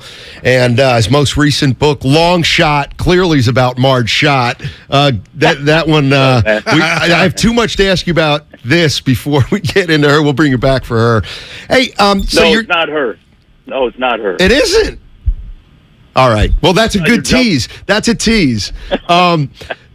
Was there any similarity? You were talking about the way Mays didn't like to dip his toes in some things outside. Is any similarity between a Mays and a Michael Jordan in that way? Absolutely. Though obviously Michael Jordan did not grow up in the Jim Crow South during the Great Depression with hardly any money and these shotgun homes that the industries built for the people working in the mills and outside of Birmingham at the time. So it's impossible to compare those. But I see your point. Jordan didn't want to say things maybe because of financial reasons. He didn't want to piss anybody off on this side or that side because it would hurt his payday.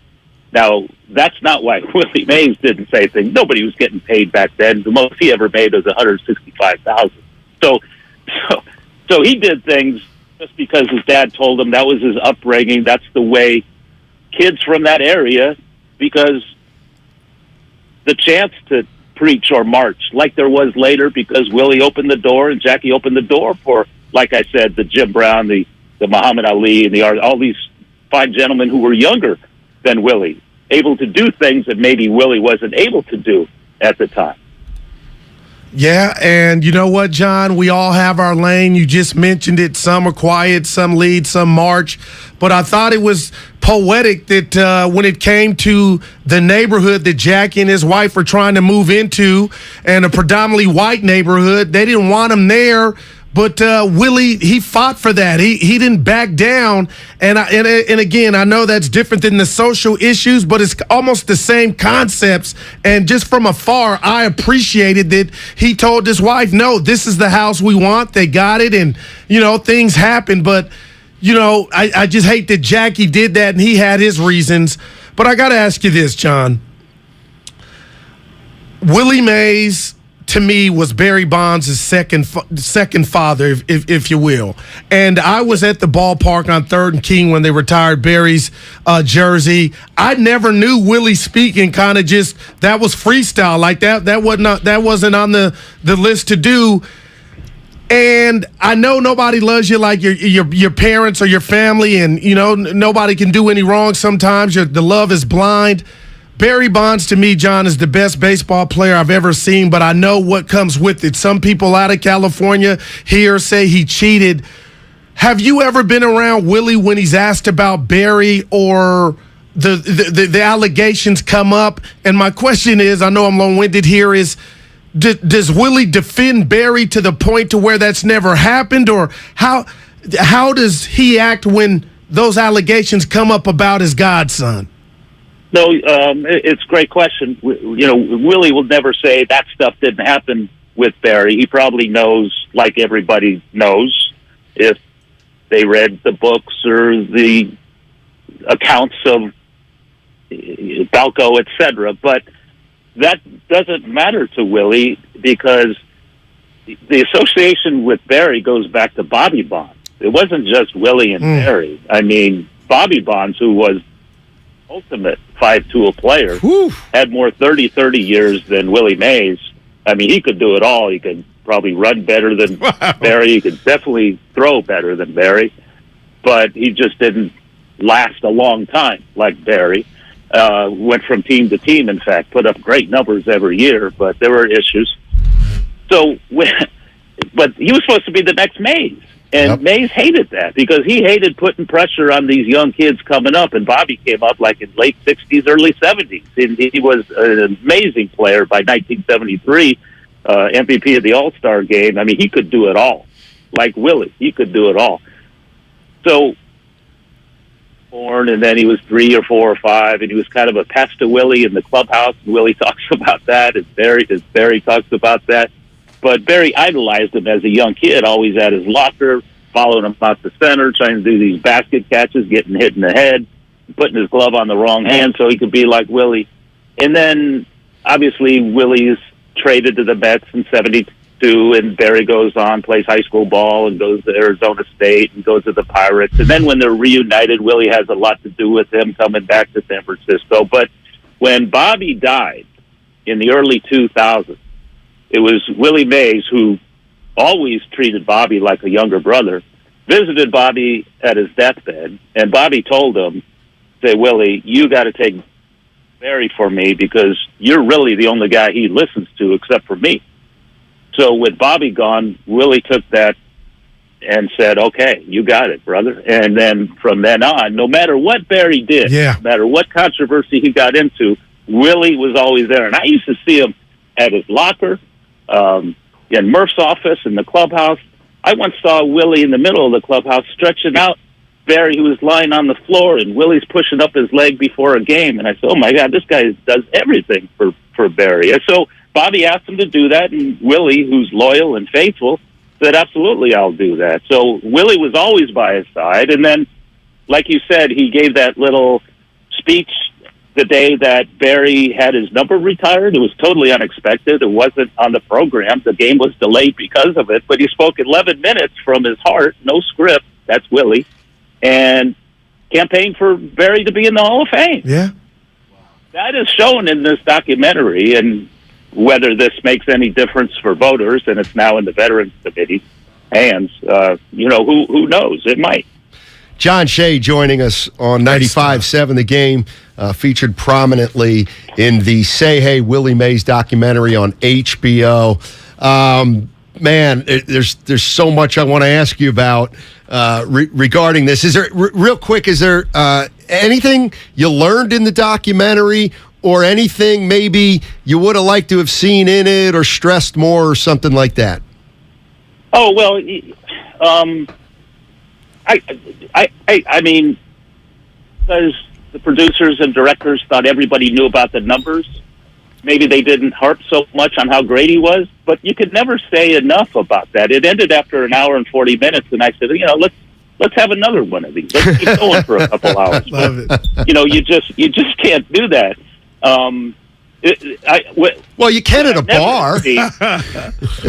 Yeah, but I had never seen a lot of the old images, a lot of the old videos. Oh, awesome. Color and black and white. I hadn't, it's pretty cool. Just seeing Willie running the bases, or chasing down a fly ball, or diving.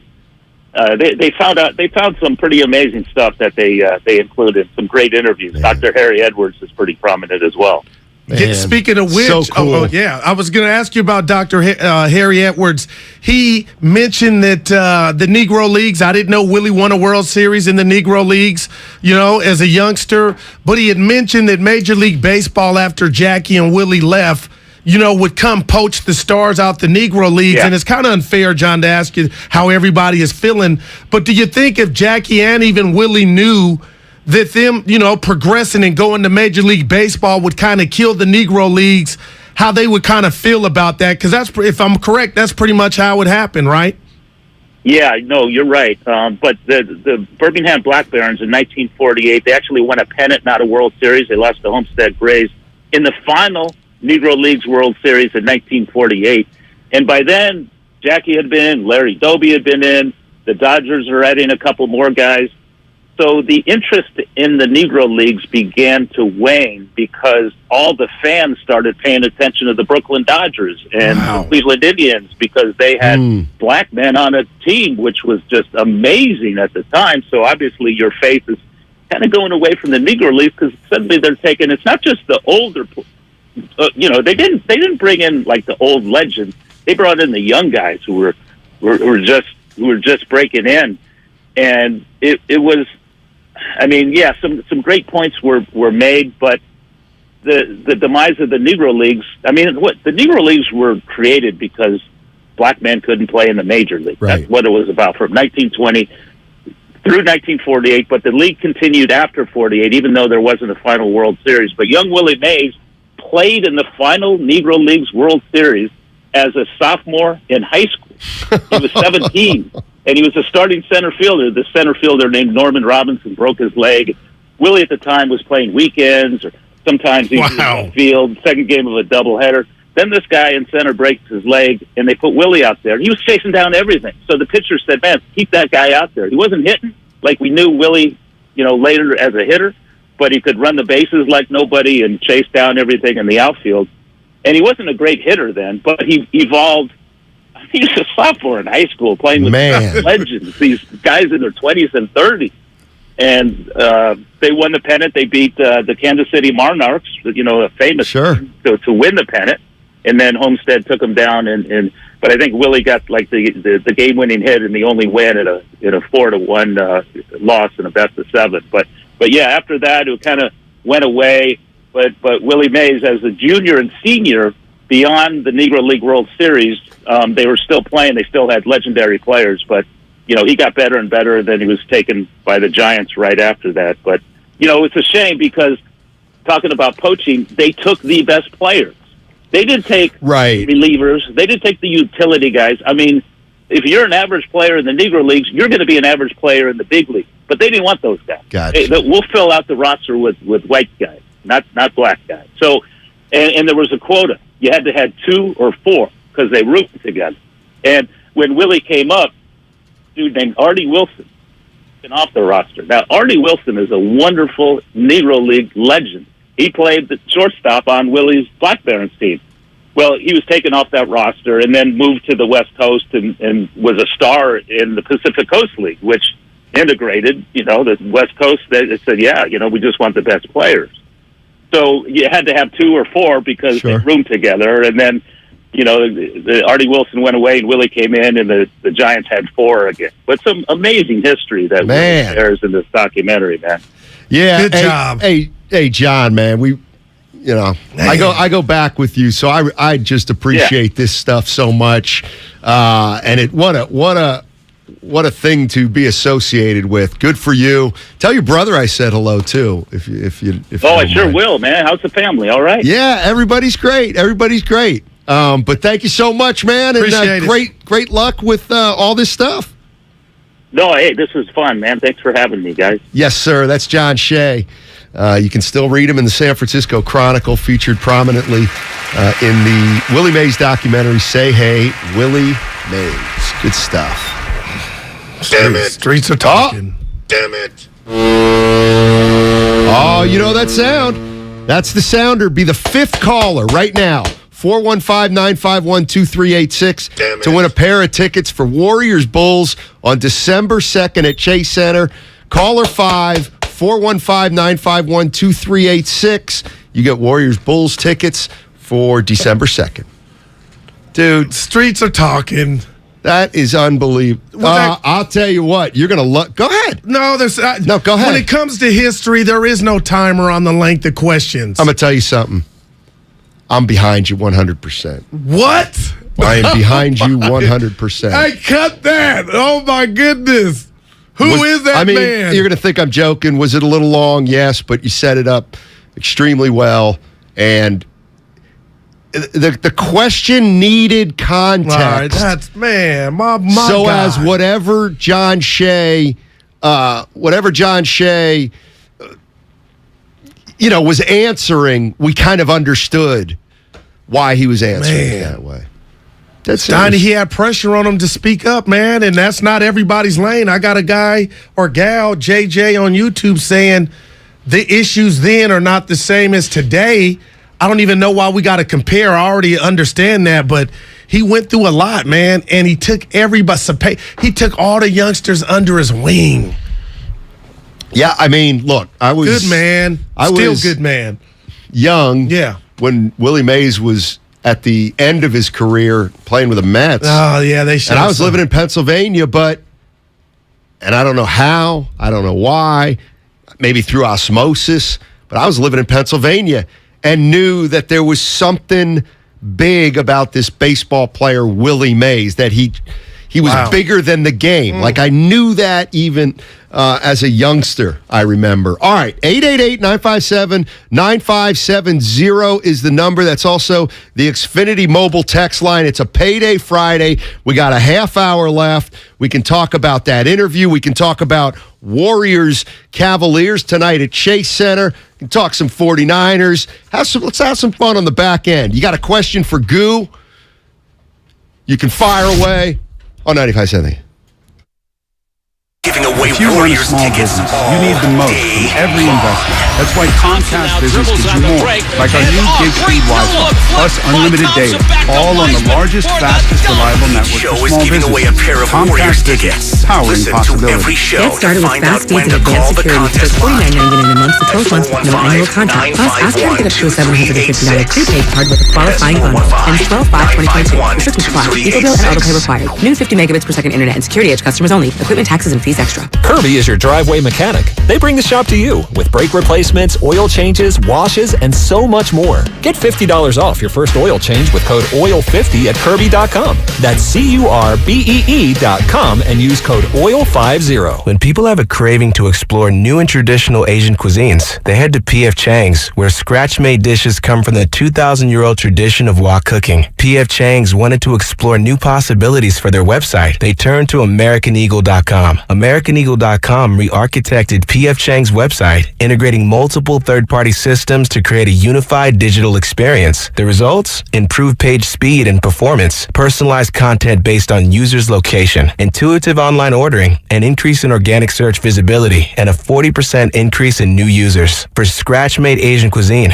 visit your local P.F. Chang's or go to pfchangs.com for website design, development, digital marketing, and hosting that produce efficiency, revenue, and results. Visit AmericanEagle.com. P.F. Chang's and AmericanEagle.com. Another example of the best businesses in the world, turning to the best in the business for websites. Go to AmericanEagle.com or call 877-WEB-NOW1. That's 877-WEB-NOW1. Hi, this is Ron Johnson from Utah. After 10 weeks of taking Andro 400, I lost 13 pounds and my waist went from 36 to 33. That was 8 years ago. I continue to take Andro 400 and I've maintained my weight at 172. Gained muscle and energy. I'm 63 now and feel better than I have in 30 years. Hi, this is Sherry. My husband started taking Andro 400 a few months ago, and wow, has he ever changed. He's no longer a couch potato, and he actually likes to go out and do things again. Best of all, he lost his gut, and is he looking good. All I have to say about that is... Andro 400, the natural way to increase your testosterone. Guys, if you'd like to lose your belly fat, gain energy and muscle, and feel like you did years ago, try Andro 400, the safe, effective, and inexpensive way to boost your testosterone. Andro400.com. Texting privacy policy and terms and conditions posted at textplan.us. Texting enrolls for recurring automated text marketing messages. Message and data rates may apply. Reply stop, opt out. Go to getrbawindows.com for full offer details. Homeowners, do you know when to replace your windows? Feeling too hot or cold? It's time to replace. Can't see through fog between the glass? Time to replace. Spending too much on expensive energy that literally goes out the window? It's definitely time to replace. If you've put off replacing windows in your home because it's too expensive, here's great news. You can now get a free in-home window consultation and free price quote from Renewal by Andersen, the company with the most 5-star reviews among leading full-service window replacement companies. And during their Black Friday sale, you can save $355 off every window and $910 off every door. Just text SCREEN to 323232 for your free consultation on top quality affordable windows or patio doors for $0 down, 0 payments, and 0 interest for a year. That's right, you don't pay a dime for an entire year. Plus, you can save $355 off every window and $910 off every door. But hurry, this offer ends November 25th. Text SCREEN to 323232 right now now. Don't go into winter with drafty windows. Text the word SCREEN to 323232. Don't wait. Text SCREEN to 323232. At the UPS Store, we know this upcoming holiday is when things can get busy for small business owners. Exactly. My to-do list and I don't take days off. That's why you can count on us to be open and ready to help with every small business need, whether it's packing and shipping or if it's just to check your mailbox. That's almost everything on my to-do list. My list and I can take the day off. Your local, the everything to help you be unstoppable store. The UPS Store. Be unstoppable. The UPS Store locations are independently owned. Product services, pricing, and hours may vary. See Center for details. Get in the zone. AutoZone. Welcome to AutoZone. See better and stay safe on the road with our visibility event. Right now, you can earn up to $20 in bonus rewards when you buy a pair of Rain-X Quantum Wiper Blades and Sylvania Silverstar Ultra headlights. Take advantage of the rewards from October 31st until November 13th, in-store or on AutoZone.com. Get in the zone. AutoZone. Restrictions apply. Offer available to AutoZone Rewards members. At the United States Postal Service, we're here to deliver fast and reliable service to help you get holiday ready. We offer free package pickup and deliver free shipping supplies to your address. So whether you're in Garland, Texas, Rudolph, Wisconsin, or anywhere in between, we're making it easier for you to spread festive cheer this holiday season. USPS, delivering for America. For all your holiday needs, including info about free shipping supplies, free package pickup availability, and restrictions, go to USPS.com/holidays. In San Ramon, cooler today, highs near 61, partly cloudy. Weather brought to you by one thing. Install a low-flow shower head and keep water off when brushing teeth or shaving to save water every day. Join Odyssey, and together each of us doing one thing makes a greener tomorrow.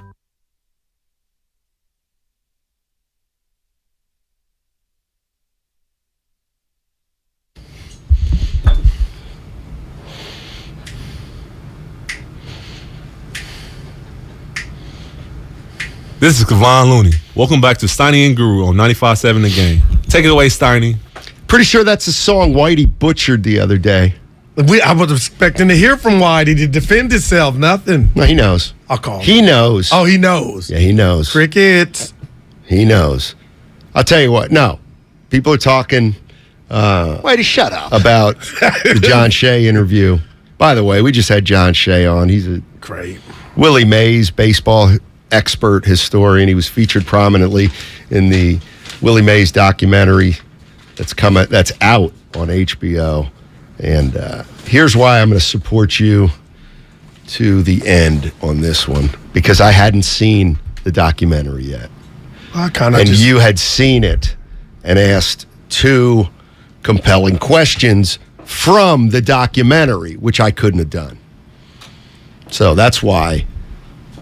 Well, the way you asked the question in a way needed to be phrased like you need. Like you said. That's serious. Crack a joke or say something big. Come on now. No, I'm not gonna. Dude, you're about to be in the arena.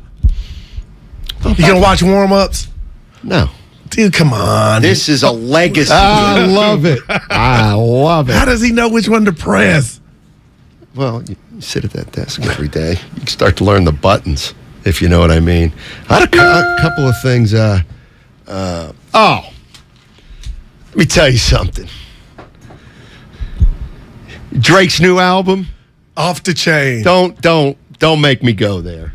Let's go. What are you talking? First of all, I can't even say the title of the song that stinks. Well, welcome to rock and roll, because it's every rap, rock and roll, all that. I didn't know that now they're putting just flat out profanity in the title of the song. Like, I got it. You guys. Oh, okay. So that's using the come on. Red Hot Chili Pepper were naked and took a picture with the sock on there. You know what? That's completely at different. Pizza years ago, which scarred me. So don't tell me this is any different. You watch regular TV, they're cussing. Sitcoms, they're cussing.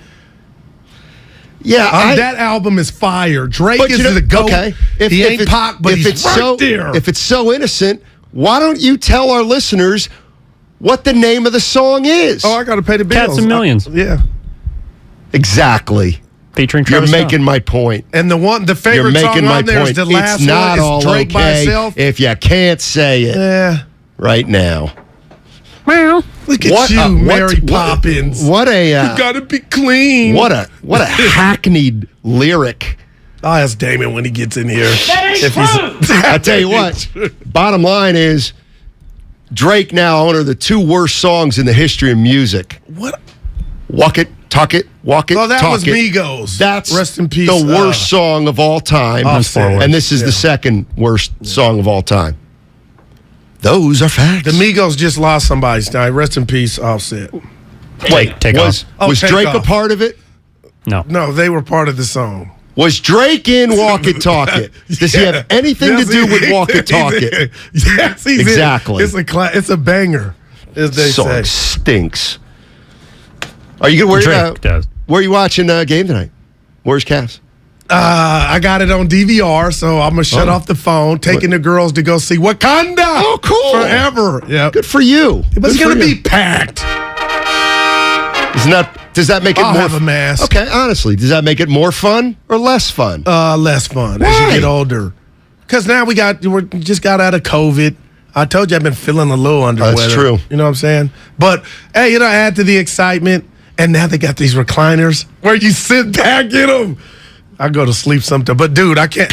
When you going to see it? I gotta see the first one first. And Friday, dude. What? Listen, I mean, I don't want to bring up the text thread. There's only one. There's only. You've created a new thread that you're not on. Here's the problem. It's tiny. Like the Black Panthers, the original Black Panthers from Oakland. Oh man, Huey Newton. I've always been. I've done a lot of study and reading, and that's a big interest to me. Okay. They got a superhero. This is about a panther, right? This is about a actual feline. Well, it's a superhero who happens to be black. Okay. So that was a playoff, the Black Panthers, because a lot of people are like, well, black superheroes. Is Huey Newton in it? No, he's not. Bobby Seale? No. Look at you. Angela Davis. Steiny, going to be wearing your dashiki to the theater? I could see you in one. Oh, I'd look good. I didn't tell you didn't. I feel like some people they are going to dress up when they go to this movie, right, Guru? Yeah. So I didn't even think, dude. Yeah, it'll Coming to America. So it's like the Rocky Horror Picture Show. Dude, I used to hate those. They had them in Fremont. Yeah, they dressed up. I knew I was an outsider. It's like a cultural event, kind of. At least the first one was. Whitey Michael Gleason used to conduct those. It's a legacy event. We got Damon today. Damon's coming in. Yeah. 7 minutes. Drake raps to the women. That's how he stays alive. Oh. That's what you do. Rap to the women. A couple things I have. So Clayton Kershaw going back to the Dodgers. 1 year, $20 million. You shocked me because I was like, and then you're like, Guru, that's a thing. Well, no. Here's all I'm saying. I'm so under the weather. I can't. Nothing nasal. Okay. I'm not saying the Giants were poised to sign Clayton Kershaw, but I could absolutely have seen a scenario weeks ahead where the Giants, things aren't really happening like they want. Yeah. And then they give Kershaw the Carlos Rodon contract. Dude, I can't get over him. I guess technically it's not over. You couldn't start selling to him? So when you go to Judge, he can see you brought Rodon back, who's about to get paid. He's a damn good pitcher, and I can make an argument he was better than Webb. But bye-bye, night-night, like they got pitchers galore. I don't like that. Go convince him to stay. I don't know. You don't seem bothered. No, I'm not. So who's the Giants' second best pitcher? Wood? Second best pitcher on the Giants. Yeah. Hey, E, you can help him. Cobb. It ain't DeSclafani. It ain't Gosman. Cobb. Calling it the Cobb. All right, last thing. Well, not last thing. Did you see the Black Panther was about only a Black Panther? Somebody did that on Xfinity Mobile text. The guy saying get informed and learn some culture. It's embarrassing you don't know the Black Panther. They talking to you. I don't know why I'm laughing. I do know about culture. Yeah, when I was growing up, I'm talking about the culture back in the day. Gotcha. That's culture too. Old fashioned. I'll tell you what I said to Evan. I tell you what, I don't think I can get upset these last 30 minutes, but I'll tell you what, the 707 getting close with that kind of crap. Shake them off like Mariah Carey. I like it. I saw a headline today. It said, did you see LeBron had a tweet in support of Kyrie Irving? Stephen A. Smith went ham today in support for Kyrie. Yes, and insiders are saying LeBron's supportive tweet means he wants to acquire him. My God! I didn't even do like that. That's a sign that all right. He can bring Kyrie onto the scene. Listen, the Lakers, look at me, are a tire fire. Not with Kyrie. Somebody's getting traded. Kyrie and LeBron can be gone. He will not sit for. They are a two. What about 10. Kyrie, LeBron, and Anthony Davis? For who? That's the trio, and the Lakers somehow find a way to get. Look, the Nets just want to get rid of Kyrie Irving. He's a nightmare you for think him so? now. That's where it's at now? Yeah. Probably. What did you think of that demand list? That's a lot of. Yeah. But then, so the Lakers. They get Kyrie. Acquire Kyrie. For what? Anything? No. Throw some players at me. Who cares? Lonnie Walker. Dude, I like him. Yeah. Handy looks miserable. That's a shame. I text him. What'd he say? I can't tell you. Yeah, You get trouble. Ham and handy. Good thing you brought it up on the air. Ham and handy. Dude, he is. Good job bringing it up on the air. Evan Mobley. James Wiseman. We hope. I'll tell you what, I think you can. How about this? What do you think about this? What do you think about this? We'll find out a lot about Wiseman tonight and what Kerr thinks of him. Because here's the way I'm going to look at it. If Wiseman doesn't play tonight, you know what Kerr's telling me? He's protecting him. He's protecting him from Mobley. Okay, but what about from Wiseman? He plays Wiseman. That means Kerr believes Wiseman can take on that challenge. But, okay, real quick. No, not real quick. It's Dr. What was my girl's name? Dr. Ruth. She had a specialty. I know, you're right. But what'd you say, Dr. Kevorkian? Or Phil. Okay. Larry Krueger, a.k.a. Listen, what if you run the risk of not trying to protect James by not letting him get that smoke which he wants? Yeah. And then you lose him behind the scenes. Because one of these DMPs is going to blow up. Then he's soft. So you telling me you would show up to the facility tomorrow and here's a guy that was in your draft class, a center, and you don't get to go at him? Sorry. Not if what we've seen for the first 2+ years, we don't think you can play with him against him. I'll say this. The old adage where coaches, you're in Steiny, we're in Reading, PA, and you're not a starter, I'll let you start. I'm that type coach. We see that all the time in the league. Oh, you're in your hometown? Go out there.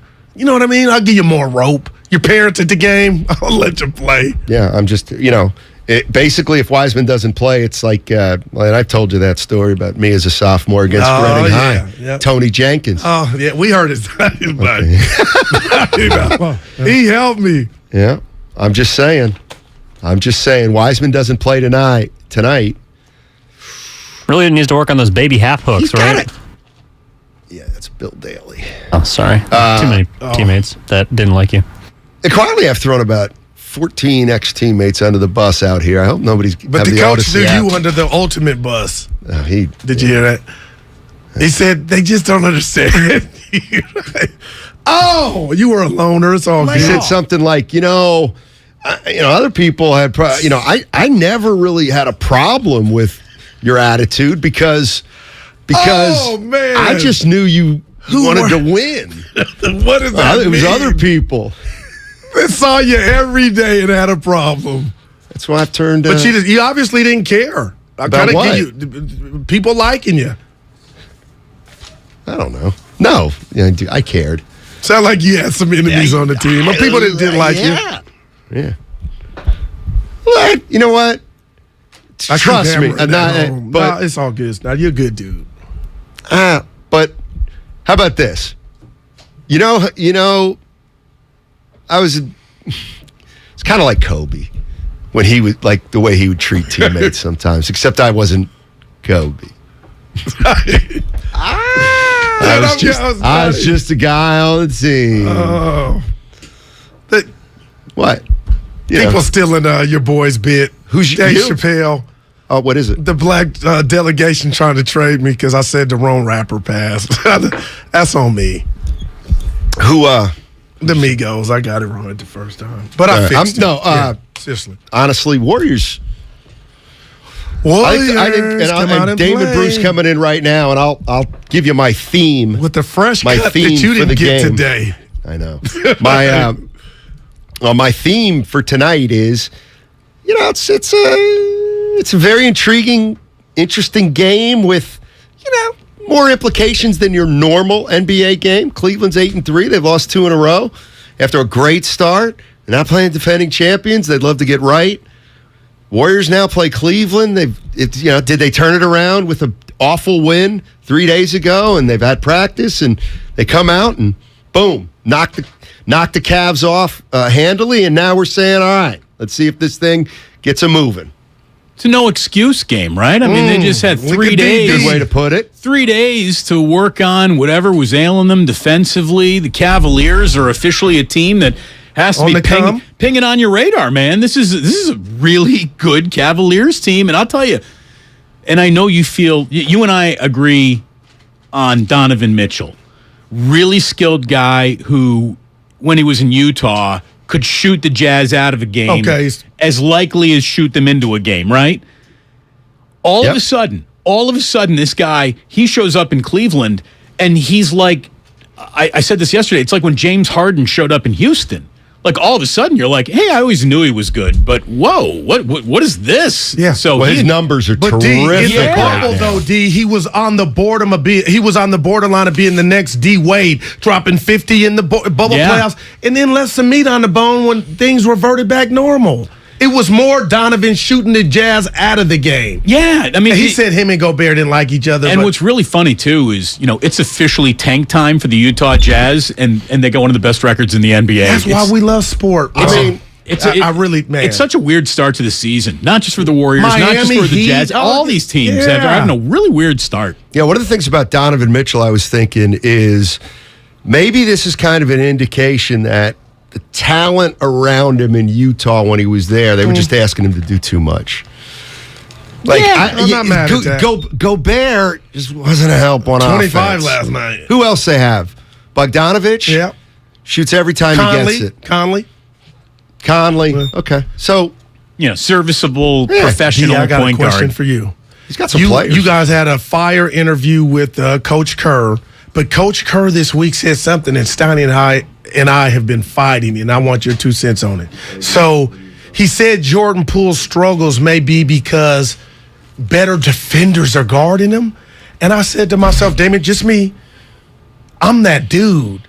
You're going to say out loud that maybe I'm off because I can't get a bucket on top tier defense. If you're Jordan Poole, if you're Jordan Poole DB, that wasn't the best thing I think I would want to hear from my head coach, because I'm Jordan. You know what, Poole? I could get a bucket on the best. See, and I've showed you. Jordan's got that my name level paycheck, but I don't know if he's quite got the game yet. Well, that's why Goo's a little... Go ahead. I think it could happen. I think it's going to happen. I like him an awful lot. I think he's probably the second best scorer on the Golden State Warriors. He might even have more in his bag to offer. Had you had that thought, though, that he's struggling because better defenders? No, but I honestly, I thought it wasn't an insult as much as there was probably some truth to it. Of course. I think that there's a little truth there. He's not sneaking up on anybody anymore, I guess would be the point. And bottom line is, I don't care if you're Poole, Curry, Clay. It's like, yes, if Michael Jordan's guarding you, that's going to be different than Larry Bird guarding you. What's the problem? I just thought it was odd, D. Any player will tell you that defense makes a difference. Look, professional sports is about adjusting to the adjustment that people have adjusted to your adjustment.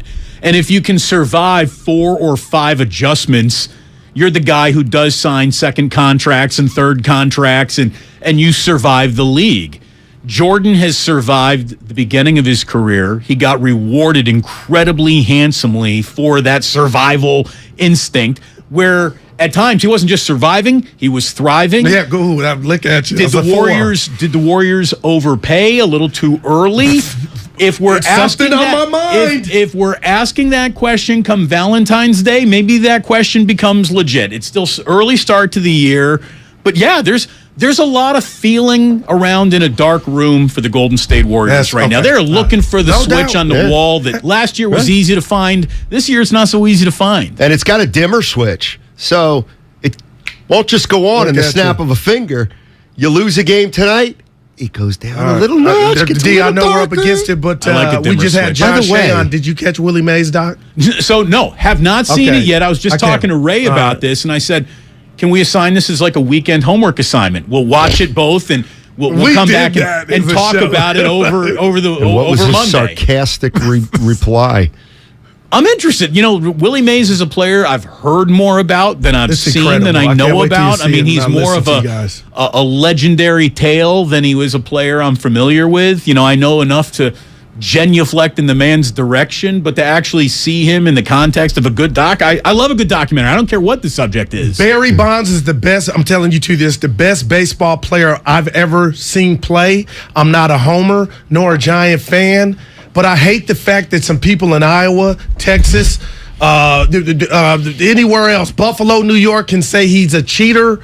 Who's the best baseball player Damon Bruce has seen play the game? Barry Bonds. That is wild. Barry Would Bonds. you say the same? Barry Bonds, or I'll tell you the other answer that I now have that I didn't have during the Barry Bonds career. Shohei Ohtani. Okay, I'm not mad to me, at that. Shohei Ohtani does things that I've never seen with my own two eyes, that your great-grandfather never saw with his own two eyes. It's a remarkable beginning of that career. But yeah, no, Barry Bonds is the single most devastating offensive presence I think I've seen in any sport ever.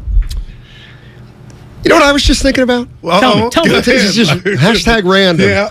I just thought of something that's great about interleague play. It's absolutely phenomenal, phenomenally terrific. So Rocky Colavito is an old-time baseball player, right?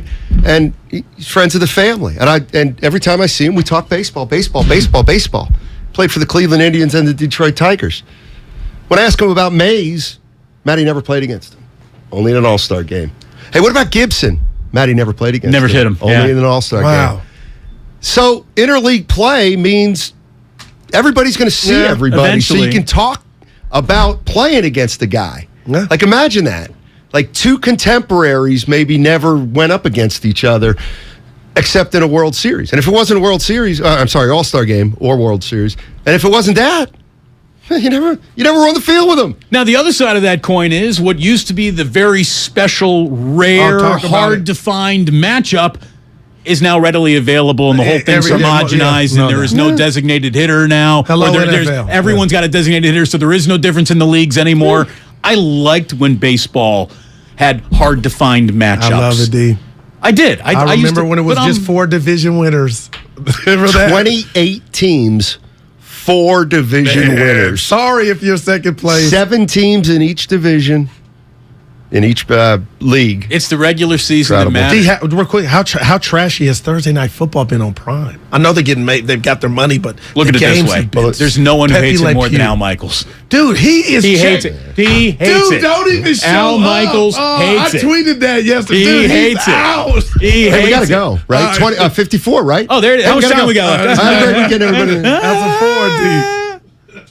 If you have certain chronic conditions, such as heart disease, asthma, diabetes, and you're 19 years of age or older, 52, 36, 42, you may be at increased risk for pneumococcal pneumonia. Ask your doctor or pharmacist about getting vaccinated with Prevnar 20, pneumococcal 20-valent conjugate vaccine, a Pfizer vaccine that can help protect against pneumococcal pneumonia in just 1 dose. Prevnar 20 is approved for adults to help prevent infections from 20 strains of the bacteria that cause pneumococcal pneumonia. Continued approval may depend on a supportive study. Don't get Prevnar 20 if you've had a severe allergic reaction to the vaccine or its ingredients. Adults with weakened immune systems may have a lower response to the vaccine. The most commonly reported side effect was pain at the injection site.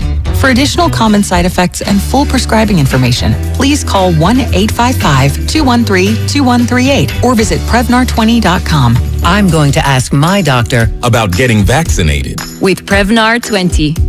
Attention! Did you or a loved one live at or near Marine Base Camp Lejeune in North Carolina between 1953 and 1987? If so, listen closely for this important legal announcement. From 1953 to 1987, Marines and their family members at Camp Lejeune drank water that was contaminated with hazardous toxins. The toxins found in the water at Camp Lejeune may cause health issues, especially later in life. Types of health issues associated with water at Camp Lejeune are numerous. If you or a loved one lived near Camp Lejeune between 1953 and 1987, you may be entitled to substantial financial compensation without going to court. Even if you were turned down in the past, a new law can allow you to file a claim today. If you or a loved one spent time near Camp Lejeune, call the Negligence Network to find out if you're eligible for financial compensation. There's no fee unless we win your case. Call 1-800-700-4333. That's 1-800-700-4333. 1-800-700-4333. Do you have 3 ex-wives and your current trophy wife wants a life insurance policy 3 times the size of the policies you had to purchase for your previous mistakes? If so, you need to call Big Lou at Term Provider, 800-230-2777. Big Lou is intimately familiar with your problems, and if you're 50 or 60 years old and in reasonably good health, a $1 million policy should only cost about $100 to $200 per month. Big Lou may have a solution for your previous policies as well. You may even save enough money to lighten the load on your new $1 million policy. Remember, call Big Lou. He's like you, except he's only on number 2. Call Term Provider at 800-230-2777. That's 800-230-2777 for $1 million in term life insurance that you can live with. Call Big Lou at 800-230-2777. 800-230-2777. November is Native American Heritage Month. The Cultural Conservancy, a Bay Area Native-led organization, invites you to learn more about our Native Foodways program. We provide culturally rooted, hands-on learning opportunities to Native farming to support food sovereignty and healthier lifeways. We grow, source, distribute, and donate Native heirloom foods and seeds to Indigenous communities. Learn how to get involved at nativeland.org. Hey, this is Kenny Mayne, host of something called Hey Mayne. That's a podcast. We're working busily on season 2, but let's not forget about season 1. Remember Roy Wood Jr.? Wow, opening for Ron White. I've arrived. He's such a nice man. Maybe he wants a ride. Maybe he wants me to drop him off at the American Airlines terminal. Roy, I have a private jet. My pilot hangs with me like my homeboy. If you missed that episode of Hey Mayne, check it out on the Odyssey app or wherever you get your podcasts. Anywhere fans go to cheer on their team, there are behind-the-scenes MVPs, ensuring everything is game day ready. We see you, Joe, fixing seats so every fan can enjoy every game. And Allie, who keeps her stadium running smoothly from the moment the first game starts to the last play of the season. At Grainger, you're our MVPs, and we're always here for you, with supplies and solutions for every industry and 24/7 customer support. Call, click Grainger.com, or just stop by. Grainger, for the ones who get it done. When you can't stop, there's Vicks VapoRub. Vicks VapoRub sends powerful medicated Vicks vapors right to the source of your... so you can experience cough relief and breathe easier. Generations of families have trusted Vicks VapoRub to help relieve the worst cold symptoms. So next time you have a cough, reach for the Vicks VapoRub. Vicks VapoRub. Cough relieving is believing. The world is a vampire. 2 of rock's biggest bands in a must-see monumental night. Spirits on Fire Tour. The Smashing Pumpkins. With very special guest, Jane's Addiction. November 15th, Chase Center. Spirits on Fire Tour. The Smashing Pumpkins with Jane's Addiction. And Poppy. On sale now. Buy tickets at Ticketmaster.com. Arcade Fire returns live in concert. The We Tour.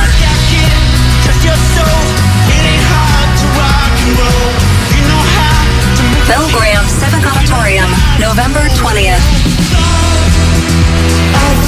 Get tickets now at Ticketmaster.com. Arcade Fire's new album, We, is available everywhere. Visit ArcadeFire.com. 95.7 The Game, KGMC FM at HD1 San Francisco. Always live on the free Odyssey app.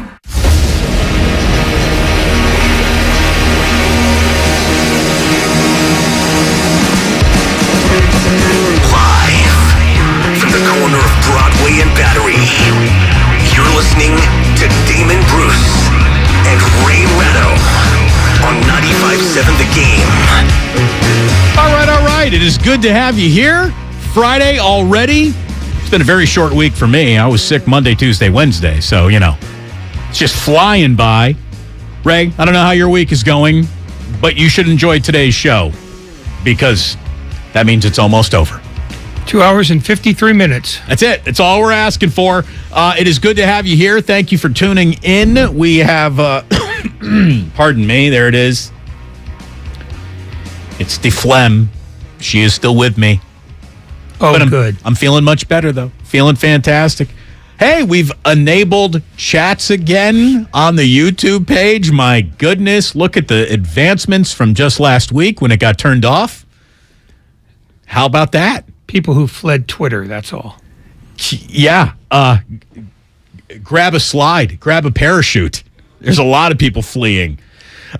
We have Daniel Jeremiah joining us in about an hour and 15 minutes from right now. Daniel Jeremiah is a NFL prognosticator of the first degree for NFL Network, but more than that, he is also the color analyst for Los Angeles Charger Radio, and the Los Angeles Chargers are coming to town. Little Sunday night football. We got ourselves an interesting Friday night Warriors game with the Cavaliers in town. Was just talking to Steiny and Guru about that. I know we spoke to Steve Kerr about that yesterday.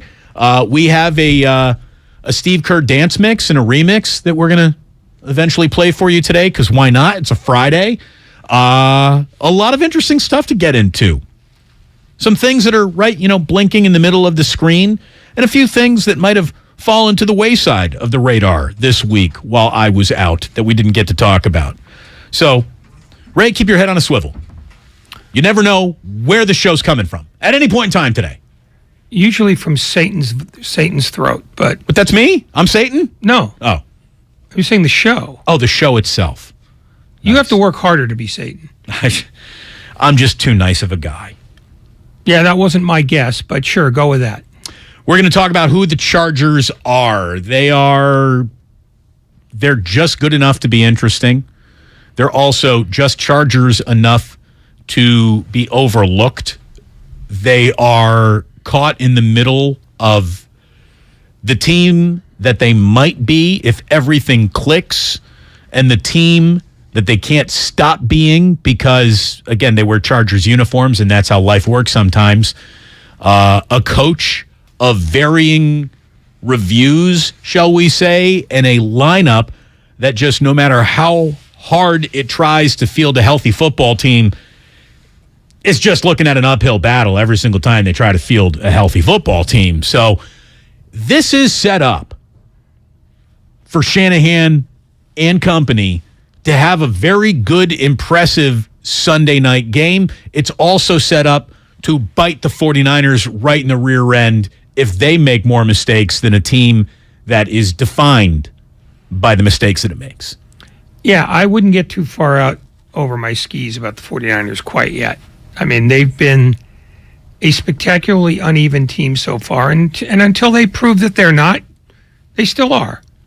I mean, Christian McCaffrey has not solved all their problems, and he's only been here for a week.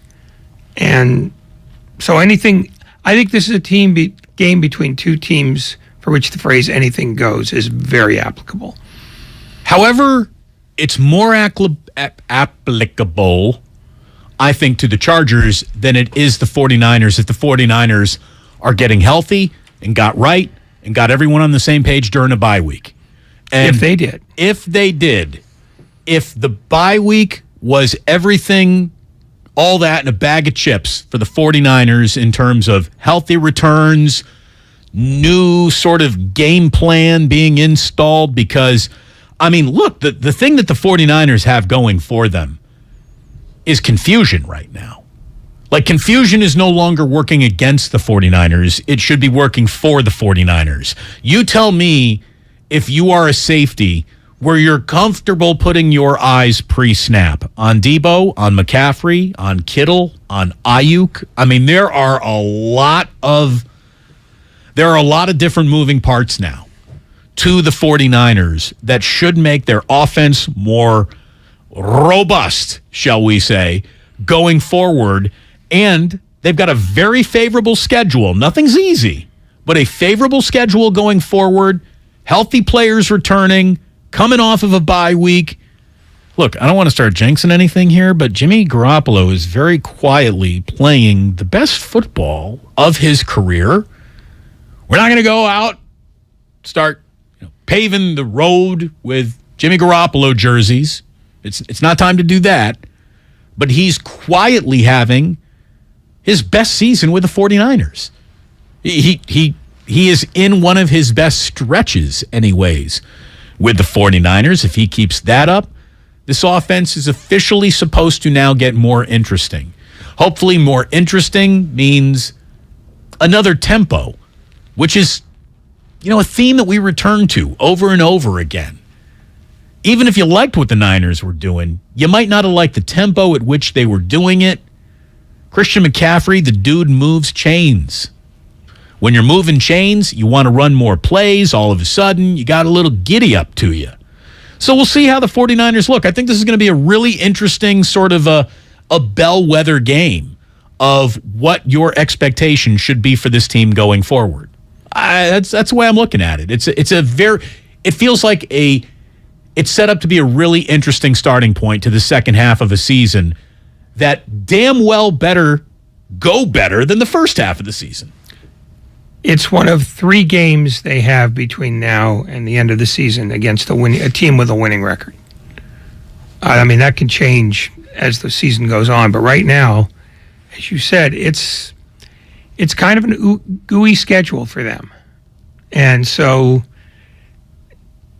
as being an uneven team, playing an uneven team, I mean, if I were betting it, I wouldn't bet it. Yeah. All bets are off. Yeah, I'd stay away from this as though it were dipped in anthrax. We will be fading the public, though. After all, it is a Friday. We had a Fade Your Public Friday prepared last Friday, but last Friday's show ended early ahead of some Warriors basketball. Forgot to do it. We didn't put it on record. We cannot document that it would have been yet another winner. It would have been a winner. We faded the public by not giving them their Fade the Public. We really faded everyone. We just faded the entire segment is what we did. That. We will get back to it, and we'll either be 500 or should another winner appear, we will have the documented greatest winning percentage in all of North American gambling touting services. So, we have that for you today. We're going to 116%? We're going. Because that's where most tout services will tell you they're at. That's it. But if this week doesn't come in, next week's free. Yeah, fair enough. Fair enough. No, any tout service always will tell you it's gotten 7 of its last 6 picks correct. Always. That's where I got 116%. Very nice. It's good work. If you I can can find do math. It. Speaking of math, there is some numerology to go over, which should lead to this being a very good night for Klay Thompson. Warriors had a pretty good tweet today. We'll share it with you a little bit later on. Can you trust it? Can I trust? Yes, I did. I double-clicked to see, is this verified because someone named Warriors spent $8, which, by the way, has already been flushed as an idea. Bang-up job, Elon. And, it was the official Golden State Warriors after studying very carefully my source of information. I can tell you that whoever was tweeting for the Warriors about how this could be a good day for Klay Thompson had a nice little idea. We'll share that with you. Bill Simmons has a proposed Warriors trade. We'll throw that past you. And what we won't do is encourage you to get involved with FTX as your, let's call it a trading place of your cryptocurrency, because right now cryptocurrency is having a really rough week defined by the bankruptcy that FTX filed for today. Why is this on the radio? Why would we even care about it? Well, because there is maybe no group that pivoted to FTX as much as some of your favorite sports celebrities, local included, and some of the deals that have been made with FTX, some contracts that have been signed with crypto as the reimbursement. Things are sort of blowing up in that market. It is fascinating, to say the least, and it's chaos, Ray. So I thought you'd love to get into it. Oh, no question. Yeah, it's like paying a gardener with lawn clippings. Good times. I love it. Good times. It's a great way to get rich. Bankruptcy all around. Bankruptcy all around, which is a topic that radio can absolutely sink its teeth into. It is really good to have you here today. An interesting college football weekend is around the corner. Should the 49ers have drafted Justin Fields? We will ask the questions others are afraid of, because that's the kind of show you got here on 95.7 The Game. It is good to have you here today. And how about this? Before today's show is over, we're going to give away a pair of tickets to a Warriors game at Chase Center coming up soon. So stick around. We'll let you know when and how that's going to happen. Probably sometime in the 5 o'clock hour. So, keep listening. Good things could happen. That's the way it's going to go this afternoon. We're already giving away the government secrets early on in the program. Daniel Jeremiah will give away all of the Los Angeles Charger secrets before it's said and done today. And it's good to have you here this Friday afternoon. Damon and Ratto, the merch store is open, baby. Visit 957thegame.com. All of your holiday shopping done in one place if you really want to disappoint everyone in your family. Or if you have no family at all. Here on 95.7 The Game. Warriors fans, we are giving away Warriors tickets all day long. Thompson now dribbles on the break. Great no-look flip by Thompson back to Wiseman for the dunk. Each show is giving away a pair of Warriors tickets. Listen to every show to find out when to call the contest line at 415-951-2386. That's 415-951-2386. In Sunnyvale, clouds developing overnight, lows mid-40s. Weather brought to you by one thing. Improve your gas mileage by properly inflating tires and taking your car in for a tune-up. Join Odyssey, and together, each of us doing one thing makes a greener tomorrow. If you own a business, this has been a bumpy ride. From pandemic to inflation, I'm sure you could use a break. If your business has 5 or more employees and survived COVID, you might be eligible to receive a payroll tax refund of up to $26,000 per employee. The challenge is getting your hands on it. Hi, I'm Howard Mackler, and that's why I founded GetRefunds.com to cut through the red tape and get you the money.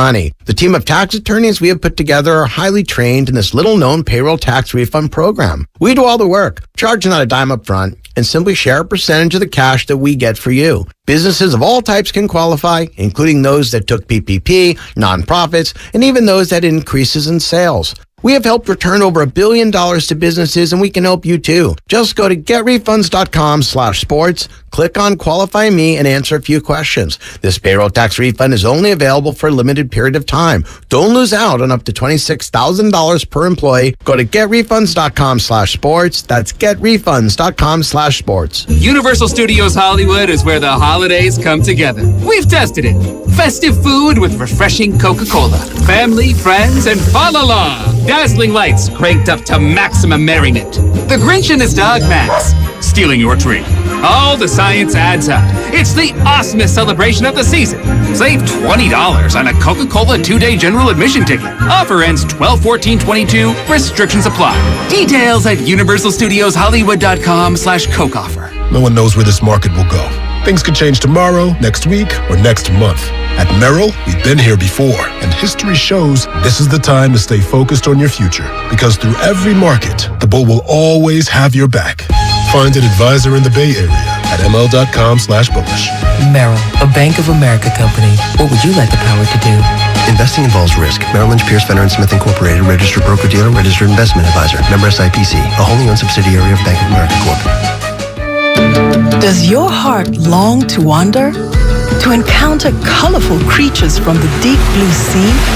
And amazing animals from the Amazon and beyond? Feed your wild heart. Travel the world. Right here in San Francisco. Make your reservation to the California Academy of Sciences at calacademy.org. Explore Wanderwoods, our new outdoor playscape, now open. Hi, I'm Aaron, owner of California Deluxe Windows. Ever notice? When your neighbors get new windows, there is a large black eye of broken stucco, uneven plaster, and even mismatched paint. At California Deluxe Windows, we never leave a ring around the window. Why? Because we are one of the only companies in California who custom crafts every window and door to your home's exact measurements. Almost everyone else on the radio is a distributor. They grab a window from a warehouse, break open your walls, shove it in, and patch things up. At California Deluxe Windows, we take pride in our work. Our installation technique is so precise, we do not break your stucco. Your house could be covered with potato chips, and we wouldn't crack one. Call now, and for a limited time, you get 30% off your entire order and 24 months of interest-free financing. 800-874-3600. 800-874-3600. That's 800-874-3600. California Deluxe Windows. Windows engineered for life. Certain terms and conditions apply. CSLB number 774518. Science proves quality sleep is vital to your mental, emotional, and physical health. The Sleep Number 360 smart bed senses your movements and automatically adjusts to help keep you both effortlessly comfortable. And it's temperature balancing, so you stay cool. So you're at your best for yourself and those you care about most. Life-changing sleep, only from Sleep Number. Don't miss our weekend special. Save 40% on the Sleep Number 360 Special Edition Smart Bed plus free home delivery when you add a base. Ends Monday. To learn more, go to sleepnumber.com. Hey, I'm Andy. If you don't know me, it's probably because I'm not famous. But I did start a men's grooming company called Harry's. The idea for Harry's came out of a frustrating experience I had buying razor blades. Most brands were overpriced, overdesigned, and out of touch. At Harry's, our approach is simple. Here's our secret. We make sharp, durable blades and sell them at honest prices for as low as $2 each.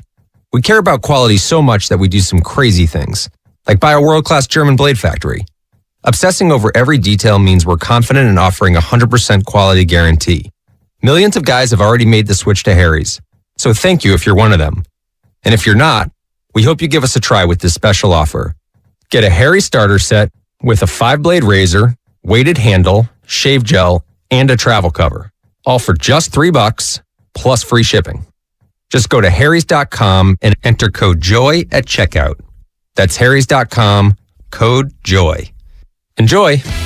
Tune in to 95.7 The Game for Warriors Live, 60 minutes before tip-off of every Warriors game. Brought to you by Xfinity. Supercharge your home with supersonic Wi-Fi. Unbeatable internet, only from Xfinity.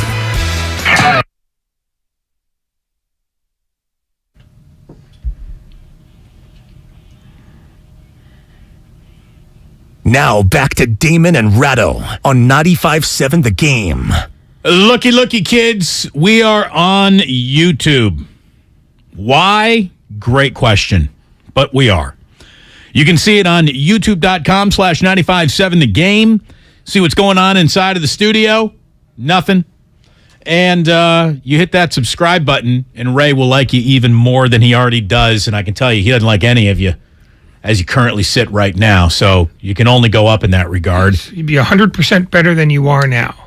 And for the lucky few, well, really lucky one, who's listening a little bit later on, we got a pair of tickets to go see the Warriors and Rockets coming up later at Chase Center. Yeah! Do you like how they went ahead and they picked maybe the worst game on the schedule to be like, yeah, here's some free tickets to give away? I guess they came available. I wonder why. Hey, all I can tell you is if you're going to go to a Warrior game, you want to see them win. That is a game they probably should win. The Houston Rockets aren't exactly, what's the word I'm looking for? Good. So, Warriors aren't exactly good right now either. Not as good as they want to be. They got a really good opponent coming into town tonight, man. Cleveland Cavaliers. Curry coming off a season-high 47-point game on Monday night. And like I was saying with Steiny and Guru during a little one-day-only face-off engagement, the crossover, I believe, is the official designation of said things. This is set up to be a good and frisky, fun game tonight. Cavaliers should be coming in here a little upset with the turn in their season that has had them lose back-to-back games. They are an 8-3 basketball team. Donovan Mitchell is lighting the NBA up right now. He's playing great. Him and Darius Garland, they just met. They've really got a lot of chemistry for a couple of guys who just started playing together. And look, we all know what the Warriors' issues are. We have talked about them incessantly since the beginning of this year. What they've had is rest and 3 days to tune it up. That is a rare thing. We even talked about that yesterday with Steve Kerr. It is rare during the course of an NBA season where you have 3 days off in a row at home. So hopefully that sort of cures what's been ailing this team defensively. If it's about just, man, we needed a little bit more time to gel. Well, back-to-back days of practice should be enough to get a team this good, this well coached, this well put together to play better defense than we've seen so far this year. I mean, they'll tell you. Every single one of those players will tell you. This isn't who we are. This isn't what we want to do. But we just haven't figured out a way to stop doing it yet. Yeah, I think this might not be the best night to make that evaluation, though, because Cleveland is the third best team offensively in the league. So if you see little bits of improvement here and there from people in the second unit in particular, then you can call that a little victory. It's not the same as an actual victory, but Cleveland makes teams look bad when they have the ball.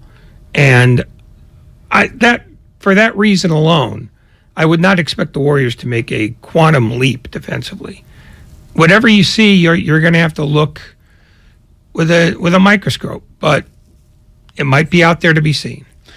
Steve Kerr, yesterday, on with 3 days off, gave him to work with. It's been great. I mean, this might happen once or twice a year where you get a day off to clear your mind, which we had on, I guess it was Tuesday, and then, we've had 2 great days of practice since, and then a game the following day. So it does feel almost like a mini training camp, and you get to really lock in on the stuff that you're working on. So we got great work in the last couple of days. I feel really good about, just our preparation, and hopefully it pays off tomorrow night. Hopefully, indeed, it does pay off tonight with the Cleveland Cavaliers. And you know what I think might be working in the Warriors' favor just a little bit here, Ray?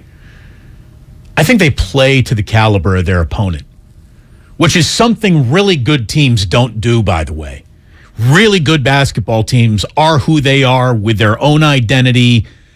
Doesn't matter who the opponent is. This is what we do, and this is how we do it each and every night. That's when the Warriors were at their very best, cooking with, fish grease. Really good basketball. Didn't matter who they were playing, man. You could bring in the Harlem Globetrotters or the Washington Generals. You got the same Golden State Warriors against either opponent.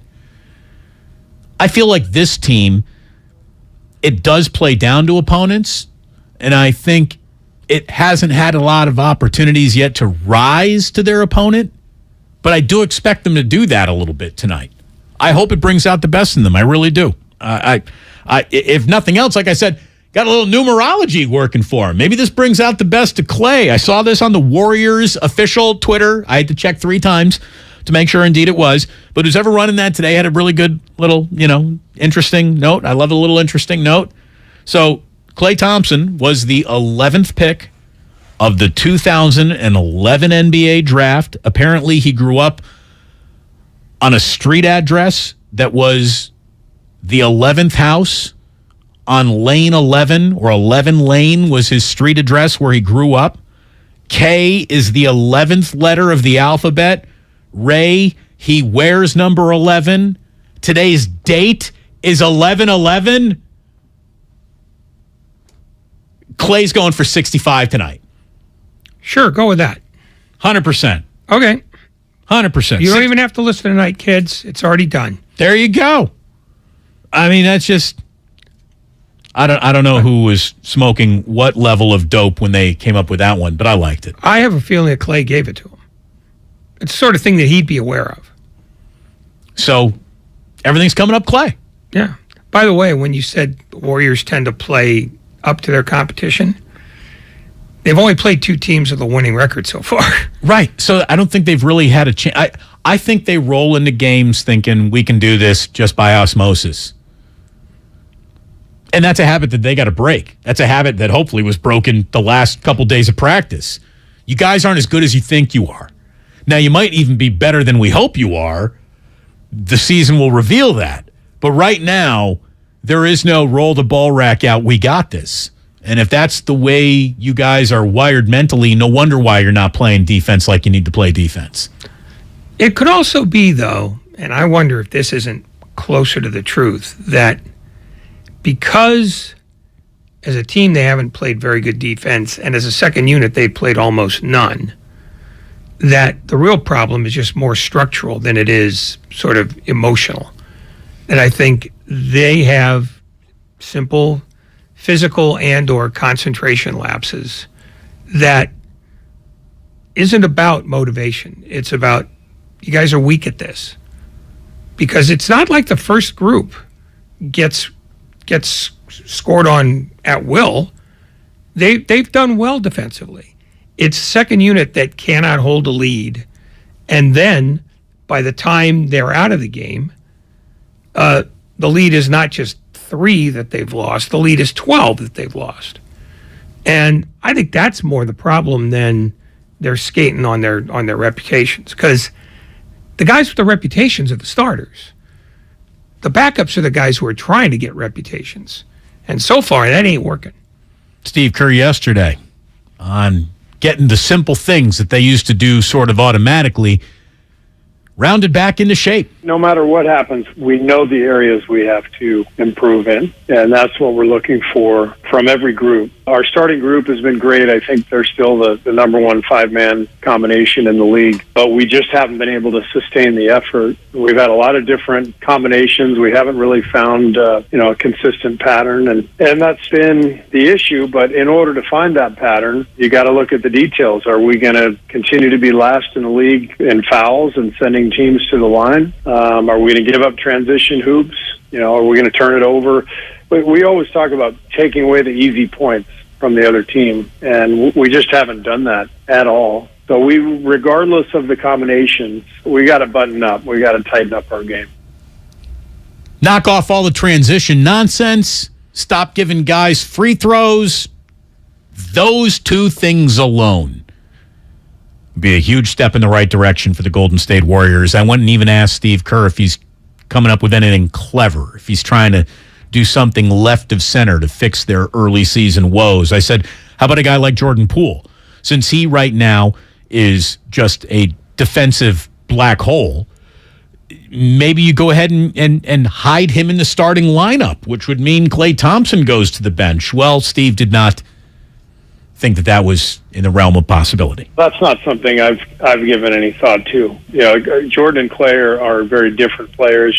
Jordan's more on the ball, Klay's off the ball. I think with our, when Steph is off the floor, we absolutely have to have Jordan on the floor. Doesn't mean we can't change combinations and rotations to get certain guys on the court together. But Klay is a starter, and that 5-man unit is the very best unit in the league. It doesn't make a lot of sense to me to break up that unit. What we really need to do is tighten up the areas that we've been weak in. And if we do that, then I have a lot of confidence that we'll get back on the right track. So we'll see. They're tinkering. They're thinking, what can we do? How do we get better? What combinations are we searching for here? The starting 5, he's right. It's doing its job.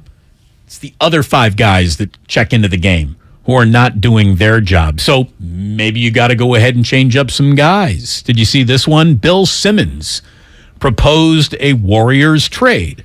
And now that is still just a throwing names against a wall, seeing if any of it sticks trade. But Bill Simmons is at least grounded in a level of basketball reality that makes me think, all right, well, what are you talking about here, Bill?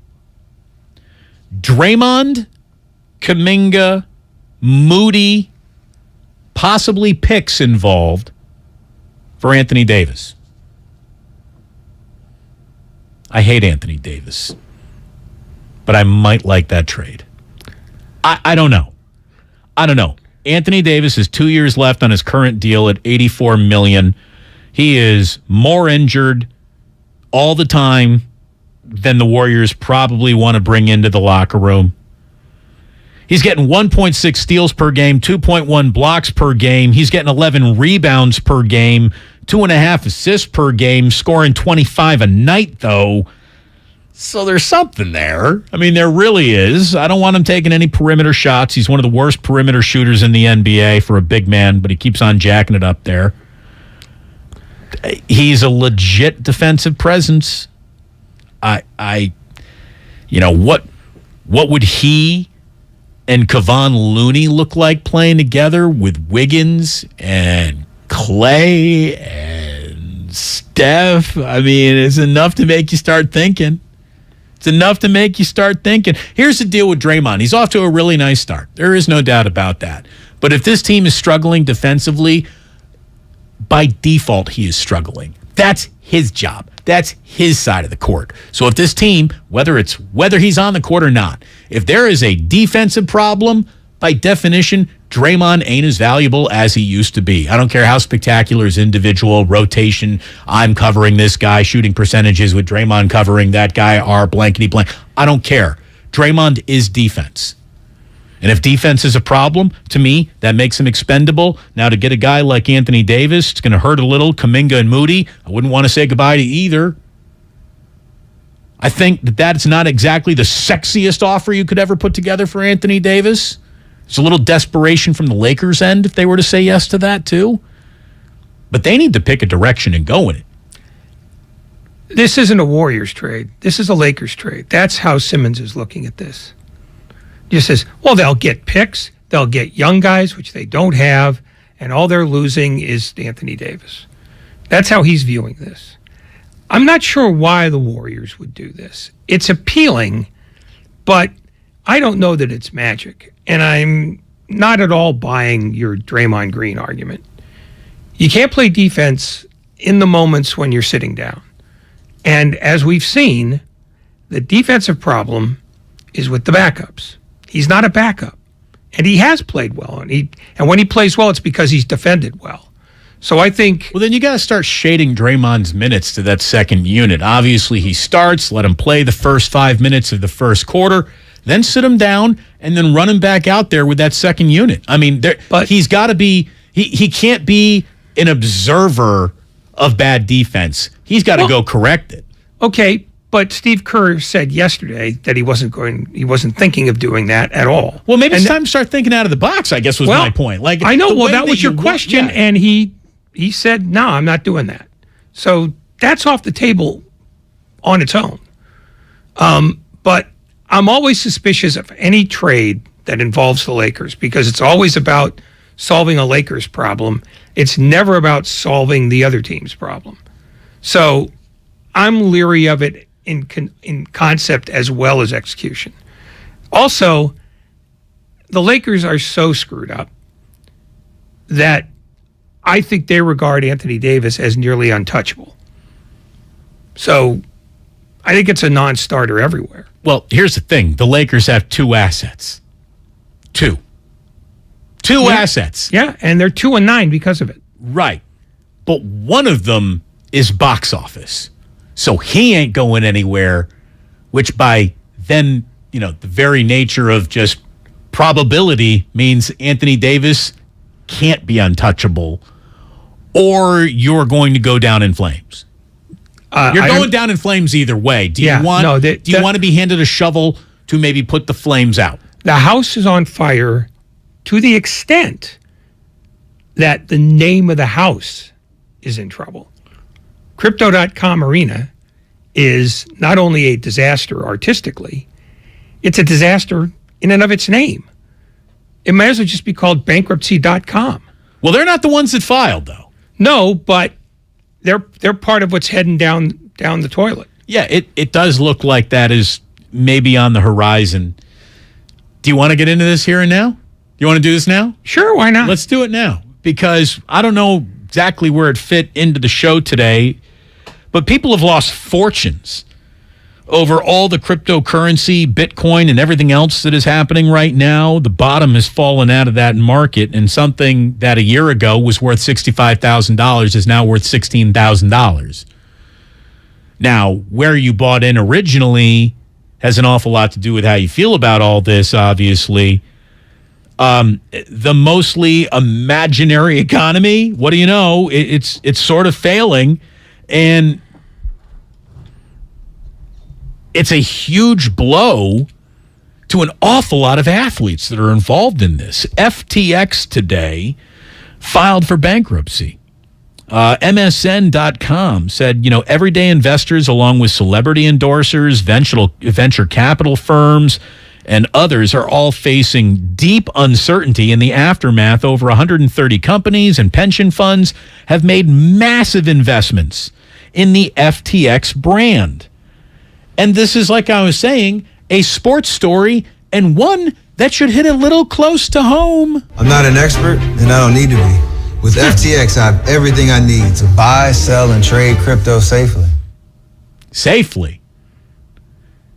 Steph Curry is a major FTX endorser, and I'm guessing might have a little piece of the pie, if not be a big investor in it himself. I'm guessing this probably ripples to Andre Iguodala's portfolio, to Kevin Durant's portfolio.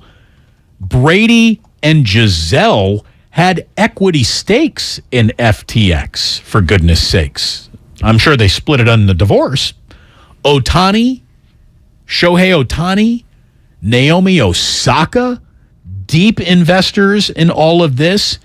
F1, Mercedes was partnered with FTX. They told them to, take their brand and leave Formula One today. Major League umpires are wearing FTX patches on their uniforms. The first umpire patch ever sold. The Miami Heat have a $135 million naming rights agreement with a company that filed for bankruptcy today because of all this sports street cred. And here's the story we haven't even got yet. How many athletes told their teams, their employers, pay me in Bitcoin? And how many actually went through with it? With so many visible, high-profile, respected athletes going deep into this, I wonder how many rank-and-file athletes got absolutely cooked by this today. Crypto pro athletes were doing deals all over the place and encouraging anyone they could to get involved in crypto too. Uh-oh. Yeah, uh-oh is right. And in fact, the only athlete I heard that had a rational take on it, which was beware, was Meta World Peace. When Ron Artest is the reasonable voice in the room. Yeah. Your room's in trouble. What did he say? I did not see. No, yeah. What did the Meta World Peace Bomani say? Jones show had it was a clip of him basically saying, hey, do more research before you go into this. There's some of this seems a little hinky. And it's not only a little hinky, it's almost entirely hinky. It's made up money. It's as though somebody wanted to become a billionaire, so they bought all the Monopoly games in America, and just to take the cash, and said, hey, I've got all the money there is. Look at all these yellow $500 bills I have. Yeah, it's a great example of when an athlete is endorsing something.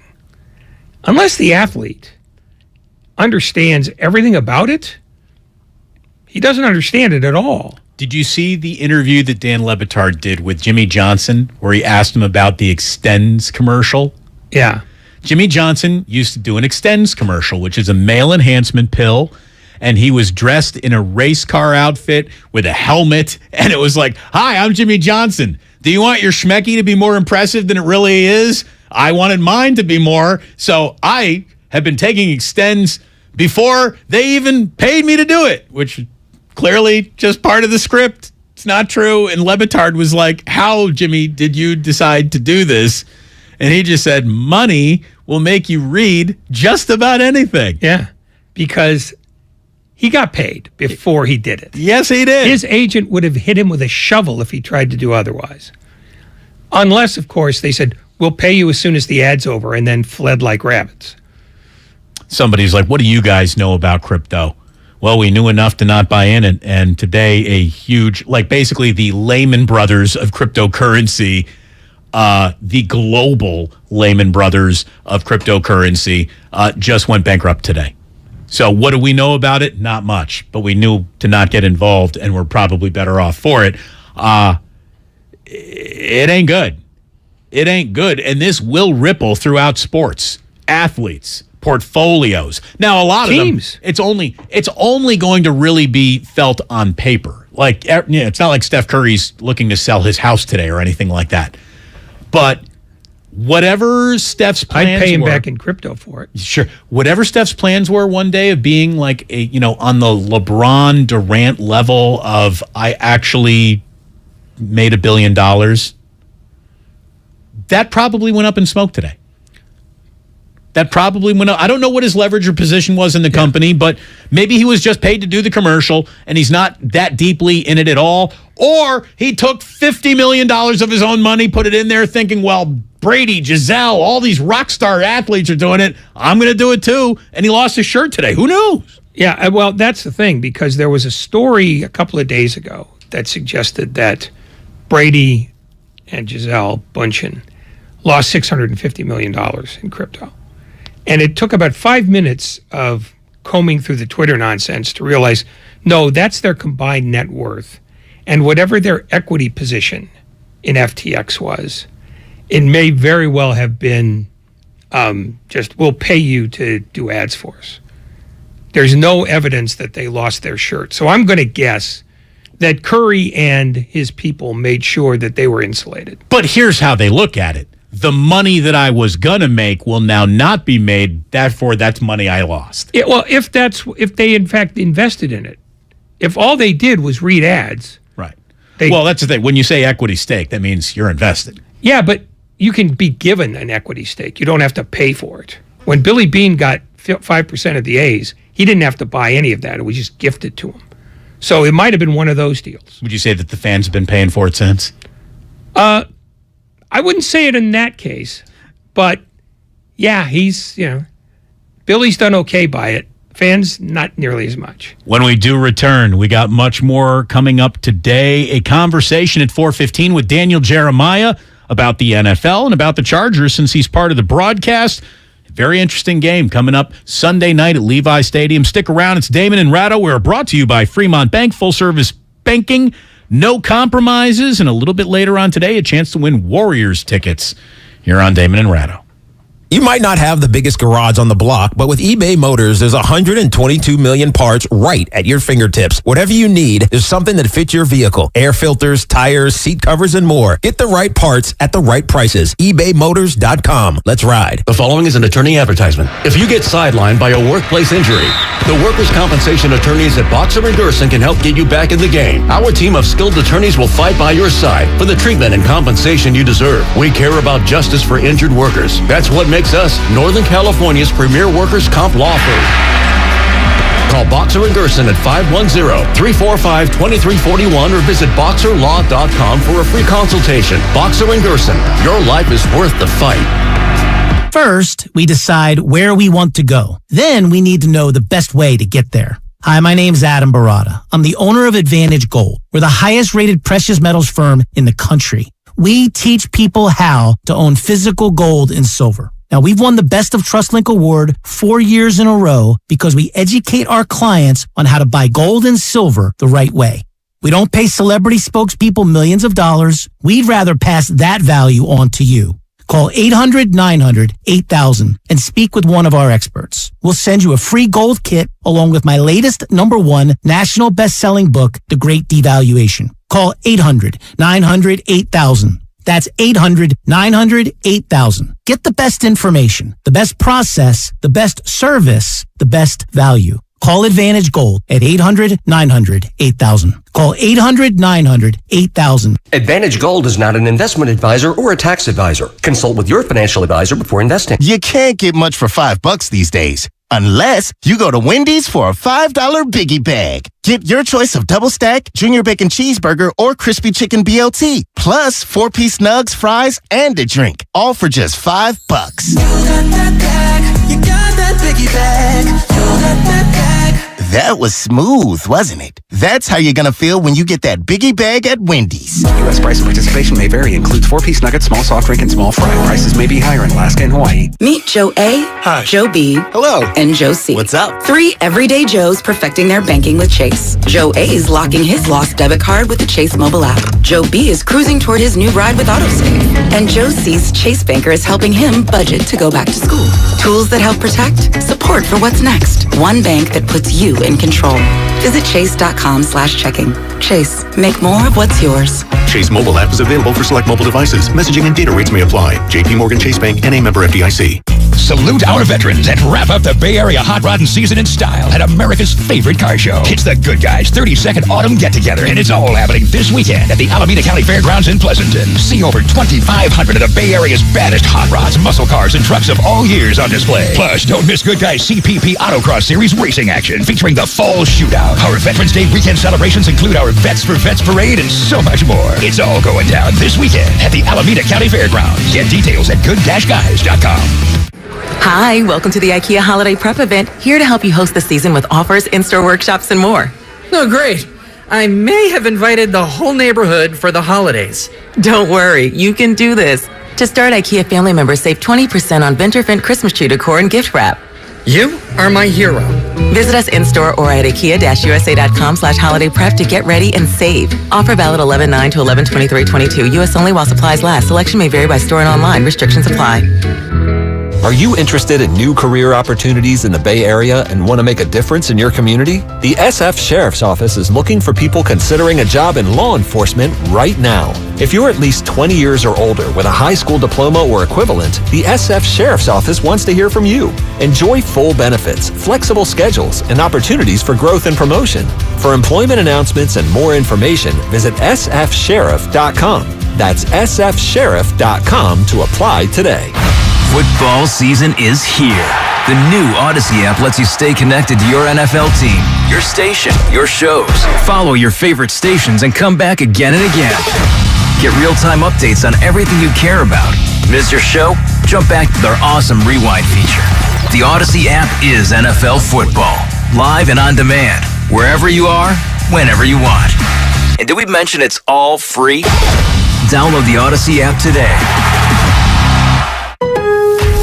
Provember is back at Lowe's. Save up to an additional $750 off now on select major appliances from Hisense and get free delivery on items $396 or more. Plus, get an industry-leading 2-year warranty and great low prices on items like a Hisense refrigerator and air fry electric range, exclusively at Lowe's. Find the right appliance for your jobs and properties today. It always pays to be a pro at Lowe's. Exclusions apply. See Lowe's.com for details. Offer ends 11/30. You're the one who protects the flock, and that requires an eye for detail. Because when safety and well-being are on the line, it's the details that can save lives. Even when no one else is watching, you see everything. Grainger gets you, and we're here for you, and all the ones who get it done with a wide range of safety products and solutions, plus board-certified safety consultants here to answer your questions. Call, click Grainger.com, or just stop by. Grainger, for the ones who get it done.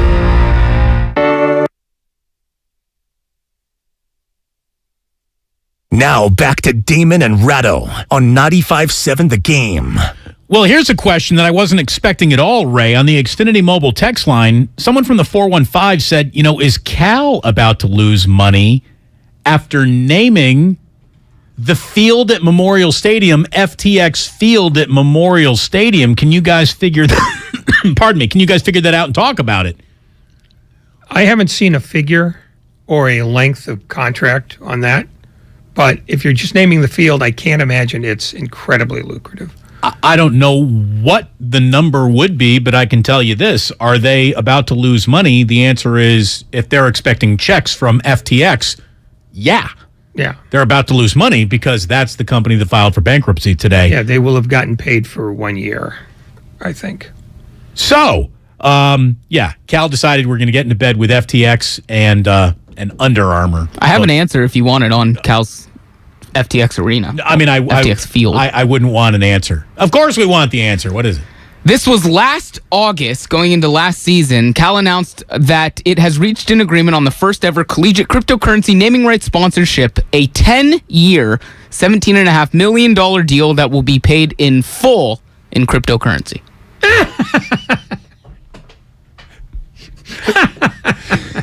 Isn't that great? They did a deal with Parker Brothers. This is the happiest I've ever seen you, Ray. Of course they got paid in fictional money. God. Cal could have hit the lottery and been paid off in turnips. I mean, it's not funny. Yes, it is. But it's funny. It's absolutely hilarious. It's a little bit funny. No. It's uproarious. I mean, not if you ever want him to go to the Rose Bowl, it's not. They weren't going to the Rose Bowl if Warren Buffett painted every seat platinum. Probably right about that. Miami Heat's arena is FTX Arena. Yeah, look, Miami was trying to be America's cryptocurrency hub, right? Like, I mean, they had a mayor who actually tried to have Miami's own cryptocurrency, and that didn't work. 888-957-9570. I'm so glad you're happy, Ray. I really am. This is Oh, God. The smell of tires burning in the morning. It's good times. It's great times. I have no issues with Cal. I have no animus toward them, but that's the kind of deal where somebody's got to say, we're getting paid in fictional money for this. Literally, it's like you're bartering with somebody who's going to sell you an invisible horse. It is. It really is. It's the magic beans. It's the beanstalk and the magic beans. Franchise in Oakland. You're on 95.7 The Game with a happy Ray Ratto franchise. How are you? I'm doing well, thanks, Damon. Yeah, I'm as surprised as you are. I couldn't tell who that was laughing because I'd never heard him laugh before. What do you got for us today? Damon, I love that you are talking about crypto on the radio in regards to all these players. I've been aware and involved with crypto for about 7 years now, and it has been funny to me to see so many teams and players adopt and jumped on the bandwagon of crypto, especially around FTX, which seemed to really take over the market. And then all of a sudden, all this stuff happens, and it's just wild to see FTX completely tank. But it's also not something that we've never seen before in crypto over the last 15 years. And I just wanted to call out that, you would be silly to say that this is the end of crypto, this is going away, this has not ever happened before in crypto, because bar none, we have seen over the last 15 years, crypto has died and returned, coming back. Well, but I think the difference here, franchise, is that for the first time ever, crypto went from boutique to Main Street. Right, that was the pivot that all of these really super famous and influential athletes were supposed to be the sort of push over the mountain that crypto in the 15-year run-up that you're talking about never really had. And for it to have blown up now, look, you're right. It's not over. It's not done. But the canary in the coal mine is at least getting very dizzy. Would you admit? I would admit, you are right. We are over the hump where crypto is now in the mainstream. But I think the thing that I wanted to call out is when Steph Curry endorses FTX, when any of those players endorse it, Ray made a really good point about they might just be getting the equity for free and not really feeling the cost or the risk of joining. So there's not really a downside for a lot of these guys and just throwing that money that direction. So it's not necessarily going to have as big of an impact on them. But the real mistake would be for all of these people to stop believing it and sell at the bottom and buy at the top. Well, no, and here's the thing that I think is really interesting. Let's say you get offered a commercial, right? But then you do the commercial, and let's say, maybe you got enough integrity to where you really start believing in the product. So now all of a sudden you're going to get involved. You're going to take what was the given to you for your endorsement equity stake, but now you're going to put $10 million of your own money into it because look at the way it's growing. And maybe that's where the loss comes from. I don't know. Franchise, look, we don't want people, normal, good hard-working people, the rank and file among us, to go belly up. We're not laughing at them, but there is a group that so, like the whole Matt Damon commercials, like, fortune favors the bold. Yeah, sometimes it does. And sometimes the margin call comes in and you're left without your shirt because you were so bold. And I'm wondering how many guys did that. More information, Lucas. First of all, you said that Klay Thompson and who? Andre Iguodala. Andre Iguodala. Both have part of their salaries paid for in cryptocurrency. Okay. And that was a partnership with Cash App, I believe. However, we were talking about FTX, and a texter pointed out that it's FTX Arena in Miami. Well, I should say it was. The Heat just put out this statement that they are, quote, taking action to terminate their business relations with FTX and will seek a new naming rights partner for their home arena. Yeah, first of all, bankruptcy took the action to terminate that relationship. The Miami Heat just wanted to sit back and cash checks. Yeah, I think they're going to go with fairydust.com. Yeah. Well, again, it works in Miami, the home of fairy dust as well. Well, it's just, there's nothing quite like naked greed being embarrassed. Because that's what this is. It's, we've taken all the actual money we can because, there's a greater disparity between rich and poor now than ever in history. So now that we've taken all the money, let's make new money that has no apparent link to anything.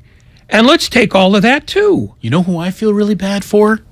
I feel bad for the folks who were just like everyday folks who were like, I'm going to spend $50,000 on a picture of an ape wearing sunglasses, and I can't even sell it for $10.15 today. Like, I mean, that actually happened. People did that. Non-fungible get out of here's. The only thing that's really valuable in that entire industry is the blockchain technology that protected and encrypted all this stuff. It's going to severely ripple throughout sports. Today, we learned about this. Next week, you're really going to learn about it because the collateral damage will start being printed. Yeah, I mean, it's interesting that they declared bankruptcy on Friday. News dump. Yeah. Gotta love a news dump. This is John in San Francisco. Hello, John. Hey, how you guys doing? What's up? I was suggesting a trade for Draymond Green, Wiseman, and maybe PBJ as well to Minnesota for Karl Anthony Towns and throw in a couple of draft picks to, entice them to do it. I think that would help our front line as well. You could put Looney into the second line, and that would help our defense on the second line. And just so give me your feedback on that. The Timberwolves are so invested in their Twin Tower, Rudy Gobert, Karl Anthony Towns experiment that's not going to happen. It isn't, John. Karl Anthony Towns is not on a trading block for the Minnesota Timberwolves in any way, shape, or form. No, nobody's on any trading block right now. The only guy who's being pitched around anywhere is Russell Westbrook, and there are no takers, but he's been on the trading block for a good year and a half. It's 12 games in for most teams. Nobody is working the trade phones very hard right now.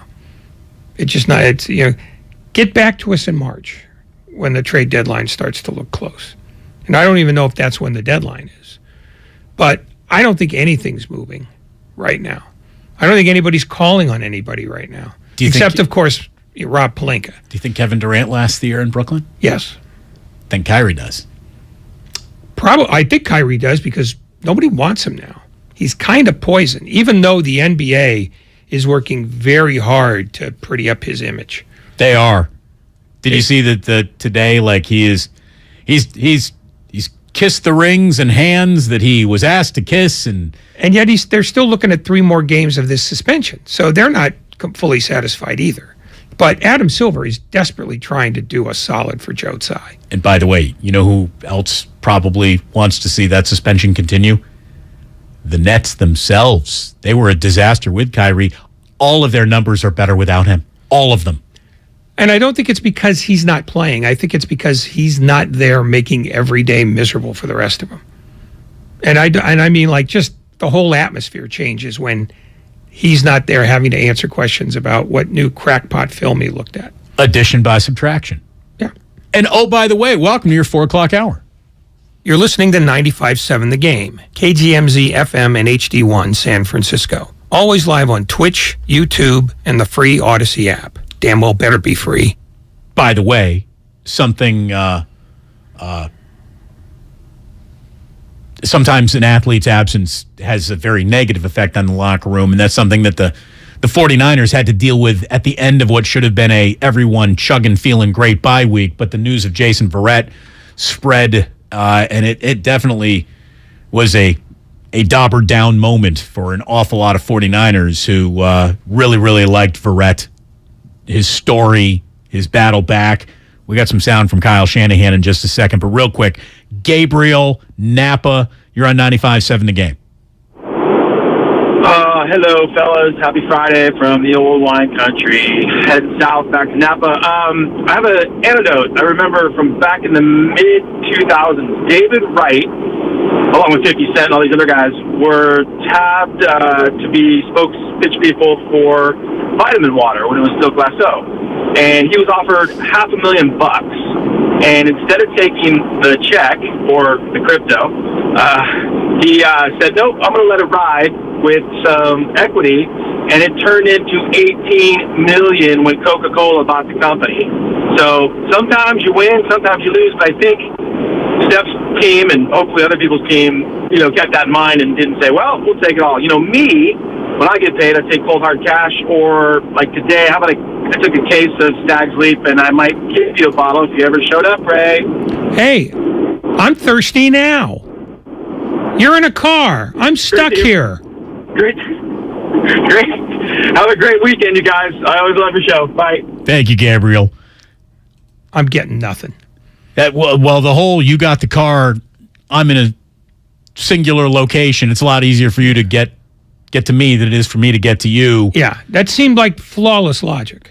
Yeah, until he figured it out that that's going to cost him a bottle of Stag's Leap. And he's like, have a good weekend, guys. If he's got a case of it, what does he care? I mean, a case of wine is only 12 bottles, correct? Yeah. So it's 8% of his haul. Look at you. I could do math. Crypto math? Yeah, 0 plus 0 equals 0. Tell me we've already cut Ray laughing and enjoying himself. No. Do we have that? That's the most legitimate reaction I've ever heard from Ray, and I want to hear it. No, it's spontaneous joy, and it should just be left to float into the ether. People are talking about it might be their favorite moment in radio history. Well, they don't get their favorite moment in radio history then. Grow up, you children. I want to hear it a little bit later on, that's for sure. So well, then go in another room. Let's work on that. Kyle Shanahan was talking about how Jason Verrett put a dauber down on what was a really good week for the 49ers, but learning that he tore his Achilles and is done for the year is officially bad news. That happens, it seems like once a year. When a card's got to come out there, and it's always rough. It's always hard to kind of go on practicing. And when it's towards the end, especially in training camp and stuff, it makes it a little bit easier.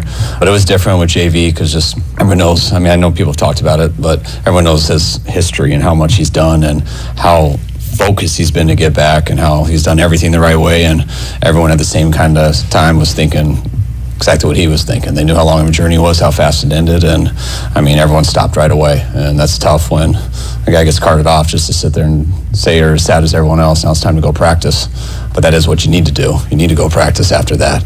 But it was cool that the players recognized that. Everyone was so emotional and stuff. I just asked them what they wanted to do, and it was quiet for about 3 seconds, and then everyone said, "Let's finish." That's brutal, man. Sports are brutal, and they can be they can screw with your mind. They play with your emotions, and to have a a guy that you really like as a teammate, not just go down with an injury, but probably go down with the career ender. That's what a torn Achilles is for Jason Verrett at this point in time in his rehab. He just, the man's body has betrayed him at every corner he's turned in his professional career. And it sucks. It sucks for Verrett, and like Shanahan just said, it sucks for the guys who were pulling for him and wanted to play with him and see his long journey get rewarded with him being back on the field and being productive. And when Verrett was healthy, he was good. He was a good player. It stinks. It really does. More Shanahan on how just his team's full of pros who just kept on doing it. We got some pretty mature guys. Even Aziz at the end kind of broke it down for the team, and it's hard for everyone to watch that because we're sad for the journey that's ahead for JV, but it's his journey, and he's got to go through it, and he's been there a lot, and we're going to all be there to help him at any time he needs. But that's stuff that happens to anybody, and that's just, I think it reminds everyone that you just can't take stuff for granted, and it's not just on the football field, but it's anywhere. And look, they're trying to spin this as positive. Verrett knows how to get back. Not from this. Not from that. I don't know if there is a single example of torn Achilles on an NFL corner where that guy's ever been able to give you quality snaps beyond Richard Sherman, right? Can you think of it anywhere else? Can you think of any other corner who tore his Achilles? By the way, the only injury that could be described as serious or catastrophic of Richard Sherman's entire career. This is just yet another catastrophic injury for Jason Verrett. So even though it's one Achilles over here and one Achilles over there, it's hardly the same type of measurement. It sucks. Yeah, I would stop short of saying he's done, only because I don't know, I'm not a doctor. But this is about as bad an injury as a cornerback gets that isn't cognitive in nature. I mean, when it's your legs, that's the one where you just go, well, how do you go backwards now? And even if he does come back, let's say he beats the odds again, how much has he lost? And he was already a safety, so it's not like you could move him to a less strenuous position. I don't know. But if you had to bet one way or the other, I'd say he's probably done. Probably. Again, I'm not the voice. Somebody, says, Damon, on the Xfinity mobile text line, I hope you're wrong about Verrett. So do I. I hope I am totally wrong, and he battles back, and it's nothing but Pro Bowls and interceptions. I'll be surprised if he ever plays another down of football. It's brutal what this guy has been through. I mean, at some point, your own body, you got to listen to your body, right? And his body has definitively voted against him having a career in the NFL. Sports are cruel, man. Sports are really, really cruel sometimes. And then you get paid in crypto. Somebody says Kevin Smith was a corner who came back. Okay. So we have two. Yeah, it's not the way to bet. No. Is the point. No. Fade. You're going to want to fade the Achilles tear. This is really, what makes what Kevin Durant and Klay Thompson have gone through amazing. Really amazing. Durant especially, who is identical to the player that he once was. Klay's not there yet. He's not there yet. But Klay was never like a basketball alien the way that Kevin Durant is. And I mean that in the best possible way of describing someone as a basketball alien. It's like Kevin Durant was invented on another planet and sent to Earth to play basketball. He is. Again, I don't have to tell anyone around here how good he was. It's why we were so mad at him when he decided, enough of you guys. One more from Kyle Shanahan, how injuries, like every piece of bad news, you try to find the silver lining. He says these injuries help develop the depth that the Niners lean on. The only benefit to losing guys, it gives other people an opportunity to develop, because they have to go through stuff. And sometimes the only time you get better is by going out there and getting your butt kicked sometimes and realizing what you got to do in this league, because you can't always simulate that. So they get to go through it. And if you can kind of still not set your team back, it can make your team a little bit stronger, because you feel like you've given those guys more time. They've kind of know what it's like out there, and either they've taken somebody's job or they just helped it out while someone can come back and be the starter again. But then we just know that we have a little bit more developed depth, and there's not as much of a question mark because we're not even halfway. We're 8 games through, and it's not halfway. So, look, here's what we got coming up. Sunday Night Football, your official injury report from today. Eric Armstead is out. You knew that. Obviously, Verrett out. Doubtful. Excuse me. Samson Ebukam is out. He is doubtful, but probably, since his problems were quad and Achilles, if you can buy him another week, you buy him another week. Deebo Samuel, Kyle Juszczyk, Dre Greenlaw, Jawan Jennings, not on the injury report. All 4 players had their practice windows open earlier this week. Activated off the IR, Elijah Mitchell, Azeez Al-Shaair, Colton McKivitz, and Jordan Willis. So the Niners did get healthy during their bye week. Hopefully they got themselves tuned up and they are ready to go. Chargers, they're not particularly healthy right now. They will have the best quarterback on the field. There is no doubt about that. When you got that in an NFL game, you got a shot.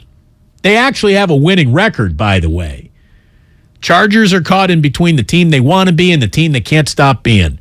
To get a better understanding of who they are, what they do, how they do it, how the Niners need to go about beating them, we're going to talk to a guy who works for NFL Network. He's a fantastic analyst at NFL Network, Daniel Jeremiah, host of the Move the Sticks podcast, and also color commentary on Chargers Radio.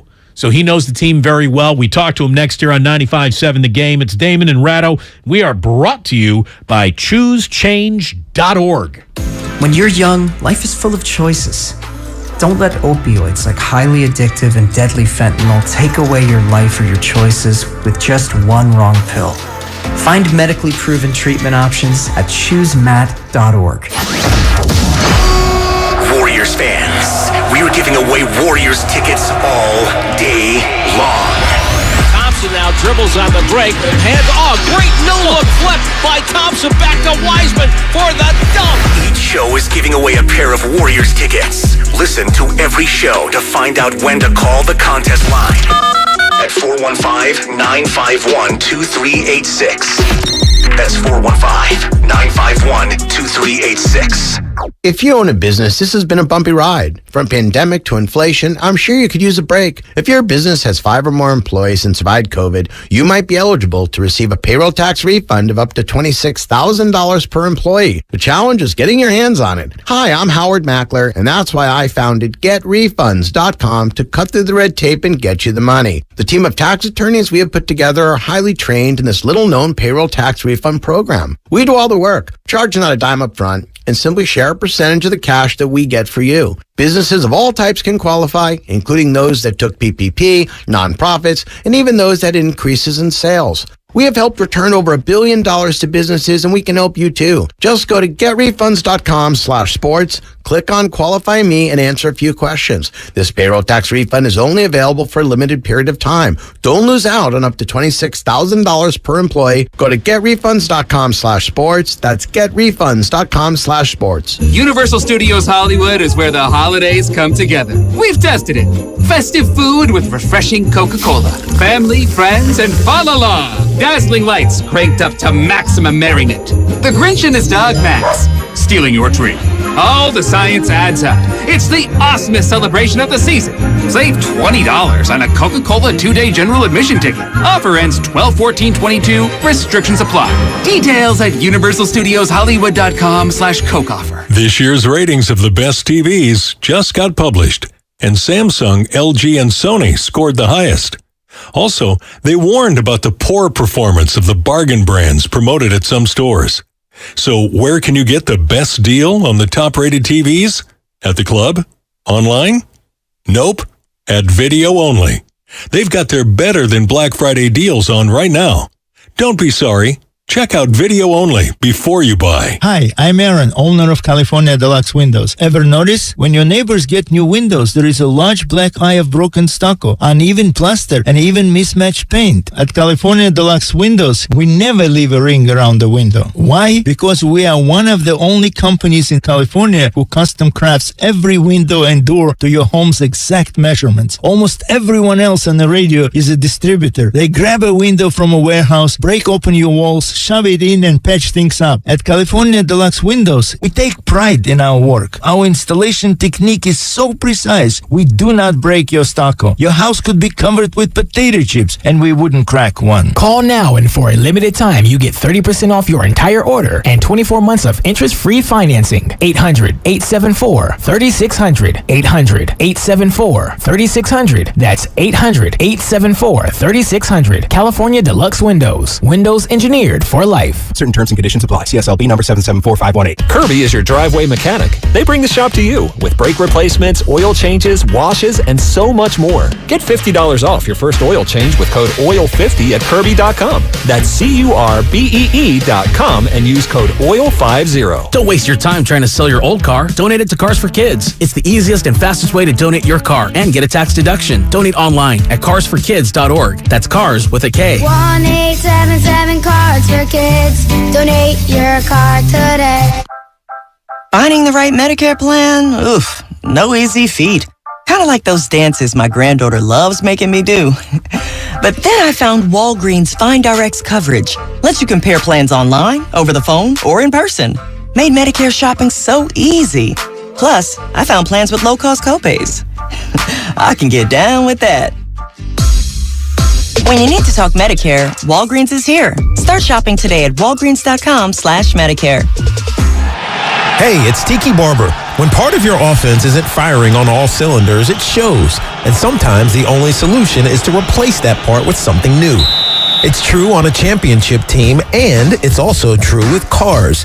That's why I love eBay Motors. They have all the right parts at the right prices. 122 million of them.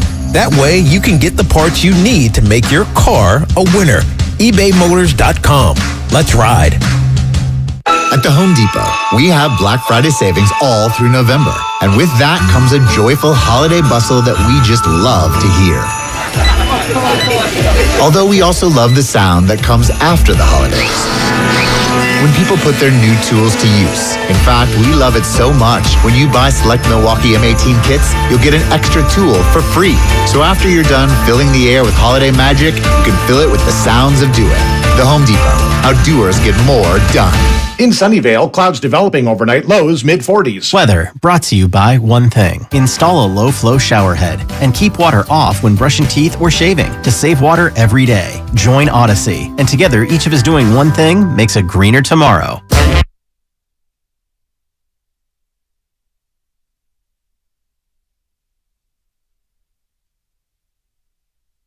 Now back to Damon and Ratto on 95.7 The Game.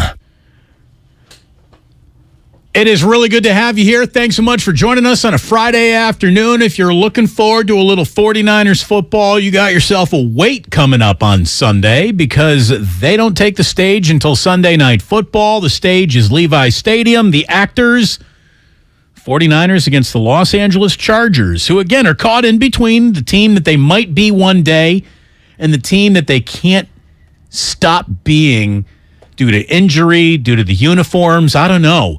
To get to know a better idea of who the Chargers are, we're very happy to bring in Daniel Jeremiah, who just crushes coverage on NFL Network. To me, he is the rising star of NFL Draft Day over the last 3 or 4 years. His Move the Sticks podcast, incredibly popular. He also is part of the Chargers Radio Network, which means he knows them very well. Thank you for joining us here on Damon and Ratto. Daniel Jeremiah, how are you, man? It's been a long time. I'm doing great, buddy. Great to hear your voice. Good to have you on. Thanks so much for joining us today. So, give me a thumbnail sketch.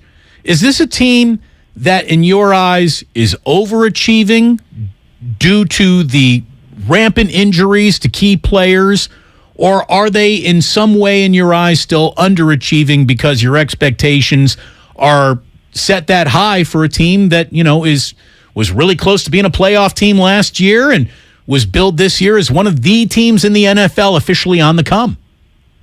Well, I think if you look at the scenario and all the injuries that have taken place, I think you have to be happy. I think one thing everybody would agree on if you've watched this team is that it's ugly. They win ugly and they lose ugly. It's not been pretty. It has not been easy on the eyes at times, but they're somehow sitting here at 5-3, very much alive in both the division as well as just, if that doesn't go their way, just getting into the tournament. I think there was a point during the Jacksonville game where they were getting clobbered, and I looked down on the field, and we were being kind of hard on them during the broadcast, and it kind of just set in, and I said, well, Matt Money Smith's our play-by-play guy. I said, Money, you're down an all-pro tackle is not out there in Rashawn Slater. Your all-pro center and Corey Lindsley's not playing. Keenan Allen, your perennial Pro Bowl receiver, he's not out there. You got Joey Bosa, one of the premier edge rushers in the NFL. He ain't playing. And then J.C. Jackson, your $20 million corner you got in free agency, he ain't playing. So I don't know, kind of what the expectations should be when you consider that's just not the team, that you thought they were going to have this year. And on top of that, your quarterback has, broken rib cartilage that he's been playing with for the whole season. How much, when you list all those injuries, can you play a hypothetical game in which, if only half those guys were hurt, would their record be 6-2? Would they be 7-1? How good would they be? Well, I think that you can maybe say an extra win in there, but look, there's no hiding the fact they still have issues, and defensively, particularly against the run, and those aren't all going to be solved just by getting Joey Bosa out there. So it's still, an area they got to have to improve, or they're, if they do get into the playoffs, they're not going to go very far. So they've got to become more physical. And boy, what a test for what the 49ers are getting ready to throw at them on Sunday night. After last week of the Atlanta Falcon game where the Chargers were able to get a win, but the Falcons still ran the ball really, really well. You can imagine the 49ers are going to get off us running the ball on Sunday night. What are the questions that you still have about Justin Herbert, who has pretty much answered any and all young questions you might have about a new quarterback finding his way around the NFL? I mean, everything about him looks like the real deal here. And if the team ever gets right around him, I mean, he's really going to be something. There's no doubt about it. Well, he's had his first 2 years were unbelievable. And then this year, it hasn't been quite the same. But I think when you factor in all the injuries we discussed, including his, I think you can kind of explain it. I think he became, he lost a little bit of his aggressiveness because of all these different, new pieces that they had. I thought he was a little bit cautious, which is not the way he played the last 2 years. But I thought last week he started to come out of that and was pushing the ball down the field a little bit more. So it's not an easy spot to be in when you look out there and you don't see Mike Williams and you don't see Keenan Allen and even Donald Parham, the tight end they were going to, have a big role for this year. He's not out there as well. So he's had to, find a way to try and make it work, and Austin Eckler's really helped catching balls out of the backfield. But, yeah, he's, look, there's the discussion of the best quarterbacks in the NFL, and he would be on the first hand. I mean, he's one of those top 5 guys for sure right now. Daniel Jeremiah, NFL Network, Chargers radio color analyst. Austin Eckler is, I think, maybe, I don't know if there's anyone in the NFL who is as under the radar and involved in everything as he is all at the same time. Like, Austin Eckler is one of the 20 best players in this league. And if you look at him some Sundays, you'd say, is this guy maybe even in the top 10? Yet nobody's sitting around talking about Austin Eckler, Monday through Saturday. True story. I actually called a buddy with the Chargers because I was watching, I won't name the network, but it wasn't the one I work for. Over the summer, they were doing a segment called Breakout Candidates. And somebody said on there that Austin Eckler was his breakout candidate. He had 20 touchdowns last year. What does he have to do to break out? Has he got to score 40? I just laughed my butt off when I heard that, because you're right. He's doing things not many people have done in the history of this game. So he's he's very much an under the radar player, and he is. You'll see it. I mean, the amount of touches that they're going to need from him in this game to pull this out is going to be pretty big. And they spread him out pretty evenly between carries and catches. Would they be 7-1 if he had 40 touchdowns? Yeah, maybe. I think they might be undefeated if he get 40 touchdowns. Yeah. Brandon Staley was an immediate genius, and then he became sort of an immediate idiot based on what the public views of him. Where is he as a coach in your eyes? Because you've seen him on good days and bad. Where does he sort of fit in terms of, guys in their third year and how far along he should be? Yeah, I think first of all, I think he's a really, really sharp guy. And I think he's admitted mistakes that he's made, and he's learned. He's young, and he's still kind of growing and evolving. I think with the aggressiveness on fourth down that we saw last year, that got curbed a little bit this year. I think because they just don't have the health on offense to provide that confidence to be quite as aggressive. I still think that's in his nature to want to be, really, really ultra aggressive, but they haven't been able to do that this year because of all the injuries. So I think he's a good coach. I think he'd be the first one to tell you with his background on the defensive side of the ball, they've got to start playing better there, particularly against the run. And they tried out some new things last week as the game went along. They kind of played with more of a 4 defensive tackle front. Was kind of new for them, and then stood up Khalil Mack on one side, and they used Derwin James as kind of their big nickel, and that seemed to work. So they're trying different things out to try and figure out how to get this run defense fixed. And last week it looked like about halfway through that game they might have stumbled onto something. Meanwhile, we got the San Francisco 49ers, Daniel, coming off of a bye week, and they just had great success in Game 2 with their brand-new toy that is Christian McCaffrey. What do you think of the trade when it went down? And based on early returns, what do you think becomes of this offense?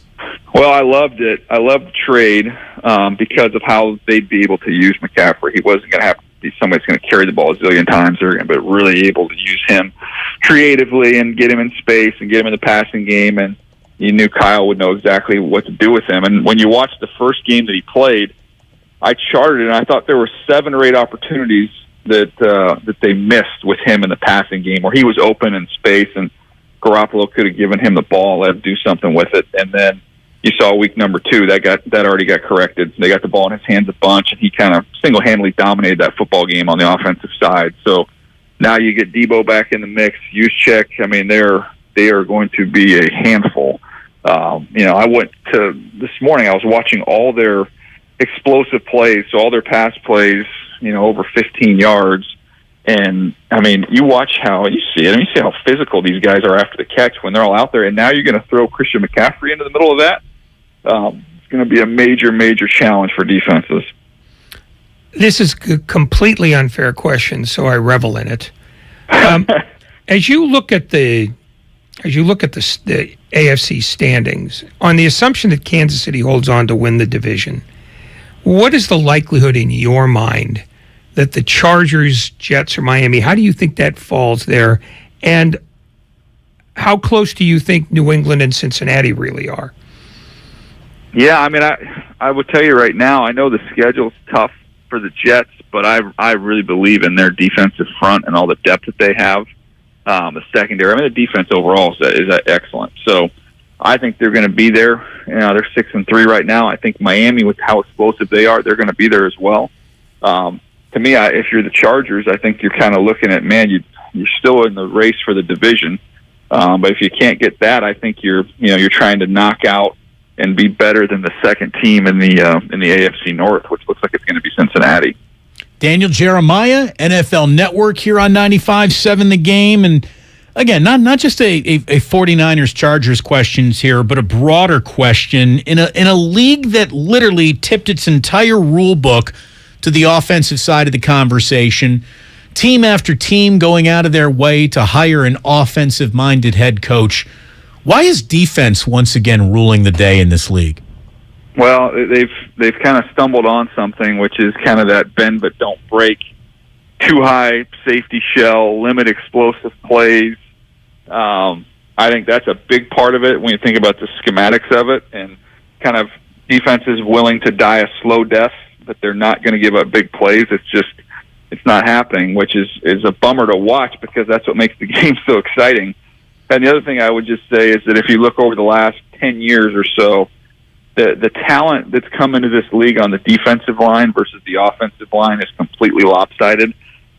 So even if you want to push the ball vertically down the field, these teams just simply don't have the time to do it because they're overmatched up front. And then we've had a bunch of injuries on top of that. So I think all that kind of goes into the stew, and that's how you get some of these lower scoring games. And, you know, it's been a while since anybody said that some of the excitement's missing, but I think it's true. You know, it's hopefully going to get better as the season goes along, but I don't see how it could get much better considering those factors. How much of the defense do you think, in general, is simply a matter of if you give a defensive coordinator enough time that he can adjust to nearly anything, and that if you give a general manager enough time to allow that defensive coordinator to have the kind of players to make those adjustments, that the pendulum is always going to swing harder toward defense than offense? Yeah, I also think, though, you're going to see the offenses correct.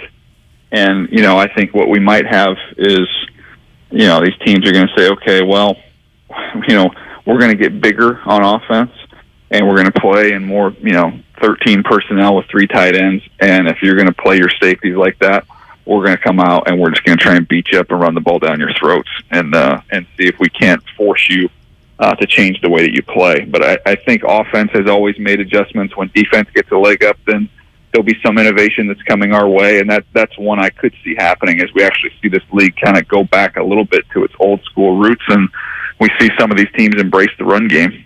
Let's end where we kind of began, talking about the Chargers, how they're built, how they're constructed.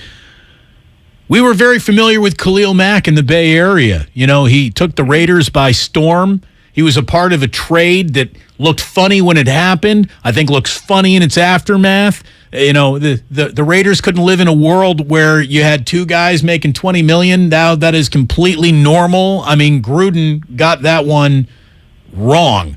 Having said all that, Khalil Mack shows up in Chicago. Boy, there'd be games he'd flash, and there'd be months when he would disappear. What is Khalil Mack now in your eyes? Well, he was off to a heck of a start, and he's been very consistent. You know, he's been their best, you know, edge setter, run defender. That's who he's always been during his career. But he was off to a really good start rushing the passer when Joey Bosa was healthy on the other side. Unfortunately, when Bosa went out, the attention kind of went his way, and it was kind of like he's been at times throughout his career where he's the one-man band, you know. So he's drawn a lot of attention that way. But, you know, last week was kind of a great example. He just rips the ball out of Drake London's hands and returns it about 40 yards. So he still finds a way to impact the game even when he's drawn a lot of attention as a pass rusher. So he's never been one, you know, he had a year here or there, but he's never been one that was going to be a 15, 16 sack guy, but he was going to be around 10 to 12 sacks, be a dominant run defender, and, you know, he plays with such great effort. So I think he's still that guy. I bet you he took a lot of lunch money in middle school. Like he just said, rookie, you give me that football. That was a hell of a play. It was nice catching up with you, Daniel. Thank you very much for giving us some of your time. And we got a hell of a game coming up Sunday Night Football. Should be really, really interesting. Appreciate your stopping on by today. I appreciate your time. And whenever you want to block out a full hour just so we can talk about my Padres beating the Dodgers in the playoffs, I figured we could both have that discussion, and the listeners would enjoy it. And you're available Monday then? Yeah. If we get a boring football game, we'll be all over the Hate on the Dodgers show with you. We'll bring you up there. Might even sneak in a little love for the 2-0 Mike Woodson Hoosiers. Hey, there we go. Let's go. Front court, baby. They got one. Thank you, Daniel. Love it. See you, bud. There he is, Daniel Jeremiah here on 95.7 The Game. I almost was going to ask him if he had any crypto, but no, I thought it was too soon. We don't want to ask about crypto. But by the way, I don't want to say it's the greatest moment in the history of the show, but it's one of them. This was last August, going into last season. Cal announced that it has reached an agreement on the first ever collegiate cryptocurrency naming rights sponsorship, a 10-year, $17.5 million deal that will be paid in full in cryptocurrency. Isn't that great? They did a deal with Parker Brothers. This is the happiest I've ever seen you, Ray. Of course they got paid in fictional money. God. Cal could have hit the lottery and been paid off in turnips. I mean, it's not funny. Yes, it is. But it's funny. It's absolutely hilarious. It's a little bit funny. No. It's uproarious. I mean,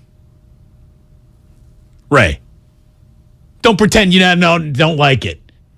It was good the first time. Stop. With each new play, don't tell me to stop. Stop it. No. I officially know more about what sounds good on the radio than you could ever even pretend to, trying to impress your friends. If you knew that, then why am I still on? Because for some reason, this works. Whatever the hell this is. This works the way crypto works. No, this actually works. This actually works. This is something people are investing in. Idiots. I don't know why it works. It works. Thanks, Daniel Jeremiah, for coming on in. That was really, really good stuff. I do feel like we know the Chargers a little bit better. It is funny, man. Which is weird because the Chargers don't know the Chargers any better. Well, but Brandon Staley, that's an interesting question. Here's a guy who was 14-11 in 2 seasons leading the club. He finished 9-8 in year 1, blowing that Week 18 game in Vegas that left them out of the playoffs. And then the Chargers are 5-3 now in season 2 with mixed reviews. But it is an uphill battle, I mean, for them. They've got, again, Keenan Allen out. He has hardly been a factor all year long. Mike Williams out. Jalen Guyton on the IR. Their right tackle, Trey Pipkins, he's questionable. They've lost their center. They've lost their best offensive lineman, who's a tackle on the other side. And what they don't do well is stop the run. This is a defense that is built for Kyle Shanahan to pound on. They allow 5.7 yards per rushing attempt. And over 100. Which is worst in the NFL. That means you'll never get the third down. Right. Over 145 rushing yards per game is what they give up. And now here come the San Francisco 49ers with Christian McCaffrey and Elijah Mitchell, who is back in the mix now. This is going to be, if things go well for the 49ers, a game that they control. Now, Justin Herbert finds Austin Eckler and keeps finding Austin Eckler. By the way, most catches by running backs in the NFL this season, Austin Eckler, number 1 with 60. Christian McCaffrey, number 2 in the league right now with 43. Christian McCaffrey moves chains. He moves chains. That's what he does.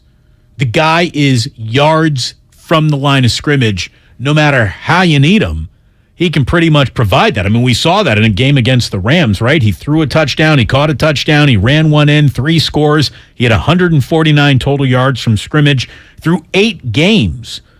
He ranks 6th in the NFL among all players in scrimmage yards. He's got 881 scrimmage yards, all in. Christian McCaffrey, just by himself. Number 1 in the league, by the way, Tyreek Hill. Number 2, Derrick Henry. Number 3, Saquon Barkley. Number 4, Josh Jacobs. The one thing that the Raiders actually have going good for them this year is an option they did not pick up on the player. Nick Chubb, by the way, is 5. Christian McCaffrey is 6. You put him out there with Debo, who is 1 reception away from 200 career catches, 15 yards away from 3,000 yards in his career now. I like Debo to eclipse both of those numbers. Now you got George Kittle. Now you got Brandon Ayuk. Now you got Jimmy Garoppolo quietly playing some of the best football of his career. I mean, it's the Niners are set up to be very interesting. After a disappointing start to the year, they use this bye week the right way. They get healthy enough, Ray. They are set up to be interesting. Trent Williams, who you guys talked to earlier this week, said the bye week was good for them. Honestly, man, when I think of just over my career, I think one of the first things we do when you get the schedule is to locate the bye week. Because, it sucks to have the bye week within the first month and a half of the season. And then it also sucks to have it within the last month of the season. So when I seen it, I thought it was basically dead set in the middle. So I looked at that as a really good thing for us to take advantage of, because obviously when you get around week 9, week 10, there's a lot of bumps and bruises. Everybody's dealing with it. So for us to be able to have our bye week then and be able to get a little bit healthier.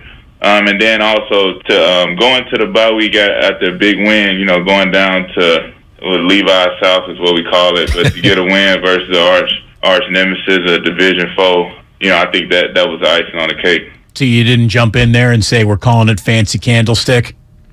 No, I'm not arguing with a man of that size. Good advice. Yeah. Good advice. Somebody from the 415 on the Xfinity mobile text line, I did say that the one advantage that the Chargers would have in this game is that they'd have the best quarterback on the field. That's with all due respect to Jimmy, who's playing very, very well. And, of course, someone popped up and said, best quarterback on the field. What has he done that Jimmy hasn't done?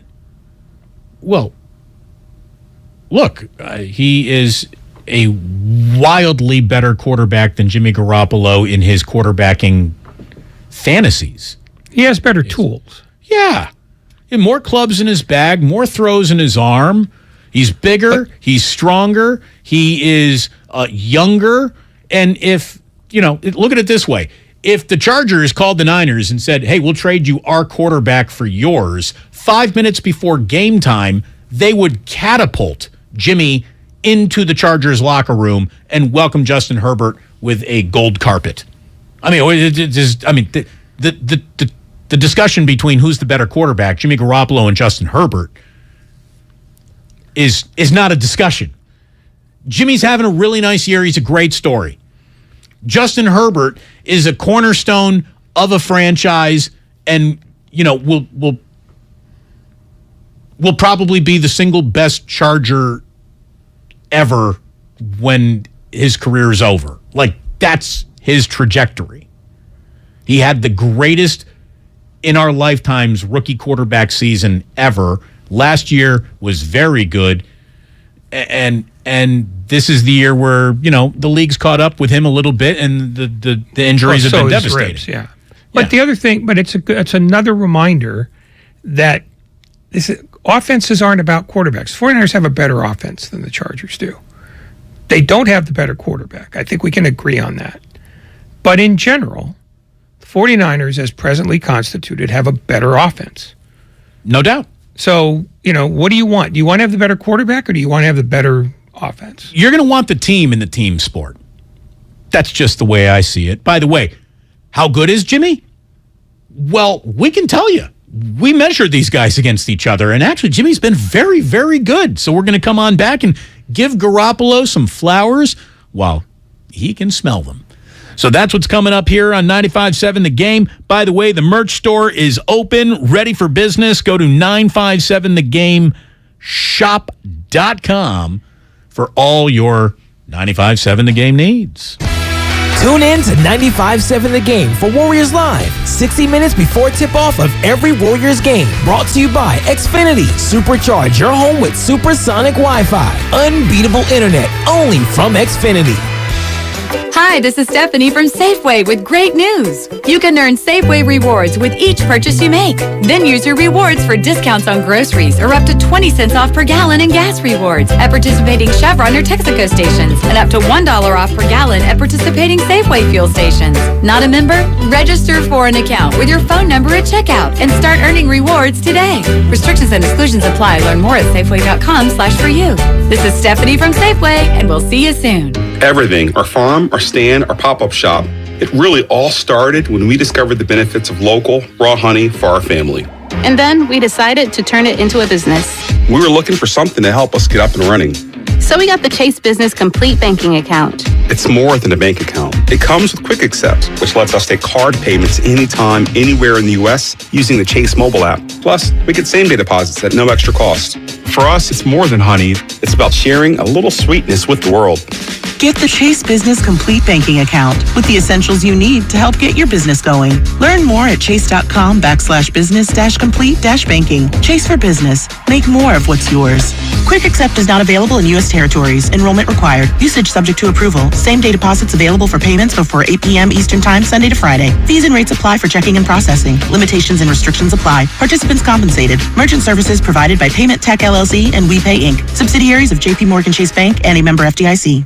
Hi, welcome to the IKEA Holiday Prep event. Here to help you host the season with offers, in-store workshops, and more. Oh, great. I may have invited the whole neighborhood for the holidays.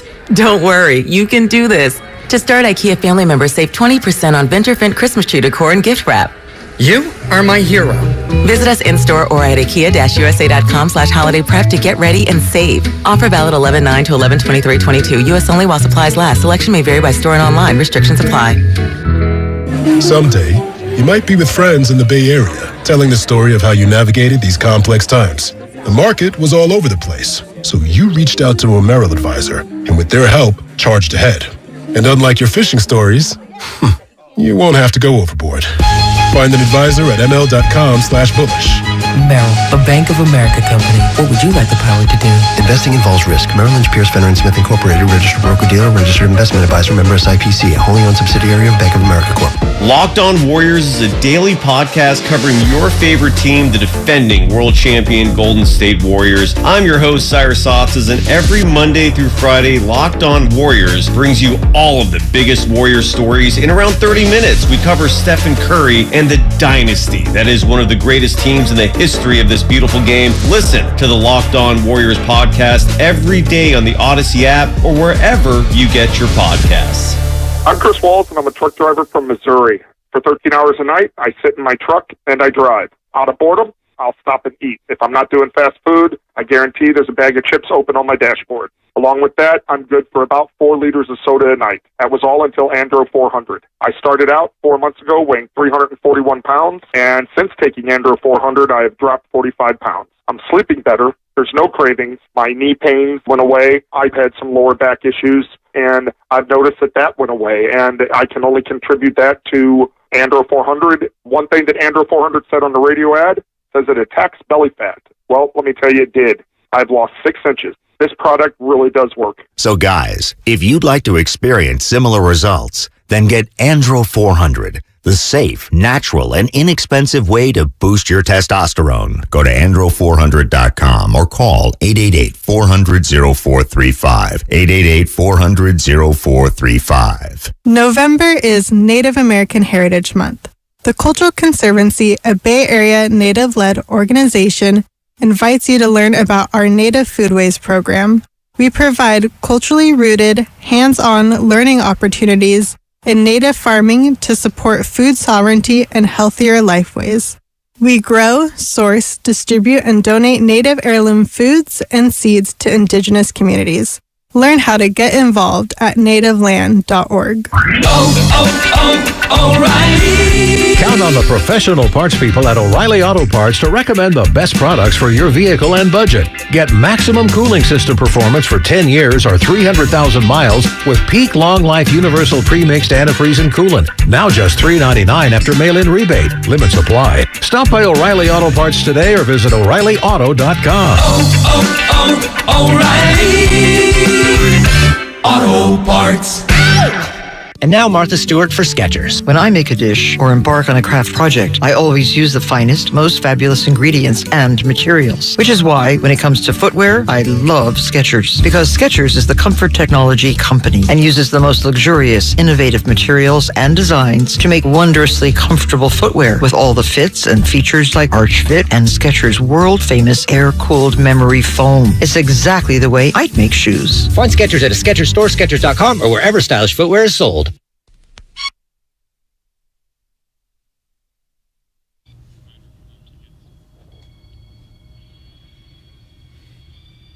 Now back to Damon and Ratto on 95.7 The Game. It's good to have you here on a Friday afternoon. We are brought to you by Fremont Bank. We are brought to you by our friends at Trimark. And coming up in about 10 minutes from right now, well, not 10 minutes from right now, coming up in just a little bit. How about that? Tease. A chance to win. Warriors tickets. We got two pairs. We got a pair of tickets. 2 tickets. That would be called a pair of tickets. Two. And we have tickets to go see the Warriors and Rockets on December 3rd. That is a Saturday night. When we tell you officially it's go time for these tickets, you're going to need to call the contest line. Not right now. But I'll let you know that the contest line number is 415-951-2386. Put that bad boy in your phone. That is the contest line. And in the next 15 to 20 minutes or so, I will formally and cordially invite you to call it for a chance to win. But not until then. Not until then. So that is coming up in just a little bit. But I told you we had bon mots. We had lovely things to say about Jimmy Garoppolo. Hey, look, everyone on this station has, come out with their opinion on Jimmy Garoppolo. They changed it. They don't like him. They love him. He is, going to be the rudder that steers and steadies the ship. He's also the guy that sets the ship off course. I mean, we have described Jimmy Garoppolo, I believe, in every single way available to describe a quarterback, Ray. Is that factual in your mind? Every clean way. Every way the FCC will allow us to do it without getting fined. We have pretty much said that about Jimmy Garoppolo. He's the Gucci bag we love to punch. Gucci gang, Gucci gang, Gucci gang, Gucci gang, Gucci gang, Gucci gang, Gucci gang. Here's the deal, though. He really is playing some of the best football of his career. Garoppolo is thrown for 230-plus yards with 2 passing touchdowns in 4 straight games, which is the longest streak by any 49er since 2001. That's more steady Eddie production than Alex Smith, Kaepernick, or anyone in between or around them gave you. We're going back to Jeff Garcia time for a steady streak of football like that from a 49ers quarterback. Jimmy's 8.05 yards per attempt. For the guy who does not throw the ball far, he's got the 4th highest mark in terms of yards per attempt in the NFL this season. His 100.7 passer rating is the 6th best in football this year. It's his highest since 2019. I think we know what happened then. So look, when Jimmy's playing like this team has had success. But people don't want a steady quarterback in this town. They want a flashy one. Well, they always have wanted a flashy one. And even when you go back to Joe Montana, who wasn't ostensibly flashy, he was different than any other quarterback in the NFL at the time. That's what people want. That's what they've been yelling about. It's like, well, wins aren't good enough. We'd rather have style points. Well, if you're a fan, wins ought to be good enough. If you're getting wins, shut up. I hear you. There is some demand on the artistry of the position here in this town. It's a tough town to be a quarterback in, for sure. But I would hope, coming out of the bye week here, everyone understands that it's Jimmy whether you want him or not. So flashy ain't going to happen. It's just get the job done, Jimmy, the rest of the way. And if he does get the job done, there's no telling where this year actually goes. Now, he still hasn't gone 3 games in a row without an interception. If that starts now, I mean, the 49ers are going to be in really good shape. Think of the schedule that they've got coming up. And we're not going to call it easy. We're not going to disrespect the league by saying that there's ever an easy game waiting out there for you. There isn't. But it's a favorable schedule the rest of the way. 6 of the remaining 9 games are at home. They travel very little, and they won't travel far. They got the LA Chargers, New Orleans, Miami, Tampa, Washington, and Arizona. After the Chargers game, they head to Mexico City to play Arizona. Then it's 3 in a row at home. Saints, Dolphins, Buccaneers. They're at Seattle on December 15th. That has got flex written all over it, by the way. That's got game of the week written all over it. And I wouldn't be surprised at all to see that flex to a primetime game. They're home to the Commanders on Christmas Eve. So, Danny Snyder will be in town for Christmas, Ray. Yeah, Santa's not coming, kids. Strap in. At the Raiders on January 1st, who the hell knows what the Raiders are going to look like by then, right? So we know what they're going to look like. They're going to be 5-11, 5-10. The season then ends with a division game against the Cardinals. There are 3 airplane rides left this season for the 49ers. One of them is to Las Vegas. The other is to Seattle. Those are easy flights. They're going to go to Mexico City. And the only time they're going to leave the time zone for the rest of the year is on that trip. And they're just 1 hour ahead of us down in Mexico City. So, and about 8,000 feet higher. There is that involved. But look, you could not, if you were Kyle Shanahan, come up with a better schedule than that. You couldn't. You absolutely could not come up with a better remaining schedule than what the 49ers have in front of them. And Jimmy's playing really well, and they got themselves a brand new toy in Christian McCaffrey, who better pair very, very well with Debo and Kittle and Ayuk. And if all that comes together, sky should be the limit. Earlier this week, our man, Michael Irvin. I expect them to be much better the rest of the season, headed on in as you work Christian McCaffrey in more and more. I expect this team, to take off and go to a new level. And that's what was so incredible, even about the game he had a couple weeks ago. Because it's state, look at what we got here. This is our talent. This is our guy. We got this kind of gift on our side. Let's do our part now. We got all the help we need, and I think that's the role for them. They take off from here. No doubt they take off from there. Taking off. I mean, I remember when I was talking about that, you were saying they probably won't change. I think they might a little. They might a little just by the tempo that they play with and the realization that, man, we got the pieces that we need to do what we want, and we want to do more of it. All this conservative nature, look, we're going to make the right calls. We're going to make the conservative decisions, but you can still sizzle as a football team with conservative principles. Absolutely.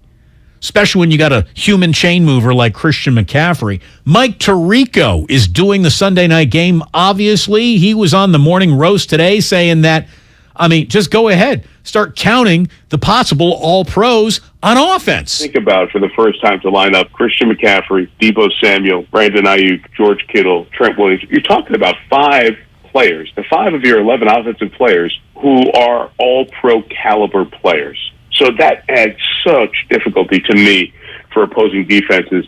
And given the bye week, I'm really excited to see what Kyle and the staff have put together offensively with Debo and McCaffrey and the conflict that you cause for the opposing defense with those 2 players, because their versatility, and you get the ball in their hands and they go. So I think it's one of those defenses you absolutely have to play safe. You can't let them have a big play, but the problem is a little screen pass to either guy can turn into a 40, 50-yard play just like that. So I love what this team has a chance to do in the second half of the season. Might be underrated in terms of the teams that can get all the way there out of the NFC. They're set up. Well, here's the thing. When you said they're going to, you think they can play with a faster pace? Well, like they should have a collective new giddy-up about them, right? Well, if that's emotional, sure. But they looked awful good against the Rams with only 52 plays from scrimmage. I don't think they're going to do anything with the pace of their game. I think they like it just the way it is, because if you have McCaffrey and you have those other guys, you don't have to do the flashy, low percentage, more risk than reward thing. I think in some ways they might be even more conservative. And by conservative, I mean we don't have to throw the ball far downfield if we can just get chunk yards and turn a 5-play drive into a 9-play drive, or a 9-play drive into a 13-play drive. Oh, yeah. Anytime Kyle can have an 8-minute long drive and kill half a quarter, he'll take that. Yeah, and I think he's got better tools to do that now. So in some ways, I think people might be disappointed with the fact that there won't be as much flash. But you'll get the flash the way they spoon it to you. By the way, Mike Tirico says he's got some trust in Garoppolo to get the Niners back into a big game. Is he going to get the team all the way there in the same way that Josh Allen or Patrick Mahomes will this year if they get their teams, or the way we've watched Brady and Rodgers do it? Not necessarily. But I trust him more than I trust a lot of the guys who I watch in the league. His ability to throw on time, the catch and run, all the yak we talk about with this team, a lot of it is because the ball is delivered on time and in the right place. Does he miss some of the big stuff? Yes. Is he a Hall of Fame quarterback? Not at this moment. It would have to be a drastic change in the next 6 years, 7 years to have that conversation. But given what this team is right now and what John Lynch has built with great acquisitions, I think, and Kyle Shanahan's offense, Jimmy can absolutely get the job done. It's been close enough here the last couple of years and getting all the way there as well. So why not this time around? By the way, speaking of getting close, we're officially close enough to our 5 o'clock hour for me to say welcome. You're listening to 95.7 The Game, KGMZ FM and HD1 San Francisco. Always live on Twitch, YouTube, and the free Odyssey app. Damn well better be free. A chance to win Warriors tickets coming up, I guarantee you, in the next 20 minutes or so. So stick around. Again, Tirico was on the Morning Roast today and said, look, the Niners, they're built to play with elite teams in this league. Instead of lamenting that, okay, I don't have one of the 4 or 5 guys who are in the VIP, the inside the velvet rope group of quarterbacks in the league, I think look at the fit to this team and where can this team go in this year. Philadelphia is unbeaten. Minnesota has 1 loss, only to Philadelphia. Other than that, Dallas has a couple. The Niners can play with any of those teams. If any of those teams draw the Niners tomorrow for a playoff game at their place with the San Francisco defense, if it's healthy, and this offense, the Niners would be an uncomfortable fit for everybody, and that's with Jimmy G as quarterback. So I get what you're saying. I know why they were looking for Trey Lance or that other element to this offense, but given where you are right now, a lot of teams are in far poorer, tougher positions than the Niners are. And look, I don't want to start talking about what next year might look like or what Trey Lance could be, but can you imagine if that guy turns into what they hope he might be? I mean, could you just imagine what him as a 2-dimensional throwing, running wrinkle would actually look like? By the way, Ray, we're not going to really have this debate here, but I've seen a lot of people start asking the question, like, should the 49ers have drafted Justin Fields? Who's with the Bears now.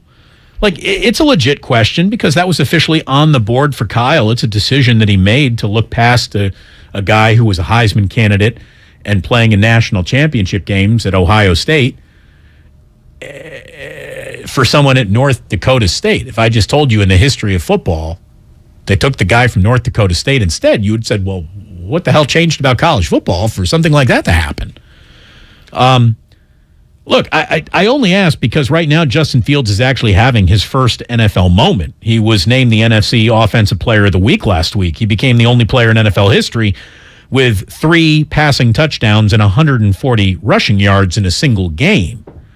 Now, he needs to develop to the point where his arm defines him more than his legs. All quarterbacks need to do that. He's on a very steep incline of improvement right now, though. It'll plateau again, and then, it's about the rule of adjustments. We say all professional athletes have to go through to be successful in their league. You make your adjustment, the league adjusts to you, and you make your adjustment back to those adjustments, and so on and so forth. And who can out-adjust the other? Well, you get to go on and be the well-paid, talented one. Justin Fields is raw as hell. The team around him stinks. But he's starting to stand out from the adversity that surrounds him, that's for sure. Trey Lance is way behind in that race. Through no fault of his own.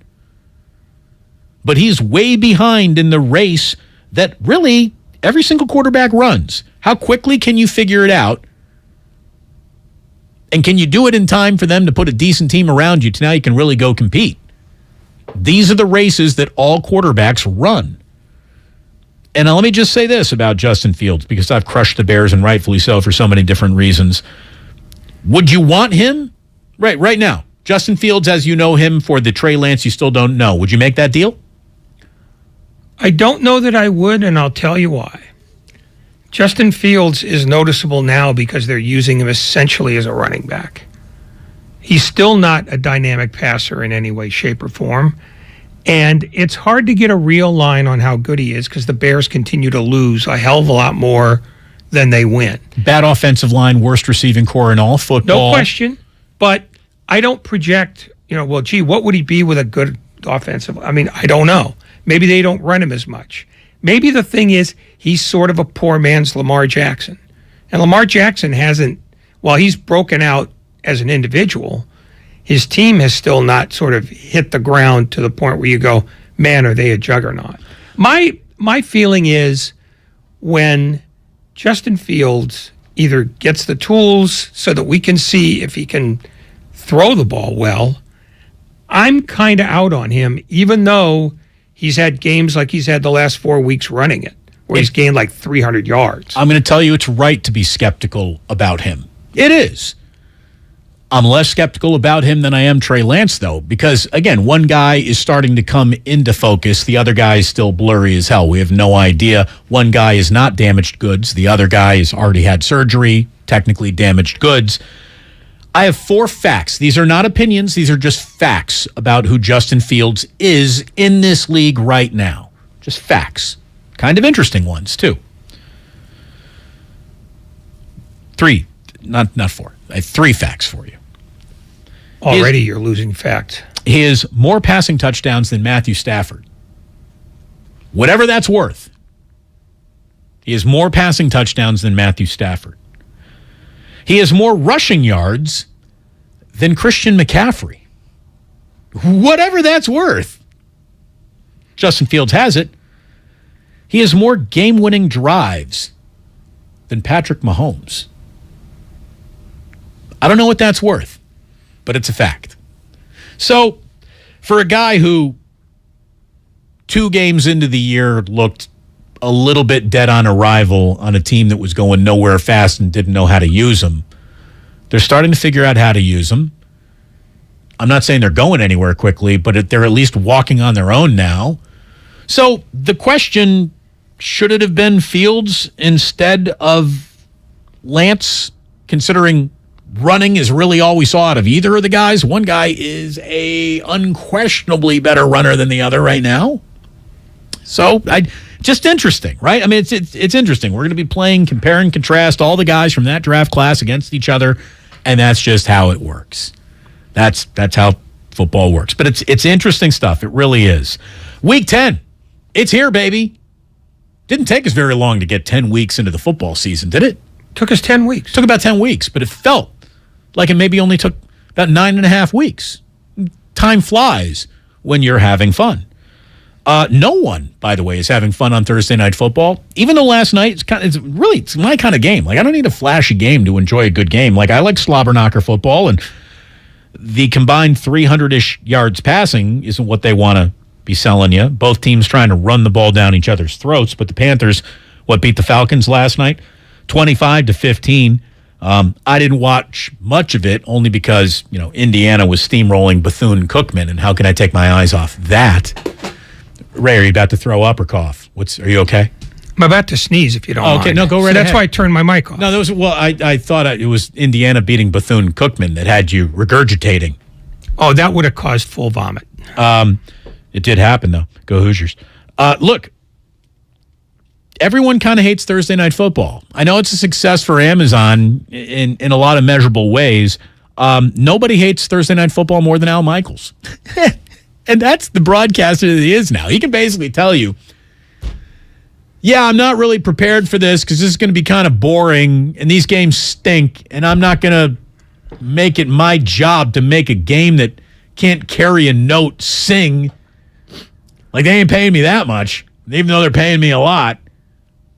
I love me some. I love Al Michaels. I love pissed off to be here Al Michaels. I really do. And he is not happy on Thursday Night Football. He deserves better games. I think he's as happy as he's ever been because he gets to say whatever he wants. Well, he can say whatever he wants, and that bank account's never looked better. Yeah, I mean, but the football that he's looking at, for someone who has served like that week's Super Bowl time and time and time again, whatever the great game is, you get it on Sunday Night Football, Al, he gets the opposite of that now. Yeah, but I think he's at the age now in his mid-70s where he knows that he can't do anything about the game. I mean, if he gets a bad game, he gets a bad game.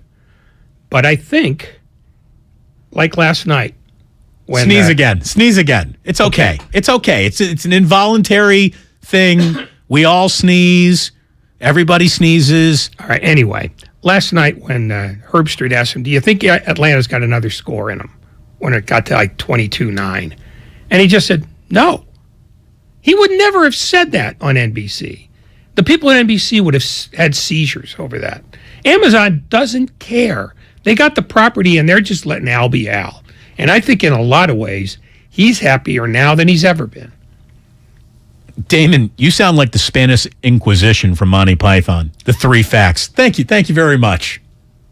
Thank you. I've never been told you sound like the Inquisition. So I had to go to that one. Thank you very much on the Xfinity mobile text line. Week 10 has already begun with a lousy Thursday night football game. It continues Sunday morning. You ready to get your schnitzel? Because we're going live from Munich at 6:30 a.m. It's 6-3 Seattle against 4-5 Tampa Bay. You know what? I got to be honest. Don't be honest. No, I'm going to be honest because it's in my nature. Because I have kids who get me out of bed much earlier on a Sunday morning than I would ever want to be out of bed, a 6:30 a.m. kickoff, it works for me, Ray. I got to be honest. Like, I think the NFL should try to put a game in Europe every week. It gives me a really nice wake-up to football game, and I don't have to wait around at 10 a.m., and Andrew Siciliano firing up a little red zone for me. I like a 6:30 Munich kickoff. You know what? Move to Hawaii. You can get them all. Oh, I know. So I used to hate the West Coast football time zone. When I was hosting my first shows in the Bay Area, I could not stop calling the 10 a.m.s the 1 o'clocks. Because my entire life, it's the first game of the day is at 1 o'clock. The first game of the day, or they're all called the 1 o'clocks. 1 o'clocks and 4 o'clocks. And I used to hate that it started at 10. Now I love it. I think we absolutely live in the best time zone for football. Because I wouldn't want a whole slate like, you got to pay attention because your first slate of games is coming up at 6:30 in the morning. No. I want one eye open, fixing my coffee. There's some football just in the background for me to pay attention. No, that game would be on at 4:30. You could skip that one. It's the 10 o'clock game that actually starts at 8. That's the value of being in Hawaii. Well, that's one of the values of being in Hawaii. Again, I'm still not alert enough for a full flight of games You'd at 8 make a.m. yourself, you adjusted to this. You're a big boy. You can do that. I don't want to be that big of a boy. Besides, your kids are going to be up at 3:30 in Hawaii. They want to go to the beach in the middle of the night. No. And you're going to take them because you spoil them. Although I did tell Jillian that you said something very clear, like, how come our kids got Veterans Day off? Neither has fought in a war yet. What the hell, kids? And what was that? What was her answer? She's like, every now and then, Ray's onto something. Well, yes. Every now and then. I'm your guide to better parenting. By the way, if I were you, when I leave the house, I would Velcro the kids to a wall. Oh, we've done that. I mean, come on. We're not that far behind. I bet you haven't. No chains. Velcro, yes. I want pictures of that. So what we got is an opportunity for everybody to go to Chase Center and have a little fun. Are you officially ready to go? Are we ready to give some tickets away? Ding, ding, ding, ding, ding. Caller number 5 right now, contest line. Not the main phone line, the contest line, which is 415-951-2386. Caller number 5, 415-951-2386 wins a pair of tickets to go see the Warriors and Rockets on Saturday, December 3rd. Caller number 5, contest line. Good luck to you. Here is the Steve Kerr Club remix while we're waiting to identify our winner. Jordan and Clay in particular, those two really get things rolling, get things rolling. Get things rolling, get things rolling, get things rolling, get things rolling, get things rolling, get things rolling, get things rolling, get things rolling, get things rolling. You know what was rolling for sure when Ratto made this? Not our Ray Ratto, but Brian Ratto, our audio engineer. What is their production engineer? What is Brian's official title? Other than guy who was rolling a joint in the parking lot when he came up with the idea for all this. Imaging director. That's a very fancy title for Brian. The Steve Kerr remix. Someone was really high today and bored. And that's some bad dope. But was it a dope beat? It was beat from a dope. Is there any more wordplay we can put on that? Should we just move on? I'm exhausted. Let me know, Lucas, who our winner is. I want to share their victory with the entire Bay Area as soon as we have the name. VJ in Vallejo. Good job, VJ. Enjoy. Warriors and Rockets, Saturday, December 3rd at Chase Center. You're going. Somebody says, Damon, it's actually a 2-hour time difference to Mexico City. Is it? My bad. Still, you're not going to the East Coast, I guess is the whole point of that. Sunday morning, Ray, the NFL kicks off live from Munich, 6:30 a.m. Cabbage rolls and coffee. Good. Hey, hopefully Seattle catches a loss for you, 49ers fans.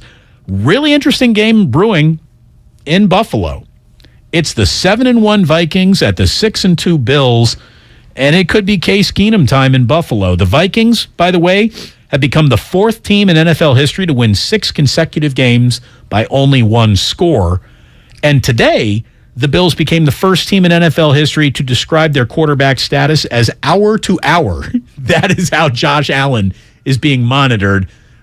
They would rather hour to hour him than say, yeah, Case Keenum, come get some, everybody. Yeah, he was probable at 1:30 in the morning, and at 3:15 when he finally came in, he was doubtful again. Oh, is he officially downgraded to doubtful? No. Oh. He's hour to hour. Oh, hour. So I'm just saying that hour to hour means any hour of the day to any other hour in the day. So we don't know the status right now, but it could be completely different an hour from now, is how you would describe the concept of hour to hour? That's the only way to describe the concept of hour to hour. What would you do if you took like 24 hours and you put them together? How would you describe that? Would that be day to day? Yes, but we're going to reverse engineer that. Sean McDermott is getting more granular. There you go. I mean, that's why eventually it'll be minute to minute. Imagine if he was that prepared to play the Jets last week, right? Well, I mean, he hurt his wrist and he still threw a ball 70 yards. So I think he was fairly well prepared. Here's the deal. I think if the Vikings go to 8-1, Eagles get to wear the crown of best team in football as long as they remain undefeated.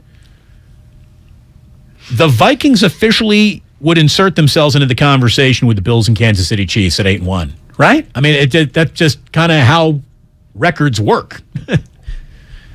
It might not sound like, hey, the Vikings are as good as the football team as these other teams who they have a better record than, but yeah, that is kind of how it works. Yeah, I mean, it's hard to argue with 8-1, though. I don't look at either of those teams and go, man, that's special. I mean, I still think there are like at least 3 teams in the AFC that are better. It's a quiet 8-1 if they do go 8-1.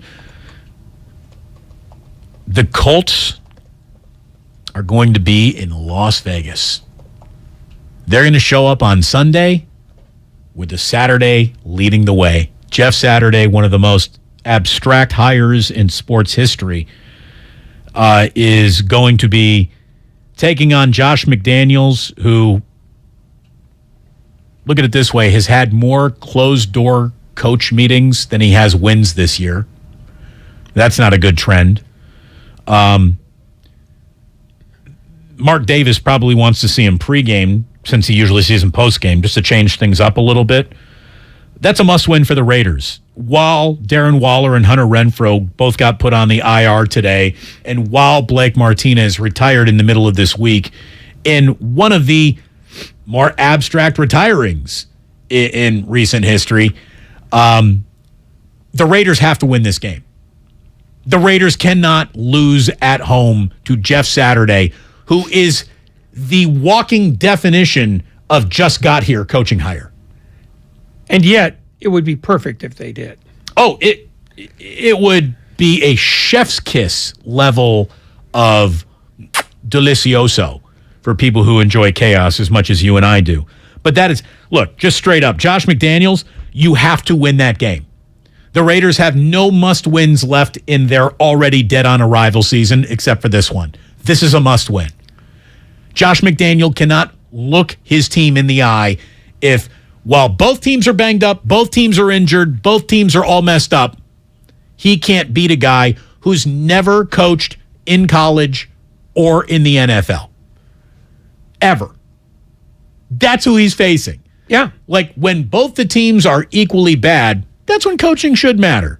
So, Josh McDaniel, you must win this game, or you probably have to be hung somewhere on the Flamingo for people to pelt you with rotting vegetables as they drive past and check in. Say, not to interrupt. What happened? News. Dante DiVincenzo will play tonight and is on a 20-minute minutes restriction. Championship. It's over.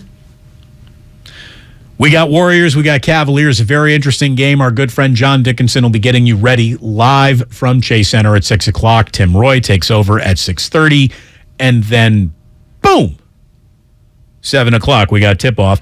It should be a fascinating game. It should be a very entertaining game.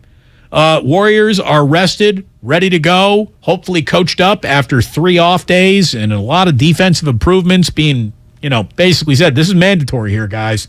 It's time to start getting this right. They're tinkering with lineups. The Cleveland Cavaliers just lost back-to-back games and are probably the best team that the Warriors have played all year. Right? Yeah. Oh, no question. question. Put anyone else? Yeah. No. Above them. This is it. Yeah. So this is. They haven't played Milwaukee, and they haven't played the. No, this is it. Yeah. This is a sneaky big game number. What, 12, 13 in a season? Yeah. Okay. 12. Big showdown. Big game against the Cleveland Cavaliers. You haven't said that since the NBA Finals. 12 games ago. Yeah. No, but I mean, you haven't said that since LeBron was with the Cavs in the NBA Finals concerning the Warriors. So, Donovan Mitchell, Darius Garland, officially balling together. Everyone should be frisky tonight. Yeah, don't overlook Jared Allen. No. In about a year, he's going to be the best big man in the game. A big man, I mean guy who plays near the basket. I don't mean the Giannis kind of big man who plays wherever he wants. Oh, so your moving definition of big man. No, I'm just saying big man in the traditional way. Guy who plays near the low block and blocks shots and gets 100 rebounds. And that sort of big man. He's good. He's really, really good. Karis LeVert is good. They got a good team, man. They got a good team. So should be a very... And it helped with them sort of denuding the nets of most of their good players so that they could follow this path. Not bad, right? Not bad. So hopefully the Warriors get back on the right track and don't go belly up like I guess we can call him former partner of Steph Curry's. I'm not an expert, and I don't need to be. With FTX, I have everything I need to buy, sell, and trade crypto safely. Except FTX, which today filed for bankruptcy, and the only reason why we keep bringing that up is it's going to ripple. That headline will ripple throughout the sports world in ways that aren't quite understood today. Obviously, it ripples in the real world for real people who had real money invested, whether it was funny money, equity stakes, whatever. Sports was getting into bed with crypto big time, really, really big time.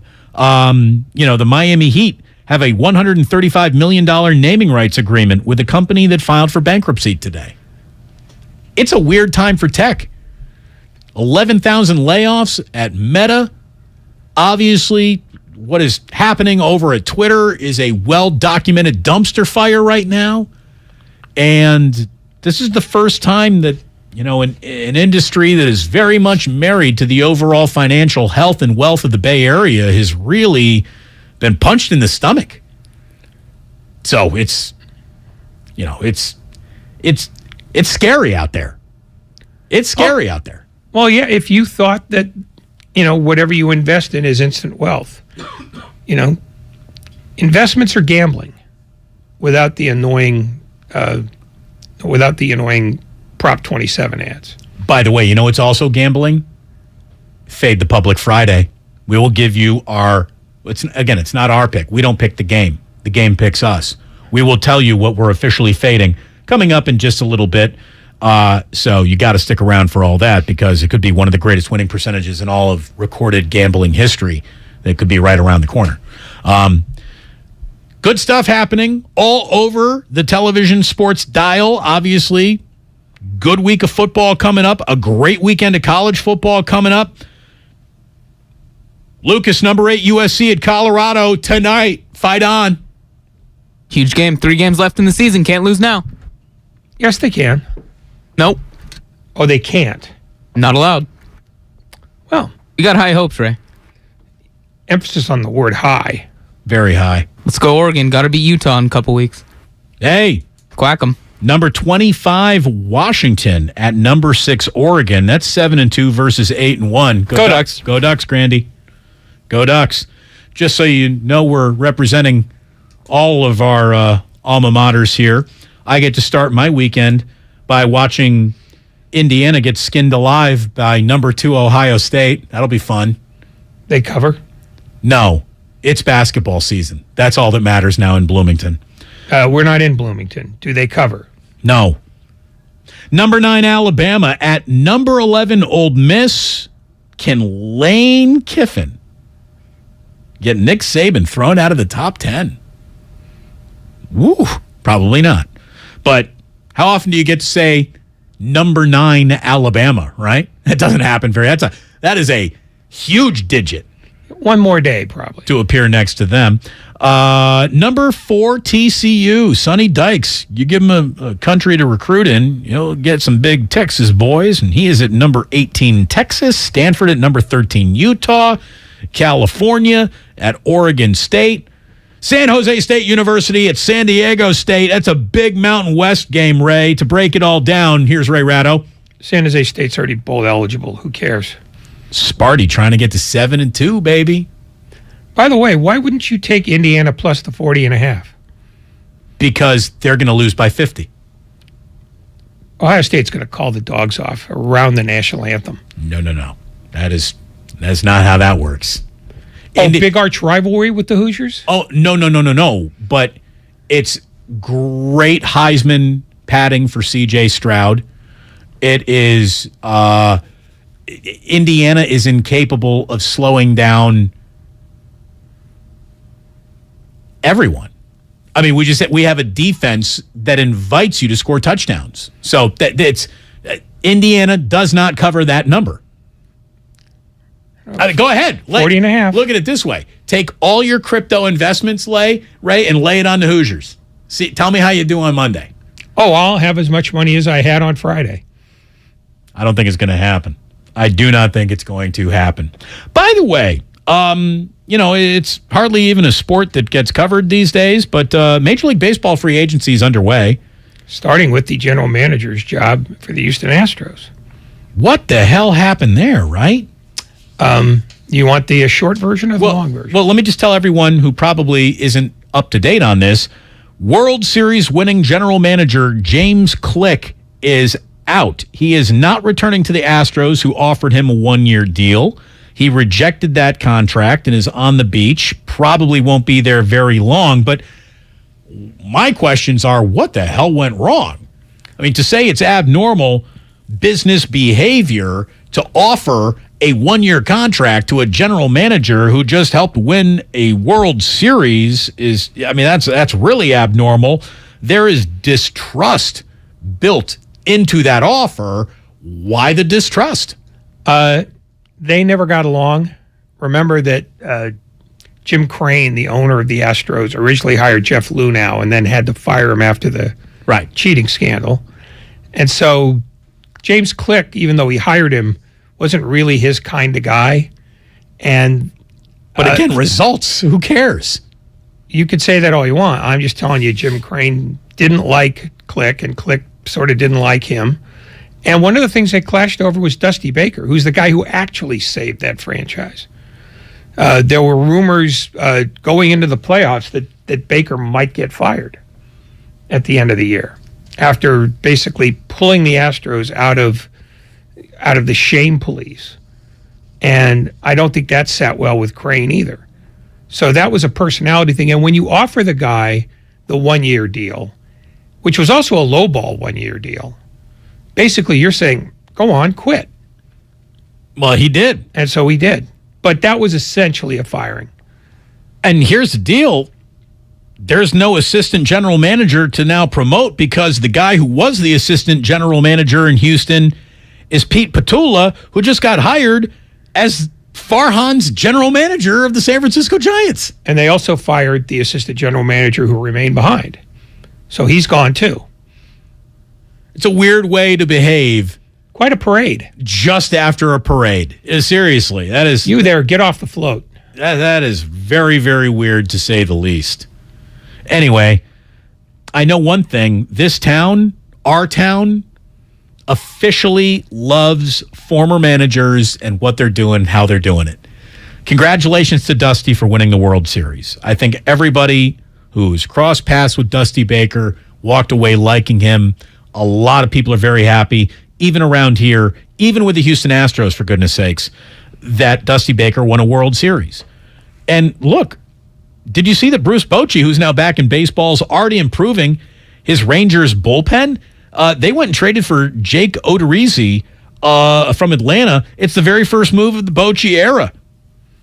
And they are apparently going to be very interested in Carlos Rodon.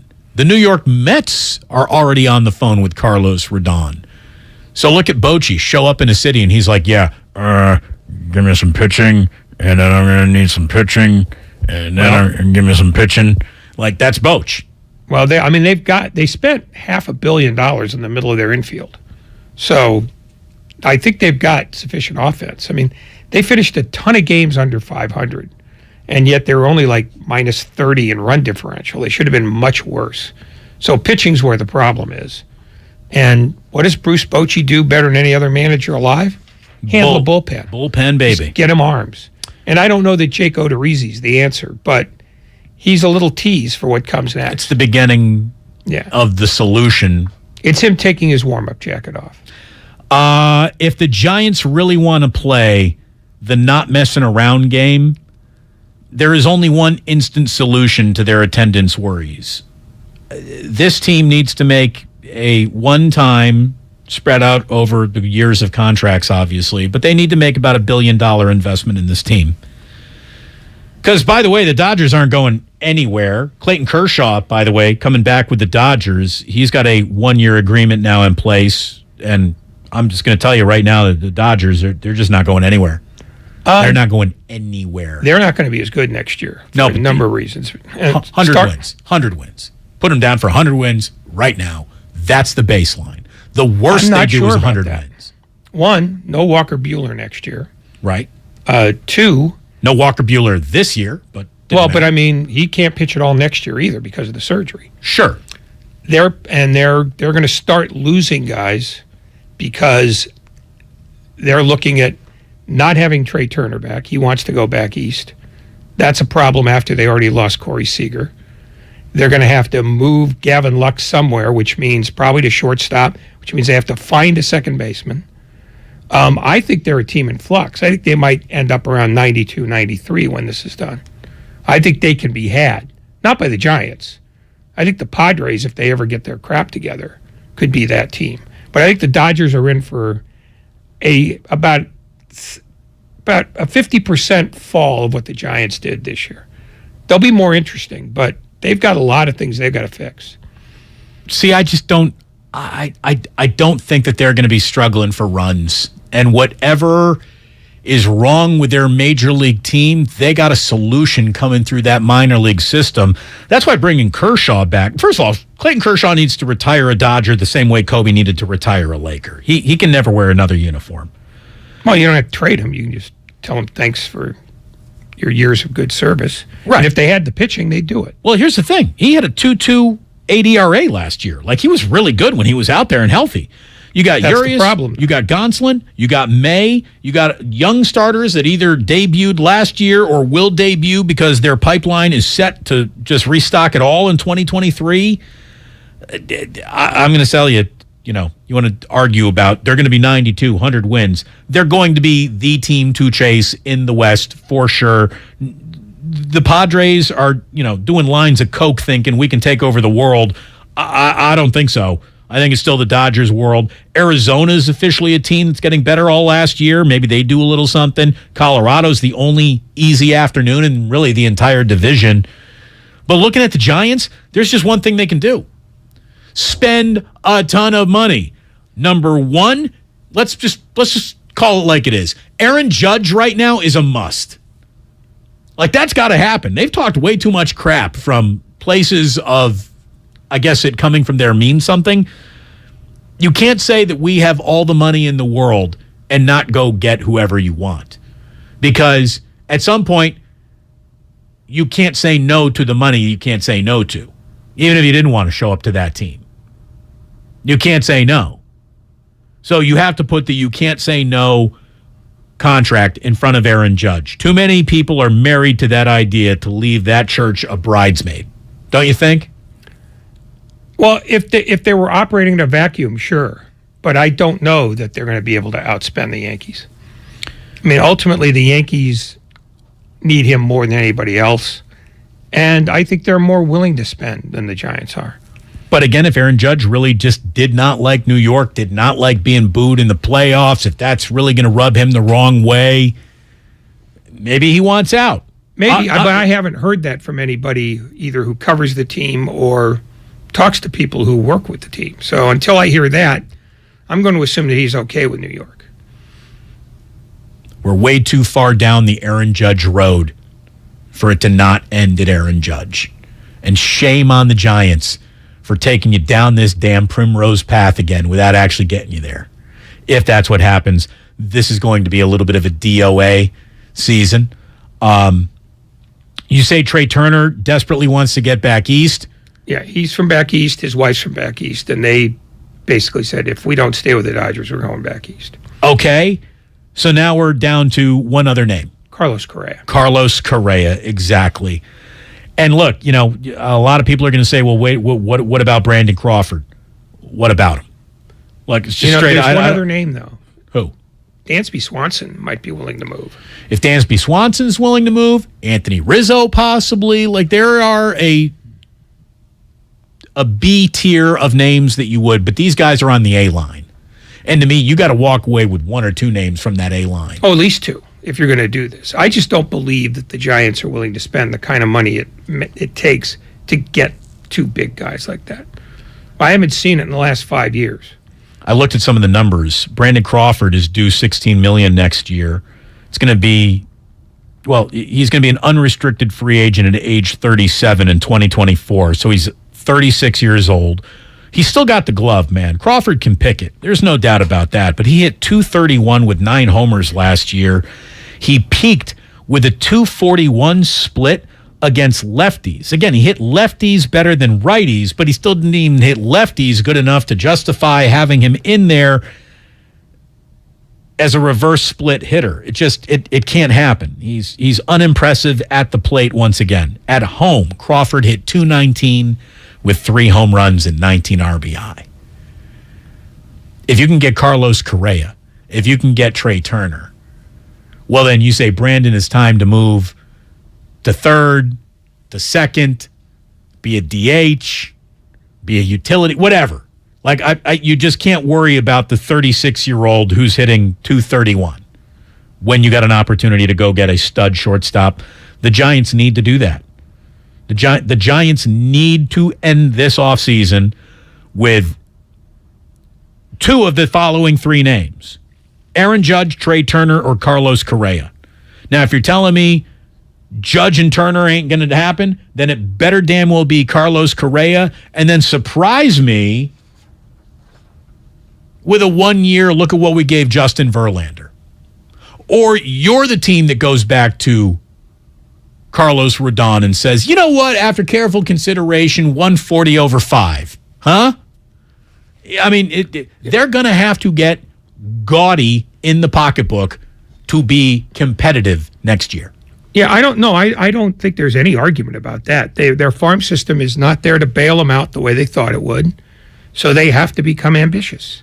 And since ambition costs money, and I haven't seen the Johnsons spend money, I'm skeptical about all of it. Prove me otherwise. Or don't prove me otherwise. I'll sleep fine either way.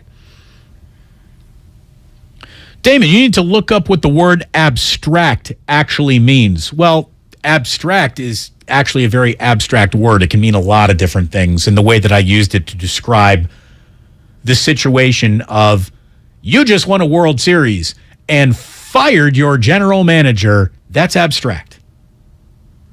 There's business as usual, and that's unusual. So, thank you very much. Ray, did I use the word abstract correctly?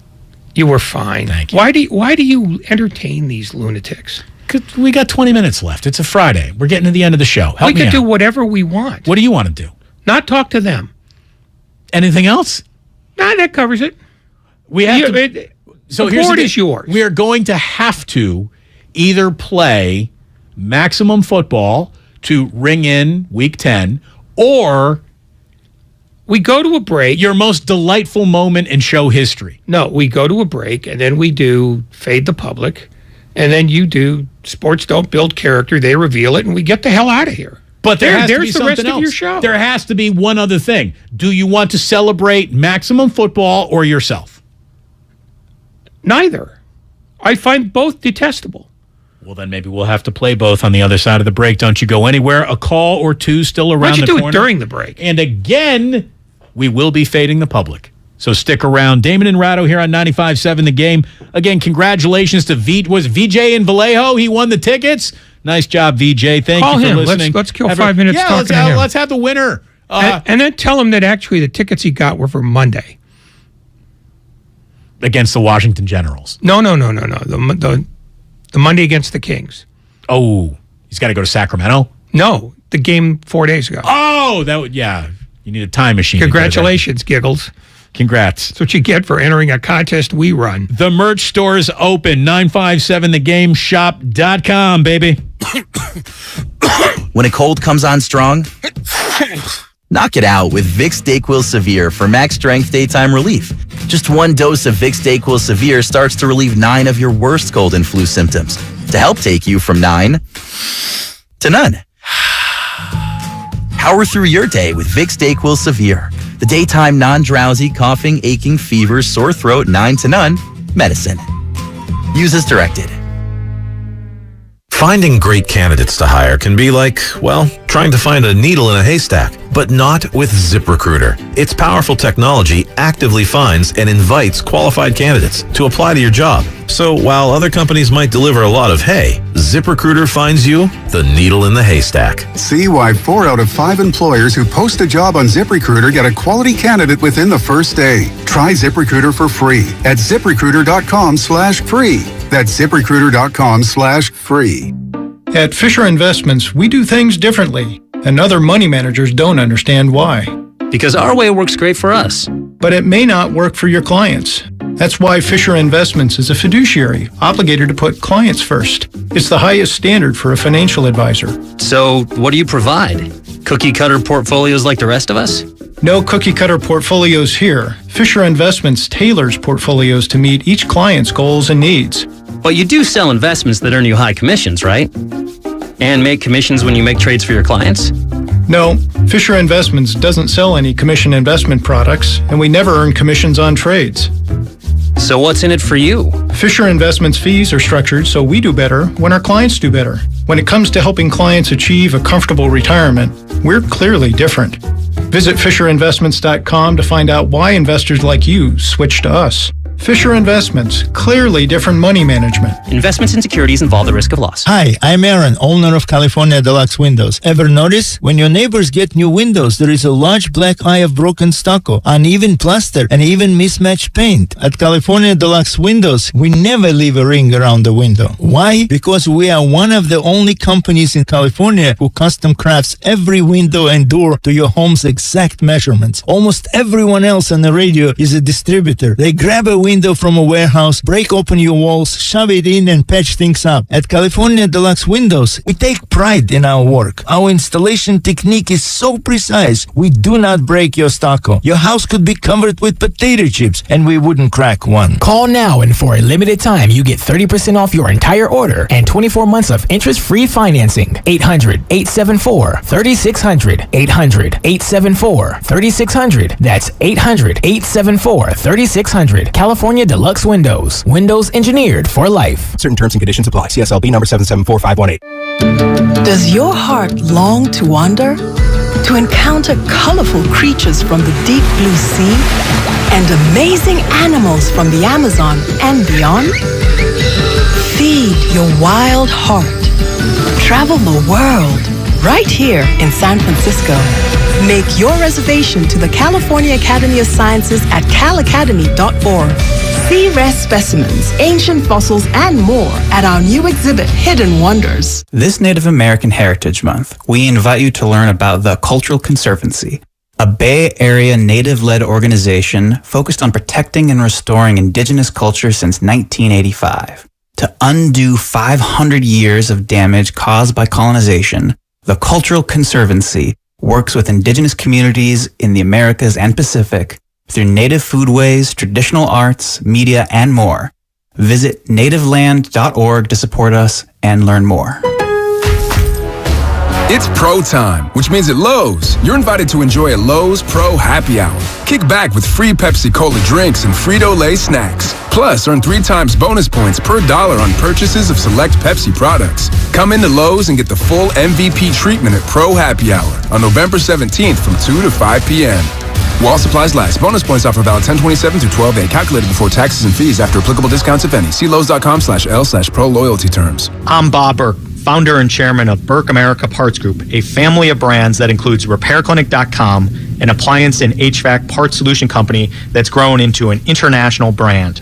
Before AmericanEagle.com, we partially launched a new technology platform developed by another firm. American Eagle helped take our technology to a whole new level with digital marketing, software development, and business insights into our key markets, appliances, HVAC, and outdoor power equipment, and did so both on time and on budget. AmericanEagle.com has the resources, experience, and talent needed to produce solutions. Our new technology platform, developed by AmericanEagle.com, has produced tremendous results with higher traffic, conversion, engagement, and online revenue. If you have any home repairs you need to take care of, check us out at RepairClinic.com. If you need a world-class website or technology project, then I would highly recommend AmericanEagle.com. Call AmericanEagle.com at 773-NETWORK. That's AmericanEagle.com, 773-NETWORK. What's worse than calling your groin your junk? Treating it like junk. Respect your pubic region with Gillette Intimate. Gentle and easy pubic hair care from America's #1 trusted men's grooming brand. Gillette, the best a man can get. Buy now at Walmart. Here's what happened today on The Game. Presented by the County of Santa Clara. The morning roast from 6 to 9. The relationship is getting better between Garoppolo and Shanahan because they both know this is a big year and it's up for grabs in the NFC. But 2, he's confident. Willard and Dibs from 9 to noon. You got 5 teams in the NFC right now with a winning record. Their quarterbacks are Jalen Hurts, Dak Prescott, Daniel Jones, Kirk Cousins, and Geno Smith. Steiny and Guru from noon to 3. Can Jordan get out of whatever Jordan's going through early, coming off the bench? I don't know. And Damon and Ratto from 3 to 6. This is set up for Shanahan to have a very good, impressive Sunday night game. It's also set up to bite the 49ers right in the rear end. The best of the game, presented by the County of Santa Clara. Book a COVID-19 booster shot now at sccfreevax.org or call 211.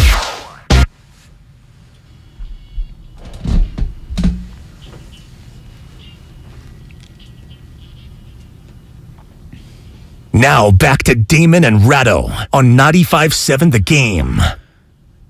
Again, we are at the end of our week. Thanks very much to all of our guests this week. Our guest today, Daniel Jeremiah, for coming on by to preview a little 49ers and Chargers on Sunday Night Football.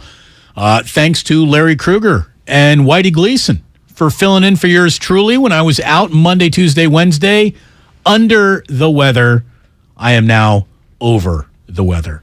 So hopefully it's a good weekend. Hopefully you all have a good weekend.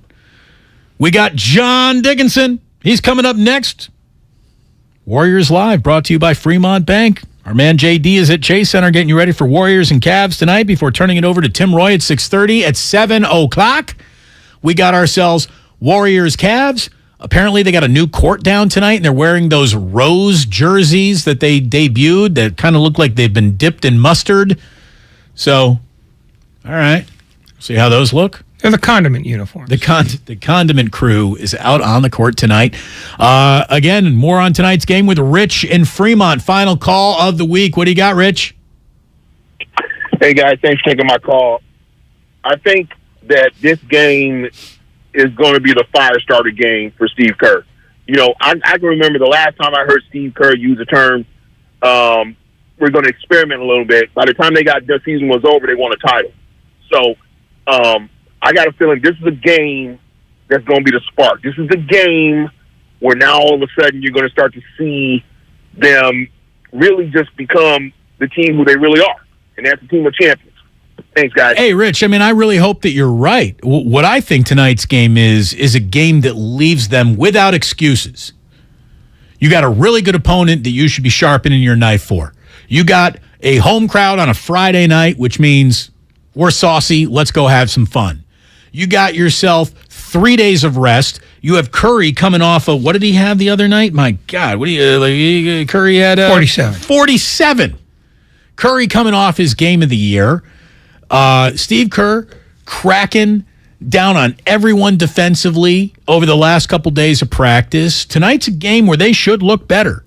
They should be on their toes. They should be well rested and ready to go against a team that if you ain't ready to go against can run you off your own court. So, from a pride standpoint alone, have some, play with some tonight, and they should be good. Or cheat. Kind of not a Steve Kerr, That's thinking outside the box. So is also just hiding Jordan Poole in the starting five. And if that's unthinkable, I'm guessing cheating is also I think that it's more likely that you're going to see more run from Moody. Probably not. I think that's the first. I seriously believe that's the first thing they're going to do. More run for Moody, and I do think we're going to get a little bit more Ty Jerome than we might have been thinking we would ever get, because the Warriors have three guys who can basically handle the ball. It's Curry, it's Jordan Poole, and it's Moody. So Ty Jerome would be a fourth guy who can really handle the ball.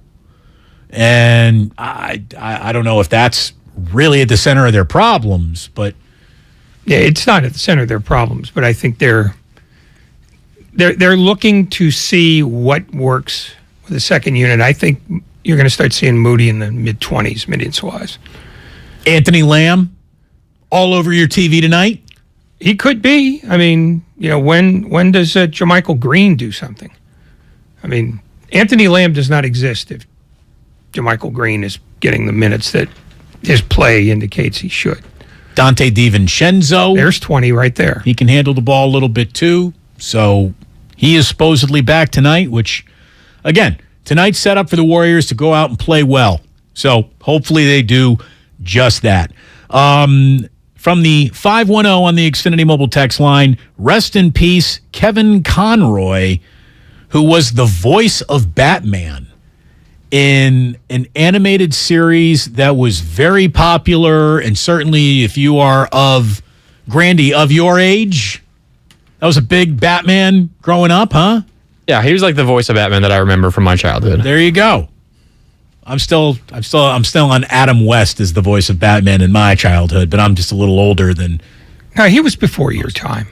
Adam West? Oh yeah. Sure, but he also was the definitive Batman of my childhood, which means because you were watching reruns because your parents didn't like it. He hit my bullseye. There was no other Batman available. Tim Burton had not come around with Michael Keaton yet, Ray. All I'm saying is, if your parents loved you, they wouldn't have subjected you to that. They would have had another Batman for me if my parents loved me more. No, you just say you do without Batman until they do it right. You know what? That's it. You piss me off enough to where I'm going to play what you hate the most. Ray liking something from earlier today. Cal's FTX News tickled Ray's funny bone like nothing else in the show's history.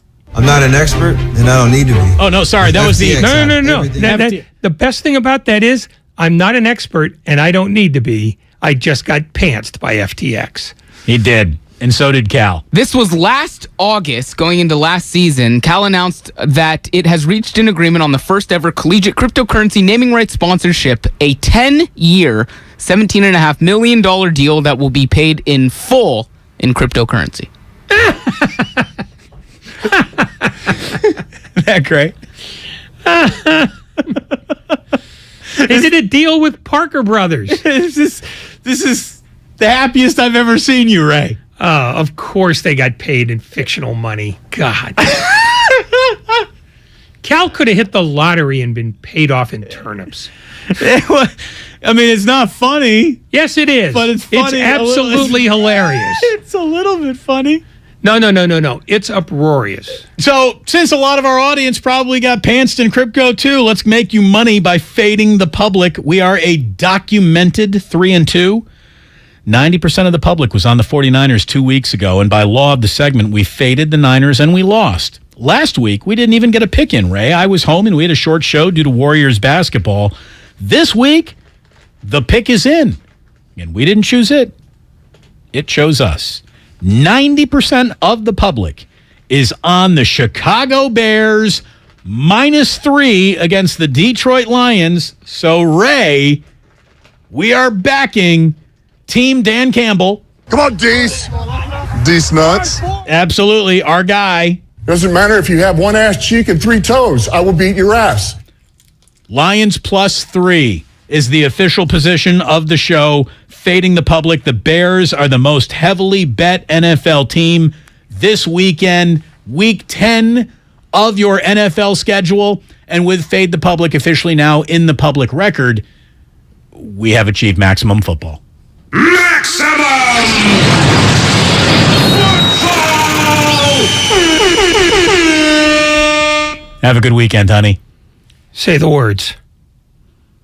I love you too? No, say the words. The Dodgers are winning 100. Write it down. Either you say the words or I'll say the words. Sports don't build character. They release Ray Ratto into the night.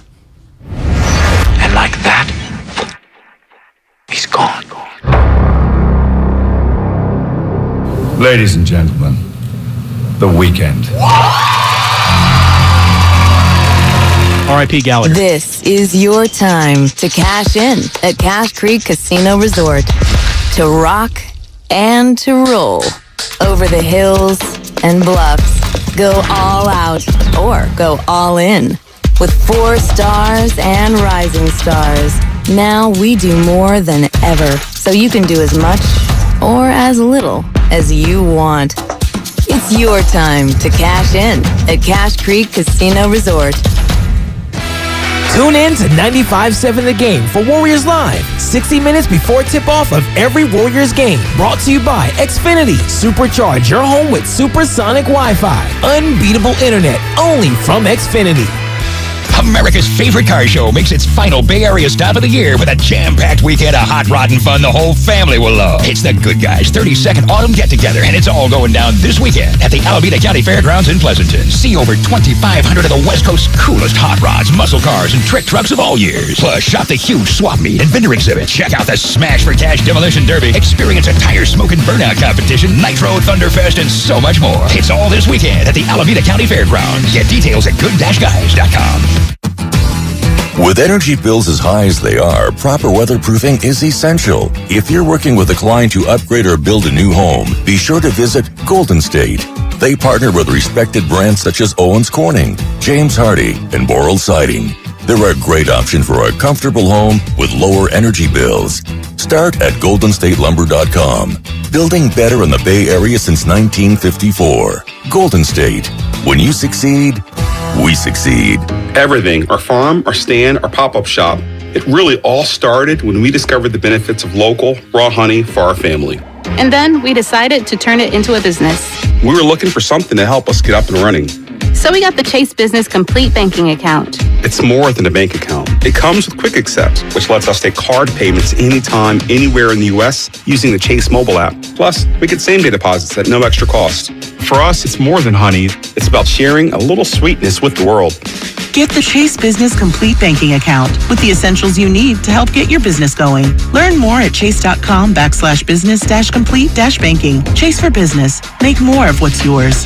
Quick Accept is not available in U.S. territories. Enrollment required. Usage subject to approval. Same-day deposits available for payments payments before 8 p.m. Eastern Time, Sunday to Friday. Fees and rates apply for checking and processing. Limitations and restrictions apply. Participants compensated. Merchant services provided by Payment Tech LLC and WePay Inc., subsidiaries of J.P. Morgan Chase Bank and a member FDIC. The world is a vampire. Two of rock's biggest bands in a must-see monumental night. Spirits on Fire Tour.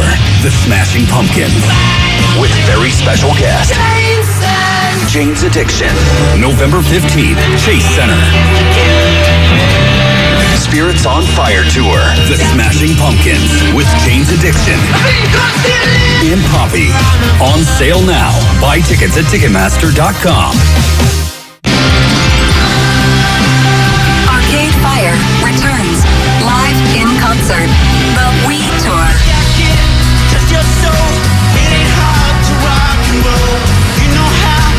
Bill Graham Civic Auditorium, November 20th. Get tickets now at Ticketmaster.com. Arcade Fire's new album, We, is available everywhere. Visit ArcadeFire.com. Kirby is your driveway mechanic. They bring the shop to you with brake replacements, oil changes, washes, and so much more. Get $50 off your first oil change with code OIL50 at Kirby.com. That's CURBEE.com and use code OIL50. Are you interested in new career opportunities in the Bay Area and want to make a difference in your community? The San Francisco Sheriff's Office is looking for people considering a job in law enforcement right now. If you're at least 20 years or older with a high school diploma or equivalent, the San Francisco Sheriff's Office wants to hear from you. Enjoy full benefits, flexible schedules, and opportunities for growth and promotion. For employment announcements and more information, visit sfsheriff.com. That's sfsheriff.com to apply today. Without the ones like you, who work tirelessly to keep things running, everything would suddenly stop. Hospitals, factories, schools, and power plants, they all depend on you. No matter the weather, emergency, or time of day, you're the ones who get it done. At Grainger, we're here for you 24/7, with supplies and solutions for every industry, and access